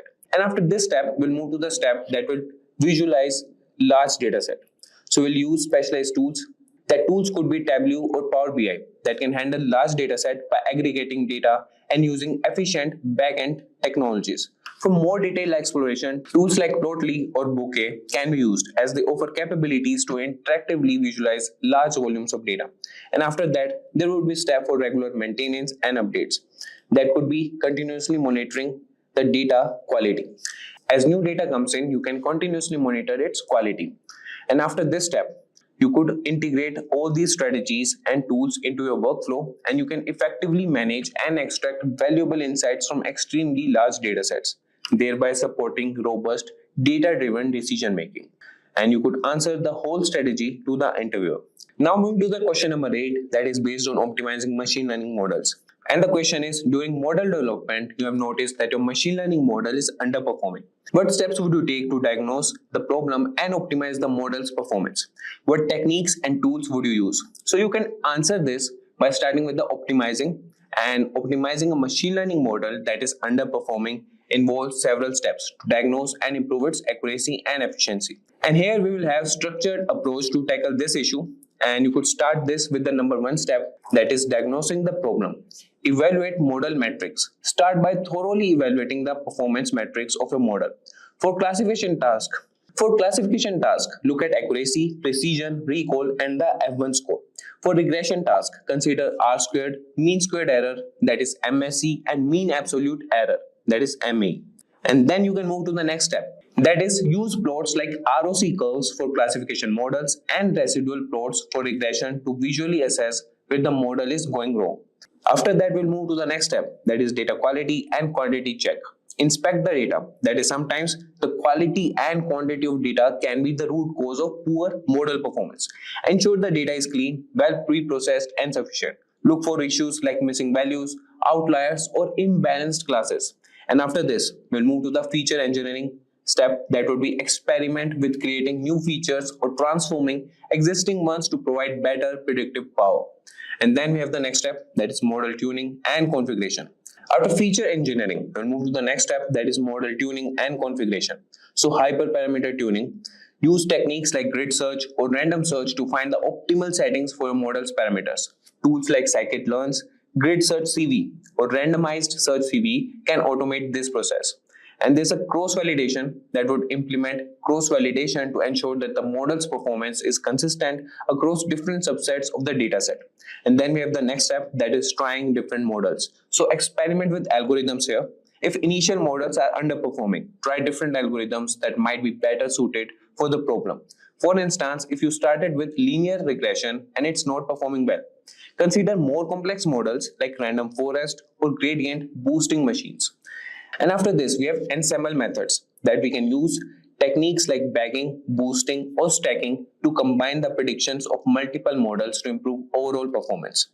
After this step, we have feature selection that includes reduce dimensionality. Use techniques like principal component analysis, that is PCA, to reduce the number of features, which might help in improving model performance by removing noise and redundancy. And then we have select important features. So use model-based technique to identify and keep only the most important features that impact the outcome. And then comes the last step, that is regular updates and retraining. So here you can monitor and update that could be continuously monitoring the model's performance over time.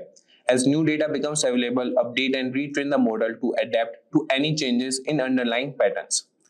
And after that, you could have a consultation and collaboration work with the other teams. And by methodically addressing each of these areas, you can diagnose why your machine learning model is underperforming and can take steps to optimize its accuracy and efficiency.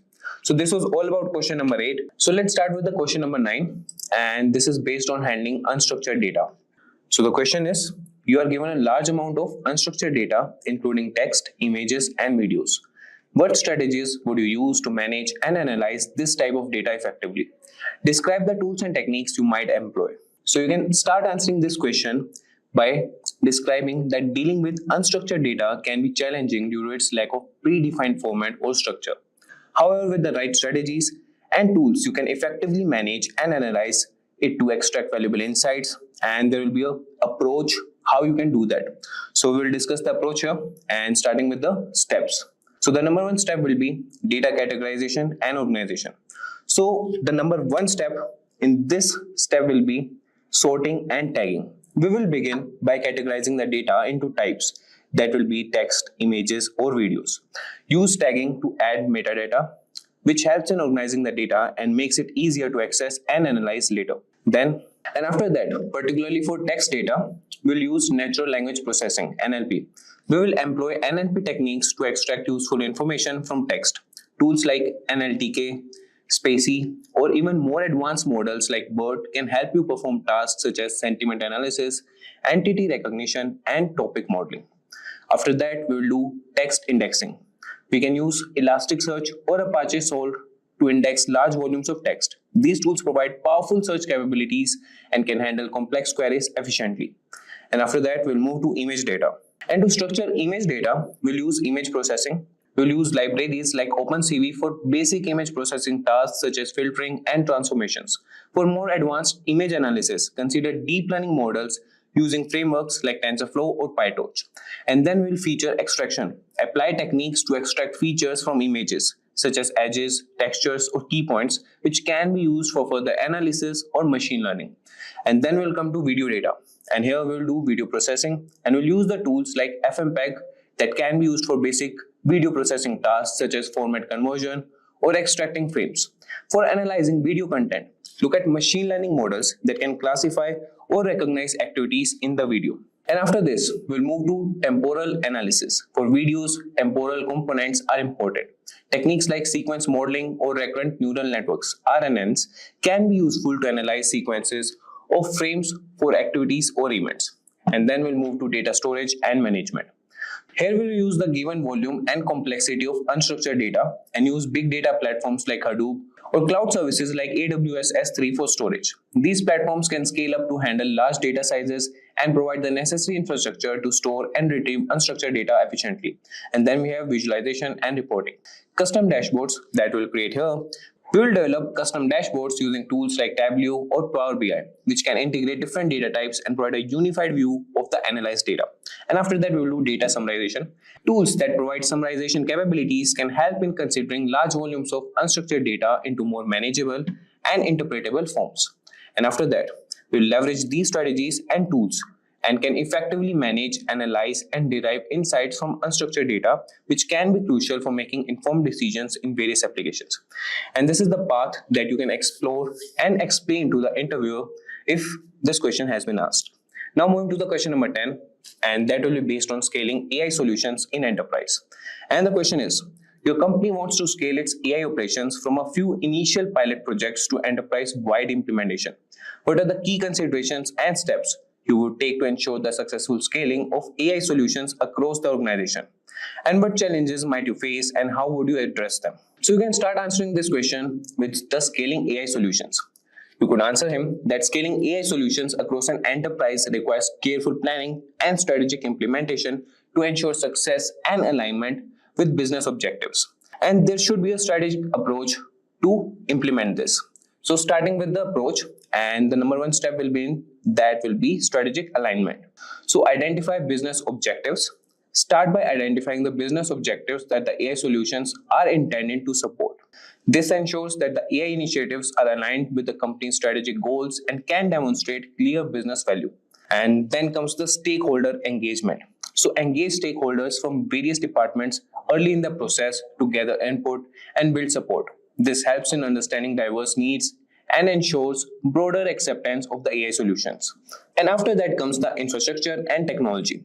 So there's an option that is assess and upgrade infrastructure.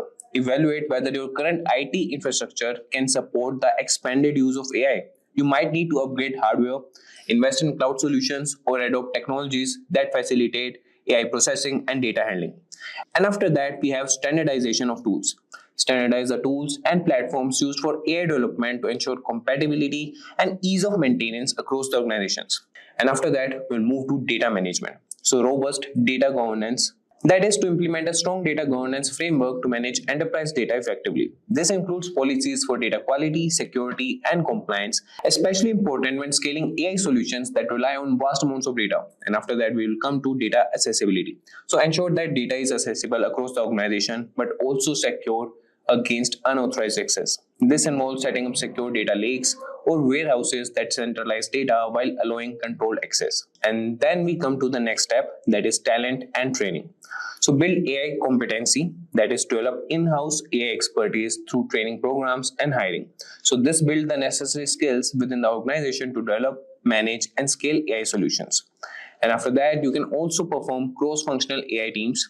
That could be forming cross-functional teams that include data scientists, IT professionals, and domain experts. So this fosters collaboration and ensures that AI solutions are developed with a comprehensive understanding. And after forming these collaborative teams, we'll move to scalable deployment models. So pilot test and phased rollout. Before a full-scale rollout, conduct pilot tests to gauge the AI solution effectiveness and integration capabilities. Based on feedback, adjust, and then gradually deploy the solutions across the organization. And then we have modular and flexible design. So design AI systems to be modular and scalable, allowing for adjustments and expansions as needs. And then we'll monitor and do the continuous improvement. So there will be performance metrics that would establish metrics to regularly assess the performance of AI systems. We will monitor these systems to ensure they met expected outcomes and adapt as necessary. And after that, we have next step, that is addressing challenges. So there could be cultural resistance, that there could be employees that would be resisting to the changes, but we have to address this through continuous education and by showcasing successful AI use cases within the organizations. And by carefully considering these aspects and methodically implementing steps, you can successfully scale AI solutions across your enterprise, driving significant business value and innovation. And that's all for question number 10. Now we'll move to question number 11, and that is based on ethical considerations in data science. So the question is, in your data science projects, how do you ensure that ethical considerations are addressed? Describe the steps you take to identify and mitigate ethical risk in your projects. What frameworks or guidelines do you follow? So you could start answering this question with ethical considerations, that they're crucial in data science to ensure that the solutions and analyses do not advertently cause harm or bias. Here's how you can ensure that. So there are some steps and we will discuss those steps, starting with the number one, that is educate on ethical standards. So stay informed about the ethical standards in data science, such as fairness, accountability, transparency, and privacy. Organizations like the Data Science Association and the ACM have codes of ethics that we refer to as guidelines. And then we have ethical risk assessment. Identify potential ethical issues. That would be at the beginning of each project, conduct a thorough assessment to identify any potential ethical risk, such as biases in data or impact on vulnerable groups. This involves reviewing the source of data, the methodologies used for data collection, and the intended use of the data analytics results. And then we have stakeholder analysis. Engage with stakeholders to understand the diverse perspectives and potential impact of the project. This helps in identifying ethical issues that may not be apparent from a purely technical standpoint. And then we'll move to mitigation strategies. Implementing bias mitigation techniques, we will use statistical and machine learning techniques to detect and mitigate biases in data. This might involve techniques like resampling, reweighing, or using algorithms designed to be fair. And then we have privacy preserving methods. Employ methods such as data anonymization, encryption, or differential privacy to protect individual privacy when analyzing sensitive data. Then we have other methods, that is transparency and explainability. There we have model explainability, and after that coming to documentation and reporting. So we have to maintain thorough documentation of data sources, model decisions, and methodologies. And then we have continuous monitoring and feedback. There you have to monitor outcomes and the feedback mechanism should be applied. And then we have the panels, that is collaboration and advisory panels.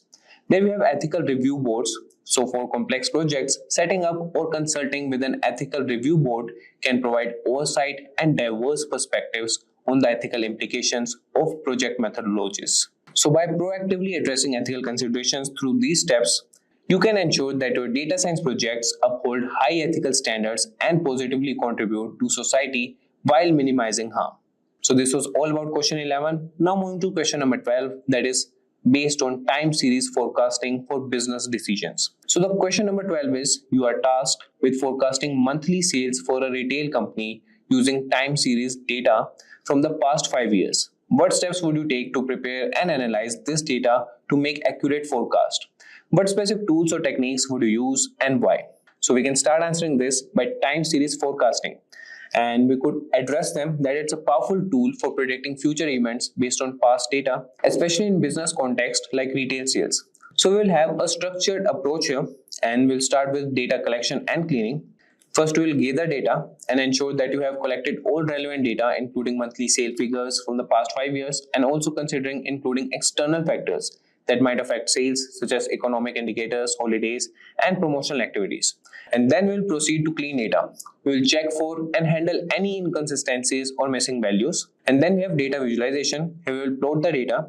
We'll use plotting libraries like matplotlib or seaborn in Python to visualize the data. This will help in identifying patterns, trends, and seasonality. And then we have decomposition of data. So there's a seasonal decomposition, and we'll use statistical techniques to decompose the data into trend, seasonally, and residuals. So this can be accomplished with tools like the seasonal decompose function from the stats models library in Python. And we'll understand these components separately and can improve the accuracy of our forecast. And then the next step is model selection and forecasting. So there are two models, that is ARIMA and SARIMA models. So we have to choose appropriate forecasting models based on data's characteristics. For instance, ARIMA, that is autoregressive integrated moving average. It is effective for non-season data, while SARIMA, that is seasonal ARIMA, that is suitable for data with seasonal patterns. And after choosing the model, we'll move to cross-validation. We will implement time series specific cross-validation techniques like time-based splitting to evaluate model performance. And this will ensure your model generalizes well on unseen data. And then we have model fitting and diagnostics. We will fit the model, that is by using the Cynimax class from stat models that will fit your model to the data. And then we will carefully select parameters based on AIC, that is Archaic Information Criterion, that scores or thorough grid research technique. And then we can do the diagnostics and forecast and validation. And after forecast validation, we'll move to iterative improvement. So there's a feedback loop that should be mandatory, and there should be a regular update for the model with new sales data and refining the model as needed. So this continuous improvement cycle helps adapt to changing patterns in sales data. And by following these steps and using these tools, you can create robust forecasts that help the retail company plan better and make informed decisions. So this was all about question number 12. Now moving to question number 13, that is based on customer segmentation using machine learning. So the question is, you are given a data set containing demographic and purchasing behavior data for a group of customers. Your task is to segment these customers into distinct groups based on similarities in their purchasing behavior and demographics. So what steps would you take to perform this segmentation, and can you provide a sample Python code snippet to illustrate the initial stages of data handling and model application?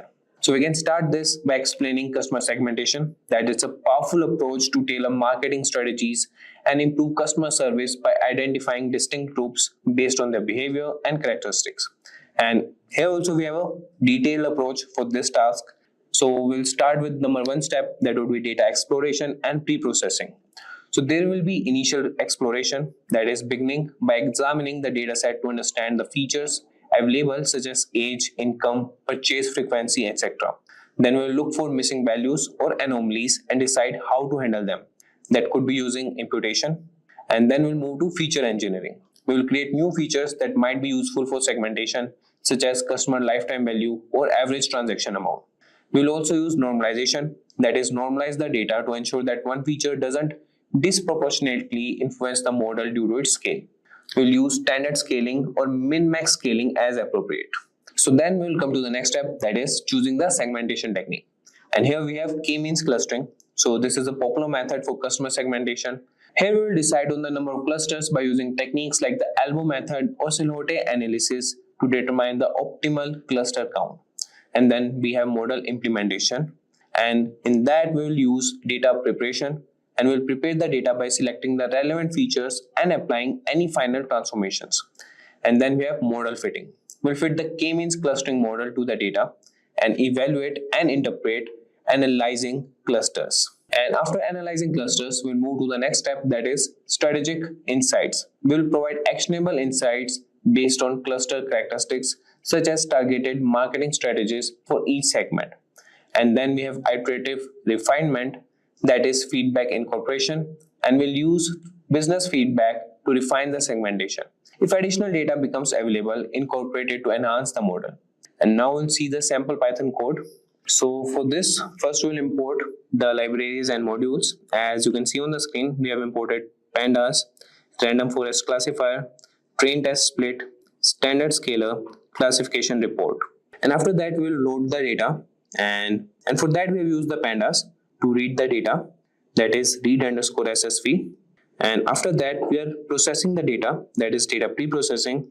We are handling missing values and using the forward fill or FIL to fill missing values in the data set. And then we are featuring scaling, that is normalizing the selected features, that is feature 1, feature 2 and feature 3 using standard scaler. And then we'll move to the next step, that is data splitting. We'll split the data set into training and testing sets. So that test size equal to 0.2 parameters specifies that 20% of the data will be used for testing. And then we'll train the model. We'll initialize and train a random forest classifier with 100 trees and a random state for reproducibility. And then we'll evaluate the model. We'll make predictions on the test set, that is x underscore test, using the trained model, and print a classification report showing precision, recall, F1 score and support for each class. So this code demonstrates the process of loading, pre-processing, training and evaluating a machine learning model, that is random forest classifier, for predicting equipment failures in a manufacturing plant. The use of techniques such as data pre-processing and splitting along with the random forest classifier highlights a standard flow for building predictive maintenance models. So this was all about the question number 13. So now moving to the question number 14, that is based on predictive customer churn. And the question is, you are tasked with developing a model to predict which customers are likely to churn from a subscription service. So what steps will you take to build this model, and can you provide a sample Python code to illustrate the data preparation and model training process? So we'll start answering this question about depicting what is predicting customer churn. So predicting customer churn is crucial for businesses to implement retention strategies proactively. And we'll have a detailed approach for building a predictive model for this purpose, starting with data collection and exploration. And in this, we will collect data. And after that, we will perform the exploratory data analysis, that is EDA. We'll perform an initial analysis to understand patterns and trends. And then we have feature engineering. We will create new features and derive new features that might influence churn, such as change in usage pattern or service upgrades. And then we'll handle the missing values if we found any. And then we'll encode categorical variables. We'll use techniques like one-hot encoding or label encoding for categorical variables. And then we have scale features to normalize or standardize numerical features to ensure they contribute equally to the model's performance. And then we'll select the model, that is, we'll choose the appropriate model and start with for the knowing handling binary classification task. That could be with logistic regression, random forest, or gradient boosting machines.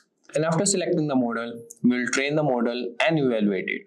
So fit your model on the training data, and after that, evaluate the model using appropriate metrics like accuracy, precision, recall, F1 score, and ROC to gauge its performance. and then we'll optimize the model using hyperparameter tuning. We'll optimize the model parameter using grid search or random search to improve performance. And then we have feature importance, that is analyze and rank features by their importance in predicting churn to refine the model further.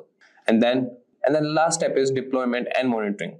We'll deploy the model. Once validated, deploy the model into a production environment where it can predict real-time churn. So after deploying the model, regularly monitor the model to ensure it remains effective over time as new data comes in. So now we'll see the sample Python code for this example.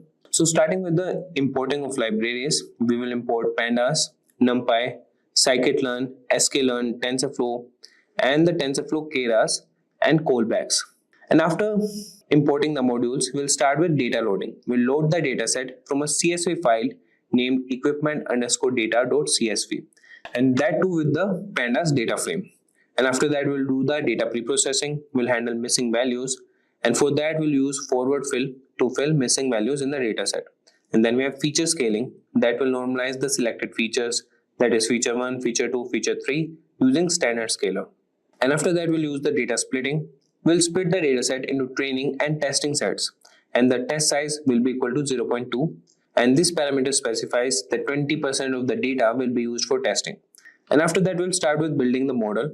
First, we'll see sequential model that initializes a sequential model technique. And then we have dense layers that adds 2 dense layers with 64 units and ReLU activation function. Then we have dropout layers that adds 2 dropout layers with a dropout rate of 0.5 to reduce overfitting. After that, we'll do the model compilation. We'll compile the model using the Adam optimizer and binary cross entropy loss function for binary classification. And there will be an early stopping that will define an early stopping callback to stop training when the validation loss metric has stopped improving after 3 epochs. And after training the model, we will evaluate the model and evaluating the model on the test data and print the loss and accuracy metrics.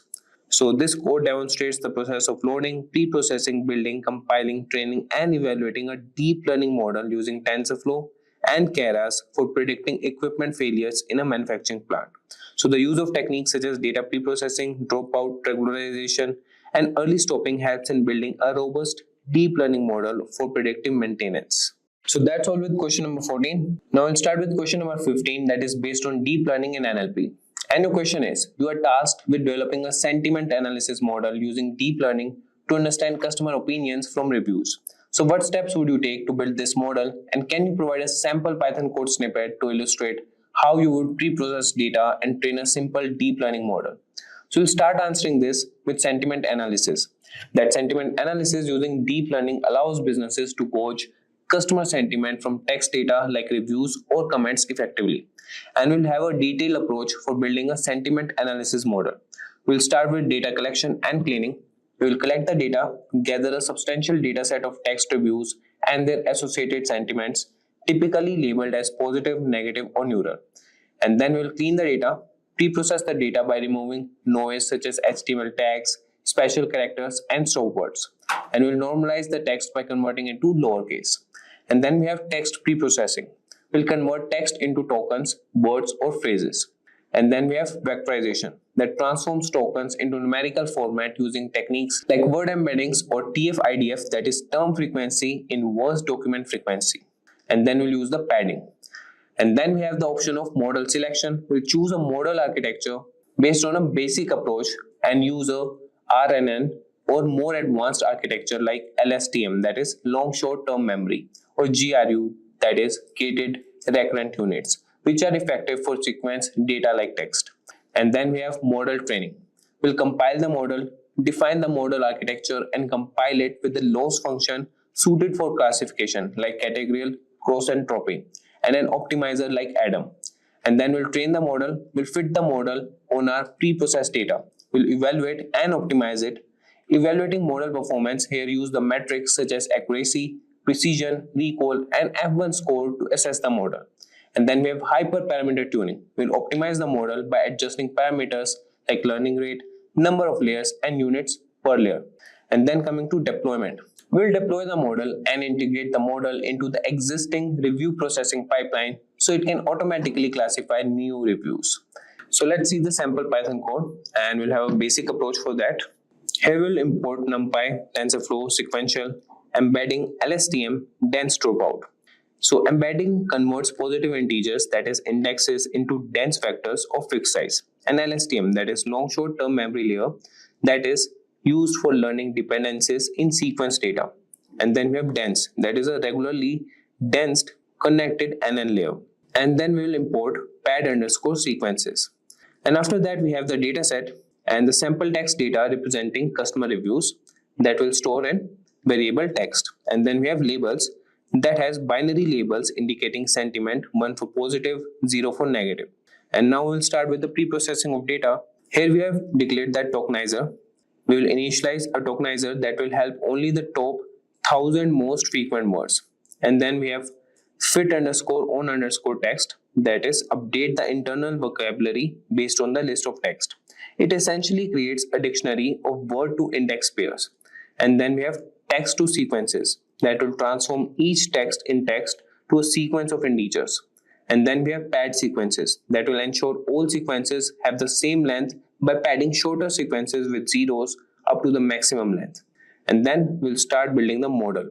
Here we have sequential model that will set up a linear stack of layers, and then we have embedding layer that will map each word index to an embedding vector of size 64. So the input length is set to 10, that is the length of the input sequences. Then we'll start with LSTM layers. So two LSTM layers are added. The first one returns sequences to allow the next LSTM layer to process these sequences. And after that, we have the dropout layer that applies dropout with a rate of 0.5 of the first LSTM layer to reduce overfitting. And after that, we'll come to dense layer that has output of a single scalar that represents the predicted sentiment and using sigmoid activation to output a probability. And now we'll start with model compilation and training. So we'll configure the model for training and we'll use binary cross entropy as the loss function that is suitable for binary classification, and the Adam optimizer and tracks constantly accuracy as a metric. And then we have the fit that trains the model for a specified number of epochs, that is iterations or the entire data set. And then we'll predict the model, that is after training the model can predict the sentiment of the reviews in the dataset. This is useful for checking how the model performs on the training data itself. So this breakdown explains each step of the coding process, detailing how the data is prepared and how the model is configured. And then we'll compile it and use for training and prediction. So its detailed explanation should help in understanding how to implement a simple LSTM model for sentiment analysis in TensorFlow. Now moving to the question number 16. So let's start with question number 16, that is based on anomaly detection in transaction data. So the question is, you are tasked with identifying unusual transactions in a company's financial data that might suggest fraudulent activity. So what steps would you take to develop an anomaly detection model, and can you provide a sample Python code snippet to illustrate how you would pre-process the data and apply an anomaly detection technique? So we'll start answering this with anomaly detection technique. That is, anomaly detection is essential for preventing fraud by identifying transactions that deviate significantly from typical patterns. And now we'll see the structured approach to building an anomaly detection model for transaction data. We'll start with data collection and cleaning, and we'll collect all the compiling transaction data, which should include details like transaction amount, time, user ID, and transaction type.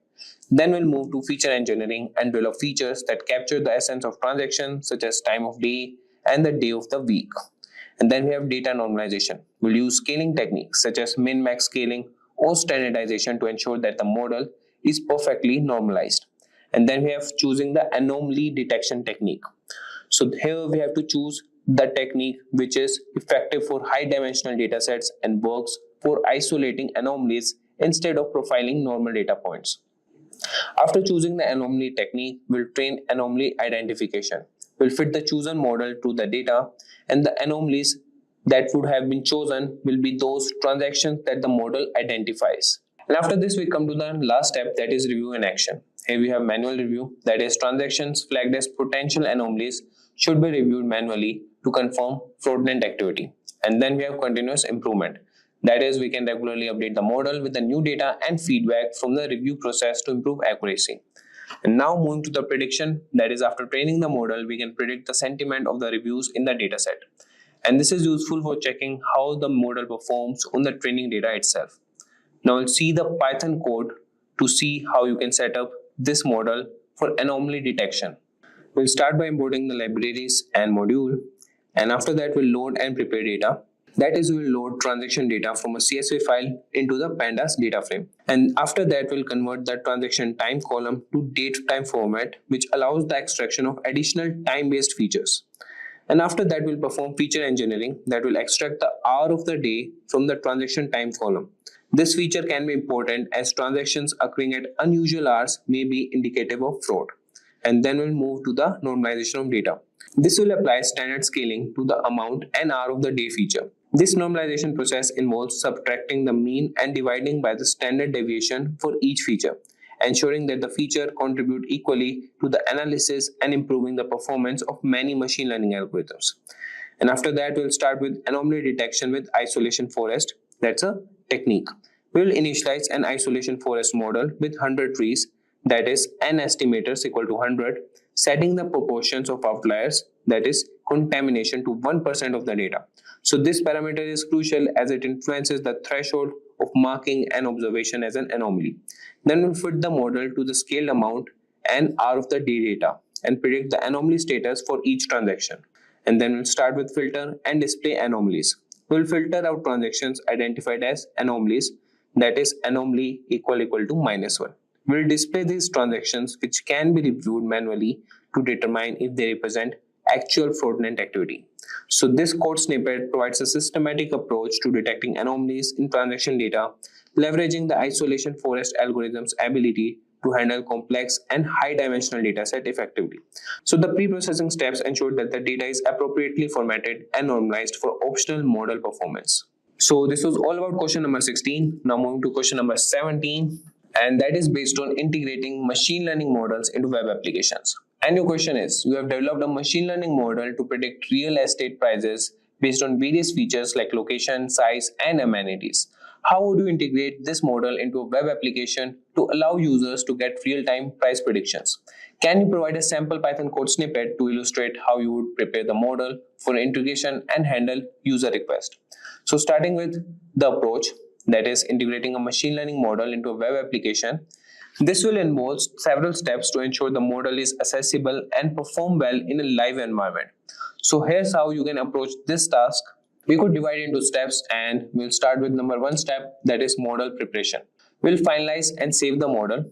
So once your model is trained and validated, save it using a format that can be easily loaded into a web application. So Python's pickle module or TensorFlow's save model format are commonly used for this purpose. Then we can use web application backend setup. For this, select a suitable web framework. So Flask is popularly known for its simplicity and effectiveness in integrating Python-based machine learning models. And after that, we'll develop the API. After developing the API within your Flask app, that you can receive user inputs for model features, load the model, make prediction, and return the result. And after this, we'll develop the UI. We'll design a user-friendly interface. We'll create a simple and intuitive UI that lets users input the feature like location, size, and submit them for prediction. And after that, we'll move to the deployment phase. We'll use a cloud platform like Heroku, AWS, or Google Cloud to deploy your Flask application. And then we have the maintenance and updates. We'll monitor and update regularly for the performance and use the model as needed based on user feedback. So now moving to the Python code and see how this model can be created. So here we'll start importing the libraries and module, and we are using Flask, Pickle, and JSONify. And we will start with app initialization. We'll initialize a new Flask web application. That would be a special variable which gives Python files a unique name to differentiate between them when they are imported into other scripts. And after that, we'll load the model. So loading a pre-trained machine learning model from the file system. So this model is assumed to be saved in the same directory as this script. So the model is loaded in RB mode, which stands for read binary. And after that, we'll move to API route and prediction function. So we will define an API endpoint at predict that listens for post request. This is the URL that the front end of the web application will call to send data to the backend. And after that, we'll start with predicting the function. And here we have extract features that retrieves data sent into the JSON format from the post request. That is request.get_JSON, and the force we have set it as true here, and forcefully formats the request data into JSON, ensuring compatibility. And then we'll extract the relevant features, that is location, size, and amenities from the JSON object and store them in a list as expected by the model. And after preparing the features, we'll make the prediction. We'll use the loaded model to make a prediction based on the provided feature. And then we have the return prediction method. Here we will convert the prediction result into JSON format using JSONify and send it back to the client, and this will ensure that the response can be easily handled by the client application. So this was all about the question number 17. Now moving to the question number 18, that is based on analyzing. And now we'll move to the question number 18, that is based on analyzing geospatial data. And your question is, you are tasked with analyzing geospatial data to help a city improve its public transportation system. The data includes GPS coordinates of bus stops, ridership numbers, and traffic patterns. What steps would you take to analyze this data, and can you provide a sample Python code snippet to illustrate how you might visualize bus stop location and ridership?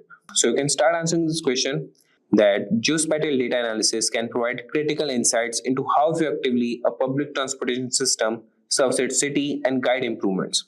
And there's a detailed approach for this, and we can start with data preparation. And in this, we will do data collection and data cleaning. And after this step, we will move to the next step, that is exploratory data analysis. And in this, we will have statistical summary, we will generate descriptive statistics, and then we have correlation analysis. And after moving that, we have geospatial visualization, that is mapping bus stop. We'll plot the locations of bus stop on a map to visually assess their distribution across the city. And after that, we have heat maps that will create ridership data to identify hotspots and areas with potential service gaps. And after geospatial visualization, we'll move with spatial analysis. We have proximity analysis that will analyze the proximity of bus stop to key areas like commercial centers or residential areas. And now moving to the fifth step, that is optimization and recommendation. So we'll have a route optimization that will suggest modifications to route based on traffic patterns and ridership demand, and the policy recommendations that will provide actionable recommendations for improving bus frequencies. Now moving to the sample Python code where we can define this model and use it accordingly. And here we will start importing the libraries and modules, and here we will start with importing GeoPandas and matplotlib.pyplot. And after importing, we'll start with data loading. So we will declare a variable bus underscore stops and load the bus stops data from a shapefile. So shapefiles are popular geospatial vector data formats for geographic information system software. And then we have the ridership that will load ridership data from a CSV file, which includes columns for longitude, latitude, and ridership levels. And after that, we'll create geodata frame that will convert the ridership data frame into a geodata frame. And this step involves creating a geometry column from the longitude and latitude columns. And then we have the plotting one. Here we will plot the graphs that would be figures and axes and create a figure for the single subplot with a specified size, that is 10 cross 10 inches. And then we have city underscore map.plot. It is assumed that there is a base map of the city loaded as a geodata frame named city map. This is plotted first with the light gray color to serve as a background for the other layers. So this was all about question number 18. Now moving to question number 19, that is based on predictive maintenance using machine learning. And your question is, you are tasked with developing a predictive maintenance system for a manufacturing plant that relies heavily on automated machinery. So the data available includes machine operational parameters, maintenance history, and failure incidents. What steps would you take to develop a predictive model, and can you provide a sample Python code? So you can start with predictive maintenance that is essential in manufacturing as it helps prevent equipment failures, reducing downtime and maintenance cost. And here you would have a detailed approach or predictive model for this, starting with data collection and integration. Then you can do EDA, that is exploratory data analysis, and then we can perform feature engineering and then move to data pre-processing task, and then the selection model and training. And after that, we have model evaluation and deployment technique that we can do for the model using appropriate metrics such as precision, recall, and F1 score. So this was all about question number 19. So now move to question number 20, that is based on personalization using machine learning. And your question is, you are tasked with developing a machine learning model to personalize content recommendations for users on a media streaming platform. The data available includes user demographic details, viewing history, and ratings. So what steps would you take to build a model for personalized recommendations? And can you provide a sample Python code for that? So you can start answering this with creating a personalized recommendation systems. This would be essential for engaging users by providing content that is relevant to their interest. And there will be a systematic approach for personalized content recommendation. We'll start with data collection and integration, and after that we'll perform EDA, that is exploratory data analysis, and then we have feature engineering. In this we'll interact features, and the temporal features will include time-based features to capture trends and seasonality in viewing behavior. And then we'll select the model, that is by collaborative filtering and hybrid models. And then we'll train the model and validation and implement and monitor them. And after that we'll deploy the model, integrate the recommendation system. So that's a wrap up on this full course, guys. If you have any doubts or questions, ask them in the comment section below. Our team of experts will reply you as soon as possible. Thank you and keep learning with Simplilearn. Staying ahead in your career requires continuous learning and upskilling. Whether you're a student aiming to learn today's top skills or a working professional looking to advance your career, we've got you covered. Explore our impressive catalog of certification programs in cutting-edge domains, including data science, cloud computing, cybersecurity, AI, machine learning, or digital marketing. Designed in collaboration with leading universities and top corporations, and delivered by industry experts, choose any of our programs and set yourself on the path to career success. Click the link in the description to know more.